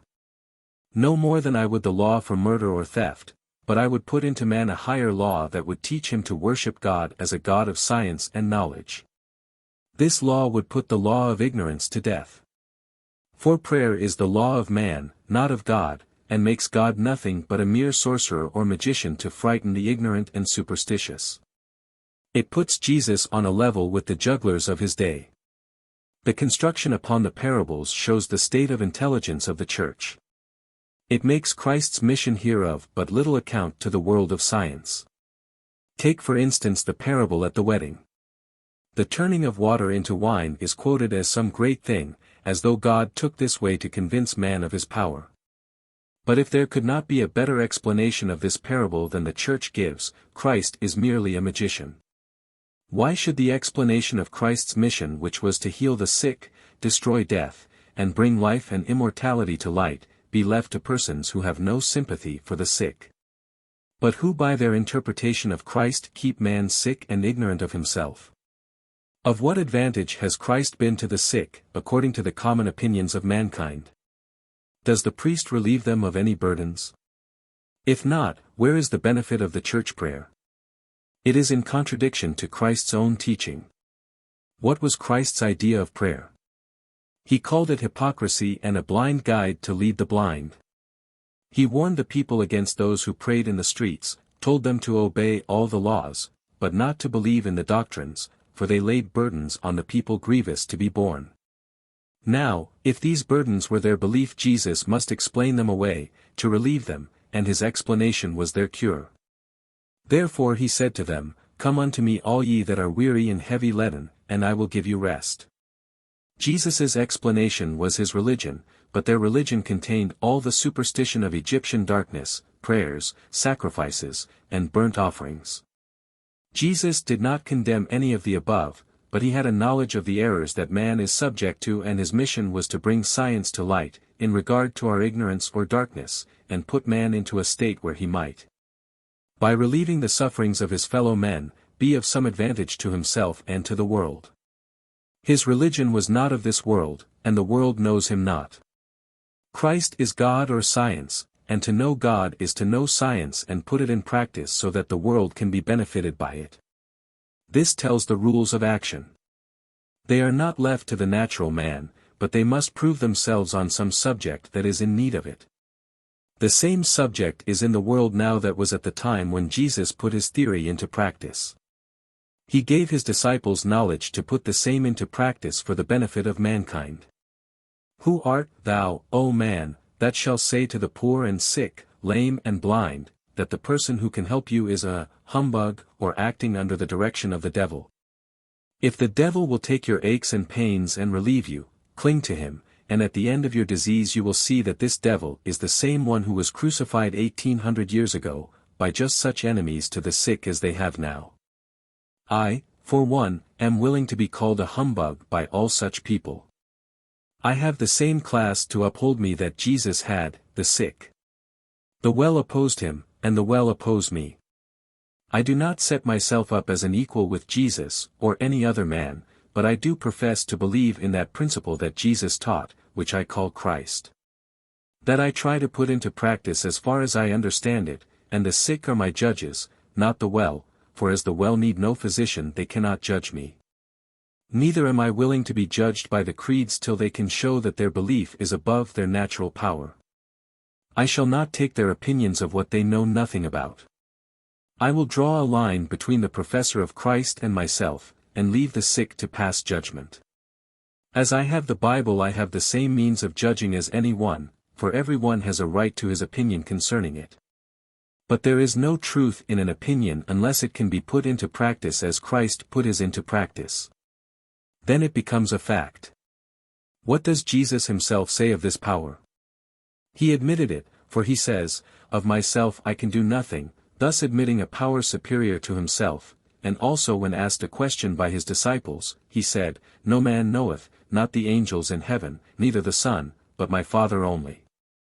At another time when asked by a scribe who had been listening to Jesus, while he reasoned with a Sadducee, "What is the first commandment of all?" Jesus answered, "The first commandment is, Hear, O Israel, the Lord our God is one Lord." Here he admits a supreme power, and says, "Thou shalt love the Lord thy God with all thy heart, and thy neighbor as thyself." The young man said unto him, "Well, Master, thou hast said truly, for there is one God, and there is none other than he, and to love him with all thy heart and soul is more than all burnt offerings and sacrifices." Jesus saw that he had answered discreetly, and he said unto him, "Thou art not far from the kingdom of God." These questions and answers were given before the whole multitude, and I see no reason for disputing Jesus' own words by putting a misconstruction on some passage, and making Jesus something that neither he nor any one else ever thought of.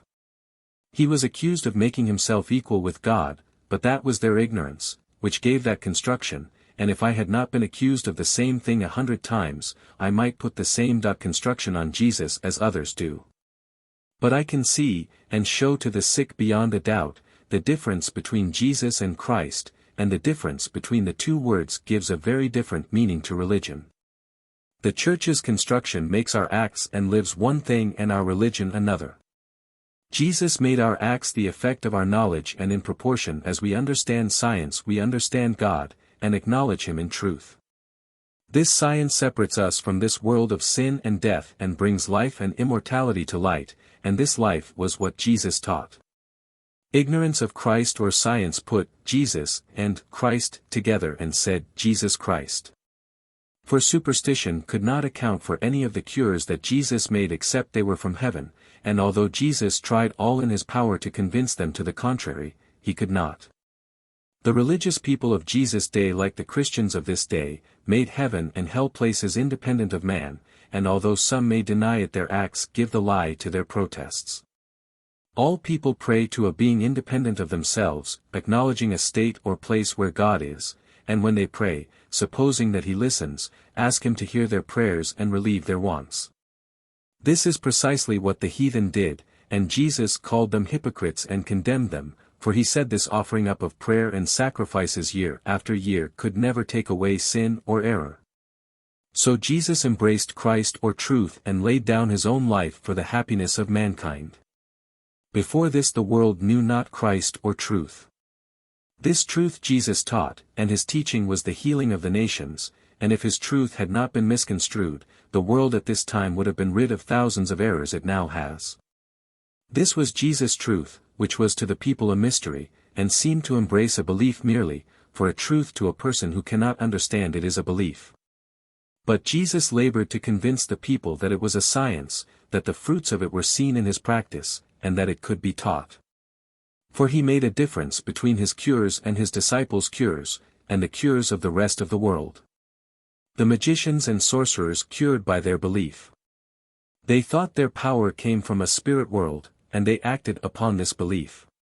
They believed that disease was sent into the world to torment mankind. The priests had the same belief. Each one's prayer was to his own God, to keep him clear of his enemy. The priest held up to the people the idea that they must do something different from living honestly and dealing with mankind as though we were one family, that a certain belief was necessary to keep us clear of hell, which itself had been invented to torment man. This doctrine kept the people in ignorance of themselves and made them nervous, giving rise to belief in evil spirits. As people are all the time inventing ideas for their own interest, it finally led to the introduction of the medical faculty. Now it seemed to cover all the ground that ignorance and superstition wanted. It put the masses into the power of the two classes, the priests and the doctors. The priests would offer up prayers to their God for the salvation of souls, and the doctors would offer up prayers for their business. The people are, in the meantime, in the condition that the prophet told of when he said, "The prophets prophesy falsely, and the priests can rule by their means, and the people love to have it so, but what will they do in the end thereof?" Jesus wanted to introduce this science, which he called Christ, which gave the lie to all the old opinions of Jesus' day. He had no heaven or hell out of man, no happiness or misery outside of us. His God was in him and in us, and his prayers were in him and in us, and his life and ours was this Christ, the law which he put in all of us. If this law could be understood, it would rid us of all the evils that are bound on mankind. It would not keep man in ignorance of himself, but would exalt him in the natural world. It would rid him of the superstition of the world, would make men worship God, not as one who could be flattered by our hypocrisy, but as a God of science that gives to every man just what he learns. Those who seek him in prayer desiring to learn his laws will be rewarded in proportion to their labor. He asks no prayers for his good, and a prayer made up of words is lost unless accompanied by good to someone, and if we do good to one another our prayer is in the act. When Jesus said to the righteous, "Come ye blessed, for I was naked and you clothed me," they were not aware that they had done any good, but he said, "Inasmuch as you did it unto the least of these my brethren you did it unto me, or God." And in his answer to the wicked, "Inasmuch as you did it not to them, ye did it not to me," he put the good and bad in acts, and not in the words. So true prayer is in our acts, false prayer is in our words, and by their fruits you shall know them. For he said, "Not all those who say, Lord, Lord, shall enter into the kingdom of heaven or science. Not those who say, I understand it, but those who put it into practice so that the world shall be the wiser for the knowledge." If this is so, it is easier for a camel to go through the eye of a needle, than for a rich man, or one learned in this world's knowledge to embrace this truth or Christ. But I say to all, strive to understand. March, 1860. How I hold my patience. The question is often asked, how I hold my patience, when I give no medicine, and make no applications. I answer, it is through my knowledge. Then you may ask me where I differ from others. In everything so far as disease and what produces it is concerned. All persons believe in disease and their belief is in the thing believed. For instance, take consumption. People are not aware that consumption has an identity, as much as a serpent or canker worm, that it has life or a sort of knowledge. 59 It is liable to get hold of us, and if it does we cannot shake it off, as Paul did the viper, from his hand. All diseases have an identity and the well are likely to be deceived. But these diseases are in the mind as much as ghosts, witchcraft, or evil spirits, and the fruits of this belief are seen in almost every person. These beliefs show what the people are afraid of, and what they have to contend with, and make it necessary for them to have help in driving off their enemies. For if a person cannot conquer his enemy or disease himself, he must have help. Now the people involved admit the existence and superiority of their enemy or disease, and commence making war with him by first firing calomel, and if that does not start him, the next is blistering, or burning. This only enrages the enemy, and a regular battle commences. Finally a council of physicians is called, a suspension of arms takes place, a compromise is made, health yields up all claims to happiness and enjoyment. And the victim has the privilege of going about a cripple and an outcast the balance of his natural life, knowing all the time that he is liable to be caught by any of his enemies, at any time, either asleep or awake. This keeps him in a nervous state of mind, not fit for any business, like a man who is in prison, under sentence of death. This is the state of this world. Now, is it strange that a person is known by this character, and is afraid of this state of mind or disease? And when one who has the power of restoring health and destroying these enemies comes up to another who is tormented by these devils, is it strange that he likes him and feels safe in his presence, until he himself is perfectly free? This feeling is not always known by the sick, but it is felt. It cannot be understood, for its language is its feelings, and it cannot talk till it learns to speak through the senses. It knows and feels its friend, and clings to him as a child does to its parent before it can walk. It is led by sympathy till it can go alone and can understand that it has power over its enemy. Then its knowledge is its cure. Till then it feels the want of someone who can protect it from its enemy. Now my wisdom is their protector and my explanation is their cure. My wisdom is accompanied by sympathy for their troubles, and like a shepherd who leads his sheep I lead the sick home to health and deliver them to their friends. Then I leave them happy, and feel that they appreciate the benefit I have been to them. This money cannot buy. This is what holds my patience. It is what none but the sick can appreciate. The well know nothing of the feelings of the sick, therefore to them it is a stumbling block, and to the doctor's foolishness. March, 1860. How I cure the sick. I will illustrate to you the way in which I cure, or correct the sick. You know I talk parables. To the well this is of no consequence, for they cannot see any sense in my talk. So it is in every science with those who are ignorant of the meaning the person wishes to convey. This was the trouble Jesus had to contend with.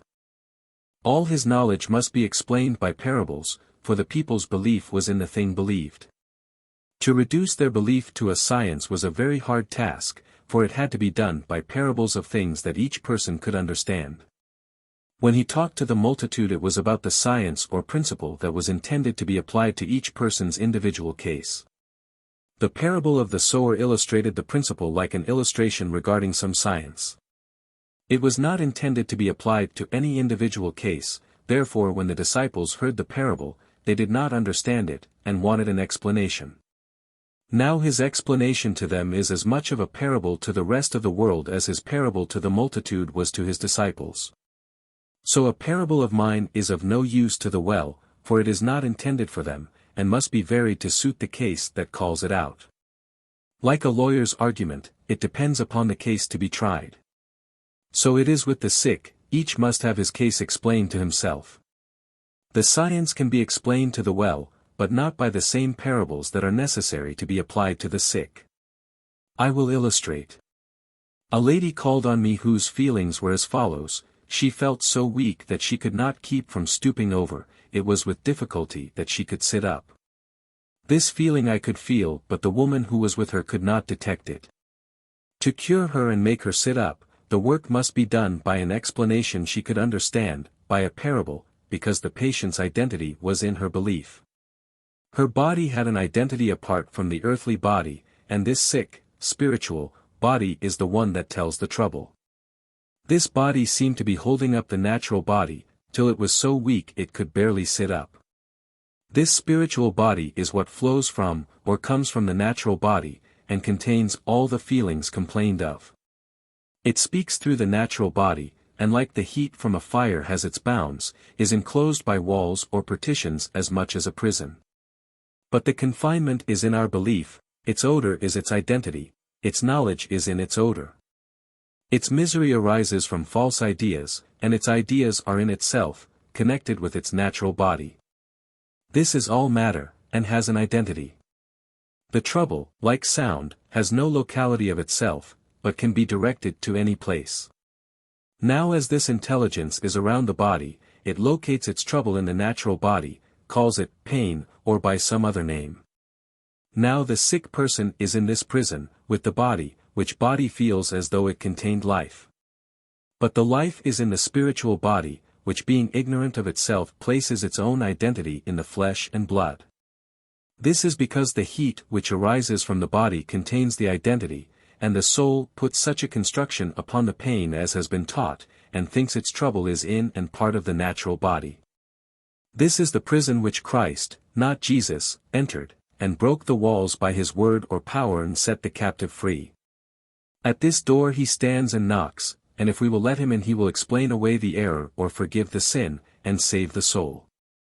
He will deliver us from our earthly hell made by the wisdom of the world. March, 1860. Do people really believe what they think? To some this may seem a strange question, but it involves more of our knowledge than we think it does. Our belief involves all our religious opinions. Our opinions are the foundation of our misery, while our happiness is in the knowledge that follows the solving of the problem or error. To illustrate, when solving a problem you have an opinion, and are in trouble about it. But when the answer comes, the happiness accompanies it. Then there is no more death, or ignorance, sorrow, or excitement. Error and ignorance have passed away, all has become new, and we are as though we never had been. We have all the happiness we want. The misery is gone, and the spirit returns to the Great Spirit, ready to solve another problem. Now the problem I wish to solve is what I first named. Do we really believe in what we think we do? I answer, no, and shall show that we deny what we profess to believe in almost all we say and do, thereby proving ourselves either hypocritical or ignorant. We profess to believe in Christ, that he is God, that he knows all things, and is capable of hearing and answering our prayers. We also believe that man is a free agent, that he is capable of judging between right and wrong, and believe that if man does not do right he will be punished. When asked for proof of all this, we are referred to the Bible. When we ask an explanation how Christ cured, we are told it was by miracle. If we ask if Christ did not know all things, the answer is, yes. Then did he not know what he was about, what he did, and how he did it? Yes. Then if you ask how he knew, the answer is, it is a miracle, or, the ways of God are past finding out, and thus you are left in the dark. Now those who reason this way will not accept any fact based upon any other way of reasoning.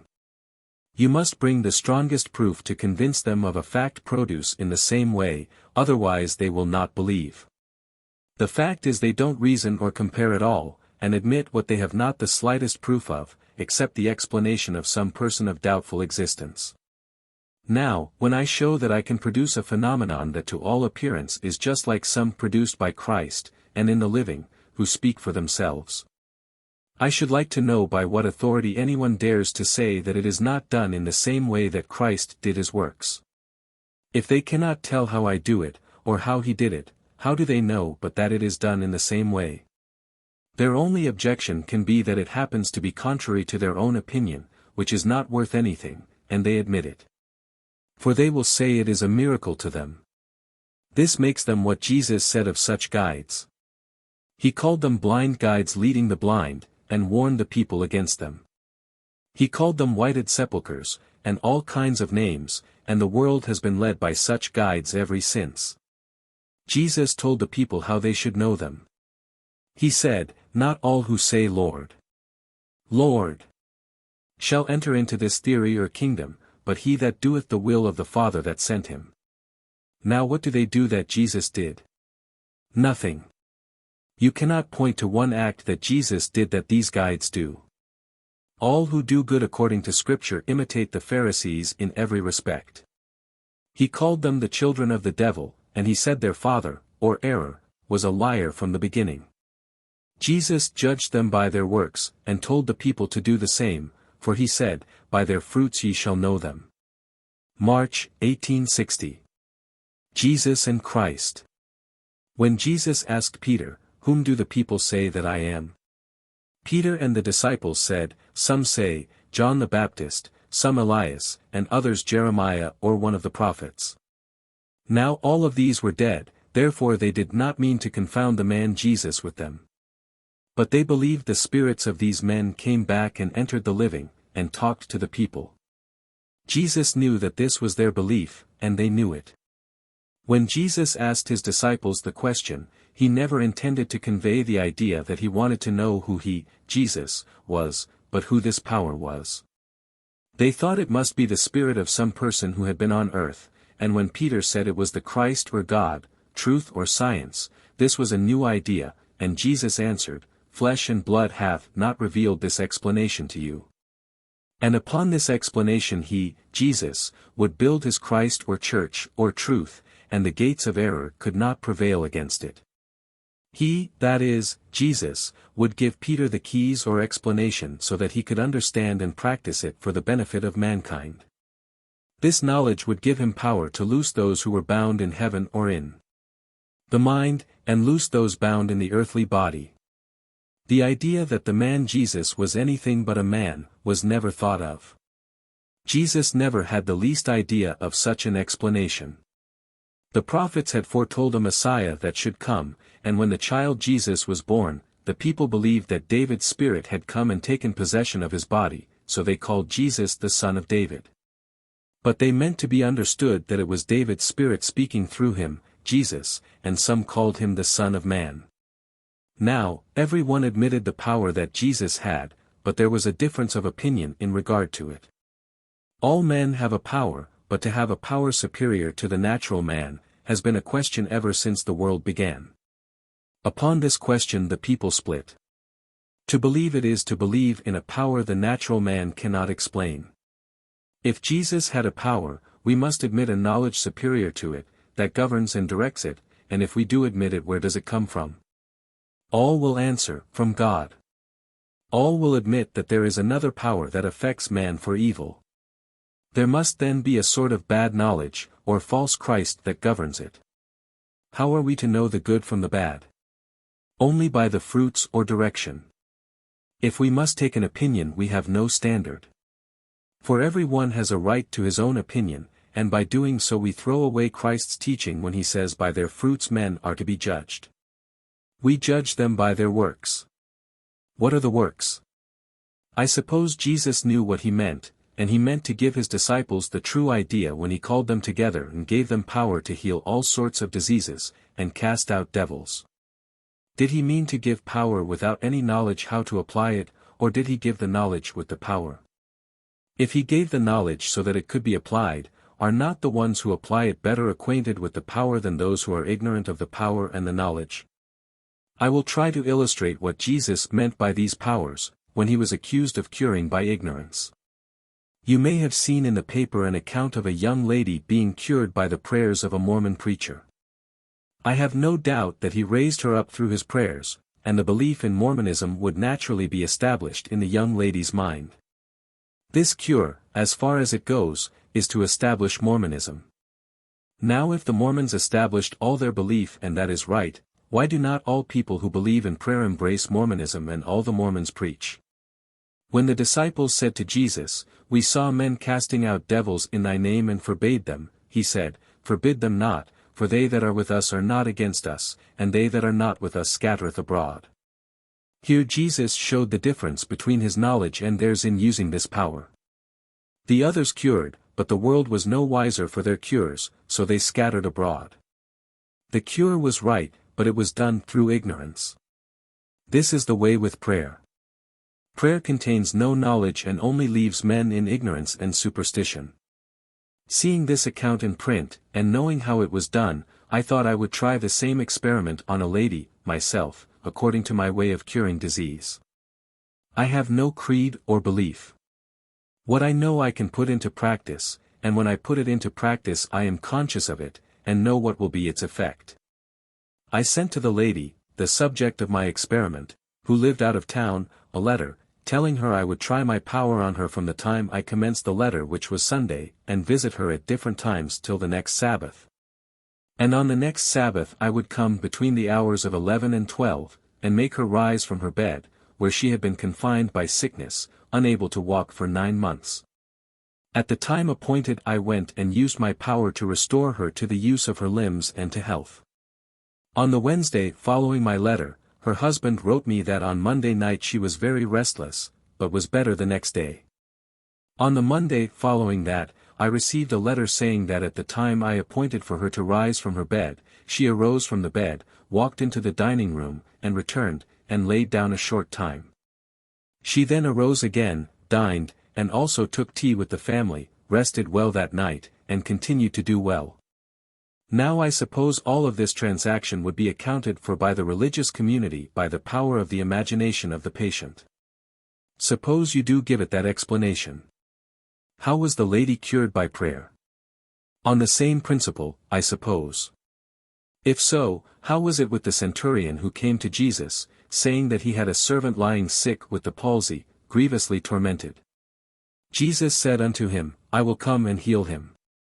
The centurion said, Speak the word only and my servant shall be healed. Then Jesus told him to go his way, and the servant was healed in that selfsame hour. Now who cured the servant? Jesus, or the centurion, or the servant's own imagination? Settle this question among yourselves. Another case, when Jesus came into Peter's house, he saw the mother of Peter's wife lying sick with a fever. He touched her and she arose and administered unto them.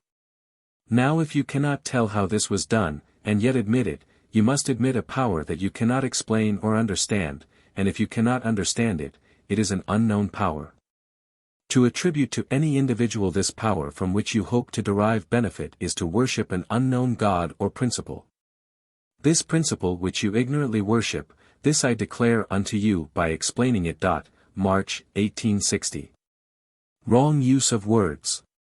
We often use words, putting upon them a wrong construction, and think that a person is bound to believe what we say because we say it.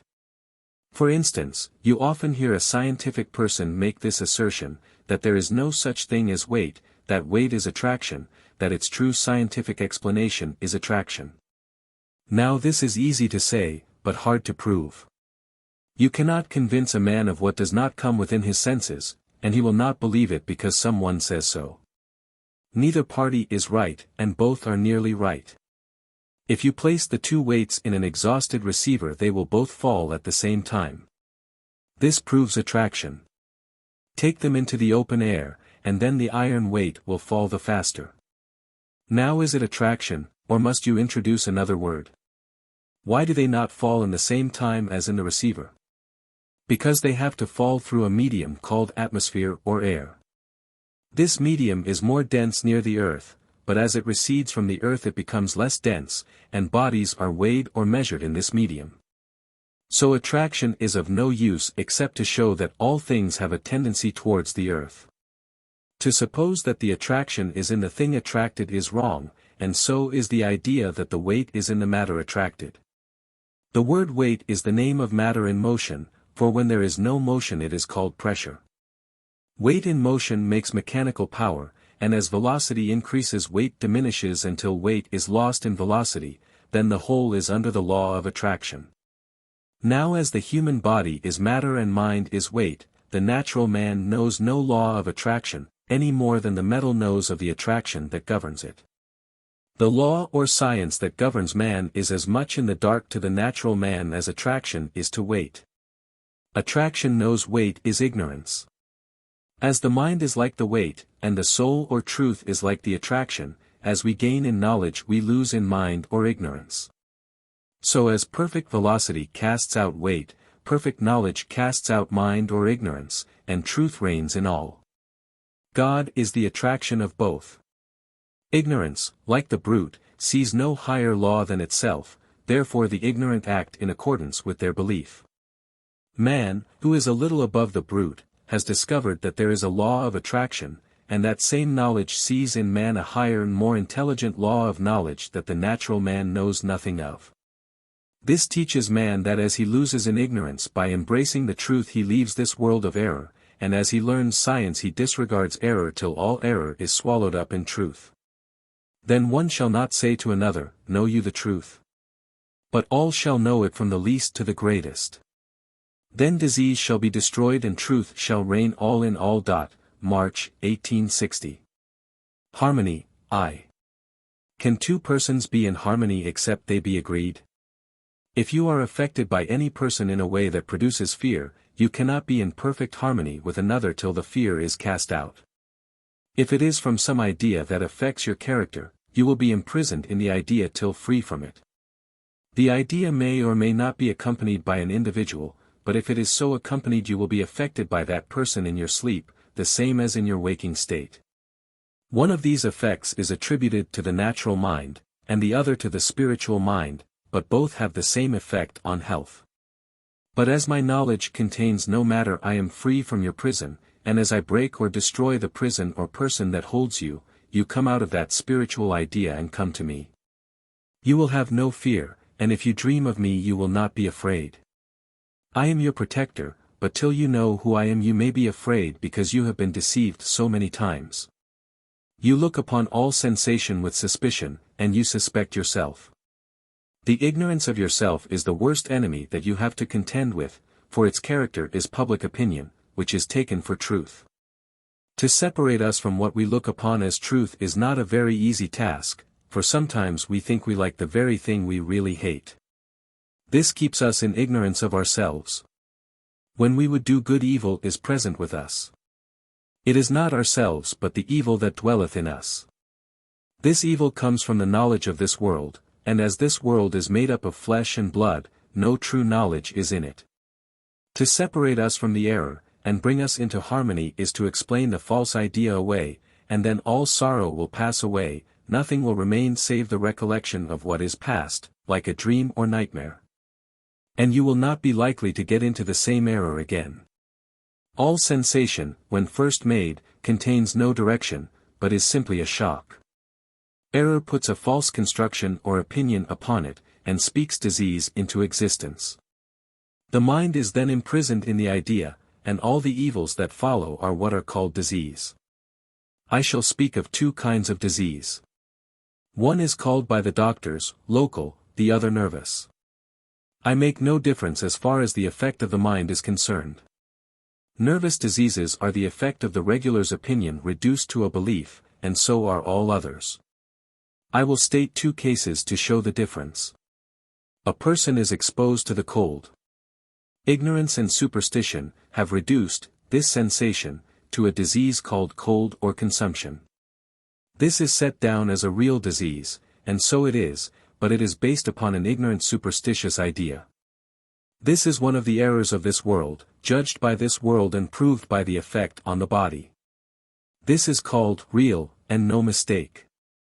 Now, tell another that there is a serpent in his breast, or a hell that will torment him in case he does not dream just such dreams or believe just so, and when you have succeeded in making the person believe this, seeing him tormented and miserable, you turn about and accuse him of being fidgety or nervous.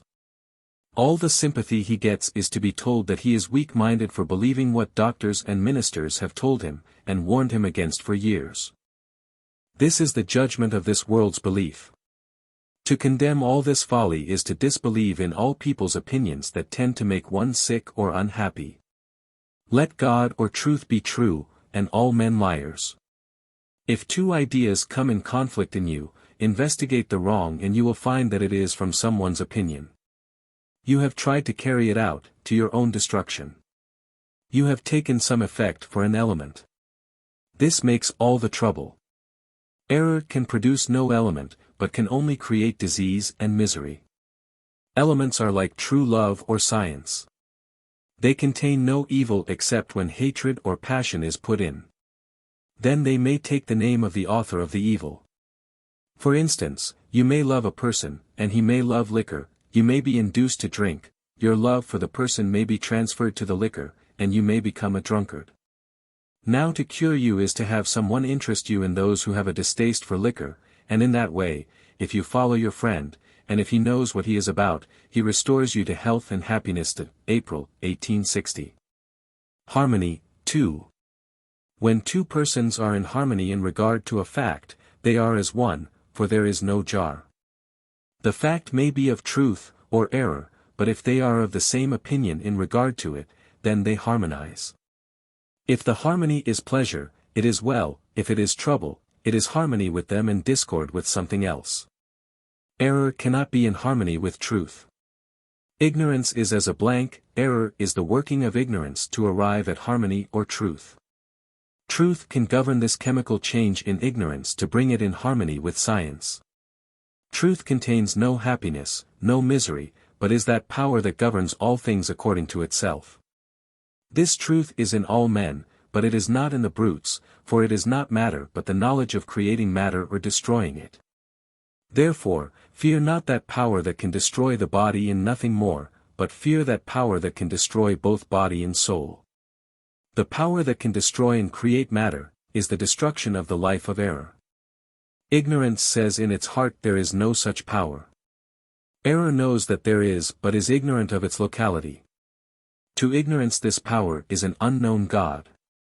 The knowledge of this power is the harmony of one person in trouble with another in truth and happiness. April, 1860. Difference of opinion about the dead. Why should there be such a difference in opinion in regard to the dead? It is of the body, I suppose. If the body is matter, has matter life? If it has, then the life is a part of the body, and if the body dies the life dies also. If you mean that this is the end of man, what lives after the life and body die? You will say, the soul. Where is the soul? Has anyone ever seen it? Or is it an opinion? The fact is that the theory of the body and soul is not in keeping with the progress of truth or science. It leaves everything in the dark. It gives no proof of any phenomenon, but assumes that man must take an opinion of someone about which no proof can be shown, unless you admit an opinion of something that took place 5,000 years ago. And was renewed 1,800 years ago. Jesus tried to establish the kingdom of truth in man so that men could teach it, but man was not developed enough to receive it. It is sometimes supposed that the wisdom of God or science is made manifest in some simple girl or man. This is the case, and phenomena are constantly occurring, which baffle the world's wisdom to explain. I can prove that mind is spiritual matter, that there is no matter without mind, and that death is nothing but an opinion or state of mind made up of matter which can be destroyed like any other opinion. It is true to the soul that is in matter, but to the science that is out of the matter it is nothing but an idea. The word matter is applied to man in his lowest state, just a little above the brute. It is not to be supposed that every man who walks upright is to be set down as a scientific man, nor is it true that everyone who calls himself scientific is so. But it is he who can show himself so to the world by his acts, who can explain some truth, thereby putting the world in possession of a fact that it has been ignorant of, increasing the wisdom and happiness of mankind. This is the case with science. Now, if death can be explained away so that man can be put in possession of life eternal, the world will be put in possession of a fact it is now ignorant of. This I will try to do. What is life? It is admitted that it is something. It is consciousness of existence, and death is the fear of the annihilation of that consciousness. The natural man never sees anything beyond the idea of his belief. Therefore he lives in death and is all his life subject to his own belief. Convince man that there is something independent of this belief that is true, that there is no such thing as matter only as it is spoken into existence, and he will then see that mind is the matter or error that is his belief. As his belief changes, the matter or opinion will change, and when a chemical change takes place the mind or opinion will be destroyed and truth or science take its place. Then science will stand out from mind or matter and show how mind can be made the medium of any soul to bring about any belief. When man arrives at that, then death will be swallowed up in science. Then the world will rejoice in the science that teaches man that he can be molded to any belief taking a form to suit its author, and that all misery is in ourselves arising from some idea that our soul is in like a prison. The destruction of the prison is the destruction of our belief, and the liberation of our soul from bondage is life eternal. This is God or Science. April, 1860. Resurrection. It has been generally taught that there is a resurrection of this flesh and blood, or that this body should rise from the dead. Now if death is anything independent of ourselves, then it is not a part of our identity, and if death is the annihilation of life, then life dies, and if your life dies it is not life. This absurdity arises from the fact that man began to philosophize before he understood himself. Man is superstitious from ignorance. He sees through a medium of ignorance called matter, therefore he sees nothing outside of his belief. His reason is a part of his belief, therefore he is to himself just what he thinks he is. But his belief makes his life and death of the same identity. Therefore when he speaks of life he speaks of saving it or losing it, as though it were matter and must go through a chemical change before it could go to heaven or be separated from itself. Thus we are taught to believe that our lives are liable to be lost and cast into some place of torment, if we do not do something to save the soul, as though life were a thing independent of ourself, and we must look out for it or lose it. Absurd as this is, it is the belief of all mankind, infidel or Christian. Therefore we are taught to believe that Jesus came to make all right, suffered and died and rose again, to let men know that they should rise. Let us see what was really accomplished by his mission according to his followers' opinions of him. We are told that man had wandered away from God, and had become so wicked that it was necessary that something should be done, or he would be in danger of being banished from God's presence. What was required of him in order to be saved was to repent and return to God, only believing that he should never die. Therefore, his life depended on his belief, for if he did not repent or change his mind, he would be damned. Now, what are we called upon to believe? In the first place, you must believe that Jesus, the man, was Christ or God, and that he died on the cross, and that the man Jesus rose from the dead and went to heaven, there to appear before God and sit down with God in heaven. If we believe this we will be saved. If we do not believe it, we must be damned. Now you see that our lives are in our belief, and our belief is made up of someone's opinion who knows just as much as we. I, for one, do not reason in that way. I know that man has two identities, one in this state called Christian or diseased, and one in the spiritual or scientific state. Death and life are the two identities. Life is the knowledge of our existence, which has no matter. Death is the name of that state of mind that reasons as man reasons. The life of this state depends on its reason. It reasons that life is in it and a part of it, and at the same time acknowledges that life is something that can be lost or saved, and reasons about it as one man reasons with another. Death reasons also with the idea that it is saving its life, and invents all sorts of diseases which destroy its state of self. It prays to be saved, it fasts and observes forms and ceremonies. It is very strict in its laws to protect its life. Knowledge is its destruction, so it fears God or science. Its life is not destroyed but its opinions are, and its opinions are matter. The destroying of its opinions is death, but not annihilation of matter, but of error. The matter returns to its former condition ready to be formed into some other idea. These beliefs are from the knowledge of this world, and are the inventions of man, but the wisdom of this world is foolishness with God or science. This world is made up of the above beliefs and is subject to a higher power. The wisdom of God does not go into the clouds to call truth down, nor into the deep to call God up, but shows us that God is in us, even, in our speech. It sees matter as a cloud or substance that has a sort of life, in the appearance. It sees it move around. It also sees commotion, like persons moving to and fro upon the earth. It can come into this state called this world and reason with its followers who are in this world, imprisoned by a belief.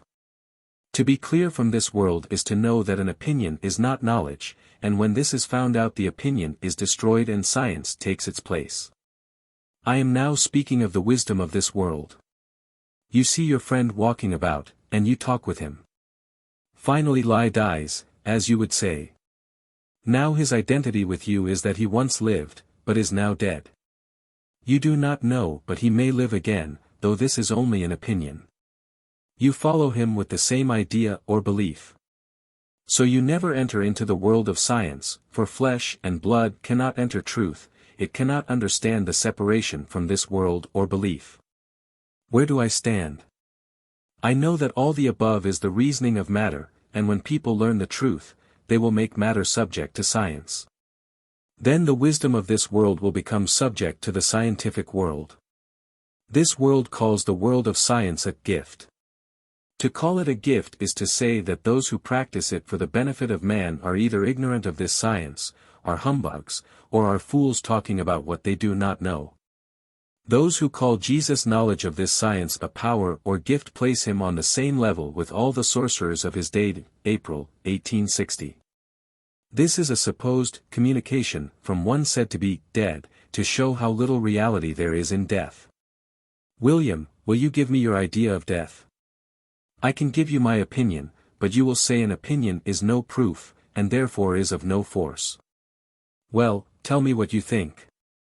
Well, if you want me to tell you what I have no proof of, and what is only my opinion, I suppose I can do it, if it will be of any use. You remember when I was sick in bed, and one night when you were sitting by me, you know I was very weak, and you all thought I was worse, and I thought so. Mother thought I would die, and I thought sometimes that I should. And don't you remember that I told you to put me to sleep? Yes. Well, that was to get rid of that feeling, and when I went to sleep I felt a little nervous, I suppose, and I had a dream that I never told of before, because it troubled the family and made them feel badly. I dreamed that I was dead. And you wanted me to go to Bangor and stay till the trouble was over, and I seemed to go there, but I knew all about it. But as it was a dream, and the association made me feel so badly, I could never speak of it to Mother, for it seemed they had the same dream, so I kept it to myself. How long did you sleep? Till the trouble was over, and when I woke up, it seemed like a reality. Did you have any sort of knowledge in this sleep of your opinion while awake? Yes, I reasoned I was with you, just as you and I used to be when you would talk me to sleep before, but I never was conscious, before, of the idea of death having so much effect on a person, for I could reason with myself. And I am satisfied if I had been taught to believe as some people do, my belief would have governed my dream, and one should have been 10 times more unhappy. For when I woke up it did not affect me so long, from the fact that I knew it was only an opinion, and you say that is no proof, and I always remembered that. But I know how to pity those who take an opinion for a truth, for an opinion is as real to the person who believes it as though it were true. As I have reasoned myself into a belief that man never dies, I shall not try to give myself any trouble about others' belief. If people believe that they die, and their spirits come back and talk with their friends, I have no doubt but what they do. But it is their opinion and that is of no consequence, except to lessen their belief that there is such a state as death, perhaps it gives them some happiness. But as far as I am concerned I am satisfied with my belief. Suppose I should believe that you were dead. Suppose that you should, would that make it so? No. Suppose I should believe that you were dead, what would you say to that? I should say, if I knew anything, I know I am alive. Well, can't you be as charitable toward another as you would like them to be towards you? Yes, but I can't believe that you are dead. Did you ever know a dead man to speak? No, but you know that we all believe that the body dies and the soul lives. Yes, but did you ever see a soul? No. Then why do you believe the soul lives, when you say an opinion is of no force? Have you any proof that a person is alive, when you see him dead? No, only my belief. You say that your belief is of no force, for it contains no proof, is it not so? Yes. Well, suppose I admit that I am dead, will that make you any better satisfied? No. Well, what shall I admit? I don't know, but I wish I really knew whether I was talking to you. Don't you believe your own senses? Certainly, but you don't come within my senses. Why not? Because I can't see you. Then because you think you can't see me, I am dead. Yes. Can you see John? No. Is he dead? No. How do you know? I think he is alive. That is nothing but an opinion which you say is of no force. Will you give me your opinion about it? I have no opinion about it. I know that I am here now, and that is all I care about it. If I am dead, it is news to me. I don't know any more about it than Lucius knew when he was asleep, that he was asleep. So if death is only a mesmeric sleep, it is not much to go through. December 1859. My use of the word mind. You know I have tried to prove that mind is spiritual matter, and if I have proved that, I will now show you that matter is life. This you will admit so far as vegetation is concerned. Now see if animal matter is not life. If so, you see that man is made up of life. His body is particles of animal life condensed into a form or idea, called man, or a living being of life, not science, but life is governed by science. Now what is man when he is not man? For you say man dies. What is science? Is it that wisdom which controls life? Is it not life? If it is, then there is no word to define it, for life is matter, and matter is life. Animal life is in flesh and blood, so flesh and blood is not science, but science controls it. What are wisdom's attributes? Has it an identity? The wisdom of man has an identity in a living form. Can you give any definite idea of what people mean by the soul? The one who invented the word must have applied it to an idea that never had an existence, for soul is always applied to life. We read of fat souls, and lean souls, and saving souls and losing souls, so that word cannot explain man when he is not man. When he is not man he is not soul, so we must get some other word to define what man is when he ceases to be matter. I will now try to explain what man is, and what he is not, and show that what he is not, and what he is not, he is. I will illustrate the two men so that each shall be a separate and distinct identity. I will take for my illustration the man as we see him, and science as the man who cannot see through the natural man, for science cannot be seen, only its effects, and show how they differ. The natural man is made of flesh and blood, science is not. Man has life, science is life. Man has sight, science is sight. Man has feeling, science is feeling. Man has all of the five senses, science is all of the five senses. Man of himself cannot do anything, science can do all things. Man is of matter. Science is not. Then what is man, independent of science? Nothing but an idea of life and death. Then where does he differ from the brute, where does science make the distinction? It makes no distinction. Who does? The first cause or God. How? In attaching science to the identity called man. Then does science have an identity? Yes. What is it? Wisdom or God? When you give it all its qualities, what kind of person is it? It is the scientific man, not of flesh and blood, but of that world where error never comes. It speaks through man. What does? Its life or the wisdom of God, how does it get its food? By the sweat of its brow, or the development of itself. Where does it differ from the natural man? In everything. Show by illustration. The natural man is nothing but an idea which science uses to illustrate some fact or problem that is for the development of science. Then what does man gain or lose by death as it is called? Just as much as any matter that is always changing. 60, August 1860. 15. The world of the senses. These selections have been chosen from articles written between June, 1860, and July, 1865, and arranged, with condensations, according to topics. The omitted portions have been left out to avoid repetition. The subtitles are usually the titles of the original articles. The first is a tentative introduction for a book. To the reader. In introducing this work to the reader, my only excuse is the existence of evils that follow the opinions of the world in regard to man's health and happiness. My practice for 20 years has put me in possession of facts that have opened my eyes to the misery of mankind, from ignorance of ourselves. My object is to correct the false ideas and strengthen the truth. I make war with what comes in contact with health and happiness, believing that God made everything good, and if there is anything wrong it is the effect of ourselves, and that man is responsible for his acts and even his thoughts. Therefore it is necessary that man should know himself so that he shall not communicate sin or error. All my writings are the effect of impressions made on me while sitting with the sick, so that my book is of the lives and sufferings of my patients, their trials and sorrows, and my arguments are in their behalf.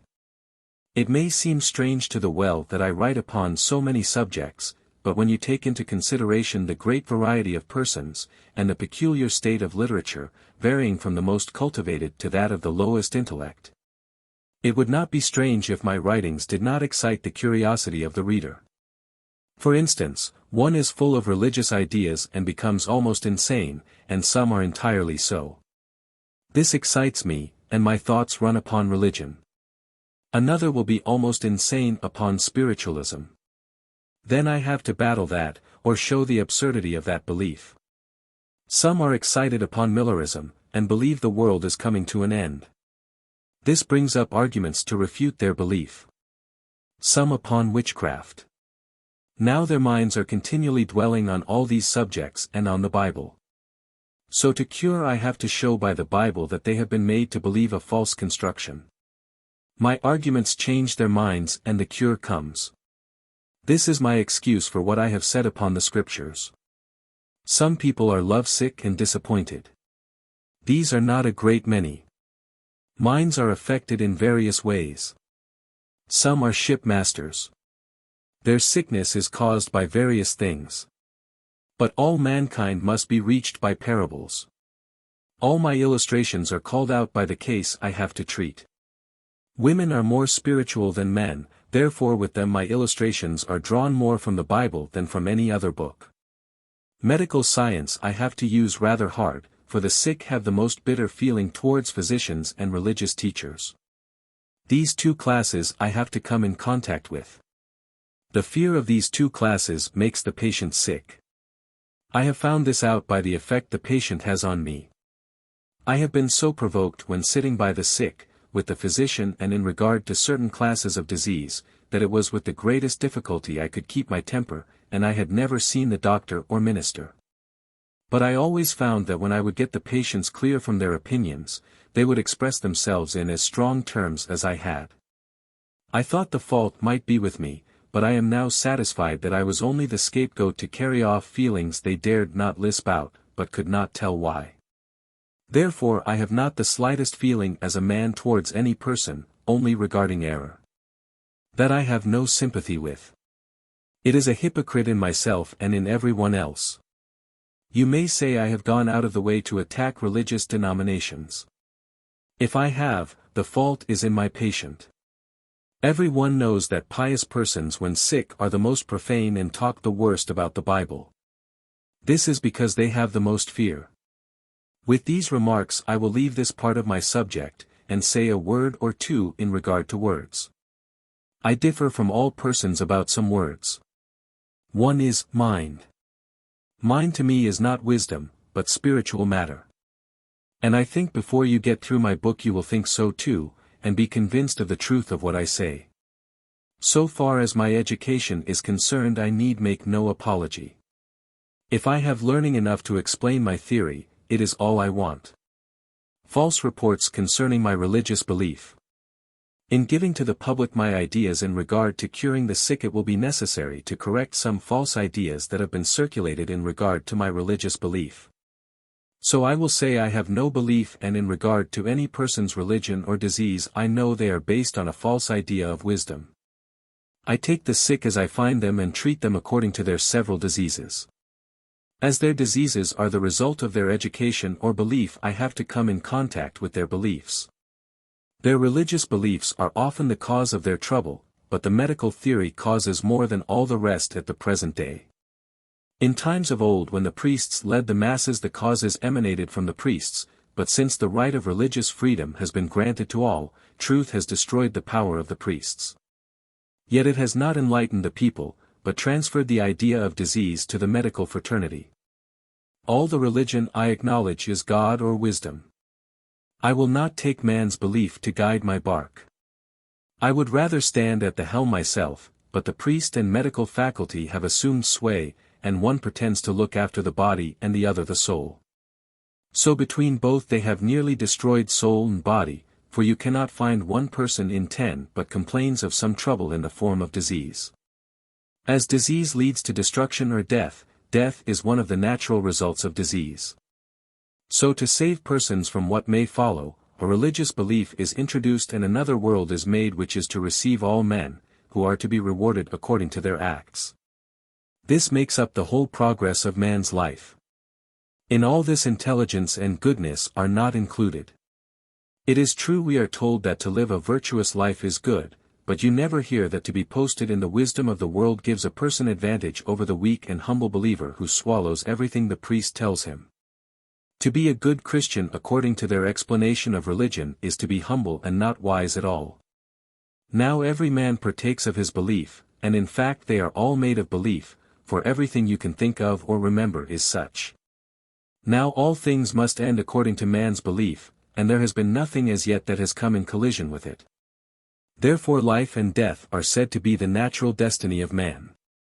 It is true that the medical faculty try to stave off death, but the harder they work the surer they are to destroy the thing they are trying to save. Man's belief is the thing either to be saved or lost, and to this end all their skill is directed. This was the state of the world when Jesus appeared. Mind. In order to introduce my theory of curing disease, it will be necessary to explain the use I make of a few words to which custom has given a meaning I am unable to use. For instance, the word mind. All use the word applied to man's intelligence. As the word mind has never been applied to any spiritual substance or any substance at all, it strikes the reader strangely to hear it as I have to use it. Still, I think I can show that the author must have a different meaning in his wisdom than is commonly attributed to it. It could not be that he had an idea of any world or existence beyond this life, for mind was considered man's life and all his reasoning powers at death must end. Consequently the brain was considered the seat of the mind. Various beliefs show that this false reasoning still holds sway over mankind. The word mind as it is used and believed comprises all of man and beast that has life and instinct, which at death disappears or dies. As science progressed, the weakness of the reasoning was seen, and the religious community invested the word with a new significance which the ancients never dreamed of, for, with their limitations, it could not explain the life of man. It could not contain the word wisdom, so a new word was needed and soul was introduced. But if you call the soul science, you will have a higher development than is included in mind. Let mind, then, embrace all matter of the human and brute creations, as the word matter embraces all inanimate substances. Then the soul will represent wisdom that creates from inanimate matter every manufactured article. Ancient philosophers divided man into two elements, mind and matter, the body being matter and the soul mind, and one was the offspring of the other. The life of the soul was one thing and the life of the body another, but they both died together. So the word mind covered all of man's life. The intellect of the brute was termed instinct, which was included in the meaning of mind. At death all were laid in the grave together, the wise man and the fool, the rich and the poor all found their level in the grave. We have evidence enough to show that what is now called the soul in ancient times had no higher meaning than mind, for we read of good souls and wicked souls. So here is an end to the soul. Such teaching is the cause of man's misery. Every one will admit that all the qualities of soul, which I have mentioned, will apply to man's intelligence, and that mind, according to every definition, can change, also admit that wisdom cannot change, that it is the same today and forever. Now can anyone tell me what there is that is not matter that can be changed? It cannot be wisdom. It cannot be any form that can be seen, which of course must be matter. Then what is it that is not wisdom, God, or spirit, and not matter and yet can be changed? It is matter held in solution called mind, which the power of wisdom can condense into a solid so dense as to become the substance called matter. Assume this theory and then you can see how man can become sick and get well by a change of mind. Disease is the natural result of ignorance and error governed by discords of the mind. For instance, friction produces heat, heat expansion, expansion motion, motion disturbs life, and life comes out of the motion. There are various kinds of life, vegetable, animal, etc., for life is what comes from the decomposition of matter. Wisdom is not life, it is from everlasting to everlasting, the same today and forever. But as life ascends from the lower to the higher kingdoms, wisdom attaches itself to it in order to develop in man itself. I will give you the process as it comes to me by this great truth that heals all who come into it. The elements of the mineral kingdom by their chemical change bring forth life, this mingles with its mother minerals and an offspring is produced called a vegetable. The life of minerals enters this new kingdom and a new creation springs into being. This again mingles with its parent kingdom and there comes a low form of life called the animal kingdom. One generation begets another till matter is prepared to receive some of the life from the wisdom which rules these lower lives. Man's life comes from his peculiar development, so there is as much difference in the idea man as there is in the other kingdoms, for man is made of those kingdoms. He combines three parts in himself, animal, human, scientific, in different degrees in each person. Man partakes more of the animal, less of the scientific. Women have more of the scientific element, less of the animal. The latter kingdom makes them strong, the human benevolent, and the scientific spiritual and poetical. Underscore underscore underscore underscore underscore underscore underscore underscore underscore underscore underscore underscore underscore underscore. From time immemorial the subject of mind has been a theme of ancient and modern philosophers. Now if the idea of mind did not embrace all our reason and philosophy man would not be all the time trying to investigate its nature. Mind is always associated with something else. Moses used the word wisdom in the sense of mind when he said God created the heavens and the earth, which means mind and matter. The philosophers of our day separate matter from mind and call matter material, and mind immaterial, so that matter is not, supposed to be, under the control of mind, and as mind is immaterial it is nothing. Now can nothing produce something? This the philosophers of our day may answer. Why all these different applications of the same term? If mind is matter, what is life? To show that mind is spiritual matter we must illustrate by something that men will admit. But someone may ask of what consequence is it to man whether mind is substance or not? I say it is of vast importance to the world, for if it can be shown that mind is spiritual matter, it will be seen that mind is under the control of a wisdom possessed by man. So that wisdom acting upon mind changes it and destroys the error and brings man to the truth. Every person admits that mind has a great deal to do with the body, and each one makes a difference between them. The mind is said to be the intellectual part of man, and the body the servant. In one sense this is true, but to wisdom it is false, for all admit that the mind can be changed, and if intelligence can change it cannot be wisdom. Jesus taught that the real man is of wisdom. Wisdom cannot change, but can arrange and classify ideas each in its proper place, and show where mind falls short of wisdom. To suppose mind is wisdom is as false as to suppose power is weight.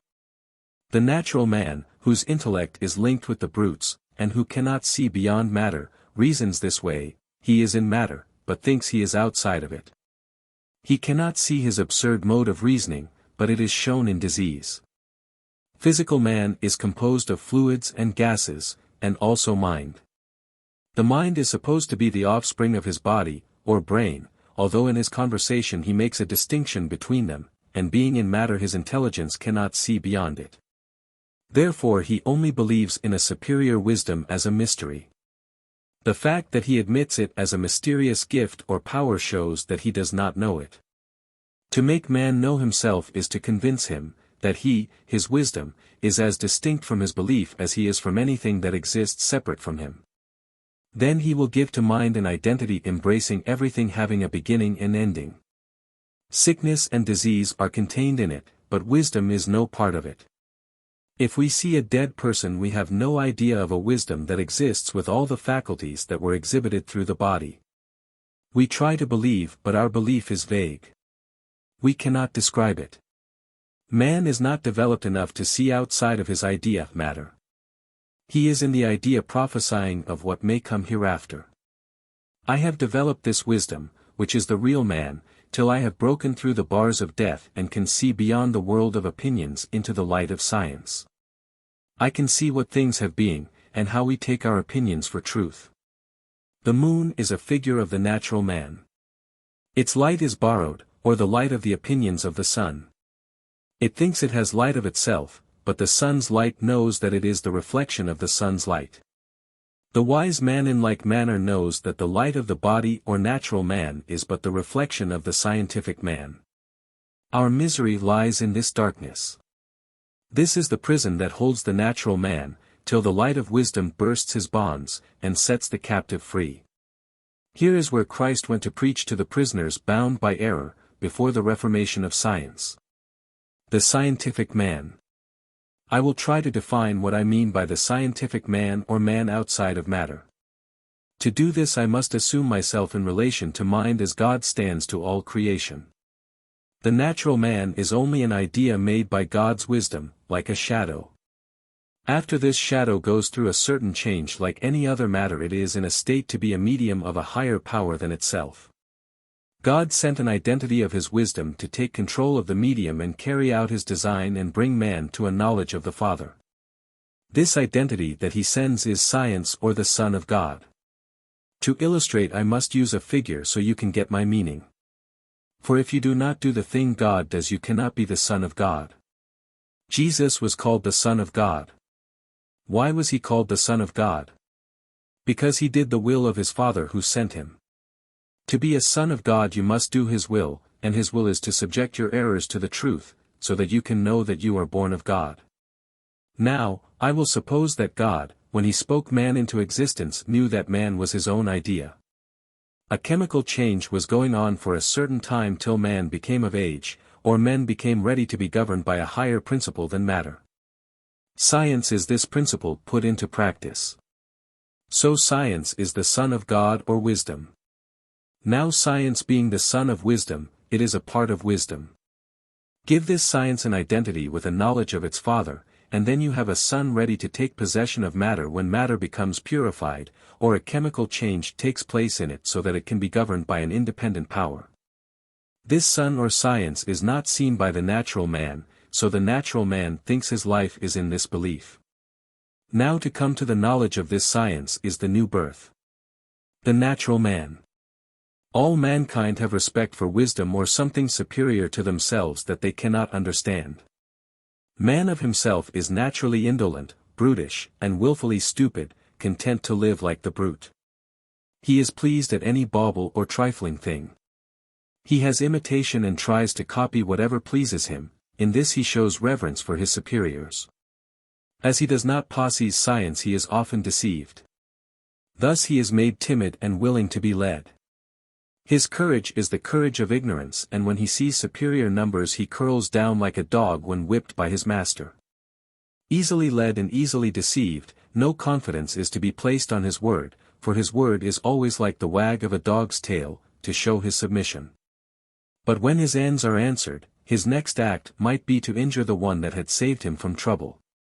He is easy in his manners if all goes well, but if needed for anything, like the dog he is ready at the whistle of his master or any one that will pat him, to bite his own master or any one else. Now because the brutes can be taught something, it does not follow that they can be taught science. They have their bounds which they cannot pass. So the natural man has his bounds which he cannot pass. But when I speak of the natural man, I speak of that wisdom that is based on an opinion. The brute is undergoing a change by the introduction of the wisdom of man. So the natural man is undergoing a change by the introduction of the scientific man. The brute is developed as far as the wisdom of man is capable of instructing him. So science takes the man of opinions and instructs him in the wisdom of God. As every man has more of the wisdom of opinions than of science, he is ignorant of himself, and being ignorant he can see only one character, for all the wisdom he has is public opinion. He is up today and down tomorrow, and knows not the cause of his rise or fall. His change is so gradual that he never knows he has changed but supposes that all changes go to prove that he has remained the same. These minds are often found in politics. You will hear a person say, "I was always a Democrat or Federalist, and my father and grandfather were before me." Now this is a man of one idea. He is like the old gray-headed veteran who stands on him to joy and looks around on Portland and then turns to his young friend and says, "My lad, I remember when I helped cut the wood where the city now stands, 80 or 90 years ago." His young friend says, "You must have changed very much." "Oh, I am older, but I am the same man I was then." In reality there is not a single idea about him that is the same. So it is with the political man. His senses are attached to the word Democrat, and as long as that word lives in the wisdom of opinions he is a Democrat, and so long as this identity lives in him he never changes, for his senses never were attached to any principle. So the changes of principle are nothing to him, as he never had any. Science being a stranger to both, cannot work like the demagogue appealing to one idea. For the senses of the scientific man are attached to the wisdom that governs both. So as progress is the order of the day, the senses of the masses become attached to new ideas and detached from old ones, and thus parties are all the time changing and minds are changing to suit the times. This gives the demagogue a chance to appeal to the masses, and as long as they can lead the masses by one popular name, they use any sort of cunning that comes up to suit their convenience. Death of the natural man. I am often asked how I differ from a spiritualist. In everything, but as this is an opinion I will try to make it clear. The spiritualists believe in the dead rising, and they sometimes say there is no such thing as death. Now let us see what their works show. The senses of the natural man are attached to his knowledge, and that is made of opinions, and so his senses are attached to his opinions. His opinions embrace all belief. So to destroy his belief is to destroy his life, for his life is in his belief, and a part of it. Let us see what his belief embraces. In the first place he believes in matter, called living matter, that has life. For he says that life or matter must die or perish. Now here is the contradiction in the spiritualists' belief. They deny that the dead rise, but if the dead do not rise, what are the dead? You are pointed to a man lying motionless and to all appearance even according to a spiritualist, dead. Now is he dead, or is he not dead? The spiritualist may answer. He says the body is dead. Was it ever alive? You must say, yes, for I point to a man moving around and ask if that man is dead and your answer is, no. Then he must be a living man, and according to your belief we have a living man and a dead one. Now where do they differ? Here is the mystery, their belief like all others flies back to the old superstition which they have all believed, that the dead rise, and in this fog they get lost. I will show you where I differ from spiritualists and in fact all other sects. If you will admit that mind is spiritual matter, for the sake of listening to my ideas, I will give you my theory. I assert that according to man's belief there are certain facts admitted and established beyond a doubt, and as my wisdom is not of this world or man's belief, only in part, it follows that what I know I have no opinion about. All knowledge that is of man is based on opinions. This I call this world of matter, it embraces all that comes within the so-called senses. Man's happiness and misery is in his belief, but the wisdom of science is of God, not of man. To separate these two kingdoms is what I am trying to do, and if I can succeed in this I have accomplished what never has been done, but what has been the aim of the philosophers since the world began. The secret of life and happiness is the aim of all mankind, and how to get at it is the mystery that has baffled the wisdom of the world. I should never undertake the task of explaining what the wise men have failed to do but for the want of some better proof to explain phenomena that come under my own observation. The remedies have never destroyed the cause, nor can the cause be destroyed by man's reason, and science cannot admit what cannot be proved. Until some better proof of what we see and hear and feel can be produced, the world must grope in darkness and skepticism. I will separate the two worlds of which I am now speaking and show what one has failed to do, also that the other is not acknowledged as independent of the first. The world of opinions is the old world. That of science is the new, and a separation must take place and a battle fought between them. The world of error and opinions has held science in bondage ever since man began to be independent of savage life. The child of science has been nourished in the bosom of its mother in the wilderness of error till it grew up so as to assume a character, then when it has undertaken to assume its rights it has always been met with the thunder of error. But as it is so much of a friend to the happiness of man, the enemies or error could never prevent its growth, for that was in the scientific world, and that world has no matter, or it is so rarefied that error cannot see through it. So the scientific man can pass through the errors and instruct the child of science till it bursts forth and becomes a man or law. Then the natural man or error destroys its leaders and falls down and worships the scientific laws, and acknowledges them as king of this world. As science is now acknowledged, the kings of the earth are cut off and the kingdom is divided against itself. The leaders with their armies flee into the wilderness, there to rally for another attack when any new science is started. Now the science of life and happiness is the one that has met with the most opposition from the fact that it is death to all opposers. It never compromises with its enemies, nor has it any dealings with them. Its kingdom is of truth, not of error. Therefore it is not of this world of matter. I will state its laws, how much it admits, how much it condemns and how it puts its laws in force. Its habitation is in the hearts of men, it cannot be seen by the natural man, for he is of matter. All he has is his senses, there is his residence for the time, he has no abiding city, but is a traveler or sojourner in the world. His house is not made with hands but is in the scientific world. So his whole aim is the happiness of man. The scientific man sees through matter which is only an error acknowledged as a truth, although it is to the natural man a reality. As error holds on to all territory as under its power, it keeps the scientific man in slavery or bondage. So to keep the science of life down, men invent all sorts of humbugs in the shape of invisible things and attribute life to them, while they pretend to be the people's guide to wisdom. It is almost impossible to tell one character from another, as both communicate through the same organs. As the scientific man has to prove his wisdom through the same matter that the natural man uses, he is often misrepresented and put down by false stories of the errors of the natural man. This was where Jesus found so much trouble in his day, for the people could not tell who was speaking. The scientific man was called by the natural man, angel. So if an angel spoke he would listen. The natural man, being superstitious and ignorant, is easily led by the cunning errors of the world. The leaders, being crafty and superstitious, believe in every phenomenon which is produced, and they attribute it to a power from the invisible world. The locality of this world is the mystery, so all varieties of speculations are got up about it. It opens all the avenues of matter, through which to give the inhabitants communications. But the natural man has possession of the mediums, so that the scientific man is misrepresented in 9/10 of all he says.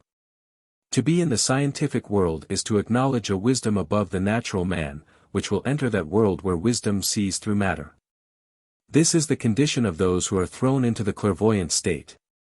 To them matter is nothing but an idea that is seen or not, just as it is called out. The explanation is given by these blind guides, who have eyes but cannot see, ears but cannot hear, and hearts but cannot understand science.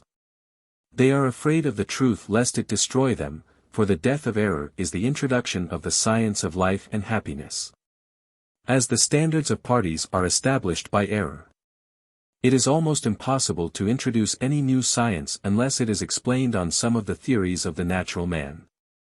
Thus all phenomena are thrown into the hands of blind guides who have pronounced judgment upon everything that has appeared.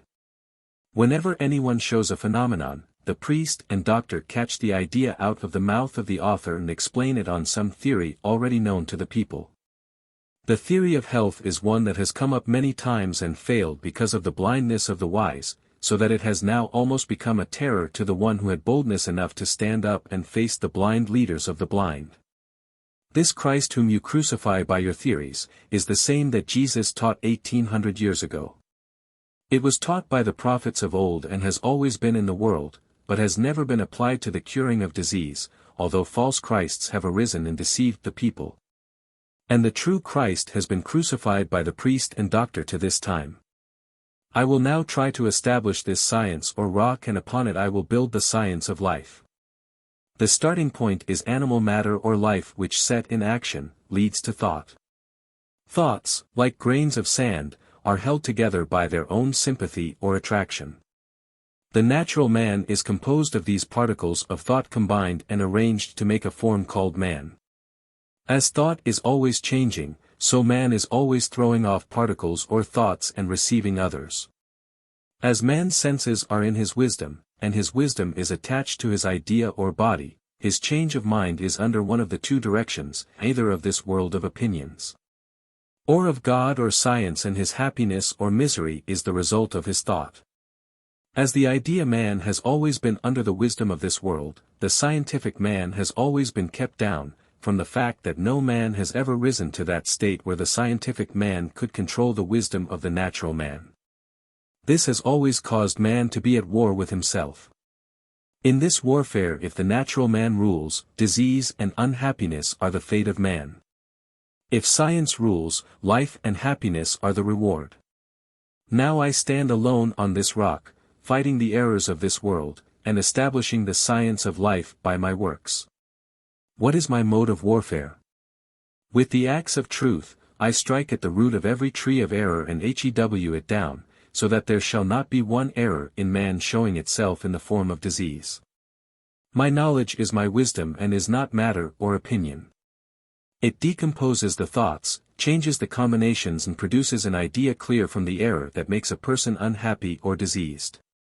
You see, I have something to reason about, and this something is eternal life, which is in science and is what Jesus tried to establish. If I can show that man's happiness is in his belief and his misery is the effect of his belief, then I shall have done what never has been done before.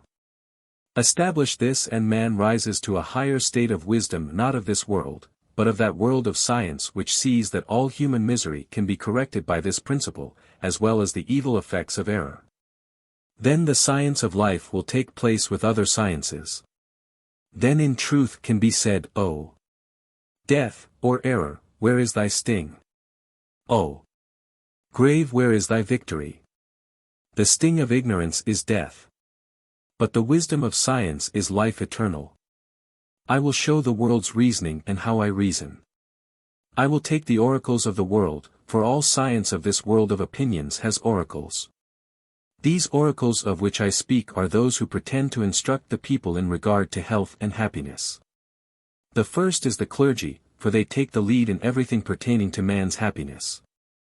I will ask them what they think of Jesus, his mission if he had any, and of what advantage it was to the world. They reply that the world had gone so far astray that it was necessary to send Jesus Christ into the world to convince man of a future state of rewards and punishments, that he might repent and be saved. If this is true, I ask, why did Jesus devote so much time to the sick? Oracle, to show that he came from God. Q. What does that prove? If I cure a person, does it prove that I come from God? Oh, no, but do you make yourself equal with Christ? Q. Have you any proof of anything that you never saw and is only an opinion?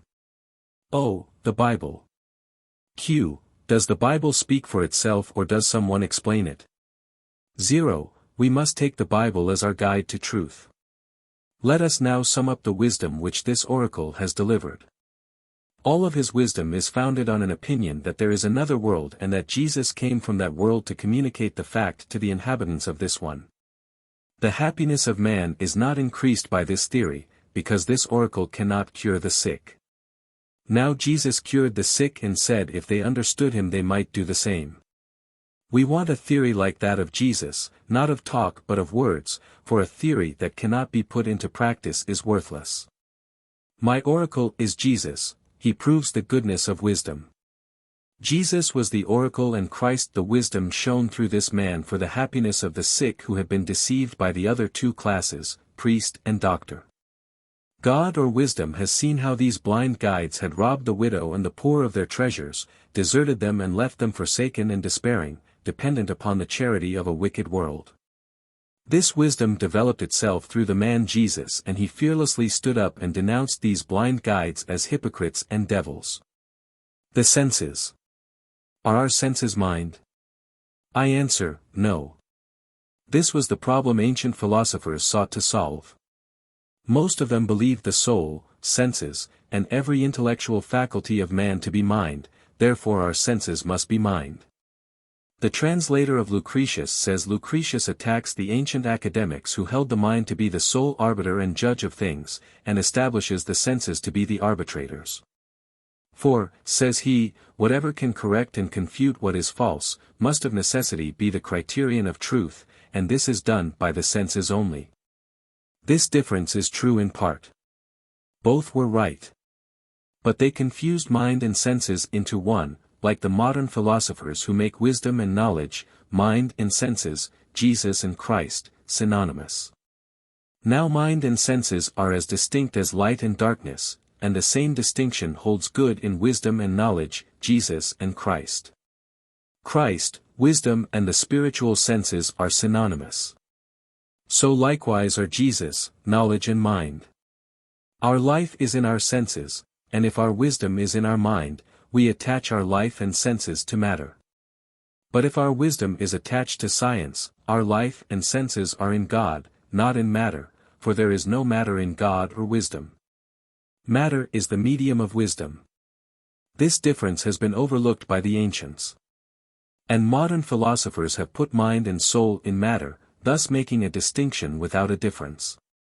Now according to modern philosophy, the soul, mind, life and senses are all liable to die, but according to this truth mind is spiritual matter, and all matter must be dissolved. Wisdom is not, physical, life. Our senses are not life. But all of these are solid and eternal, and to know them is life and life eternal. Life is in the knowledge of this wisdom, and death is in the destruction of your opinions or matter. I will give some experiments of a man of wisdom acting through and dissolving the man of matter so the man of wisdom can escape. This process is science. Take for example two persons, or you and myself. One wishes to communicate to the other some fact. You feel a pain, I also feel it. Now the sympathy of our minds mingling is spiritual matter. But there is no wisdom in it, for wisdom is outside of matter. If we both feel the same pain, we each call it our own, for we are devoid of that wisdom which would make us know we were affecting each other. Each one has his own identity and wants sympathy, and the ignorance of each is the vacuum that is between us. So we are drawn together by this invisible action called sympathy. Now make man wise enough to know that he can feel the pains of another, and then you get him outside of matter. The wisdom that knows this has eternal life, for life is in the knowledge of this wisdom. This the world is unacquainted with. Now Jesus had more of this life or truth than any other person, and to teach it to another is a science. If you know it and can teach it, you are a teacher of the truth. But if you know it and cannot teach it, you are a follower of the truth. Now the knowledge of this truth is life, and the absence of it is death. There are a great many kinds of life. The natural man begins at his birth. Animal life is not vegetable, and vegetable is not animal life.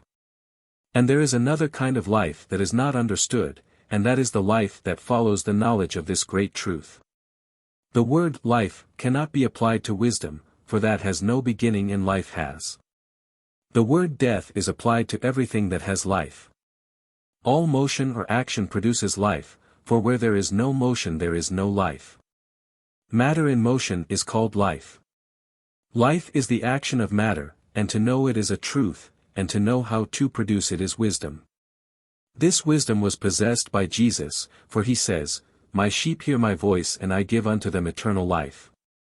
I, Christ, and my Father are one." I shall show that Jesus was not life, but life or Christ was in him, and he taught it. He says, "Whosoever will save his life shall lose it, and whosoever shall lose his life for my sake shall find it." The people believed their life to be in themselves. But Jesus knew their lives were in God, for if they lost their opinions and found this truth, then they had lost their life and found it. I will now take my own practice to explain what life is according to Jesus. I said if two persons were sitting together, and each felt a pain, each would call it his own. Now this pain is life, for it contains our senses, and this life is in matter, for the pain is in our mind, and our mind, senses, and life are all the same according to the world's wisdom. I know I can take a person's feelings, and this knowledge to me is truth, and to know it is life, and this knowledge the patient does not possess. He knows he has a pain and this to him is a truth, but this life is in his belief, and so his life is liable to be lost by his losing his mind. My life is in my wisdom and my wisdom is not matter. So that to know this is a truth outside of my patient's belief, and this truth contains my life. To get his senses out of his matter into this truth is to give him eternal life.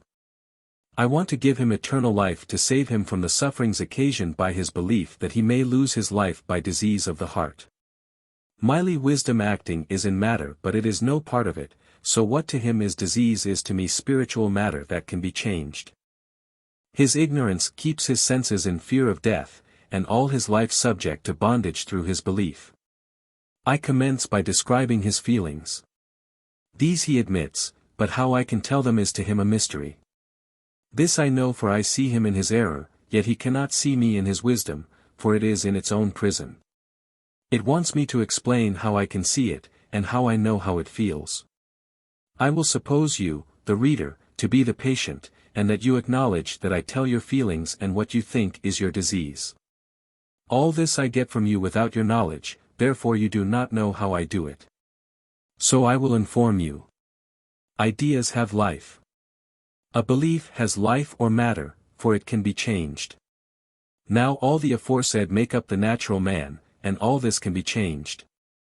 As I am trying to convince you how I take your feelings, I must use such illustrations as you understand, for my life is in my words, and if my words cannot destroy your life or matter, then I cannot give you my life or wisdom. I will now take a rose for an illustration. You are like a rose. You throw from yourself an atmosphere or vapor. When the rose is dead, all outside of it is darkness to the germ of the bud. This is the child. As the rose opens, it expands and unfolds itself to the world, the same as a child's brain expands and opens the folds of its understanding. As the rose comes before the world of roses, it takes its stand with the rest of its kind. So it is with man. As he unfolds his knolled edge, he is classed with others of his kind. As the rose throws off its peculiarities to the air, the world judges of its odor. So as man throws off his peculiar character or life, health or disease, the world is to judge of his happiness or misery by the fruits of his belief. Take a person with consumption. The idea consumption decomposes and throws off an odor that contains all the ideas of the person affected. This is true of every idea or thought. Now I come in contact with this odor thrown from you, and being well I have found by 20 years' experience that these odors affect me, and also that they contain the identity of the patient whom this odor surrounds. This called my attention to it, and I found that it was as easy to tell the feelings or thoughts of a person sick as to detect the odor of spirits from that of tobacco. I at first thought I inhaled it, but at last found that my spiritual senses could be affected by it when my body was at a distance of many miles from the patient. This led to a new discovery, and I found my real senses were not in my body, but that my body was in my senses, and my knowledge located my senses according to my wisdom.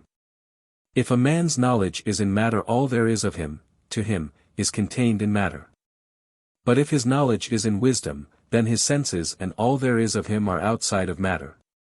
To know this is a truth, and the effect is life in this truth, and this truth is in wisdom. So the man who knows all this is in wisdom with all his senses and life. Then where do I differ from you? In this respect. My wisdom is my health, and your wisdom is your disease, for your wisdom is in your belief, and my wisdom is my life and senses, and my senses teach me that your trouble is the effect of your belief. What is light to me is darkness to you. You being in the dark stumble and are afraid of your own shadow. I with the eye of truth see in your darkness or belief, and you seem to me blind. Or, like the rose, you cannot see the light, while I am in the light, and see through the clouds of your ignorance, see your senses and all there is of you, held in this ignorance by error. Trying like the life of the rose bud to break through and come to the light. You have eyes, taste, and all your senses, but the clouds are before them, and as Jesus said, ye have eyes and see not, and have ears and hear not, and a heart that cannot understand. Now what is the reason? It is this. Your eyes have not seen, your ears have not heard, and your heart has not understood what happiness there is in knowing that your life, senses, and all that there is near and dear to you is no part of matter. And that matter is only a belief or casket to hold you until wisdom dissolves the casket, and lets you into the light of science. Then you will hold life in the form of the rose, and live in a world of light, where the sorrows of hell and disease can never come, where you can sit and see that what man takes for reality is only the works of heathen superstition. Then you will not be afraid of disease, which leads to death. You may ask, if all I say is true, what is it good for? If it is only a belief, I admit that it is of no more value to a person than any religious belief. You may ask for proof that will give some light upon the subject. I will give it, as near as a man who has eyesight can explain colors to a blind person. When I sit by a patient, if he thinks he has disease of the heart, the atmosphere surrounding him is his belief, and the fear of death is in the density of the clouds of his mind. Now knowing he is in the clouds somewhere, I, as it were, try to arouse him. But it appears as though he were blind. So I shake him to arouse him out of his lethargy. At last I see him aroused and look around, but soon sink back again. By my talk I disturb the clouds, and this sometimes makes the patient very nervous, like a person coming out of a fit or awakened from a sound sleep. What I say is truth, and being solid it breaks in pieces his matter or belief, till at last he looks up to inquire what has been the trouble. My explanation rouses him and gives another change to his mind, and that is like a thunderstorm. When it thunders and the lightning flashes, the patient is nervous. When the cloud of ignorance passes over and the light of truth comes, then the patient sees where his misery came from, and that it was believing a lie that made him sick. My arguments are based upon my knowledge of his feelings, and this knowledge put in practice is the science of health 61 and is for the benefit of the sick and suffering. How the senses are deceived. Why is it that I run a greater risk of being misrepresented in regard to my mode of curing than practitioners of other schools? I must be allowed to offer my own explanation of this fact. Because if I were understood I should not be in danger of being misrepresented and condemned by the guilty. I stand alone, a target at which all classes aim their poisonous darts, for I make war with every creed, profession, and idea that contains false reasoning. Every man's hand therefore is against me, and I am against every man's opinion. Man's senses may be compared to a young virgin who has never been deceived by the world. Popular errors are like a young prince who stands ready to bestow his addresses upon all whom he can deceive. When he approaches the virgin he appears like an angel of light and wisdom. By soft speech and imposing address he wins the virgin maid to his belief. Having become entangled in his web or false doctrines, she is carried away from her home or state of innocence into the gulf of despair, there to live a miserable existence or become a slave to fashion. In this state a false theory holds out to her all kinds of ideas and she becomes a slave to the world. Error favors the utmost freedom in thought and conduct, and offers all the allurements of pleasure and enjoyment to the young. Each one is approached with some fascinating idea with which he is carried away and to which he becomes wedded. These are the ideas founded in man's wisdom, and manifested through man. The pure virgin ideas are also shadowed through the same medium, and each is addressed by truth or by error. Error in making a picture of wisdom assumes an air of wisdom. Wisdom, however, like charity, is not puffed up and it is slighted by error. It is looked upon by the young as an old conservative. They say to it, "Depart for a time, while I enjoy the pleasure of error, and when I am satisfied I will call upon you." Wisdom is banished from the society of the world, and error like a raging lion goes about devouring all whom it can find. In the shape of man it approaches the virgin mind, and in musical tones commences paying his addresses. Finally overcome by sophistry, she is won to his opinions, and is soon wedded to his ideas, and they two become one flesh. Her senses are attached to matter. What is his is hers, and she is in all respects the partner and wife of error. She is no longer a virgin but a wedded wife.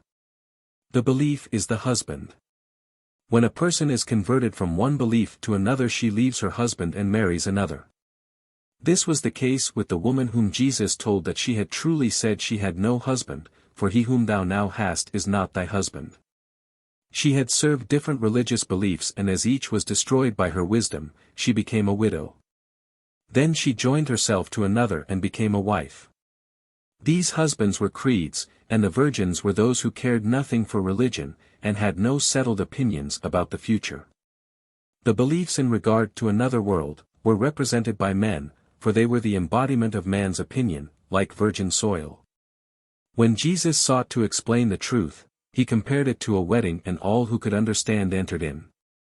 The 10 virgins represented 2 classes, one having wisdom outside of the natural senses, and those who cannot believe anything outside of their senses. When the truth came they arose and trimmed their lamps, but those who had no oil or understanding could not enter. Every one who has not risen above the natural man, but is contented with being ignorant is a foolish virgin, while those who try to understand are of the other class. Every one belongs to the former till wedded to a belief. There is still another class.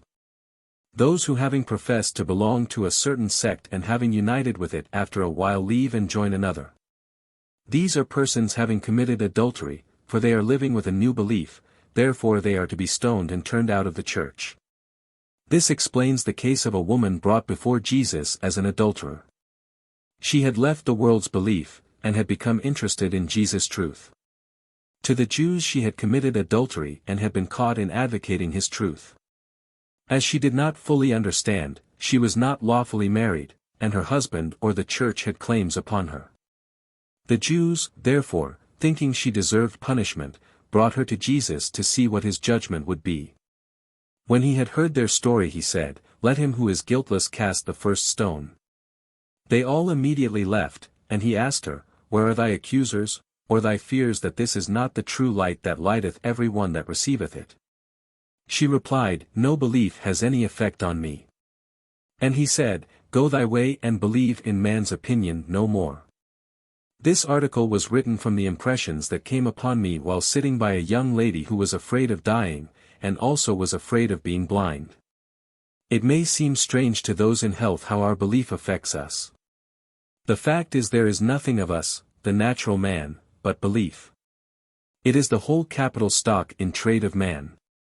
It is all that can be changed, and embraces everything man has made or ever will make.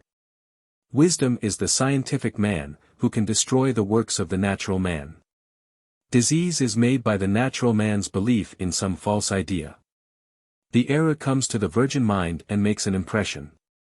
The soil is disturbed and the mind listens or waits to be taught. If it is misled, briars and thorns and troubles spring up in its path through life. These all go to make the man of belief. Wisdom destroys these false ideas, purifies the soil, and brings the mind under a higher state of cultivation. This is the work of science.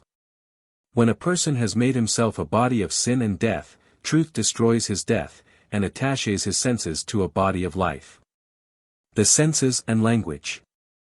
Why is it that mankind have settled down on the fact that man has 5 senses, no more, no less? The wise say the spiritual man has 2 more, making 7. Now, what is a sense? We often say, such a thing comes within my senses. If senses mean what the wise say it does, why is man set down above the brute? Let us see how they compare.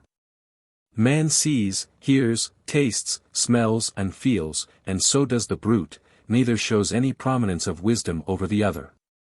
When you ask where is man's superiority, you are told that man reasons and the brute does not. Ask for proof and people can show no difference only as they make their own minds.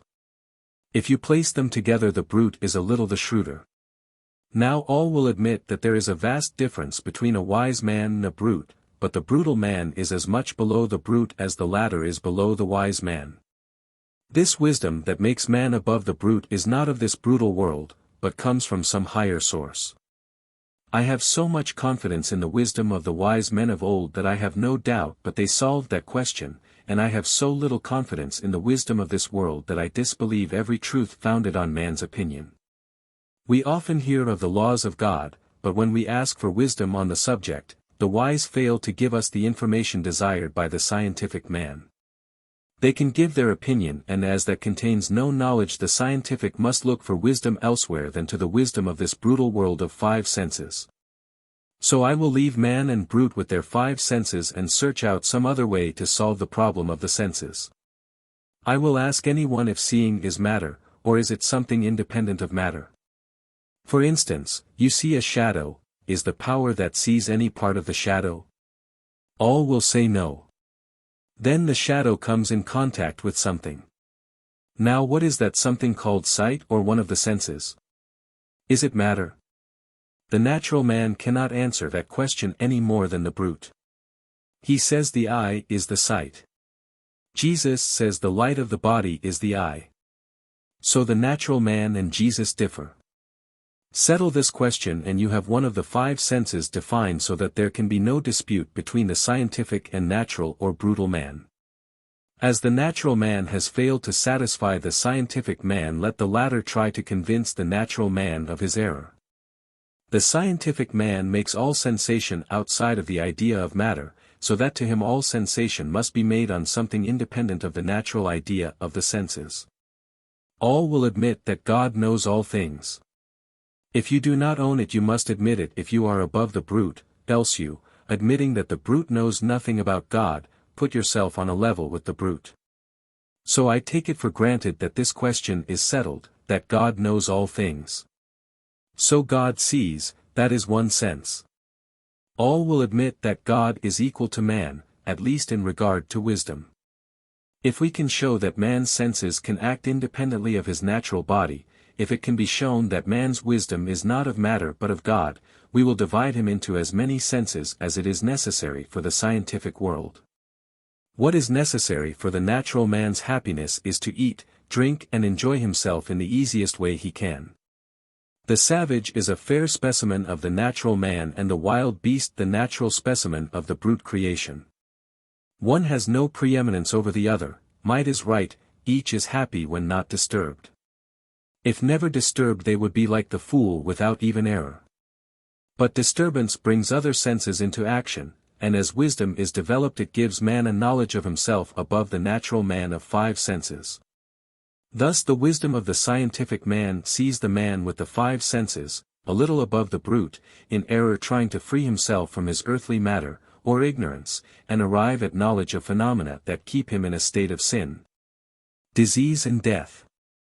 So I will leave the man of five senses in error and talk to the scientific man about the other senses. He is not embraced in one idea. A man may be scientific in many sciences, mathematics, chemistry, astronomy, all that are acknowledged and admitted by even the natural man, though not understood. But the science of happiness is not acknowledged by the wisdom of the five senses.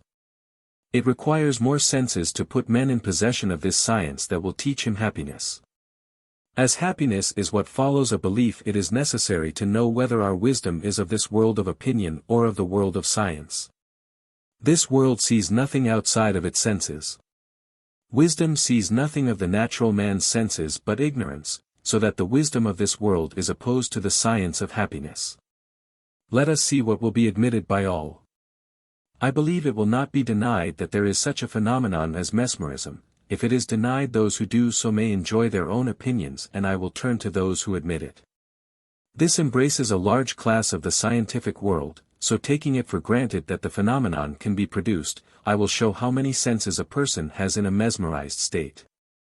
I once put many persons into this state and none with one exception, had any idea of seeing through their natural eyes. There was one who thought he saw through his eyes, but all experiments show that it is not so.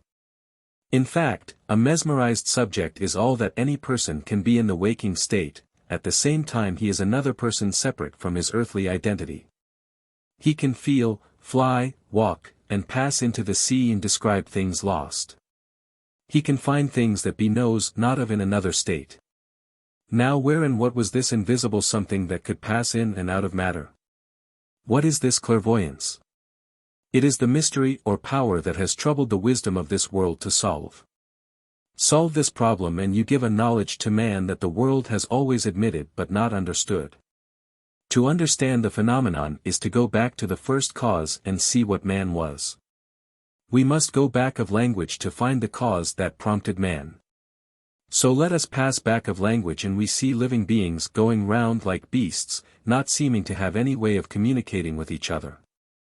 Then each acted on his own responsibility, eating and drinking, as it pleased himself. Now, the desire for food prompted the mind, and as food has a sort of odor that arises from it, man, like the beast, was drawn to the odor from a desire to have this sensation gratified, so that the odor attracted the man like the beast. Not by sight but by smell. Here is one sensation, but with no name. It is the same in man and beast, each eats and is satisfied. As they eat taste comes. This opens the mind to see what the thing is, this brings sight, or knowledge. So they go on until all the faculties are developed.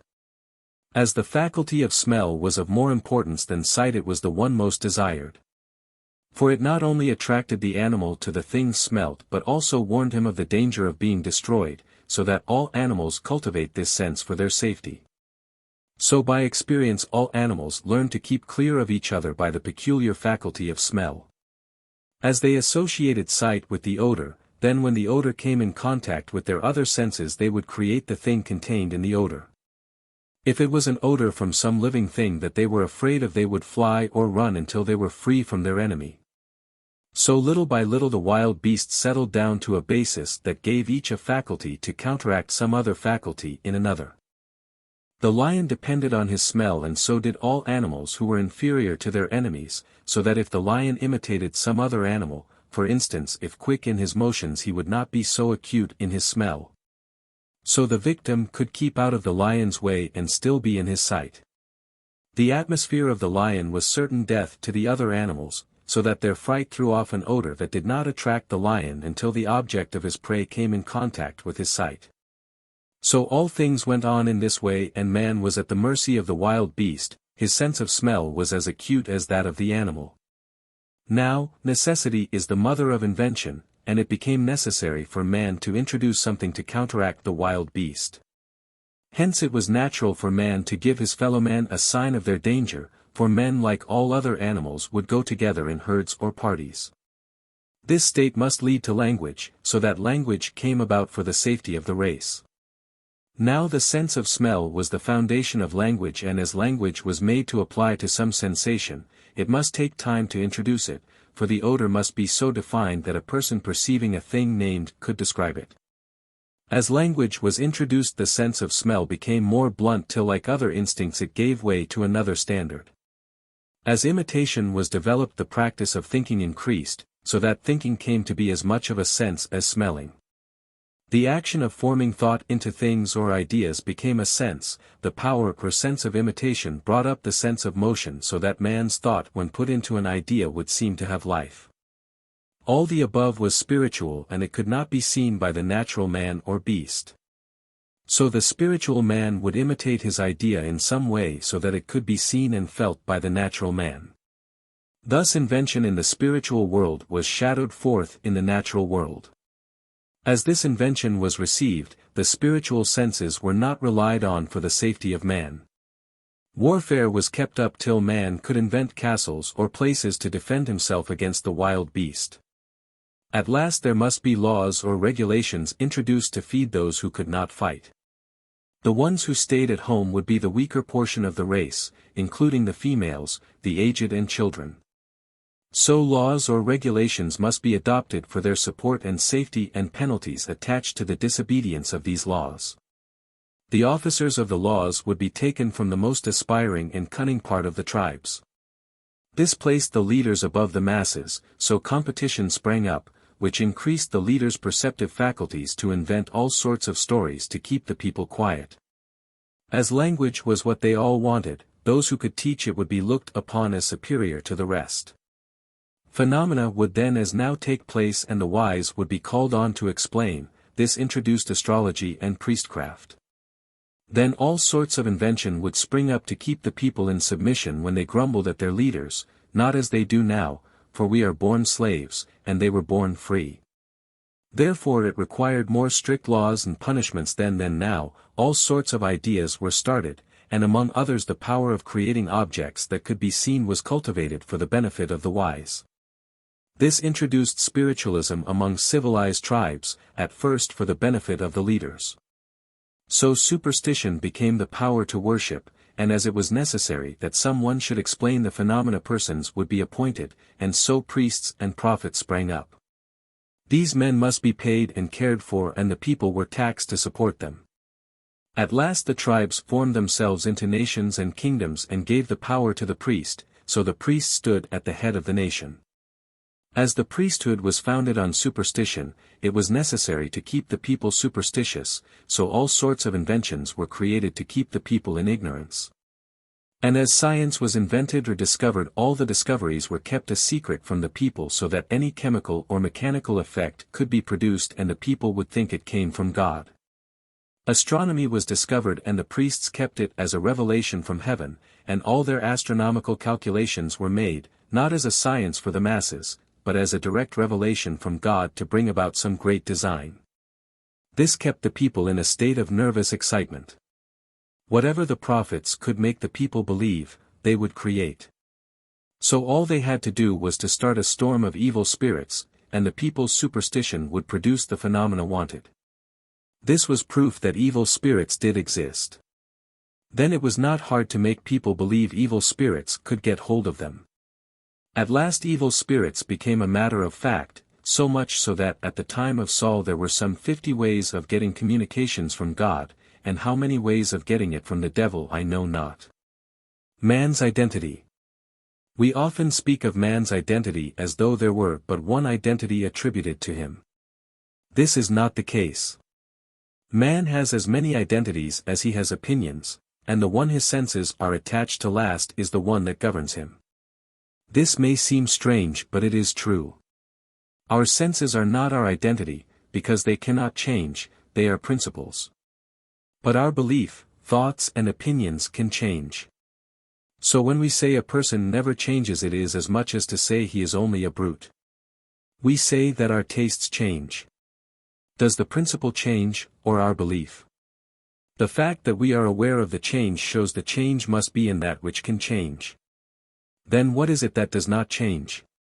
It is that principle that never moves, the foundation of all things. It is that which says when we have found out something new, as we think, why did you not find it out before? It says to us when we are investigating certain mathematical truths, this truth has always existed, and we believed it. This something is wisdom. It does not come or go, but is like light. You cannot keep it out of sight, in fact you acknowledge it in every act. But that which acknowledges it is not the something acknowledged. For instance, if you work out a problem aright, you acknowledge a wisdom that existed before you knew it. The trouble is to get our senses attached to wisdom so that we shall not change. The effect of mind upon mind. It is an undisputed fact which philosophy has never explained, that persons affect each other when neither are conscious of it. According to the principle by which I cure the sick, such instances can be accounted for, and it can be proved beyond a doubt that man is perfectly ignorant of the influences that act upon him. And being ignorant of the cause is constantly liable to the effect. To illustrate this I will relate a case that came under observation. A woman brought her little son, about 5 years old, to be treated by me.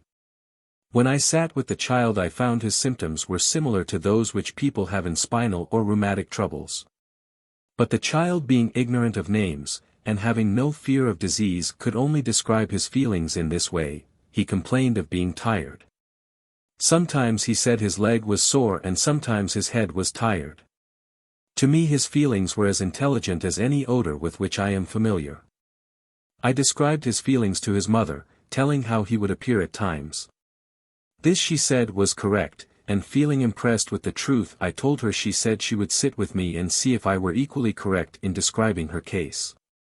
I found that the mother had precisely the same feelings as the child, yet she complained of disease which the child never thought of, and furthermore she had not the least idea the child had such feelings. To prove that I was right about the child, I told her to ask him if he did not feel so and so when he would lay his head down, and she found I was correct. These were the mother's symptoms: a heavy feeling over the eyes, a numbness in the hands, weakness in the back, and a pain going from the foot to the hip, all accompanied by a feeling of general prostration. To her every sensation was the effect of a sort of disease, yet every sensation she had the child had also, but he had not attached names to them. After playing his leg would pain him, and he would be restless at night. While the mother reasoned from the same feelings that she had spinal disease, trouble of the heart, and was liable to have paralysis. If she had been ignorant as the child of names, she would not have had the fear of these false ideas, and the child would have been well, for all its trouble came from its mother, and her trouble was from the invention of the medical faculty. It may be asked, how could the child be affected by its mother? In the same way I was affected. To have the sense of smell or any other sense, requires no language. An odor can be perceived by a child as well as by a grown person. To every disease there is an odor, mental atmosphere, and every one is affected by it when it comes within his consciousness. Every one knows that he can produce in himself heat or cold by excitement.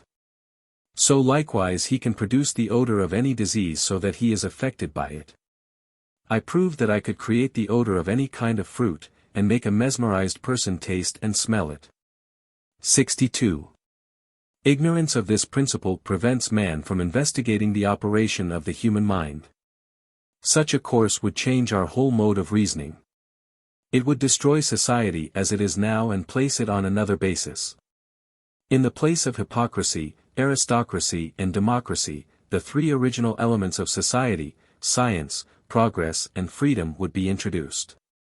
In his ignorant state man belongs to the lowest of the aristocracy, but as he becomes scientific he subdues this element, and then the others are not needed to sustain it. His science works out patience, his patience perseverance, and perseverance wisdom, and the fruits are religion. Now the religion of today contains the elements of society and they run through all its roots and branches and poison its fruit. Science makes war upon this trinity, and the war will continue till it is crushed. Then democracy will be subject to science, and hypocrisy will not appear in the leaders. Then will come a new heaven or dispensation, based on eternal truth, and man will be rewarded for what he knows, and not for what he thinks he knows. The popular teachers will then publicly correct the democracy of the errors which make them sick, as well as political errors. Now political doctors in addressing the masses bind burdens on them, which they kneeling like camels receive and kiss the hands that bind them. This slavery is the will of aristocracy and consequently it is not popular to oppose it. Therefore no appeal must be made to the higher feelings but the base passions must be addressed. Aristocracy never complains of oppression except when it cannot oppress. Its motto is, rule or ruin, and where it rules slavery is considered a divine institution. Science is mocked at in its religion and the mockery is echoed by hypocrisy, and it sits in the hearts of the rulers and delivers the law. Science like an undercurrent is deep and strong, and as its tide advances it will sweep away the foundations of aristocracy. Revolutions must come, and no man can tell what will be the end of this generation. But science will work out the problem of universal freedom to the oppressed in body and mind. I prophesy that the time will come when men and women shall heal all manner of diseases by the words of their mouth. They will show democracy that they have been deceived by blind leaders who flattered them that they ruled, when they have no more to do with ruling the nation than the dog who is set on to the swine has to do with his master's affairs. No slave either black or white ever did or ever can rule. They both will fight for their master till they are intelligent enough to know their own rights. Such evils arise from man's ignorance of himself. If man knew himself, his first object would be to become acquainted with sensations that affect him. He would then learn that a corrupt fountain cannot bring forth pure water, and that from aristocracy nothing but the blackest corruption can issue, which however is becoming popular because of the fountain. From the dens of iniquity comes an atmosphere as pleasant to aristocracy as tobacco to one who has been poisoned almost to paralysis by it. Tell him it hurts him, the answer is, I know it, but I cannot help using it. Such abject servitude is the medium of aristocracy, for democracy would never have taken the weed had not the former set the example. All drugs when taken stupefy the intellect, so that science cannot reign. Error is a tyrant and democracy is its agent to destroy the progress and happiness of man. Show a man who smokes or chews just how the habit affects him and he will part company with tobacco as quickly as a Democrat will leave his leaders when he sees the corruption of their motives. A Democrat is like a disease, he believes in everything popular and opposes everything unpopular, and does not regard the welfare of his government. To be popular in religion, praise the institutions of the Sabbath and the Church. Say what you please in the street about priestcraft and fear of man, only mention that your family go to church and you will be considered sound.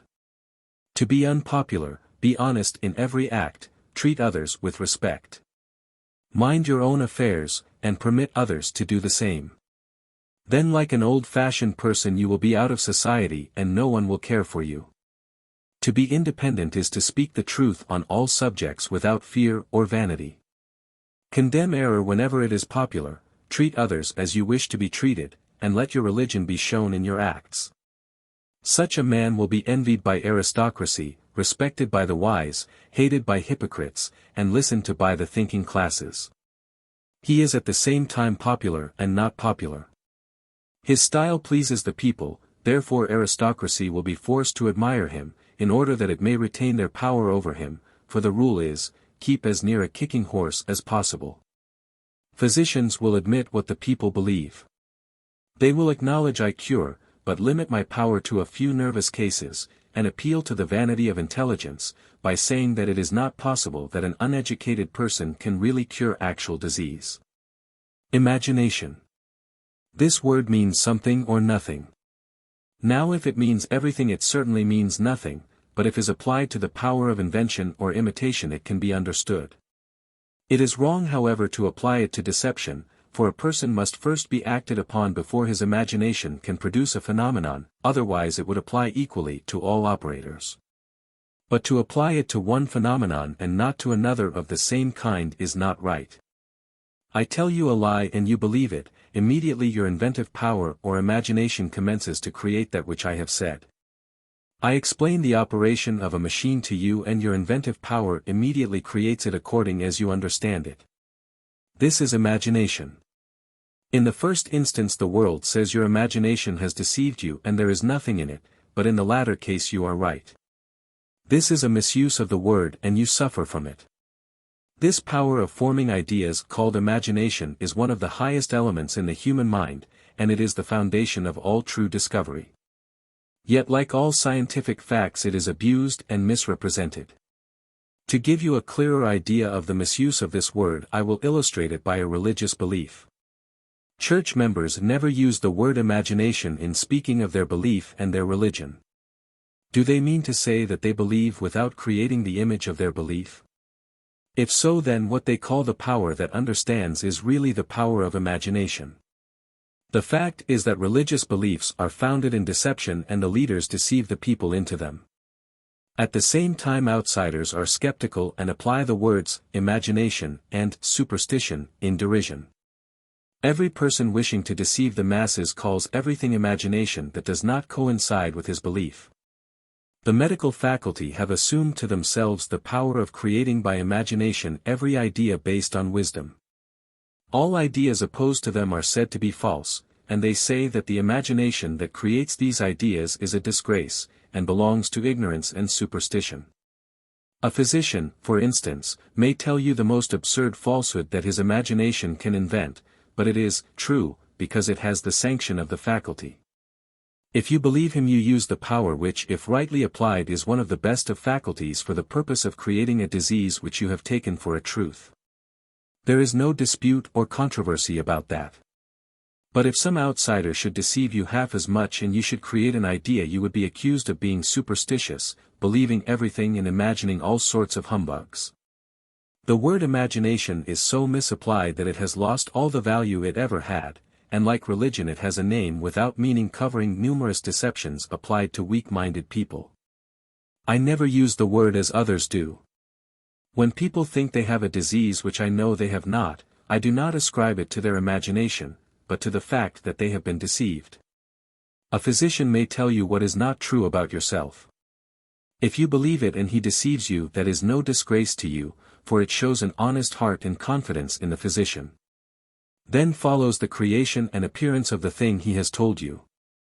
As far as you are concerned, you are blameless, but the physician is a liar and hypocrite and has used your creative powers to deceive you for his own selfish ends.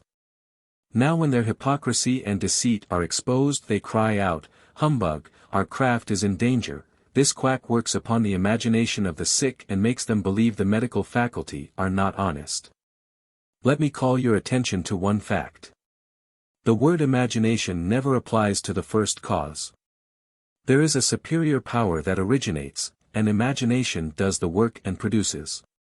Science detects the direction that is given to imagination and corrects it if false. All men have gone out of the way, and no one reasons from science. So wisdom classes them all, that it may save the whole by introducing the light of a new mode of reasoning that will separate error from truth.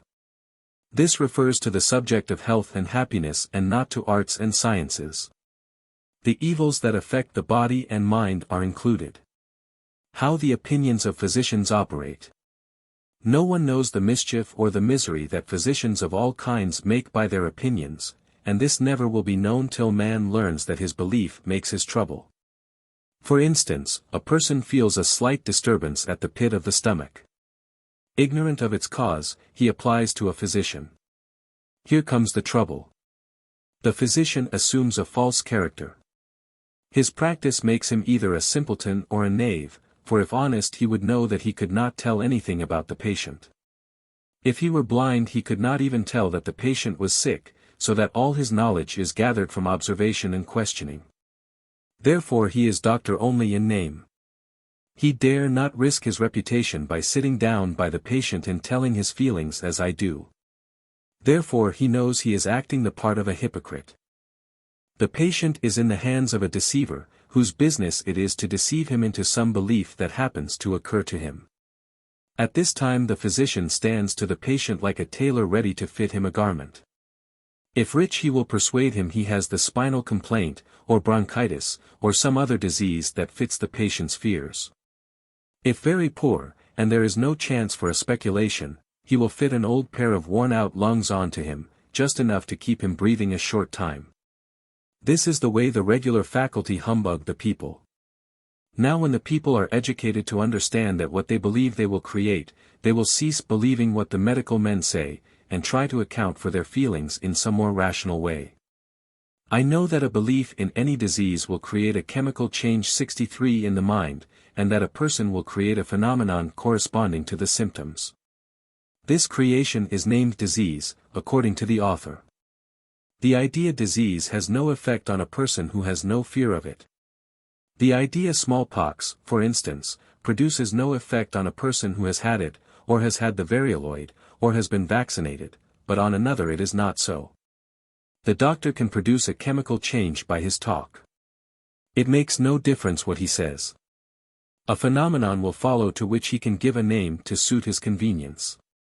For instance, a person gets into an excited, heated state and a doctor is called. He gives medicine which affects the patient and he feels better. That then is what the patient needed, and the doctor has the credit. If the patient grows worse, the medicine makes him sick. The doctor says he has the symptoms of a fever, while in reality he himself has been the cause of 9/10 of the trouble. Give men the knowledge of one great truth, that man is constituted of two different principles, wisdom which is seen in science, and error which is seen in matter or in opinions. The latter is governed by no principle known to man, but is simply the action of cause and effect, but man who sees only the phenomenon puts wisdom into it, for the cause is never seen. To the natural man this is a mystery. I will illustrate it. Take the smallpox. The first sensation upon the patient contains neither opinion, happiness, nor misery. The cause was one of the natural results of motion which might be traced back through many changes, containing no more harm than any breeze that reaches man at any hour, but it gives a start to the mind like the fall of a weight. This shock, although containing no intelligence, disturbed the spiritual senses, the real man. I will drop this illustration here and undertake to describe the real man and separate him from what seems to be the man. The spiritual senses are all that there is of a man. Therefore when he changes his senses, 64, it is necessary to know what he gains or loses by the change, and also what he embraces. To suppose a man has but 5 or 7 senses is as absurd as to suppose he has but a certain number of ideas. His senses are himself, what he knows and what he thinks he knows. Paul divides man into two identities, wisdom or what could be proved by a science, and knowledge or what man believes to be true. So when a man says he thinks he knows or believes he knows, it is sure that he does not know as he should. But if he can prove his knowledge by science, then science is known to him. Man's senses embrace these two characters, which are natural opponents, to both of which life has been attached. The scientific man sees and knows himself, and he also sees and knows his opponent, but the man of opinion can only see the scientific man in a mystery.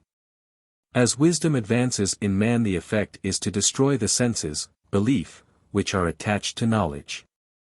When knowledge overbalances a man's wisdom, his error reigns, but if wisdom is in the ascendancy, his knowledge becomes subject to his wisdom. In mathematics, chemistry, and all the arts and sciences that can be demonstrated, knowledge submits to wisdom, but that part of man's senses attached to knowledge that is not subject to science is in the ascendancy in religion, disease, and politics. These are false sciences based on opinions. They are the same that Jesus denounced as false prophets, evil and blind guides who deceived the people. These errors embrace that part of man that believes in sickness, death, another world, and all kinds of superstition. They beget tyranny and selfishness in man, and slavery and democracy in nations. It is the mission of science to destroy these, and science will be developed till they are destroyed. Therefore where man's confidence in these opinions is at an end, his senses will seem to be annihilated, but in reality he will be like the young eagle which has burst its shell and soars aloft on the wings of wisdom. Where he looks down upon the earth and sees the natural man crawling like a reptile waiting to devour the child of science as soon as it is born. Every development of wisdom, whether applied to creeping things or to the element of freedom, is the child of God. Concealed in the egg of slavery, wisdom is kept warm by the heat of discussion, but now it has broken its shell and assumed a character, and the enemies of freedom, like those of Christ, stand ready to devour it as soon as it is born. But the mother of freedom will receive the child to its bosom, and will flee into the wilderness till the time arrives when the senses of man will be so changed that slavery will be chained to the lowest grade of brutality, and then in the wilderness it will die and be forgotten. The error of disease will go through a similar revolution, for it has been hatched by the Church, kept concealed by the medical faculty. While their opinions are the very food that has fed the child of science, whose heel shall bruise the head of the serpent disease. These two characters, science and error, are separate, and yet they act together and always will till truth reigns over all the dominions of opinion. They are embraced in every man, and the separation was the science that Jesus taught. To understand the separation is eternal life in science. Jesus came into the world of error, not into science, for he was there with wisdom. All science was with wisdom, and when it comes to the world it comes as Jesus did. It first comes to the educated, but they having no light to distinguish between truth and error, and cannot receive it. So it turns to that class which have no prejudices, and here in the wilderness it develops itself until it has attained its growth, and then it comes forth. Then commences the war between the educated who are ignorant of the truth and science. While science is growing in the minds of the people, its opponents are eating and drinking, gloating over their spoils, till the tide of popular opinion sweeps away their foundation. They never seem to realize their danger till their house falls over their heads. This has been the case with the Democratic House, while they still hold to the idea that slavery will be tolerated. The thunder of freedom is shaking the temple to its foundation, and they hide themselves in the crevice of their belief, exclaiming, "I was always opposed to the extension of slavery, but the Constitution must not be violated, that is. You must not break the egg by the heat of discussion and let out the bird of liberty, for if you do democracy is dead." The medical faculty reason in the same way. Do not destroy the medical constitution, they say, for you will let in a swarm of quacks that will get the world in a horrid state. The regular physician will have no standing and sickness and death will triumph over the land. The ministers also exclaim, "Do not touch the divine institution, for religion is all that keeps the world from going to destruction." Wisdom replies, "I will laugh at your fears, and I will pour out light like wrath and cut you off from the face of the earth and give the earth, or mind, to a more enlightened people, who will obey the laws of science and teach others to do the same, and you shall be cast into everlasting misery." This is progression, and it is the religion of Jesus. It is the stone of science that the builders of religion rejected. It is the star that guided the wise men to the only true God. Its body is wisdom, its blood is its life, and unless you eat it and drink it you have no life in you. Happy is he who when a cloud of disease comes, for the Lord is always in clouds of error, can say, "I fear not, fear hath torment and perfect love casteth out fear." He will rise from the clouds and meet Christ above the opinions of man, then when science comes you will not be harmed. I wish to make you understand these two characters, science and opinions. Give to each an identity like a man and separate one from the other, and then see which you follow, for you must follow one, you cannot serve both at the same time. If you serve science, you are in your wisdom and know it. If you serve opinion, you have no wisdom but your life is in a belief that can be destroyed. So you will live all your life subject to bondage through fear of death. But if you have passed through death or opinion to the life of science, death will have no power over you. Disease is death and the belief is the fear, therefore if death is destroyed the fear is gone.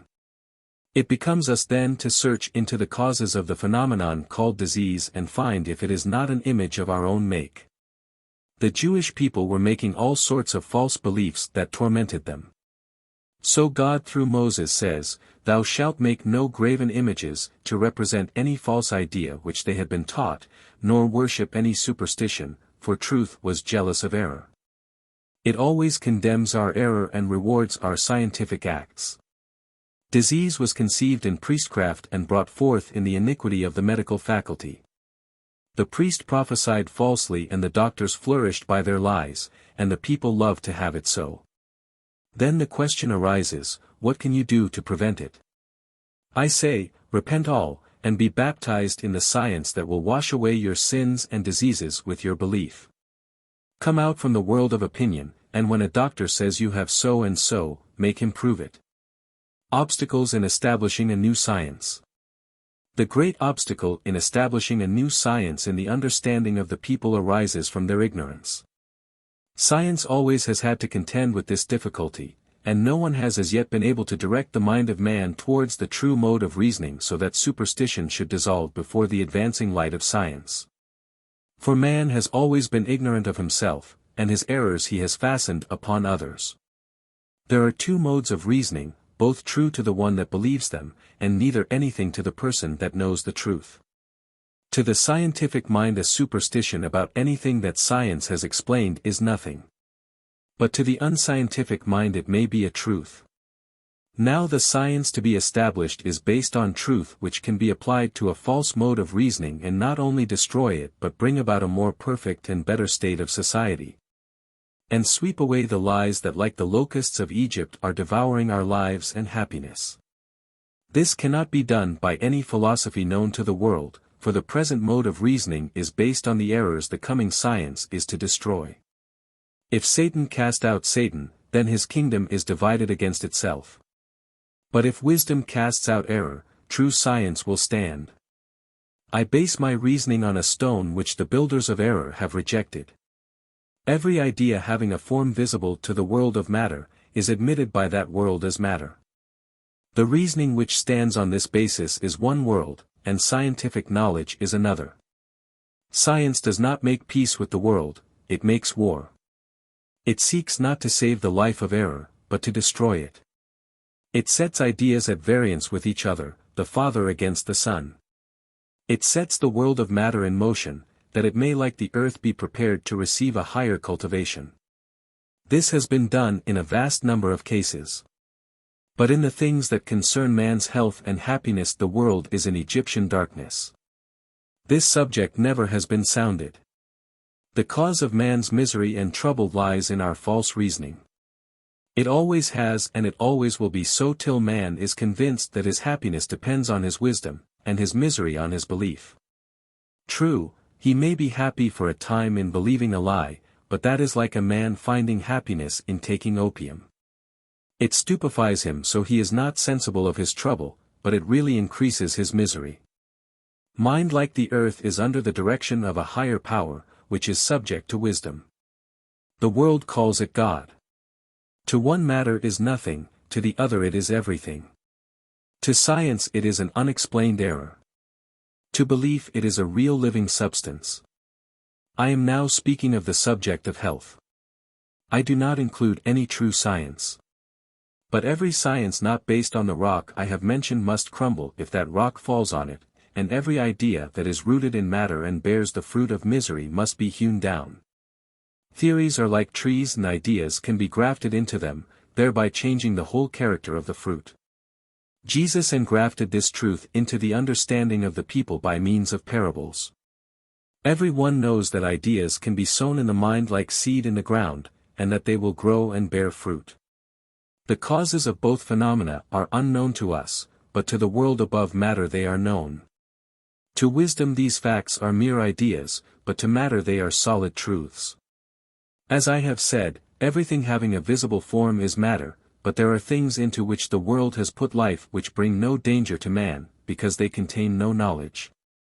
There are others which contain misery, such as the ideas of disease. According to the world there is such a disease as smallpox. With God or wisdom this must be truth or it must be a lie, or belief in a lie. No one will believe that wisdom can have smallpox.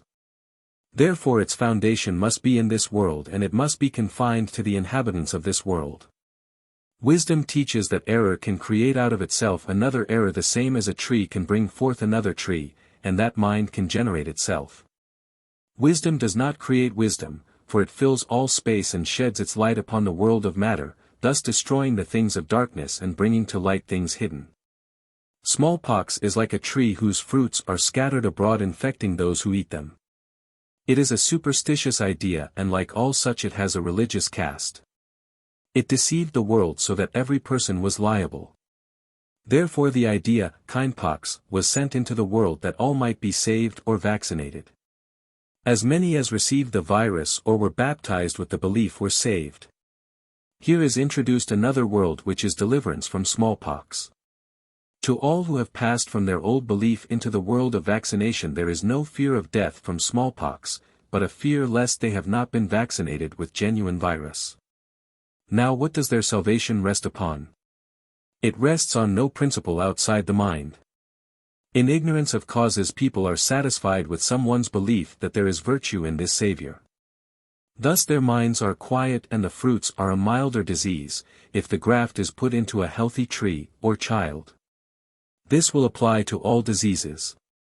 Every disease is the invention of man and has no identity in wisdom, but to those who believe it is a truth. If everything he does not understand were blotted out, what would be there left of him? Would he be better or worse, if 9/10 of all he thinks he knows were blotted out of his mind, and he existed with what was true? I contend that he would as it were sit on the clouds and see the world beneath him tormented with ideas that form living errors whose weight is ignorance. Safe from their power, he would not return to the world's belief for any consideration. In a slight degree this is my case. I sit as it were in another world or condition, as far above belief in disease as the heavens are above the earth. Though safe myself, I grieve for my fellow man, and I am reminded of the words of Jesus when he beheld the misery of his countrymen, O Jerusalem! How oft would I gather thee as a hen gathereth her chickens, and ye would not. I hear this truth now pleading with man, to listen to the voice of reason. I know from my own experience with the sick that their troubles are the effect of their own belief. Not that their belief is the truth, but their belief acts upon their minds, bringing them into subjection to their belief, and their troubles are a chemical change that follows. Smallpox is a reality to all mankind. But I do not include myself, because I stand outside where I can see things real to the world and real with wisdom. I know that I can distinguish a lie from a truth in religion, or in disease. To me disease is always a lie, but to those who believe it is a truth, and religion the same. Until the world is shaken by investigation so that the rocks and mountains of religious error are removed and the medical Babylon destroyed, sickness and sorrow will prevail.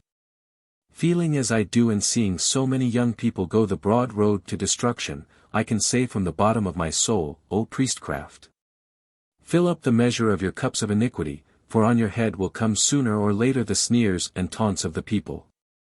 Your theory will be overthrown by the voice of wisdom that will rouse the men of science, who will battle your error and drive you utterly from the face of the earth. Then there will arise a new science, followed by a new mode of reasoning, which shall teach man that to be wise is to unlearn his errors. Wisdom cannot learn, but it can destroy. The introduction of science is like engrafting. Every graft does not live, for some have no life except what they derive from error. When you believe a lie in the form of some disease, and the doctor comes, he does not engraft into your wisdom, but into your belief. Each must have graft of its kind. Smallpox is a lie, and so is kindpox. It is the offspring of the former, and the senses becoming separated from the one, cling to the other. Wisdom shows that they are both false, and that they are the inventions of superstition. Thus the world is vaccinated from one lie into another, and this is called progress. But the time must come when this false mode of reasoning shall give way to a higher wisdom by which all things are proved. I tell you a lie which you believe and an effect follows. This does not prove that I told the truth because the effect is seen. For instance, I tell you that you have smallpox. This shocks you and you are really frightened. A phenomenon attends or follows the fright. The physicians are consulted and they pronounce the disease smallpox. To you and to the world this is proof that it is smallpox. But to me it is only proof that you believed a lie. Now the question to settle is this: can a lie act upon a person who believes it so as to make him sick? No one will deny that statement, I think. Nothing then produces something, unless a lie is something, and if it is, where does it start from? To me the lie and the effect are both nothing. So when I sit by a sick person I come in contact with what they call something. This something frightens them, and another something is produced which they express by aches and pains, and other bad feelings. All these they think come from what they call disease. To me this something that they call disease is a lie which they believe, and their aches and pains are the expressions of their fears, and are like moans of a criminal sentenced to be hung or shot. Now comes the process of vaccination, or conversion, which is getting them out of one lie into another. The doctor introduces his opinion like virus which being received into the mind, a change is produced, and if his arguments are heeded, a milder disease is brought forth in the new graft.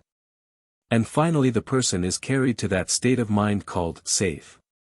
The priest goes through the same process. First he affirms his belief till the people become alarmed. He then introduces his opinion as a means of safety, and when this is received the mind is quieted, and this is conversion. The world has been humbugged by these two classes till the sick are tired of life, their substance is devoured, their fields of happiness are laid waste, and every kind of enjoyment destroyed. While the people are in this state, another swarm of locusts come upon them to get what is left. These are the political demagogues, the second growth that always springs up after the others get the mind troubled and ready to be affected. These parties are the scourges that pursue society as it passes through the wilderness of error to the land of happiness and science. This journey that science has been traveling is dotted with little opinions where wisdom has cleared up the wilderness and burned up the error. Wisdom never stops. It continues, and has now reached the wilderness of disease, and every tree that brings not forth good fruit will be hewn down by the axe of science and burned up by the fire of truth. Mind and disease. I have often spoken of the word mind as something which I call matter. I use this term from the fact that man cannot conceive of wisdom except as attached to matter, although every one makes a difference between them. We always speak of mind as different from matter. One is something and the other is apparently nothing, or it is like velocity which seems to be the result of motion. There is another element called reason, like friction, which sees the effect, but being ignorant of the cause, puts weight and velocity together and calls them one. We are all taught to believe that mind is wisdom, and here is the trouble, for if mind is wisdom then wisdom cannot be relied on, for all will admit that the mind changes. Jesus separates the two by calling one the wisdom of this world and the other the wisdom of God. If we understand what he meant by this world, we can follow him. I have spoken of that element in man called reason. This is a low intellect a little above the brute, which is the link between God and mind, and the same that is called by Jesus the wisdom of the world, for this world is another name for spiritual matter. Now mind is the spiritual earth which receives the seed of wisdom, and also the seeds of the wisdom of this world of reason. Disease is the fruit of the latter, and the application of the wisdom of God or science is the clearing away the foul rubbish that springs up in the soil or mind. This rubbish is the false ideas sown in the mind by blind guides, who cry peace when there is no peace. Their wisdom is of this world that must come to an end, when the fire of truth shall run through this world of error and burn up the stubble, and the plough of science, guided by the wisdom of God and pressed forward by the power of eternal truth, shall root out of the mind or matter every root and stubble. Then error can find no place to take root in the soil. Then minds like a rich cultivated vineyard shall bring forth that which shall be sweet to the taste and pleasing to the eye. Then man can see and judge of the tree for himself, whether its fruits are those of error and opinions or of science. Do we know all we write or say? It is a common remark that if Jesus should appear on earth and could hear the explanations given to the remarks which he made 1800 years ago, he never would imagine that he was in any way alluded to. This may be true. Jesus was as any other man, but Christ was the science which Jesus tried to teach. There never was and never can be a man who can express his thoughts without being governed more or less by the scientific man or Christ, and the masses will receive the idea as they receive food, and will pass judgment according to their taste. Different opinions will arise, from the fact that often the writer is as ignorant of the true meaning of his ideas as his readers are, not that he does not know what he says. But there is in each person a hidden meaning or truth that he as a man does not know. When one reads or hears anything, it awakens in him some new idea which perchance the author never thought of, yet the author feels as though he had a similar idea of its meaning. It is the Christ in us making itself known through the senses, and as the senses are the only medium the world acknowledges, wisdom uses them to destroy the darkness which prevents us from knowing ourselves. Thus it is when we read the works of the old authors. They have been misrepresented. From the fact that the readers' minds have been so dull that there was not sufficient light to penetrate through, so the dark explanations which are given become true ones till the world becomes educated up to a higher point where it shall see that truths may have been conveyed in the writings which the author himself had no idea of. Every person is more or less clairvoyant, intuitive, and is in two states of mind at the same time, and when any one writes he is not aware that he is dictated, guided, by a wisdom that he thought his natural senses does not know. On this principle rogues bring their evil deeds to light. Their crimes excite the mind and expose evils to view, for by their efforts to conceal their crimes they betray them to others by looks, acts, or words. This is as it should be, and the better it is understood the more it will bring about the desired effect. Every act or thought contains the higher science. The natural man calls it reaction, but it is wisdom. If you put sufficient wisdom in an act you will see what the reaction will be. You can hardly suppose a person so ignorant as not to know that when a stone is thrown into the air, it will come down again. If you put the wisdom in the stone would not know what the reaction would be, but if you put sufficient wisdom in the act that makes the stone go up, that wisdom will know the stone will come down again with the same force that it went up. Man's body is just as ignorant as a stone, but there are two motions which act upon it, one ignorance and the other science. In all the crimes which man commits the act embraces the intelligence, that is, the reaction which will follow sooner or later, for every act of man's must come to light. So the person who commits a crime leaves the evidence against him just as plainly as the thief who steals in open daylight. The sick expose their idea of disease, and I know by my feelings what they know by their senses. 65 The more they try to conceal the fact, the more they expose it. Now the reason of this is that disease is a disgrace, although people try to make it fashionable. But they show they do not believe it so from the fact that they try to rid themselves of it, as they would any bad habit. Every person has acquaintances whom they would like to get rid of, yet will put up with their company rather than cause them to feel badly. So with those who use tobacco, you will hear them say, I know it hurts me and I wish I could leave off the habit, but I cannot. Their wisdom is not equal to what it should be, or they would leave their friend, as they call it, or their enemy in disguise. Now if their wisdom could destroy a little of the milk of human kindness, which they drink for the traitor who has no respect for their happiness except to gratify their desire, they would cut off their acquaintance as they would drop from their lips a cup of poison prepared for them by the hand of a pretended friend, and their sympathy would soon cease.